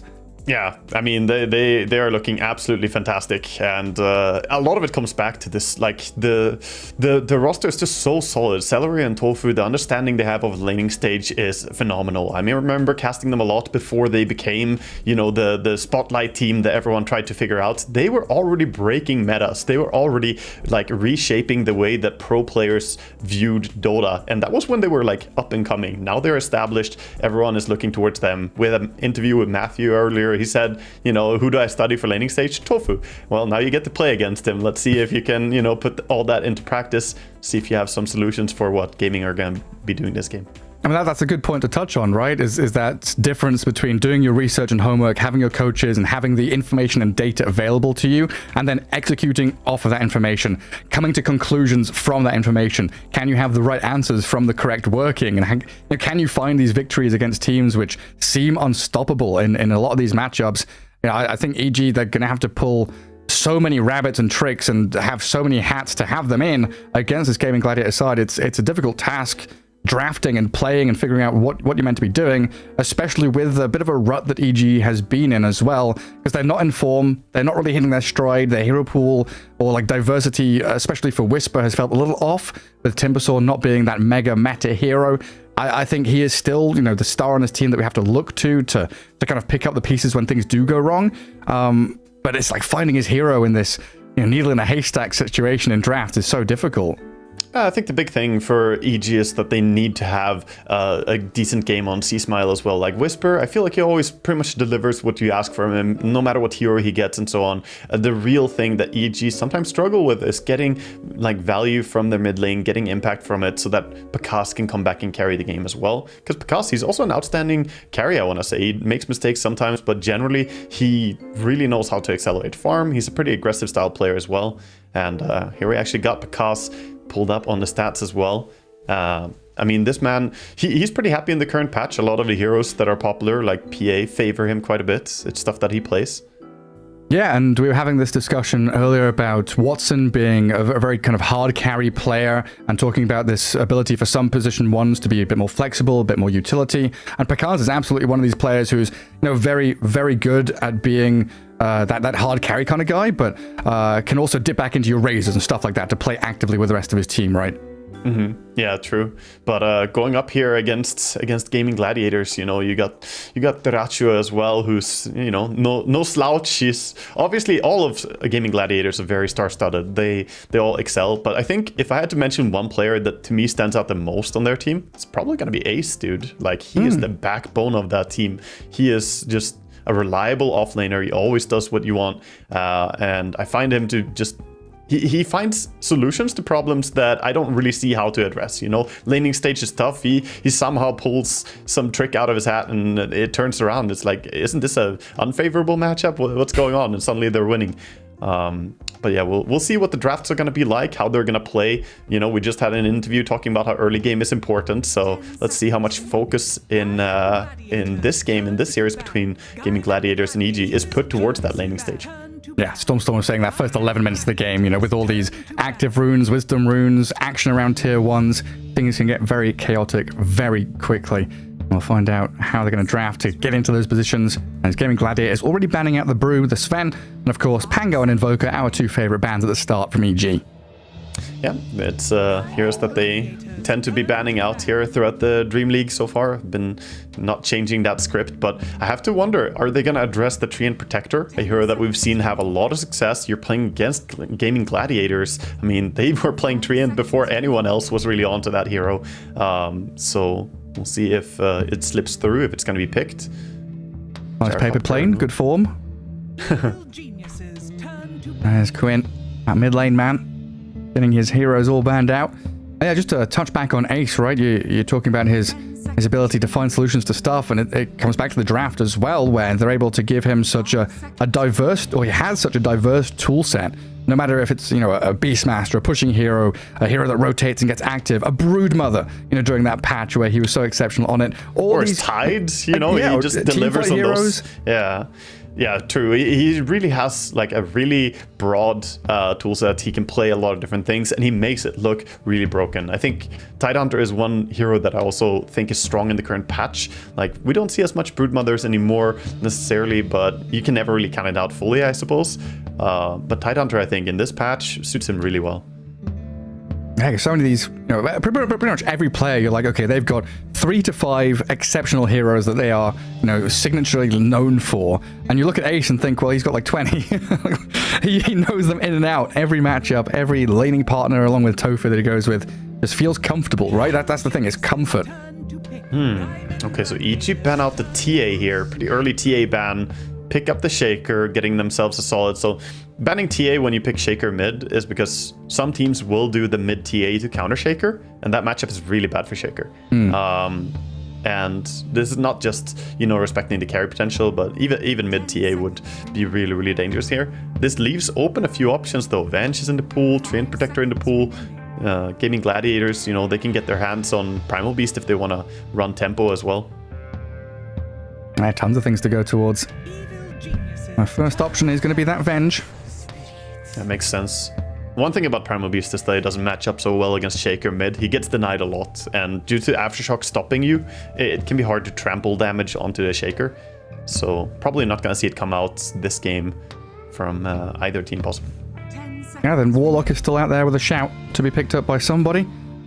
I mean, EG with this Earthshaker pick, I think it's 90% chance it's just going to be C-Small in that mid lane. He's very adept on the hero, has good laning matchups, can swing out from that mid lane to play actively. And of course, that big hit timing with the Blink Dagger pretty early on gives you those early teamfight wins. Is there flex with the Earthshaker anymore, really?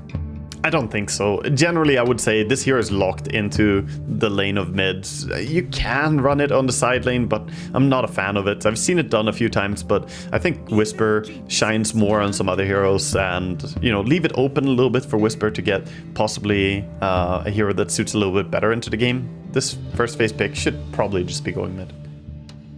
I saw the whiteboard in behind Whisper there. It's like someone's drawn Panda and written War Panda next to it. They're getting ready for battle, riling themselves up, getting that adrenaline pumping. 5 seconds. And then they were drawing 0-2 on the scoreboard as well. Just figuring out, we've come from here. The only way is up. Yeah, I mean, you got your different enemies. Fortunately, they're not up against the pandas, as the 9 pandas are in the Group A. This is Group B here, so no War Pandas coming for them. Yeah, Panda against 9 pandas. Oh, another ban to come for Gaming, considering their options, as EG got rid of Warlock and the Razor. And Razor has been looking pretty good. Whenever he's picked, it just seems like such a strong hero, regardless of POS 1, POS 2, POS 3. Always looking solid in lanes, and it's that kind of spike, right? It's that 11, 15, 20 minute, that early game spike, which Razor's just so adept at cruising through. He also does really well with Vengeful in the team, like partly because he can go frontline and bait really hard, and then the swap save is easier. It's easier to swap save a hero who's so tanky as the Razor, but also because of the minus armor combination. It just sets up for a ton of damage, so getting rid of that, but you still have the Venge TB, another classic combination. Just a solid dual lane. That's going to be a safe lane of Gaming Gladiators. Yeah, building up the layers. Yeah, nice croissant. Build up those layers of flaky pastry. Got the swap, the sunder, ways to get in and out of team fights. And of course, like you've been saying, that minus arm with a bunch of illusions. A little fearful sometimes against Earthshaker with that Blink Echo, but you'll have ways to play around it eventually. Yeah, we'll see what EG want to pair it up. They're going to go SD here. Okay, so a nice hero against the Terrorblade. You can make strong illusions, but also being able to, save whoever gets focused here yourself, having a disruption. We've seen value from this SD before in previous series. 10 seconds remaining. What are we looking at coming up next after it, though?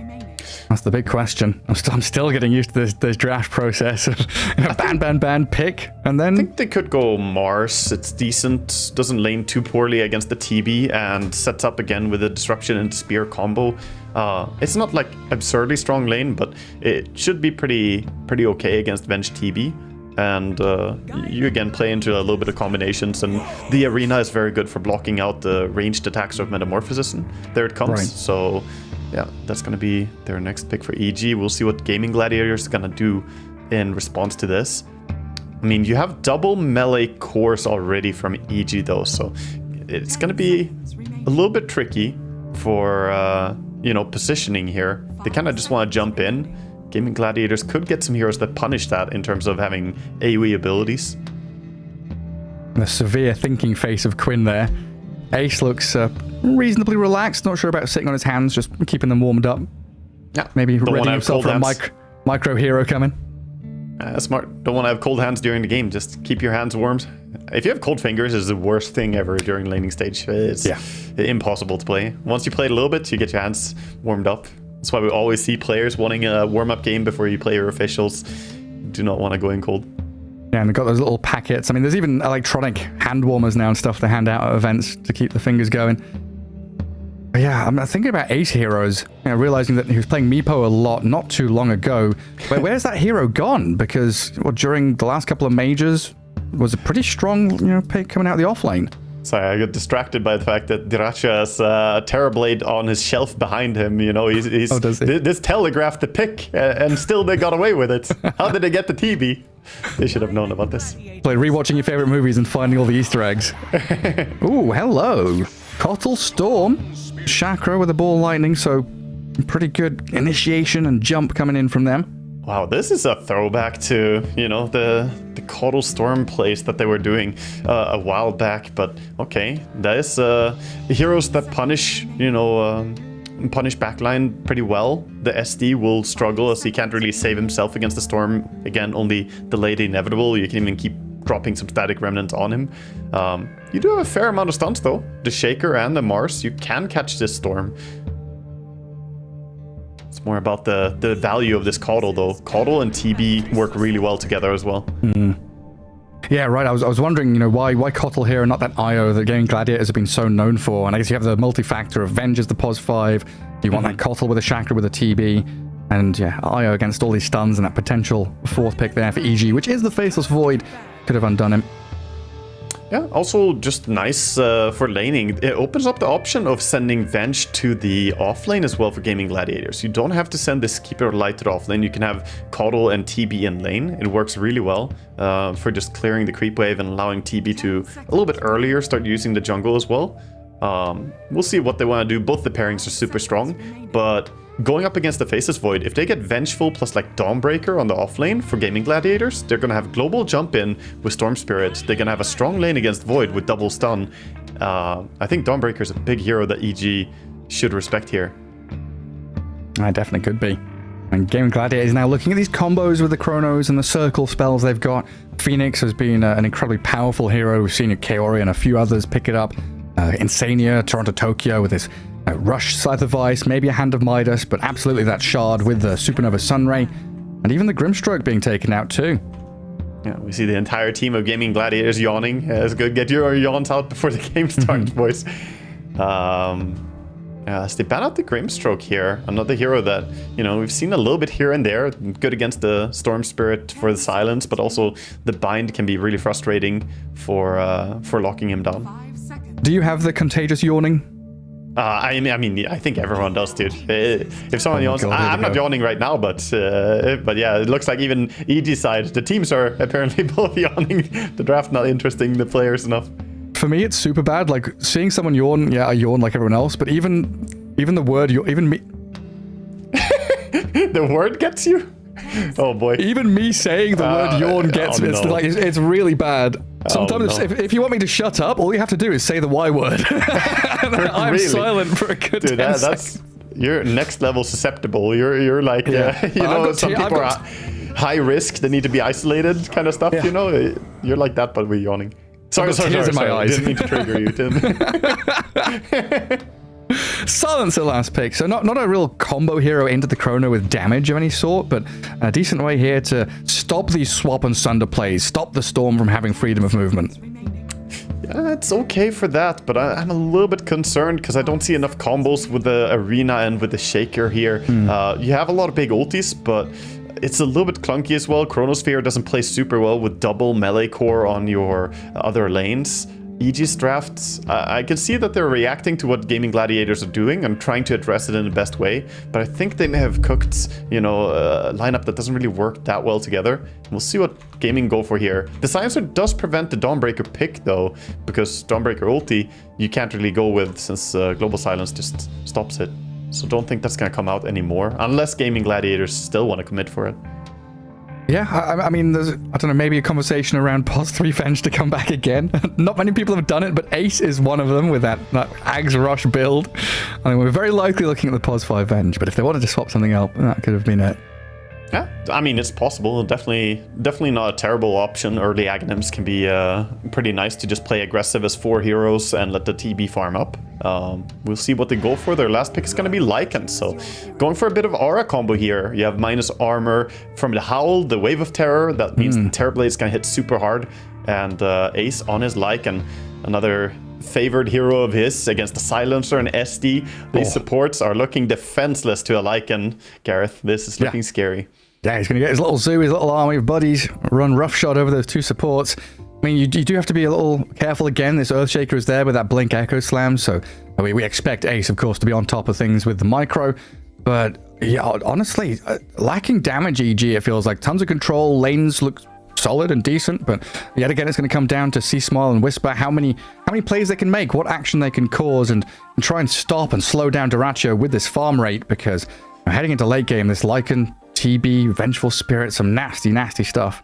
I just think you need so many resources to bring down the core heroes, right? If you want to kill TB, it's a big investment. You want to kill the Storm, that's going to take more than just, you know, 1 or 2 heroes going on him. And again, Lycan, once he gets his Helmo Dominator and Assault Cuirass, or Helmo Overlord and Assault Cuirass, it's not going to be simple for those heroes to burst him. SD and Silencer bring basically no damage for that. So I see a few problems. If Faceless Void doesn't have a good laning stage here, this could be problematic for EG. That said, though, they do have some combinations, and if they can get some SD illusions from the Terrorblade, or other way around, TB illusions from the SD, then that could definitely bring damage to their lineup as well. Yeah, absolutely could. I mean, Gaming Gladiators don't have too much in the way of disables. They've got Magic Missile and this Quinn Vortex, but it feels like they've got enough punch once they land one of those stuns, like Illuminate, this Lycan running at people, TB with a Metamorphosis, that they can just do what they want during the kind of initial initiation. I hate that phrase so much, but yeah, the first step entering a team fight. Right, you hate it. There's nothing wrong with saying it, but it just sounds so uncreative. Yeah. Primary, they have, primary initiation. There we go. Yes, indeed. They have sufficient lockdown to prevent people from just TPing out. On the side of Gaming Gladiators, even though they're kind of low on stuns, they have that Vortex, stun from Venge, and swap all to cancel TP out. So even though it's a very low stun draft, I think they can still get away with it here. We'll see how it's going to play out, though. Both teams going to head into the game with a quick smoke out to get the ward drops. Well, here we go. Game 1, best of 2. EG up against GG. Tons of G's in this one, as we do have both teams smoked as 5. And have fun from Matthew. Yeah, nice to see Dyrachyo going out with a good luck, have fun. You know, I like to see the sportsmanship. Sometimes, you know, we see games start out and nobody says anything. Bring back teams always saying good luck, have fun, man. It's some sportsmanship in the business here. Do you want your opponents to have fun or have luck, though? I want them to have fun, not luck. Yes. Okay. Yeah, you could say had fun. So I respected the response there from Matthew. He's like, have fun. Do not have luck, no please. RNG, please. You do not need luck. You're skilled enough as it is. Yeah, finds a dragon immediately for Helmo Overlord, you know, first creep spawn. Like, yeah, you don't want that. I mean, do they have any big RNG spells? Not really. Lycan crits. No, it's more EG. They got the time lock. Exactly. Once you need luck. I sure do. Picard's going to try and scout for any vision. The Gaming Gladiators are all set up. Camp near that dire ancient spot. Now coming back across for the bounty rune spawns. Oh, Wolf going to spot out Matthew there as he wanders back to his high ground. Yeah. So it's gaming with a vision advantage. Ace just being annoying. He's sending wolves to both the rune spawns here, so you got to be on top of both of them. But they're going to do it. Matthew trying to contest down bottom. Doesn't get the rune, spent disruption, and he's surrounded by 4. Body blocks from Dyrachyo, and they're going to give it to the TB. I think the TB was trying to give it to the Storm there. Yeah. But the reflection got the last hit, I think. I think so, because he was just running, right? Body blocking with the TB. But yeah, I was like, is he going to turn and hit? And then he didn't. I was like, oh, he's going to give it to Storm. And then TB gets it anyway. Yeah, last bit of reflection. You want to get that early bottle for your mid, but getting a kill on your carry, definitely not a bad thing to have happen either. So Dyrachyo gonna get a nice early start here, sending out some items already. I believe he sent out the full Wraith Band. This is pretty usual. Yeah, it's coming out. Yeah, Celery getting clicked a bit by Matthew. Just going to try and reposition to the right side of the tree line. Let's start out with these disruption illusions to chip it away at the TB a little bit. Pretty high base armor though, so not bother too much. And that's what Matthew's like, where's the Venge? Can I go block a small camp? What am I doing? Yeah, he's just sending illusions on support and then going and body blocking himself. Good start for him here, but Whisper's taking a lot of damage. Look at Dyrachyo, how he's playing this. This is like such a small detail, but he did a ton of damage to the Mars just with auto attacks on TV. Yeah, then a wave of terror comes over the top. Reflection comes off cooldown. Not a comfy time there for EG in that bottom lane. We know how important it has been for EG to give Whisper a good start. Get him off the ground as quickly as possible. I can take a peek into some of these other lanes. That's a quick disruption down bottom. And keep Dyrachyo at bay. Trying to use the illusions to help CS a little bit. Power deny the lane, but still Dyrachyo doing just fine. Even popping Meta here. Unlocking level 2. Metamorphosis held back by the spear. Blood grenade. And a bit more damage with a wave of terror. Dyrachyo lands it and gets the kill. Now Whisper, is he in danger of dying as well? They dive the tower. The stun will come and there's the second kill. Celery picks it up as Dyrachyo and Celery both trying to tank the tower. Pops the stick and stays alive. Yeah, you can see Dyrachyo thinking about dying there for a while. He was like, should I just let the tower kill me? But he ended up running out and using the magic stick to stay alive. He still has the meta for a little bit, but does mean that he's low resources. And they can't pull to reset the lane, so maybe now EG can find a little bit of time and space there to control the lane. Meanwhile, top, we haven't really spoken about it too much, but this Caudle plus Lycan lane doing pretty fine, but Void still finding 8 CS. And Panda's going to dip back into Warder's camp, get that pull going. We can see this one back as well. Just dive under that tier 1, get the first kill. This nice kind of juggling act of tower aggro manipulation between Dyrachyo and Celery. Tank it up, swap it across, pop the stick, get both kills. Yeah, beautiful early tower dive. And you see the value of the grenades, right? The blood grenade is just so good in the early game for heroes that otherwise kind of struggle to kill. Oh, minute 3. Lotuses are spawning. Whisper trying to press forward. Does get it looks like. He was faster. Disruption there from Matthew. They're thinking about turning here on Dyrachyo. He's pretty defenseless against all his magic damage. Already popped his magic stick, and there's a lot of stacks of poison on him. That's a lot of damage. If you get up to 5, then, you know, that even level 1 Shadow Poison does a ton of damage to you. So going down in the end. Celery trying to keep the creeps alive here, pulling them to the side. Doesn't want to have them go on the tower. Yeah, I'm starting to think back to the draft and wondering, you know, picking this Faithless Void into the Vengeful Spirit, is there a reason they've not gone for big combos into it because they know that swap is available? It could be, but at that point you gotta question, is like Void really the hero that you want? You pick Void because he's a good late game hero against Terrorblade here. They wanted to, you know, have that sense of security going late game, but the swap, like you mentioned, still there. I wonder if it was still the best option. Well, a battle over this bottom rune. Quinn did not get Fisher blocked out of it, and now he has the backup arriving, but so does C-Smile. Was it 5 heroes in the mid lane? And Quinn's going to try and retreat back to his high ground. The disruptions there from Matthew, trying to slow down Tofu and Celery. Great blinding light, though. Push the Shadow Demon back down towards them, claim the life, as Quinn does dive up Panda's rotation, helping out this Earthshaker. I was trying to go for a top rune as well, but Silencer, of course, coming in there and controlling it. A little bit greedy play by the Storm. But in the end, gonna be a better trade for EG there as they get the kill on the mid. And feeling cozy as C-Smile. 18 last hits up on him. We're starting to lag behind the Storm a touch. And he'll gather things back up, though. And Quinn will return to his lane as well. Storm generally does really well against melee heroes, so I'm surprised we don't see more Storm Spirit against all the Shaker and Earth. It probably just comes back to the fact that both of those heroes have a ton of disable as well, so while the laning stage is easy, later on they provide a bit of kill threat to him. Already the stacks begin. Tofu building them up in that Radiant Triangle. Matthew leaving that bottom lane, a lot of action being poised at this mid spot. Gets that high ground ward down, sees Quinn, and he's just holding the range creeps right in front of his tower, out of the aggro range. But Matthew being off map for so long is going to be a Something that they notice here is Gaming Gladiators, but they've TP'd in an additional hero. Yeah, Panda's arrived, chain stuns onto Quinn, tons of damage arriving, but the magic missile gonna try and hold back C Smile, but they can't get it done. Delayed reaction from Gaming. Oh boy, targeting down on Quinn. He's dead without TP available now. Yeah, that's gonna be a walk of shame for him to get back on the lane. Good rotations by EG. Yeah, so much emphasis on that mid spot. I know they can kind of leave Whisper alone down here, both level 4 on this bottom side lane. And up at top against Faceless Void, going to be doing okay, but it does leave Lycan in a free farm scenario where he's now 30 and 11. Yeah, I don't think that it's a good thing to let the Lycan get to Helm of Dominator early, but they didn't really have the heroes to shut him down anyway, so maybe the best thing they could do was shut down mid. How's Tofu so quick? That rune spawned, and I don't know, 0.1 of a second later he denied it right in front of that C-Small Earthshaker. Spamming that auto attack. Yeah.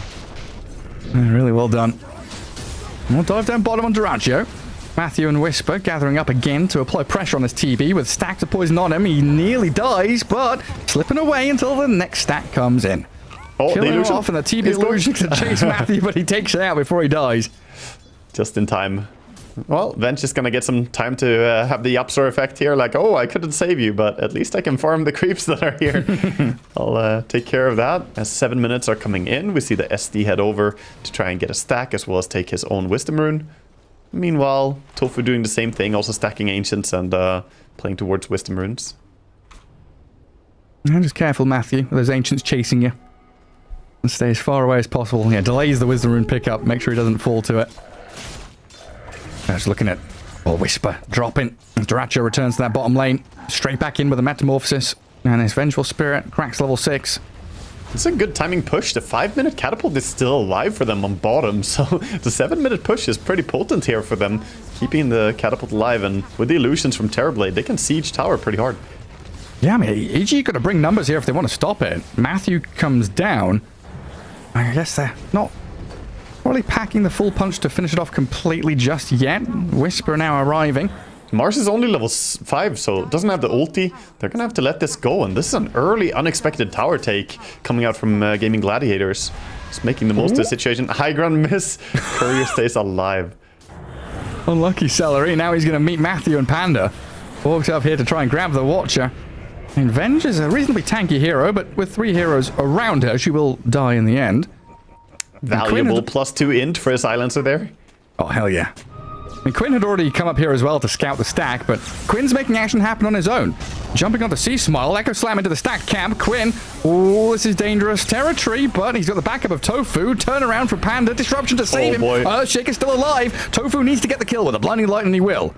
Quinn, Arcane Curse taking him down. Wand and Bottle, now with the ball, the TP out. Ooh, he's gonna survive. Ever so barely back in Fountain. Clutch play there. Really nice that he survives. Magic Sticks keeping him alive, and they only lose the Coddle, and they get the Shaker takedown. Shaker did at least farm the stack by using his ulti, so, you know, something for him, but that was a really important kill, and we see the power of Arcane Rune on Storm. Early Arcane Rune can be devastating. Gotta be worried about this Arcane Curse, and the last word from Silencer can cause him some issues. And he's gonna jump in mid again, though. Really laying it on to C-Smile. Now he knows there's no Echo Slam. He's committing. Yeah. The global silence there. Disruption overlapping, but the silence is still there on the Storm. Panda completely out of mana, waltzing through this mid lane, kind of offering himself up as a target, maybe a bait. They're TPing in Whisper with level 6 and that arena available. So the Fisher into the arena spear, catching the Venge. Kotl also stuck inside. They swap for the damage reduction, but Venge still dies. Ace has come in with a shapeshift form, though. The big bad wolf looking for the supports, diving in onto Matthew and Panda, killing them off as Tofu survives. Chakra's up, but spear down as Whisper claims a life. A 2 for 2 so far in his mid lane brawl. That was a lot of low heroes there. Storm thinking about jumping as well, but at least Lycan comes in with a bit of cleanup on the backline. At the end of the day, just 4 supports dying and core heroes not really caring, you know. It's expendables going down. But Whisper, important rotation there on his Mars, I think. This does leave the Terrorblade alone bottom, though, and he's invading and farming enemy Ancients right now. Yeah, he takes down a nice little stack there, and that tier 1 tower falling so quickly gives him that option. We also have the little difference there where Picard was kind of farming jungle rather than Ancients or lane creeps, so a little bit lacking. Oh, and a Arcane Rune into then a DD Rune on the Storm. Getting the DD Rune spawn top there. Gonna mean that he can make another pretty damn strong gank if he just gets a little bit of mana back from the Caudal ready on the mid lane, the mana service. We call it the gas station hero, right? You just refill the Storm and you can keep going. There we see it. And no longer have that Pugna power. We've got the Caudal going for it instead. And new Storm. Gas station. Yeah. Storm queuing up the Orchid. Kind of older school build here. I mean, against Faceless Void. Tremendous value there just to jump in, silence him, make sure he doesn't have that effectiveness from the Time Walk. Yeah, against the Shaker too. Makes it so you can actually go on him. And Silencer gonna bite the bullet here, I think. Yeah, Panda, again, the sacrifice, just offering himself. Give a bit of room there for Pakans to TP out safely. That's also their small camp stack being stolen. It's just a small camp, but that's a lot of invasion, right? TB going in bottom, stealing Ancient at first. Now they're stealing the enemy safe lane farm. You can see Gaming Gladiators really pushing themselves into EG's territory a lot. Yeah, they're hungry. All these pieces of pie being built up all across the map, and they're sniping them, stealing them out. Greedy fellas, Gaming Gladiators. And they're top getting three top net tower. worth cores. Yeah, getting top tower without any real contest here. No trade going on for EG as they can't really push bottom. The illusions of TB are just keeping that lane shoved. Yeah, really looking for that power spike around the Blink Dagger of Earthshaker. I think it's about 400 gold away from it, and that's going to be the big moment where EG will feel a bit more comfortable and ready to fight. Same kind of story for Mars as well. Disruption. They have Shaker ulti. Oh, they don't actually. Missing the ulti there. still. They've got plenty. Tons of control, and now the Chrono. Pakaz, he's found the two on the left-hand side. Both supports caught up inside. Beautifully done. Wow, EG. Nice move. And they get rewarded as well with a rune spawn bottom. They can go and claim that one as well. 3 kills quickly, and they held the Mars ulti. They could have used it there as well, but he recognized they didn't need it. Whisper being efficient about it and not going to waste one of their big tools to fight with. Yeah, it's a nice swift move there. Getting that kill on Storm feels really nice. How impactful is it though? Because you've left Lycan and TB farming and you don't really get an objective kill off the back of using massive ultis. Yeah, the downside for them is, again, something that, you know, we see a lot of drafts just lacking that tower push, and this is another one of those. EG, they don't really have tower push. Meanwhile, Gaming Gladiators, they got that Metamorphosis and the Lycan Wolves, so they much more quickly take control of the map. And just like you said, they won the fight, but now they are the ones who are about to lose their mid tower. Yeah, look at Ace, like 600 gold away from Helm of the Overlord. And he's going to wrap around through that top jungle, come into mid, get the tier 1. A Dark right Troll with a Skelly summoned. Storm Spirit zips in towards Sea Smile, goes a little deeper. He's going to get silenced up though. He does ball back towards his team and safety though. Celery might want to get the swap, but the blink away is there. Sea Smile gets the distance as Ace chases in with the Wolves, targeting yet again the squishier supports in the back lines, and with that Wave of Terror, they make short work of Matthew. A few more clicks as Ace, they move forward aggressively there, wanting to continue, but they'll fall back, just filter out and retreat. That's exactly what we discussed earlier during the draft, that Lycan, he just punishes these supports, just goes on them on the backline, and with a little bit of help there from the Vengeful, not much they can do. EG will reclaim their own triangle here, though, with the Blink Dagger from Shaker and ulti available. Gaming Gladiators are going to respect it and back out. The 14-minute runes are spawning, Power Runes, Wisdom Runes. Yeah, TB's already evacuated, right? Leave a couple of illusions, farm up a wave, and he's headed up top to push top and farm back into his Ancients. As Terrorblade is accelerating incredibly quickly, already 1,500 net worth ahead of the Void. Yeah, TB was trying to deny the bottom Wisdom Rune, but Whisper was there in time to pick it up. Importantly, the TB illusion play. We've seen the illusions before do this cheeky little thing. And a Midas up for the Faceless Void now. Got himself a couple of charges. Not using it on the medium camp over there just yet. It looks like Maelstrom's coming up next. Yeah, it's nice. You can be patient now with the Hand of Midas. You know, you don't have to use it immediately, so just wait until you get a big reward, get one of those big creeps, save yourself a lot of time, and get a large chunk of experience as well. Now it looks like GG are setting up to take control of the top area, as Roche is about to move there soon. Yeah, if you're wondering what creeps to hit, I think there was a nice infographic on Reddit a couple of weeks ago of different timings of when you want to get the range creeps or when you want to get these large camp centaurs and hellbears, which one's the best at what times. If you're buying Midas, it's worth looking at. Yeah, I actually opened my eyes a little bit because previously, you know, the range creeps, a lot of people Midasing them early game, not really worth it. But after minute 22, they're actually really efficient for Midasing for experience. The downside with Midasing range is that you kill them so fast anyway. You don't get the farm speed. Yeah. If you Midas a big creep, it dies super fast. And Tofu wanting to hold out that mid wave. We'll get jumped by C-Smile. A spear there connecting as well as they try to push into tier 1. But while that's happening, look at Roche fall so quickly. They get that Aegis in the hand of Storm as well. Arguably the best Aegis carrier in the entire game. Comes back with full HP, full mana, and Hero has no cooldowns really to speak of. So gonna be a nasty bit of confidence as well that they can gain from this. And the perfect chat wheel line from Tofu as well, right? You know, he's baiting, he's sitting there, activating the trap card. Really should have seen that coming. And they didn't get the mid tower because they were still so hesitant about committing to him. If people were sitting behind, they were worried about getting punished. So ultimately, they get one support kill for the Roche and still have yet to take a single tier 1 tower. All the tier 1 towers have been removed on the side of Aegis board. So this is looking more and more difficult for them to get on the map. Yeah, that's where that 3k net worth lead is coming from. Nice advantage for Gaming Gladiators. They smoke as 3. Use Quinn here, try and unlock his potential with Celery leading out. Who are they going to come in contact with, though? That's the question. Is it the Mars? See Whisper, perhaps? Getting close to each other. Smoke broke. Obs Ward down. They see Silencer. Nice, juicy, easy target. Pick him off as Quinn will finish it up. Celery launches the stun into Whisper now as Quinn goes a little deeper. Holding this Aegis has no fears whatsoever. Disruption buys time as Matthew tries to keep Whisper alive, allowing him to blink away. And Pakar's there. I think he was fake pumping the Chrono. Just went, do I want to? No, not really. Both my supports are dead. Time to run away. Yeah, it's the issue again, right? You have the Chrono, but we have yet to see massive impact. He did get a nice Chrono mid, but it's not so easy for him to just drop a Chrono and then they kill someone. Shaker ulti on TB? Yeah, goes straight in. Global Silence has a bit of coverage. TB pops the Manta, the Sunder is there. Chrono from Picard onto Storm and TB, but look at Ace! The third carry, he's just going wild in your base. Nothing to stop the big bad wolf as Picard has used Chrono. He's had to run away. The Solar Bind and the Vessel is on him. Celery moves in with another stun. The Dragon is chasing Matthew down. And look at Whisper disappear. Such confidence, they just go straight in, diving tier 4s even to try and force out something from the supports here. Lycan just hunting supports all day, and Duracho looked like he was out of position. They tried to make a nice play on him there, but they weren't close enough to get the Chrono before the Sunder came out. And with that Sunder, it just changed everything. You can't kill anyone. Storm had Aegis, TB Sunder to full HP, and quickly we see Gaming Gladiators just go into punishment mode, like just engage into Aegis base. Yeah, go next, go next, go next.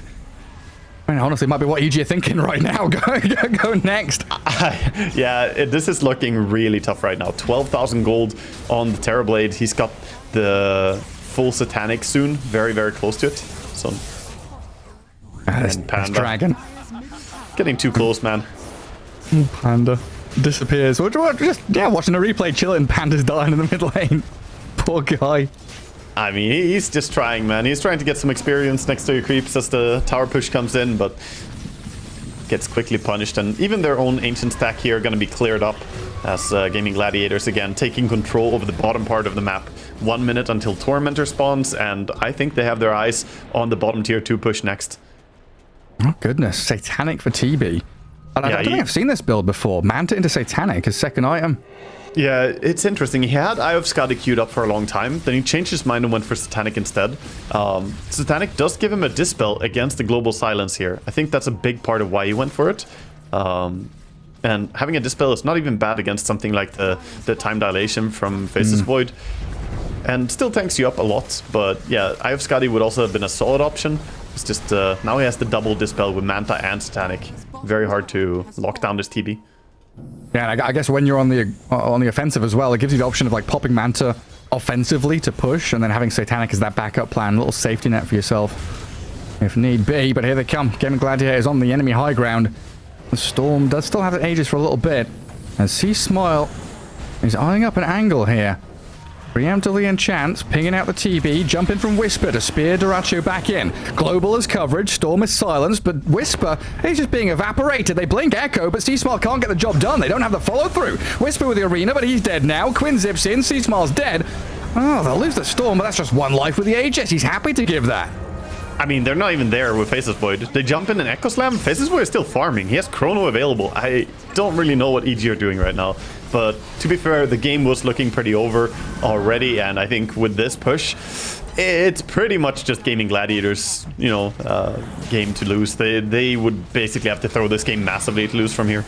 Yeah, one of the fastest games of the group stage right now. We've had plenty of 45 to 75 minute matches through day 1 and day 2. This is looking like it's going to be over in the next 3 or 4 minutes. Yeah, this is just brutal. You see the pushing power of the Lycan as well. He was unchecked in the early game. You have 0 deaths on the Lycan, and he just, is basically wrecking your buildings so fast here. BKB is complete on Void now, and now he's here, but I don't even know if it makes a difference. You're also a little bit too late to the party. Gaming Gladiators are backing out. I mean, Earthshake is the one meant to be making the ground rumble and foundations are shaking, but you look at this dire base and there's no foundations left. Earth has been flattened, scorched, salted. Gaming Gladiators have come in, come out. That it has. You got a really nice Shake Royalty, I think. If they did have follow-up with like a time walk into Chrono there, maybe that could have been a fight. But ultimately, he was working on that BKB. I can understand trying to finish power spikes, but now it's just Gaming Gladiators again, smoking up, going in, not giving any relent here. Who do we find? It is Pakaz. Disruption. They save him, and he's got BKB, but he's on like 200 health. Time Walk, but the Solar Bind's on him. Stun dodge by the BKB. Pakaz chronos and then dies. Falls flat on his face. Sad, tragic times for EG as Gaming Gladiators having happiest time of their lives. They're charging forward, waltzing into this dire base. Whisper's Look gone. at Ace. And Ace, yeah, I mean, he's just diving the base again. The big bad wolf is dominating and he's eyeing up your tier 4s while this disruption down bottom is going to lead to nothing but GG's out from EG. This is what we expect. I mean, we talked about going into this series that Gaming Gladiators, they are 1 win and 5 losses so far in rounds here in this DreamLeague, but they're still a powerful team, and you gotta expect that they're gonna come out swinging here towards the last 2 series. So taking game 1 against EG in their second to final series. Yeah, an absolute walk in the park. I mean, no reaction from Quinn, just another... Oh, there we go. Yeah, cheeky smile. Have a giggle, mate. Yeah, someone cracked a joke there. You can see. Well, the players are enjoying themselves. Obviously, that was a very fast and easy game for them. And I honestly want to say that this was a massive outdraft, though. While they did play fantastic, I don't really see how EG's lineup can hold their grounds against what Gaming Gladiators have. Yeah, some ridiculous stuff. I mean, Ace on that Lycan, just untouched, had the freest time of his life. And again, down that bottom lane, the TB with a Vengeful Spirit, that minus armor, reflection plus a stun, and that early tier 1 gave them access to Ancients, to large camps, to this ability to push tier 2. Everything felt so smooth for Gaming Gladiators in that game 1. Yeah, it really did. And, it comes back a little bit to the laning stage, right? They set up really nice combinations on side lanes, but they also picked, sufficient push to get something done when you get an advantage. Getting that bottom tier 1 early was completely out of the blue. The 5-minute catapult still being alive there, they made the most of it. And they just squeezed the most out of every small opportunity they get. Yeah, that's the thing, right? We're looking at this and thinking, okay, there's a bit of a wombo combo from EG with this Arena Chrono, the Earthshaker with that Echo and a Global Silence, and they got some usage out of it, that mid lane fight, but it's those smaller, more nuanced combos, the little ones with the minus armor with physical damage, the Chakra with that TV in the Storm that looked very good for Gaming Gladiators as they wrap up game 1 and head to a quick break before they come back. Game 2, right around the corner.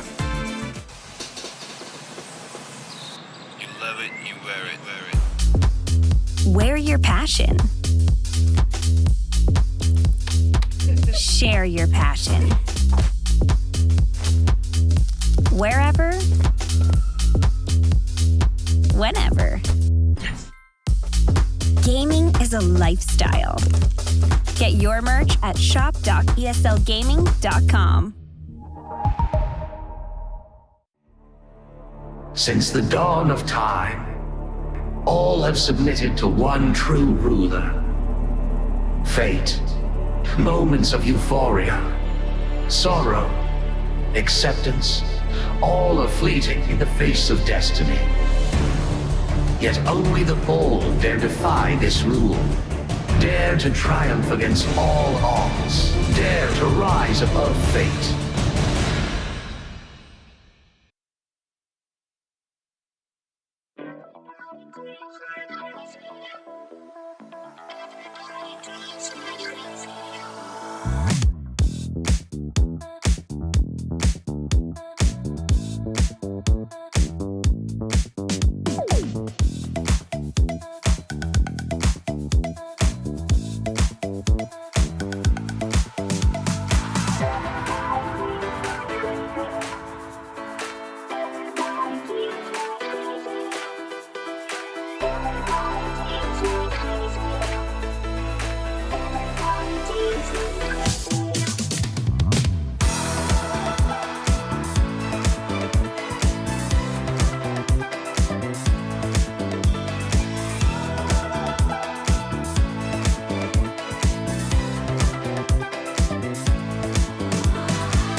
Welcome back, everybody. DreamLeague here. Group stage J2 coming to a close, and we're into this Gaming Gladiators against EG matchup, which Gaming Gladiators took pretty simply in game one. There were moments we see here, you know, one of the times that they got 3 kills on EG, they got some nice turnarounds, but at the end of the day, they didn't manage to transition those kills into something more of value. And we just saw overall Gaming Gladiators dominantly running around the map, controlling it. It may be 14 to 12 in kill score right now, but it was way one-sided already at this point. They got early Roshan, took it at 15 minutes flat pretty much the moment he moved top, and with that Aegis, they just kept pushing their advantage.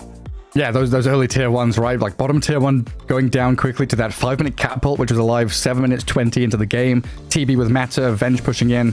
It was just every kill that Gaming Gladiators got was meaningful. It got them objectives. It got them a foothold on the map. It got them an Aegis, Roge pushing high ground.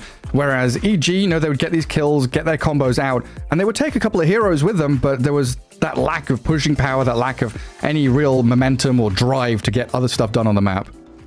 Yeah, definitely. So Gaming Gladiators, they secure themselves the first win here, but they are probably not going to be satisfied with just one because they were down, you know, looking at a 1-5 round record, but now getting at least one win here against EG. I think they want to try and make it 2. At the same time, though, EG, you got to think about what went wrong in that game. From our perspective as casters, I would say the draft just looked really tough to play into what Gaming Gladiators had.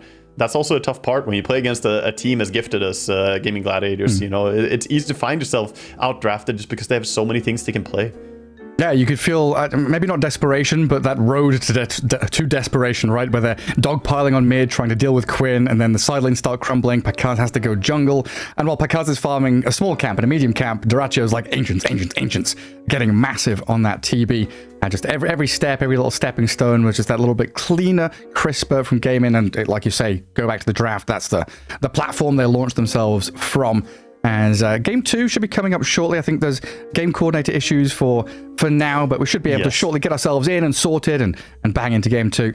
I managed to sneak into the lobby somehow. It still says offline mode for me in Dota after I connected, but I saw the lobby there on the list, managed to sneak in. So we'll see. All the players are in the lobby at least, but just waiting to get the the situation sorted here. So, I hope it's not the Steam Tuesday maintenance already happening, because then it can be down for a little while. But hopefully we'll get going soon. Yeah, it's one of those funny things right now. You know, now Dota and broadcasting is such a good place. We've got observers, we've got program feeds. I'm pretty fine not being in the lobby, but for you, clicking on heroes, seeing what items they've got, it's much more important for the co-caster to see stuff. So we should be okay to get started pretty soon. But yeah, heading into game 2, EG definitely in a rut, definitely need to try and come back and find their form, right? This is something that has been difficult for them the past few months, where they had those roster swaps last year, looked pretty good as the best team in South America, on the international stage at the very least, but recently they've really been struggling to find their identity as a squad.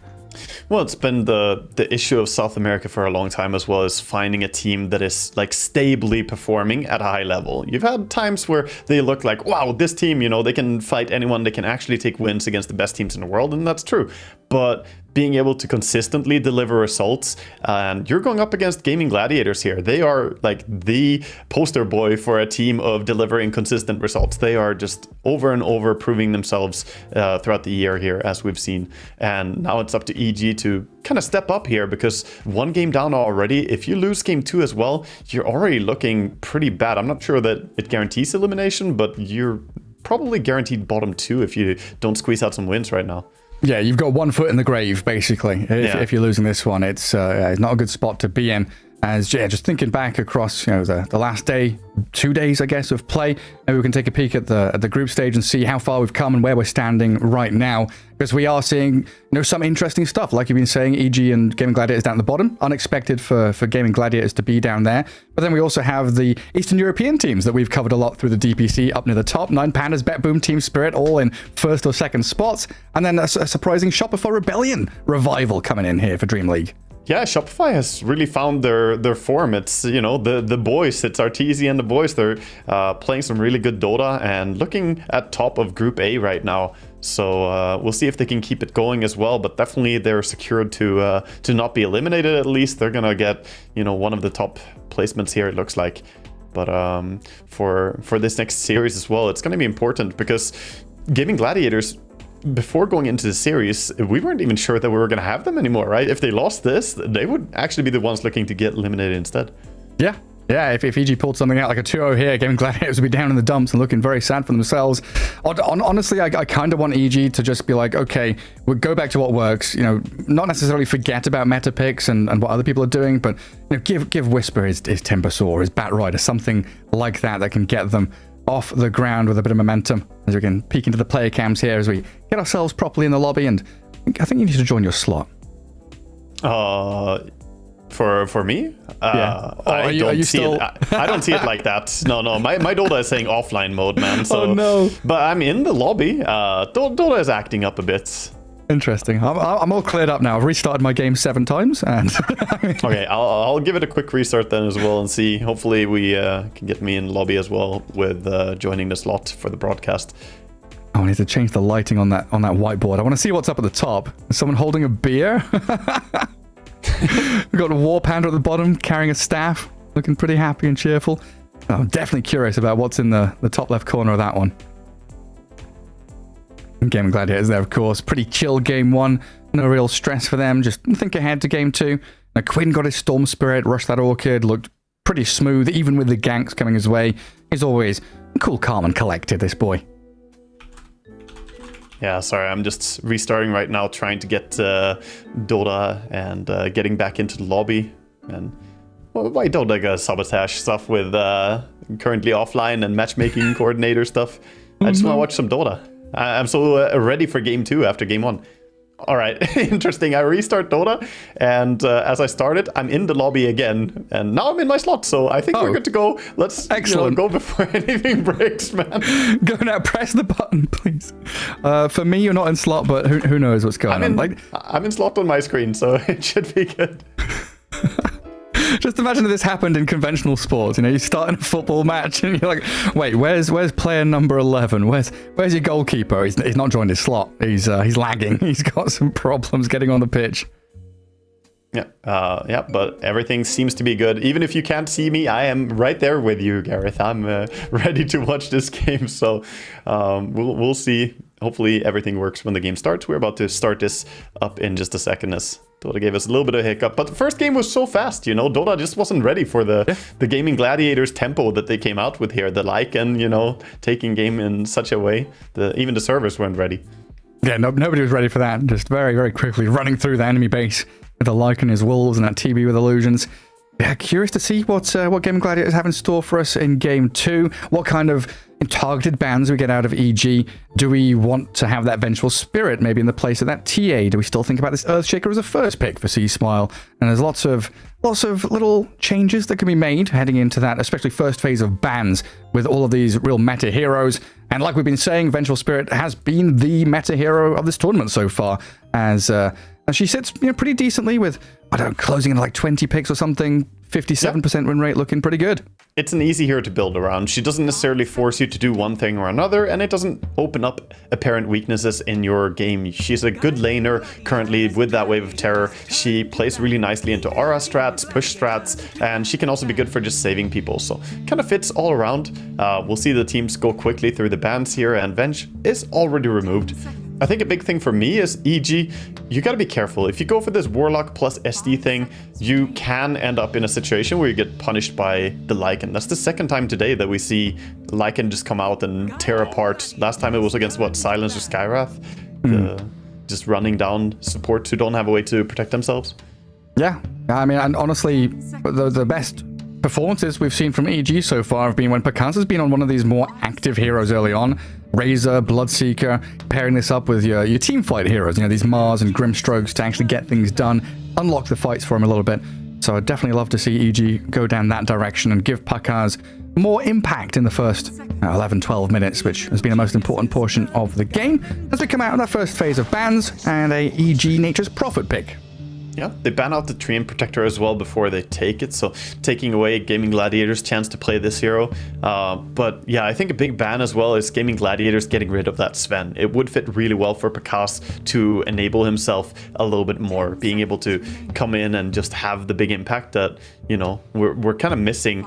But last game, he didn't have time to really shine. It was over before it even begun for him as a carry player. Because he's lifting the spirits of Matthew. Matthew it looks like he's in a suntan bed. What's he say? You are the best position for. Don't let anybody tell you anything different. Yes, Tofu's on the enemy team. You look up to him, but you can crush him. He's like, you can do it, man. You can crush him. You're gonna kick his ass. You're gonna get like 3 kills in laning stage. Now he's going over to the next guy. He's telling off the lanes. I mean, I think it's neat. I think Picard is in the right here, you know? He's doing the right thing. As we were saying, looking at these player cams, Whisper and Matthew, they've looked a bit dejected. Yeah, their form's not been good, but yeah, got to snap out of it, get that mental game going strong, and Picard, he's the one to lift them up. See, smile, none of that. Wash your face. Yeah, Picard, get him. Sick him, boy. Yeah, watch out. Don't yawn in front of him.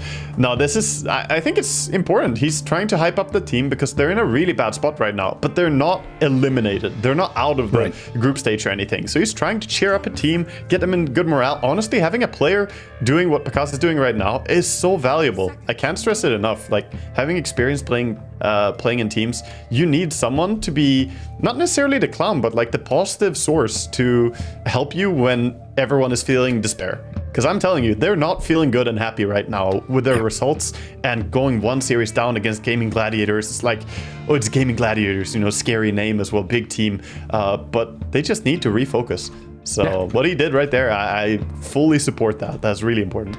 Absolutely. Yeah, I mean, a real testament to some of these South American players and how far they've come. Thinking back to I think it was the first DPC season, Panda, when he was on Thunder still, had a panic attack in a team fight. And they had to just kind of tap out and say, okay, we need to reset and get our mental game back into the groove, come back and win that series. They're pretty good at resetting, finding that momentum, finding the wind in their sails again. That's absolutely what you got to do. Lift each other up. Yeah, all about that. Dota is a team game at the end of the day. Going back a little bit to the drafts here, we got the Shaker, of course, for Gaming Gladiator this time, and we see some of the ban outs. The Batrider coming out from EG actually being the ones to ban it. They know that, of course, Ace plays a really good Batrider as well, as he plays so many different heroes. And a little bit surprising though, because EG themselves, they have Whisper, a very good Batrider player. Yeah, absolutely do. One more ban to go from Gaming. We'll see what they opt for, if it's going to be another Picard's hero maybe. And they grab themselves that Earthshaker, very likely for the mid lane. They just profit for the Pos 5 on EG's side. We see Monkey King being banned out as well. Don't want to have some rough matchup there. I wonder if it's because of C-Smile and his mid Monkey King. They don't want to have that Monkey versus Shaker matchup where Monkey can just run away with it. So definitely have done their research on EG and their tendencies. Yeah, absolutely. A couple of picks for EG here. I get that double pick in the second phase. I'm looking at Earthshaker and Warlock, not really too much given away by Gaming Gladiators. Yeah, okay, mid Earthshaker, Pos 5 Warlock, but don't know any of these core-to-core matchups. You know what Ace is going to be playing, if Daracho is going to pull out something a little fancy here as well. I think that's something they can struggle with early picking Whisper's hero. And grabbing the Mars in the previous game kind of knew what you're up against. You're up against this TP Venge. But picking Whisper's hero here, what if you pick a Tide and you're against a Razor, like we saw yesterday, right?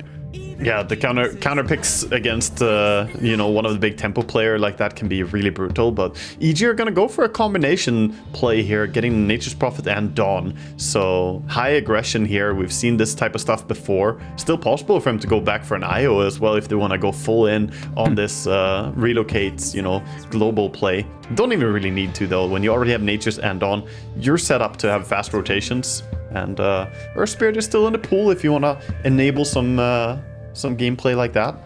Full gank. Yeah. Or even that Bane that they used, right? The kind of Bane setup where you're walking into enemy forest, nightmaring, gripping people to set up for the TPs and the global. Some kind of mobility or setup hero, someone with a stun. We saw a Clockwork ban earlier on today as well, which, I don't know, I've not seen Clockwork played that much recently, but sometimes he's worth a ban against primals or against these global strats. Yeah, we'll see. I mean, the Bane they played there, I was really on board with it. It was against the Gyrocopter though, so it was like more incentivized to pick it there. You could still go for it here, but they're gonna go for the Phoenix, get themselves a bit more team fights. So big team fight spells, big global presence, and Phoenix is gonna give them a nice amount of damage as well. I feel like this hero is really underrated right now. Yeah, and a ton of heal, right? Solar Guardian with Supernova, team fight with that. The Sunray, and the team fight with the Supernova. Yeah, and a lot a lot of stuff on the floor. Upheaval and Sunray and Nature's Prophet units and Sprout. There's a lot to kind of break past and get through. Yeah, there is. Over on the side of Gaming Gladiators, we'll see what the reaction is going to be. Seeing the Stormbreaker early is definitely a nice thing for the carry, because Stormbreaker can be really problematic for certain carry heroes. If you don't have enough mobility, or if you're a little bit too squishy, then Stormbreaker deals so much damage with the QW combo.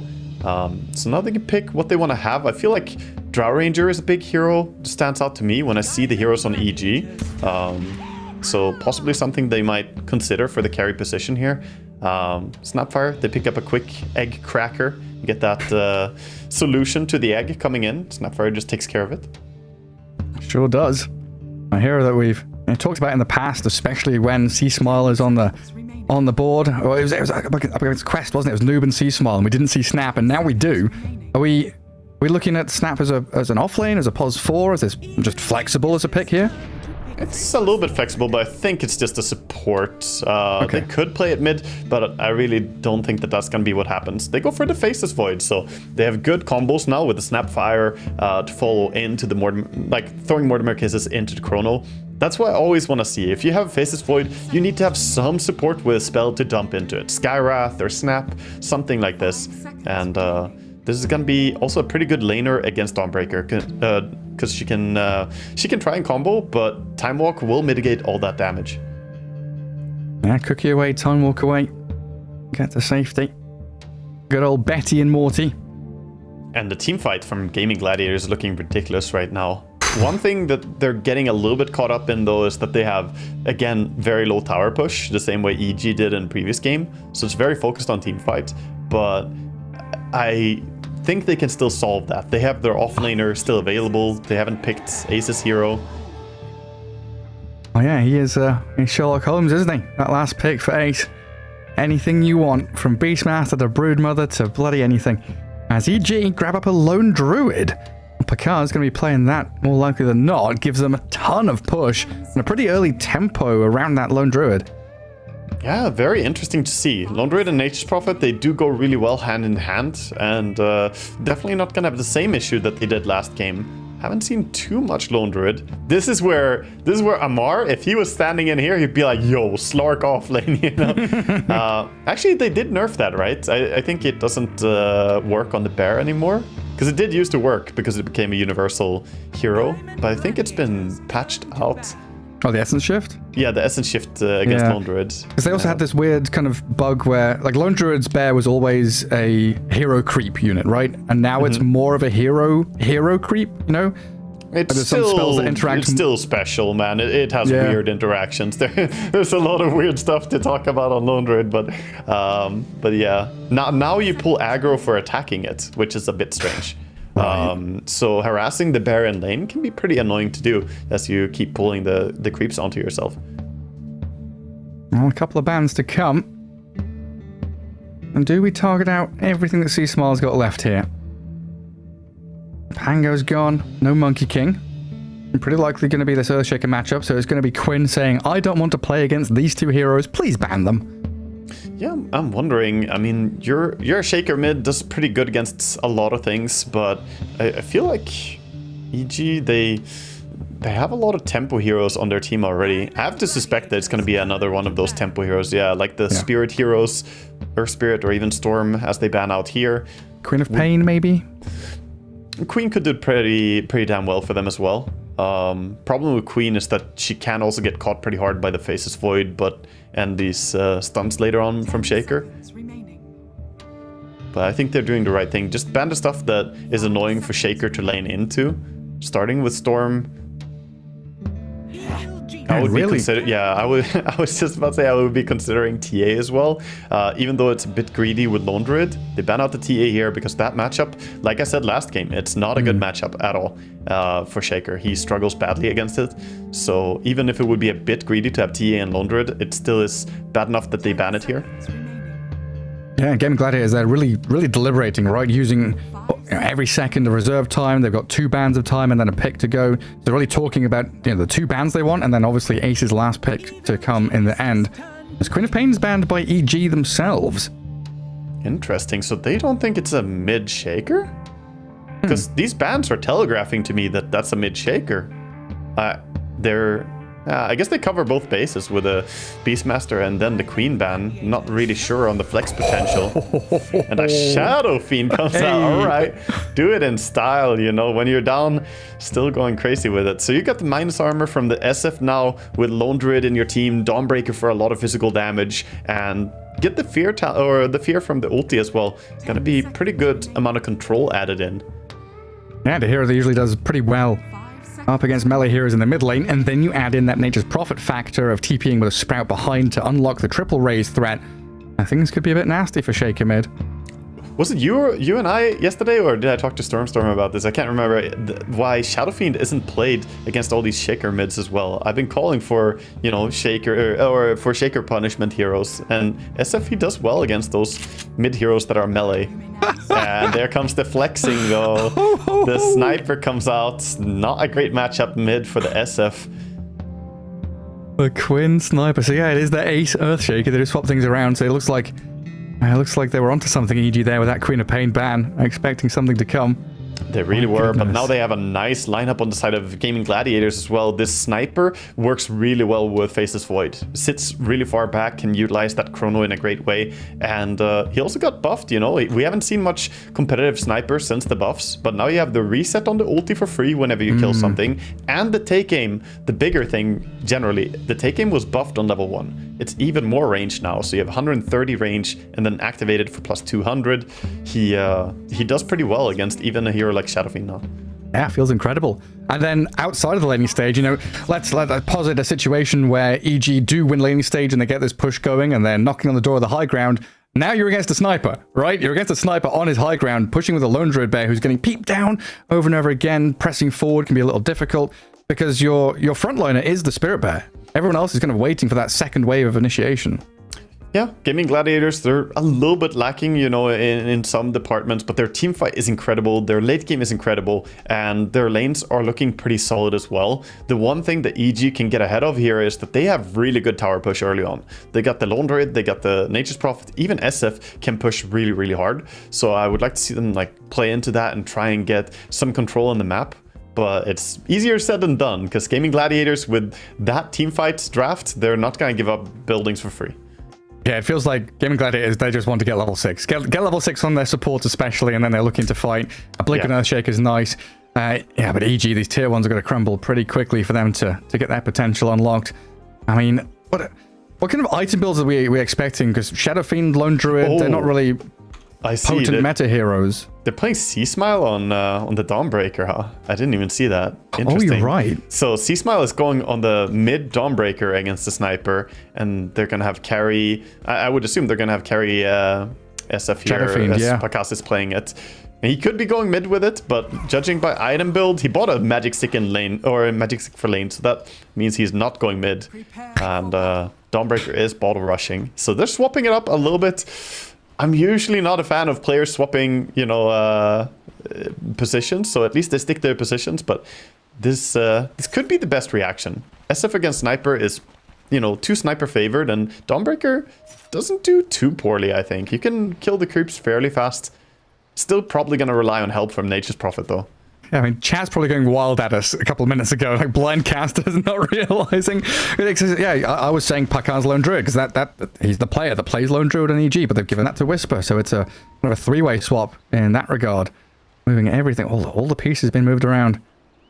Yeah, adapting to the game and what you have. So trying to get the best out of it, and we'll see the wards being dropped here. A little bit of a deep ward between the tier 1, tier 2 tower for Radiant. A lot of posturing going on. Yeah, trying to see what they can see. Pakar's getting body blocked a little by Duraccio. Tofu's going to come across and help out and keep Panda away. There's a line of 5 heroes across the river from both teams, itching for a fight around these early runes. Fighting hard for the rune control here. Trying to get an edge, EG. Gonna be hard to get to top rune 2 though. Oh, 2 for 2. And Duraccio tried to contest it, nearly got the third one. Because the swagger fiend with his chat wheel lines. So they're lane swapping as well on the side of Gaming Gladiators. This is very interesting.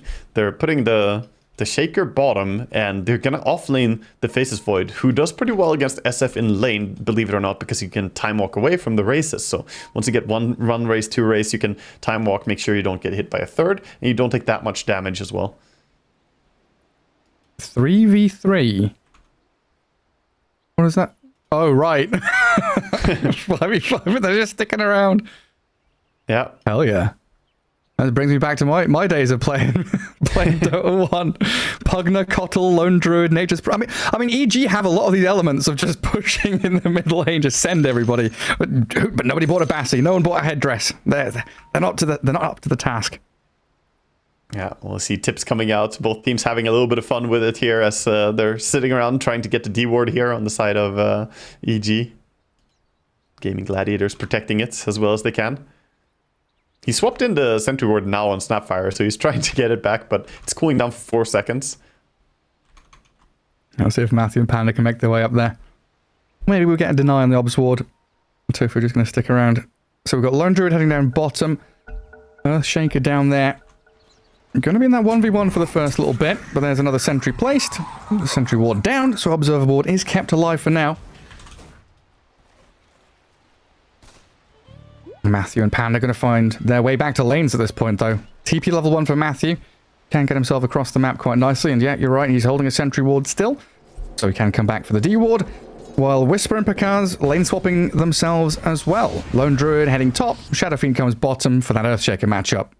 Yeah, a little bit of a dance here, and it's interesting seeing the lane swapping when you have the portals available as well, right? The twin gates make it so that you can kind of react to this. So EG trying to get the matchups they want once again here, getting the Lone Druid against the Faceless Void, which is a good matchup because the continuous harassment of the bear is very annoying for Faceless Void. He does well against bursts of damage, but not that well against continuous harassment. I'm not going to lie, I kind of miss the days of the lane swaps where we would have 2 carries farming jungle together. Because it was more efficient to do that than actually walk from lane to lane to lane. Yeah, that was, I don't know, some interesting things. You know, we swap, you swap, and if someone starts running, the other guy also has to start running. It was a little bit more hilarious to me back then because you had to travel all the way across the map. Now, with the twin gates, it's a bit faster. Yeah, it makes things much simpler. No more stalling and mucking around. And just get there normally. Again. And we're back. So it's Cave Johnson as we get ourselves back into game 2 here. If you're just joining us, Gaming Gladiators won the first game in about 22 minutes. Quite simple, straightforward for them. Game 2 here, a bit of a shift up from EG with Lone Druid off lane for Whisper, Shadow Fiend for Picard's, and Duracho is going for the gates, man. He's like, no, I'm not having this bear in my lane. I'm leaving, I'm going bottom. Oh, I'm out of here. And Tofu's left alone. Celery's down here just putting fatal bonds on people. Duracho's come across. Oh, hello. All right, this is my lane again, is it? They're denying the SF the portal. Did you see that? So Celery moved in to attack the SF, preventing him from using the portal, keeping him here, basically pinning him to the lane. You will deal with the Faceless Void, and we will get the lanes that we want. It was a really a key moment that Celery moved in to body block SF from moving across there. Ah, good stuff. Right in that mid lane, see Smile against Quinn. 5 and 3 for the sniper. Always going to get some nice little peeps on these last hits. Dawnbreaker did do a lot of damage to the sniper, but wasn't able to actually finish him off and get that full kill on him. Lane starts out decently for the first 2 or 3 levels, but it gets progressively harder. Once the sniper has 2 points into his take aim and more points in the headshot as well, you will take so much damage from just showing in lane. Especially, I guess he does have a high ground ward still, right? See Smile, so we can see where the sniper's standing. We're still going to get peeped at by him. Back in that you top can see lane. him, but you can't do that much to him. He's too far away. Yeah, see, that's the thing. That's where the Shadow Fiend felt like such a good mid hero with a Nature's Prophet sprout into raises, but now you don't have that in the mid lane. You're gonna have to look for it elsewhere. Matthew up at top, protecting his Lone Druid, thinking about TPing somewhere. Oh, Blood Grenade even committing on Whisper here. And going for the bear, and Quinn getting closed in on. Ace gets the first blood as Whisper falls. And Quinn in that mid lane, Matthew TPs, sprouts him up, Celestial Hammer and a Starbreaker will get the kill. Water Rune left there for him as well. Strong combination. I was gonna say that Dawnbreaker works really well with the teleport still as well. She can jump in with a Celestial Hammer, so she can close the distance on Sniper. And that's an important kill for them, but it was also a usual case of, support going for a pull, just don't die now, my carry, and then Meanwhile, he dies as they pull the small camp. The Lone Druid gets killed. Yeah, so this Lone Druid and Shadow Fiend, what kind of items are we going to be seeing from them? Because it's been a while since I've kept up with item builds on these two lads. Oh boy, Lone Druid is actually getting blown up again here, getting too close. He's gone, and that's Bear down for 100. Bear down for 100 and Walk of Shame as well, and that's going to be a solidified top lane win for Gaming Gladiators, only 3 minutes into the game. Have you seen what Whisper's bought and what he's got queued up? Yeah. So I'll walk you through it. you haven't stayed updated. So it's Lone Druid. Current build for Lone Druid is Diffusal Blade. It's very common on the Bear because it's a universal hero now. The Bear gets benefits from the stats of the Diffu, and it's just really strong stat item. He's going for Power Treads next for the Bear as well, since Power Treads are now useful in the Bear as well. Right. So this is pretty common. You usually see Diffu into Desolator. Is pretty normal build. Just think of it as a universal. Think of it as like Void Spirit, and it will make more sense. Okay. Universal items. Harpoon is also a solid option. Like going Echo Saber is not uncommon. Where's the Manta Bear? Yeah, I've seen that too, dude. I've seen all of it. Can the illusions entangle? No, that would be something. We were a bit busted. Another TP into mid. Hello, Quinn. Blood grenade thrown at him. Sprout there to block him out as well. Let's see Smile. Whacks him with the hammer. Quinn standing his ground and fighting, allowing us upheaval and tower shots. And get Celery a kill, and now the turnaround from Tofu's arrival. Matthew body blocked up. Sprouts himself and TPs, knowing there are no further stuns. The scatter blast and the final damage, not enough. I like that both the supports have Quelling Blade, so they like cut the trees open from one side each. Quelling Blades all around when you play against Nature's Prophet. But yeah, they already used their stun. He identifies he can get to safety. So 1 for 1 on the mid players there, but importantly, the Dawnbreaker did get the kill before dying. So almost level 6 now versus the level 4, just about to hit 5 sniper. And then once he can this start Dawn jumping ulti around. comes in, she'll have that impact towards the side lanes. Yeah, absolutely will. I mean, I'm feeling like they might need it as well with this Lone Druid having a rough time top. 25-9 Earthshaker and Tofu gunning for Whisper every time he sees him. Lone Druid 18 last hits. Not a travesty up here, but not good by any means. And down that bottom lane, Shadow Fiend looking pretty good, but they've not really halted. Oh, hang on, top. No, the savage raw timing. Whisper pushes back from the cookie. Now the Solar Guardian in towards Ace with the Celestial Hammer. And try and finish him off, but he fishes them, holds them back for a couple more seconds, delaying his surely inevitable demise, especially when they TP Matthew forward. A few more hits, the Sprout will be there to block him and finish him off. Nice rotation, and getting immediate value out of that level 6 from Dawnbreaker does mean that she can't insta-TP back to mid lane, since she, TP'd mid, got the level 6, and then ultied away, so has to do a little bit of a run, but she'll find a shield rune on her way, get rewarded for the journey. Doracho going to grab up some Lotuses. Dire's middle tower. Phoenix and Shadow Fiend, I mean, they offer a lot of damage. But Doracho with that Time Walk's able to kind of get out of the range of the Shadow Fiend. And Celery can slow them down, so they've got ways of escaping that damage. Yeah, interesting to see, by the way, the skill builds. Oh, actually, they're trying to commit on Doracho. Don't think they have the distance on the Shadow Fiend here. A difficult one for sure. Interesting to see the skill build I was going to say for the sniper. He decided to go back fully for the shrapnel, maxing it out, not going for the headshot build. So what's the reason for that? Well, it's a little bit more safety when you get jumped. You get more slow, and it's an easier way to kill the creep wave without being so close. You just shrapnel and sit back. So mainly prioritizing safety here. Also going to help them a little bit with the bear later on. Having shrapnel is really useful. Matthew just TPing in bottom, throwing a blood grenade. Grenade, some clicks. Playing very aggressively. And Doracho, 6 stick charges, going to need some more heal and regen to come. Doesn't have that Morbid Mask yet. Yeah, he runs over to the banner creep immediately, gets that HP regen aura, sitting between the tower and the banner creep, getting nicely healed passively here. Yeah, what is that, 7 per second? Pretty nice stuff as Matthew comes back in for another round of bouting as Doracho time walks off to the right, aiming for Celery now, but this upheaval and fatal bonds causing issues for EG. They are dying as the Solar Guardian comes now, losing Panda because saved up by this Dawnbreaker who fights Quinn under a tier 1 down bottom lane. Hammer and Starbreaker, not enough damage to finish him off. as the rest of them chasing Dyrachyo to get that kill. Picard's with a double. Barely surviving through the fatal bonds, and now the dive onto Quinn. Seasmall's going for this, knowing there's no reinforcements for Gaming Gladiators. Man, EG are just playing really nicely. Pakas baited Dyrachyo as well. He had Magic Sick all that time, 19 charges. So Faceless Void trying to get the kill on SF, that was never gonna work. Just beautiful play from EG here, going aggressive. And Warlock, he just TP'd in. Yeah, TP'd in to die. Getting obliterated there. We can see this replay back in the dying moments of Celery in real time into the replay time. Yeah, I mean, we can die in two places, two universes at once, man. Yeah. The darkest timeline. This Dawnbreaker, I mean, we're seeing why this hero, again, I said it earlier when we were casting some Southeast Asia Dota, it's a big hero there. And I also mentioned South America, they love the Dawnbreaker. It's a big hero in South America, and we see it again, coming out and having some big impact for him. Yeah, doing really well, coming out that mid lane, playing into bot, but they're still struggling with Whisper's Lone Druid. While that was all happening, I believe he died again, and Ace didn't even have to spend his Echo Slam. They were just able to get in there with a Snapfire and Earthshaker, finish him off quite simply, as Whisper is still trying to farm himself up into that Diffusal Blade. He does have 1 point in Savage Shore to try and keep himself safe and has the ulti, but it's difficult because of the chain stuns, right? The Snapfire plus Shaker, they kind of just comboed him before he could really click any buttons a lot.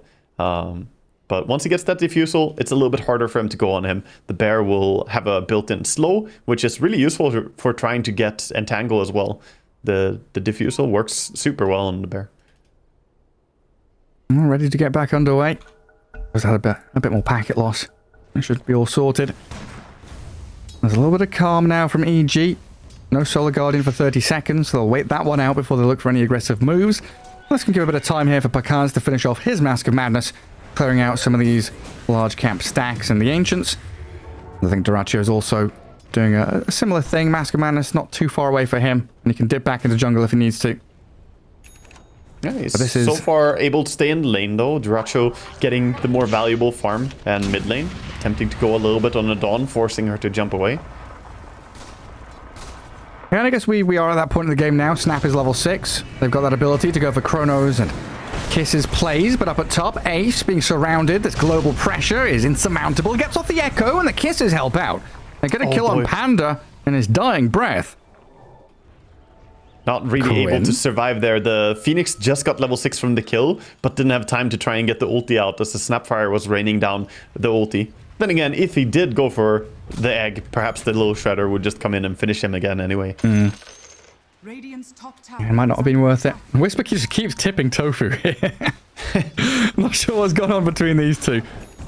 Yeah, I mean, Tofu's having a good game so far, though. He's been at the right place at the right time, involved in 4 of these kills so far. Gets a nice ulti there to punish the big movement that was made by EG. And while EG did get a kill over on Ace, they invested a lot of resources for it. Yeah, and he's still top of the net worth, right? 5,300. Blink Dagger's coming. Nice Earthshaker, top of the pops right now. Yeah, looks like he's gonna be... He's got his Blink Dagger coming out, so he's ready to join some fights soon as well. Celery close to level 6, just needs to leech a bit of XP. Got a stack of camp here for Quinn. And Dyrachyo, like you said, not too bothered. Can stay in that bottom lane for as long as he needs, knowing Shadow Fiend has dipped to farm the stacks back behind him. Yeah, nice thing with the Shrapnel build as well for Sniper is that he can clear these stacks that, you know, are always going to be there when you got Celery on your team. He's a very stack-friendly player. Stack-centric gameplay. I'm going to come in behind Ace here. Tofu backing up the big boy Earthshaker. They don't have Echo Slam. Oh, they're they do have a Blink Fisher. I mean, he loses so much of his HP, and the Chrono's onto Panda too. I mean, he's going to dive and try to Supernova. Anything coming? They've got Pakaz arriving with a Requiem. Good damage there onto Tofu. Another raise, he'll tap him down. Killing spree comes for Pakaz, and there's the Supernova to force Dyrachyo away. Oh, hello. The fight continuing down further south, though, as Seasmall fighting into this Golem. Sunray can't heal him up. The Fatal Bonds of the Imps, and Golem's whacking away into him, as Pakaz will clear through the remnants of it. But now Dyrachyo and Ace coming back in. What is it, round 3, round 4 for another jump in towards Pakaz. And this Earthshaker does tremendous damage. Look at him. He's going to whack into the SF, gets the Echo down and takes him out. Ace still alive. The Bear is following into him. Dyrachyo going to go for the TP home, but Whisper finally getting involved and a kill to his name. Finally, Whisper's gonna come in for the cleanup here, but they lost a lot of heroes. Beautiful ulti usages there. I think Gaming Gladiator's gonna definitely feel happy with the fight, even though they did drop, Sniper and Shaker there towards the end. The Void back to farming, and at the same time, EG, they did the best they could with punishing there. The SF made some really clutch races, and yeah, I don't know. There was almost too much to go on to really detail it all, man. Yeah, it's like, okay, there's one fight, the fight ends, and the obs pans to the second fight, and I'm like, oh, right, yeah, there's more heroes just destroying each other. 1,000 range further below them. A lot of big abilities being put on cooldown, though. So back to lanes and back to farming a little bit. Big old stacks. Quinn gonna come in, clear out the large camp. Yeah. So the Shadow Fiend, you asked a little bit early on what the build is gonna be. So he's going for the Mask of Madness, and the Dragonlance going for Manta style next. So just standard old right-click SF, as he's the carry in this lineup. Even though he has a Lone Druid, he still needs to be that big frontliner. Actually, he changed his mind now that he wants the BKB after all, instead of the Manta. Yeah, I guess against this Kisses, Chrono, Fissures, and Fatal Bonds. Yeah, it's a lot. It's a lot that you need to try and protect yourself against.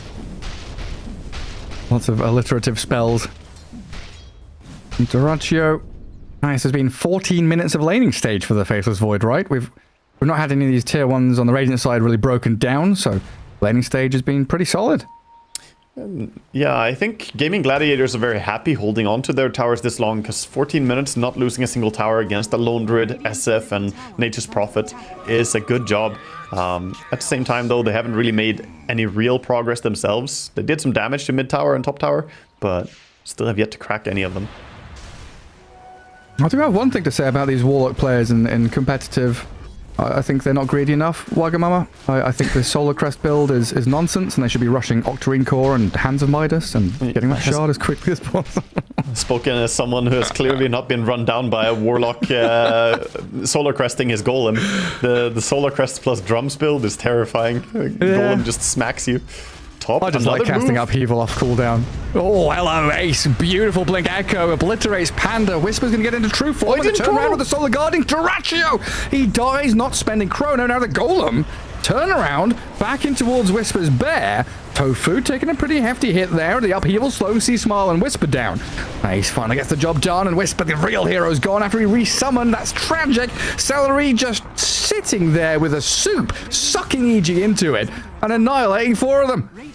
Yeah, a little bit of a misplay there by Duraccio not immediately committing the Chrono. He was trying to get the maximum value, waiting until Dawnbreaker arrives, but that gave chance for Lone Druid to cast his Savage Roar. That's why we saw a little bit of a tip coming out from Duraccio towards Whisper. He was like, ah, yeah, you got me good. Gets chain stunned, and they lose him, but 4 kills and a tower. Gaming Gladiators are not gonna cry any tears over this carry dying. He's going for a solo kill bottom now. Chrono? Yeah, not going gonna for get it. Oh boy. Chronoing and not getting a kill. He got a little bit unlucky there. Didn't really get many Bash and Maelstrom procs. But Phoenix just gets away to safety.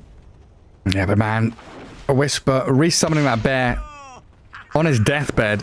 It's now down for a long old time yet again. He's having some struggles keeping the bear alive. Because under a couple of tornadoes over here, just waiting for camps to respawn. This is also not what you want to have happen. Lone Druid is a tempo hero. He doesn't do super well in the very late game, so you want to be dominating laning stage. Losing the early game tempo can really mean that you don't take those towers that you want to, and you don't bully people with Bear while it's still strong. Because later on, Faceless Void is going to stand really well against the Bear. Look at Ace coming back in. All hidden away. He's 250 gold away from an Aghanim Scepter on this Shaker. He is massive. #1 farmer. And he's found Whisper once more with the chain stuns and that enchant totem. He gets off the Savage Roar, and Matthew he's fine. Oh, he's not fine. The kisses are coming. Tofu, he's lined up the shot. He knew exactly where his target was, but the Golem's back off cooldown. Everything's ready. Tofu gonna get focused, but heals up with the mech and the wand. He's surviving. And Sea Smile stuck in the upheaval, slowed and blood grenaded, peeped down by the sniper. EG, 2 cores get killed off as Gaming Gladiators a firm grasp on this top portion of the map. Yeah, you can see Celery doing the body check for the high ground ward. Oh, Pakaz, the Blink Echo. It was still available for Ace to come off cooldown. Matthew tries, but they cut through the trees, and now the Nature's Prophet left a bit isolated. Time dilation will slow him down. The pig pole not going to help out too much, and Matthew taken out by Ace. Yeah, he doesn't even have boots on Nature's Prophet, so walking away from time dilation, Shaker, and Faces Void with bashes, just no way in hell. And meanwhile, top, this Golem plus Sniper still pushing in. Even Celery getting in there with auto attacks. Look at him go. Okay, Soulcrest is fine. It's okay. I'm just a big soup fan, you know? Yeah, I've thought of nothing except soup since you've said that. Yeah, the upheaval. Such a mouthful. Soup, easier. Nice kisses from Tofu, just finishing him off. Whisper at the very end dies. I think this mech pretty much just got delivered as well. Utilized the just in replay time. here. So C-Smile was just stuck there, could not move, could not leave. Golem and Sniper just focusing him down. And Gaming Gladiators are again in a dominant lead, just crossing the 10,000 gold lead at 18 minutes in. And they have the stronger late game draft as well. That's the funny thing. Their lineup isn't really designed to take towers early and crush the early game, but they play the laning stage in such a strong way. And I don't know, man. I sing the praises of this player, but look at Ace, dude. Offlane Shaker, not really where we see Shaker played a lot. It's a little bit unorthodox, but they flex pick that first pick Shaker, put it towards Ace on the offlane, and he's 737, top net worth. I mean, he's just always shining. Yeah, I mean, it wasn't, what, 2 hours ago I was asking, what's the flex potential of Earthshaker? We were both saying, yeah, it's like 99% going mid. Ace is like, I am the 1%. I am the one who can change the mold. Ace is, yeah, he's not just the top 1%. He's the top one, you know. He's the GOAT right now on the offlane, I would say. He's absolutely outstanding. He's the king. Alright, now Gaming Gladiator is just setting up a platform here in the northern jungle. Nature's Prophet has TP'd into Radiant Triangle to get a ward down. I was wondering what he was doing, but he's standing atop the cliff. Not killing the Sniper's Courier. Come on, man. You could have delayed that shard. Oh, Panda. Oh, dear. Yeah. Phoenix with pretty limited armor against that Sniper's range right clicks. Yeah. I'm feeling pretty sad. Sniper getting that shard is super value against the Lone Druid Bear as well. Now you can disarm it and reposition yourself. And he's going for Hurricane Pike next to get the double repositioning tools. Sniper's going to be very, very annoying for him to lock onto. Now, this has been such a great sweep from Gaming Gladiators as well, right? Because they go top, they take a team fight, look at that tower, move through that top jungle, back into mid, and now all the way across to guard the enemy Ancients. So they're making sure that C-Smile and Pakaz don't have that free reign of farming. They're forcing them to fight as well as the Requiem and Starbreaker aiming for Ace. Duraccio jumps across, two-man Chrono. This is a good one, but where's the follow-through? The kisses from Tofu landing on Pakaz. Hey, no, he's got a BKB, so they can't focus into him. And Duraccio actually getting taken down here. Shadow Fiend and Dawnbreaker doing the work while Whisper is kept alive. Upheavaled and Fatal bonded. They've got this golem up on the front lines and they'll be able to find Whisper with the Assassinate. C-Small looking dead as well. Pakaz was taken down by Ace on the right side of the fight as he brings the Panda Phoenix down as well. EG brought to their knees as Matthew is waiting atop the high ground. Quinn, please let me kill you, but no, it's going to be the Nature's Prophet to die. 4 heroes gone, and Gaming Gladiators really stamping their mark on game 2.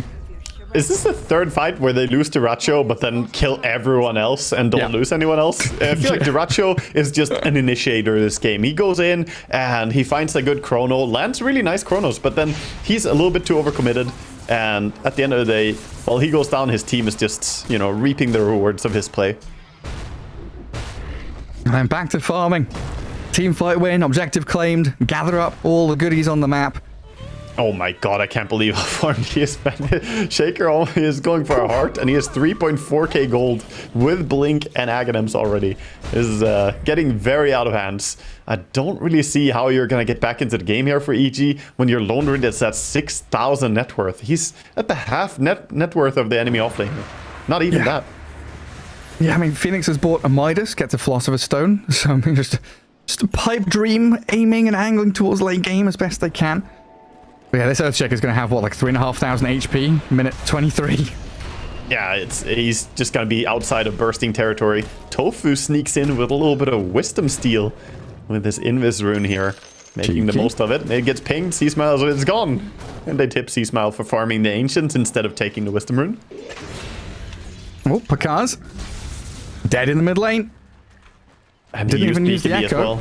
Yeah, he expended BKB, so when he respawns, doesn't even have that. Oof. Ow. EG in some trouble here now. See Smile. What was that? A jump forward from Tofu. Cooking and leaping, pouncing on his target. Hunts the Sea Smile of Dawnbreaker down. Yeah, Matthew's in the only place that he can be right now. Farming down in that southern portion. That was such a smooth play as well by Tofu. I like the Force Staff. Force Staff into the cookie. You don't expect him to be able to reach you and set up stun. And then the follow-up is there, of course. Gaming Gladiators playing close on each other here in the enemy territory. I mean, Matthew's at least in a spot to farm, but he doesn't even have power treads. He's not really a hero who can farm at this point. He's just hanging out in an area that is farmable. He's got TP slightly to the left. Yeah. Did I just see triple bounty in that bottom jungle? No one's been down there in like 10 minutes. Yeah. Let it cook. They're getting stronger every minute. Panda. I'm gonna dive away. Whisper has died up top to Duraccio. Solo Chrono with that BKB to clear him out as Tofu and Ace. Oh. Yeah, about The Heart is complete, the Shaker's in, and Heart is not just survivability for Shaker, it is a ton of damage. Hits for 1130 damage when he enchants up. It's over. They call it. Celebratory Golem drop. And Game of Gladiators, they forced the GG out of EG. Yeah. Well, that sure was a hell of a series. Game of Gladiators just looking echelons above EG here in this best of two. Yeah, they're showing, you know, like you said, they take it serious here. They found themselves at the bottom of the group, which is not where anyone expects them to be. And I don't think that they, you know, respect themselves if they end up down there. So they bust out some real good play, absolutely just outclass EG in this best of two. With a quick 2-0, the total gameplay time is lower than that of a lot of individual games. It was like back-to-back 20-minute games. Yeah. Super smooth cruise for Gaming Gladiators. And Whisper ending the game with 5 branches. Of course, he had items on his bear for sure. Yeah. No, yeah, it's on his main hero too. They're both universal, right? So all branches.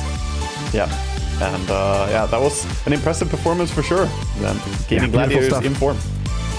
Absolutely are, and sad times for EG. Still looking for that driving form as we head into TI, and that is, you know, that's what this DreamLeague's about. It's that testing ground, proving ground, as we do head into that big tournament of the year. We'll have a quick break before we return with an interview with someone from Game Gladiators. We'll see you in a little bit.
Welcome back, folks. Here we are closing out day 2 of the group stages. We've just seen Gaming Gladiators absolutely handle EG. 2 20-odd minute games, some of the fastest we've seen of the group stage so far.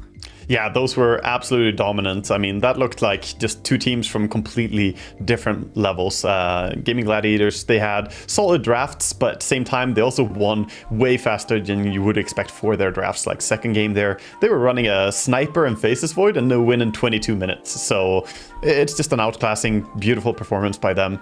EG sadly dropping one more series. That's going to put them pretty solidly down at the bottom of the group. Yeah, looking rough for them. I mean, chances are very slim for them to make it through. Got to pull something out of the bag pretty quickly there for EG. But yeah, you're right. Like EG had this kind of early tempo lineup looking for these pushes, and Game Gladiators just steps ahead. This switch up of the Earthshake into that off lane looked incredibly good. This mid sniper against this, EG kind of quirkier, fruitier draft that they were trying to try and lift their spirits as Pakaz was at the start of that game too. Yeah, we'll see. We're probably gonna get to talk a little bit to I believe we have Ace on the line soon, and we'll get to pick his mind a little bit about what happened here. It was pretty short games though, so we'll see exactly what he has to say about them. Yeah, he's an interesting one, right? Because he moved from that carry role into offlane, has a very, very wide set of heroes that he's able to play. We were talking about it through that series where you want him to be on a teamfight initiator like Tide or Earthshaker, sure. Lane dominator like Razor, fine. Micro hero like Meepo or Lycan, absolutely go for it. And it's just kind of wild to me that, through Dota's history, we have players that usually have 3 to 5 heroes that they excel at. And Ace legitimately has his hero pool of like 30 heroes where he's, exceptional, and then the rest of them which he's, solid on. Yeah, I mean, it's a great thing to have that versatility into a team. So just really gives. That's why I call it like really the backbone of the team, being able to always rely on different things coming out from the offlane there. Gives them some edge in the drafting, and the drafting was really a big part of the series that we just saw as well coming out here. But yeah, that's the second to last series that they have. Yeah, I think things get tight very quickly. A couple of days of group stage.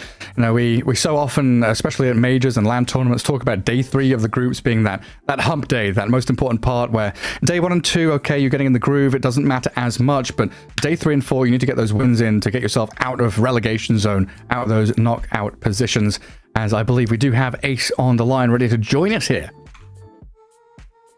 in a second. Maybe not quite just yet. You're getting ahead of yourself. Yeah.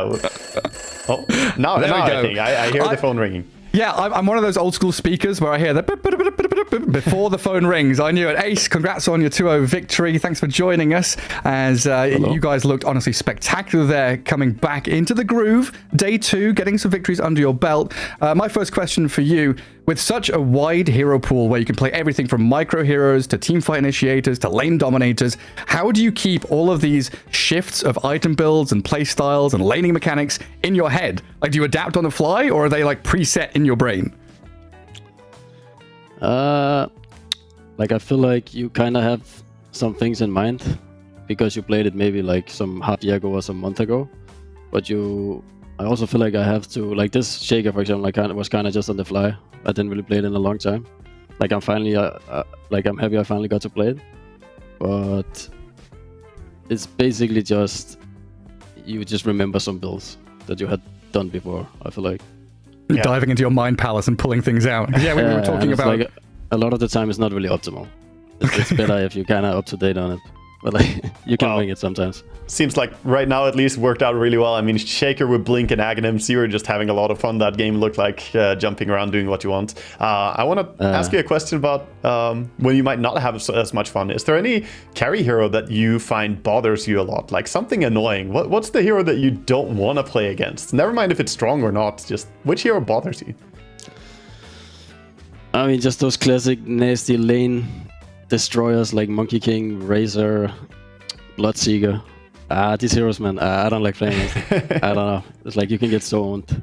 Yeah. They just harass you all the time, and they just heal. They don't even have to buy a region, Yeah, I mean, so nasty. Bit of the cheese of the safe lane, I suppose. As you won the game in such a fast manner, I guess I want to ask you a question that's not related to the series you just played, because honestly, you didn't leave us with much of a chance to analyze these games, just 20-minute wins. So I have one more question for you. What's your favorite food? What do you like to eat, man, on a tournament day?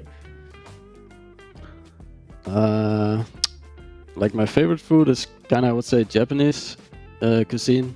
Like I really like sushi, but I also really like ramen. Oh yeah, that's good stuff.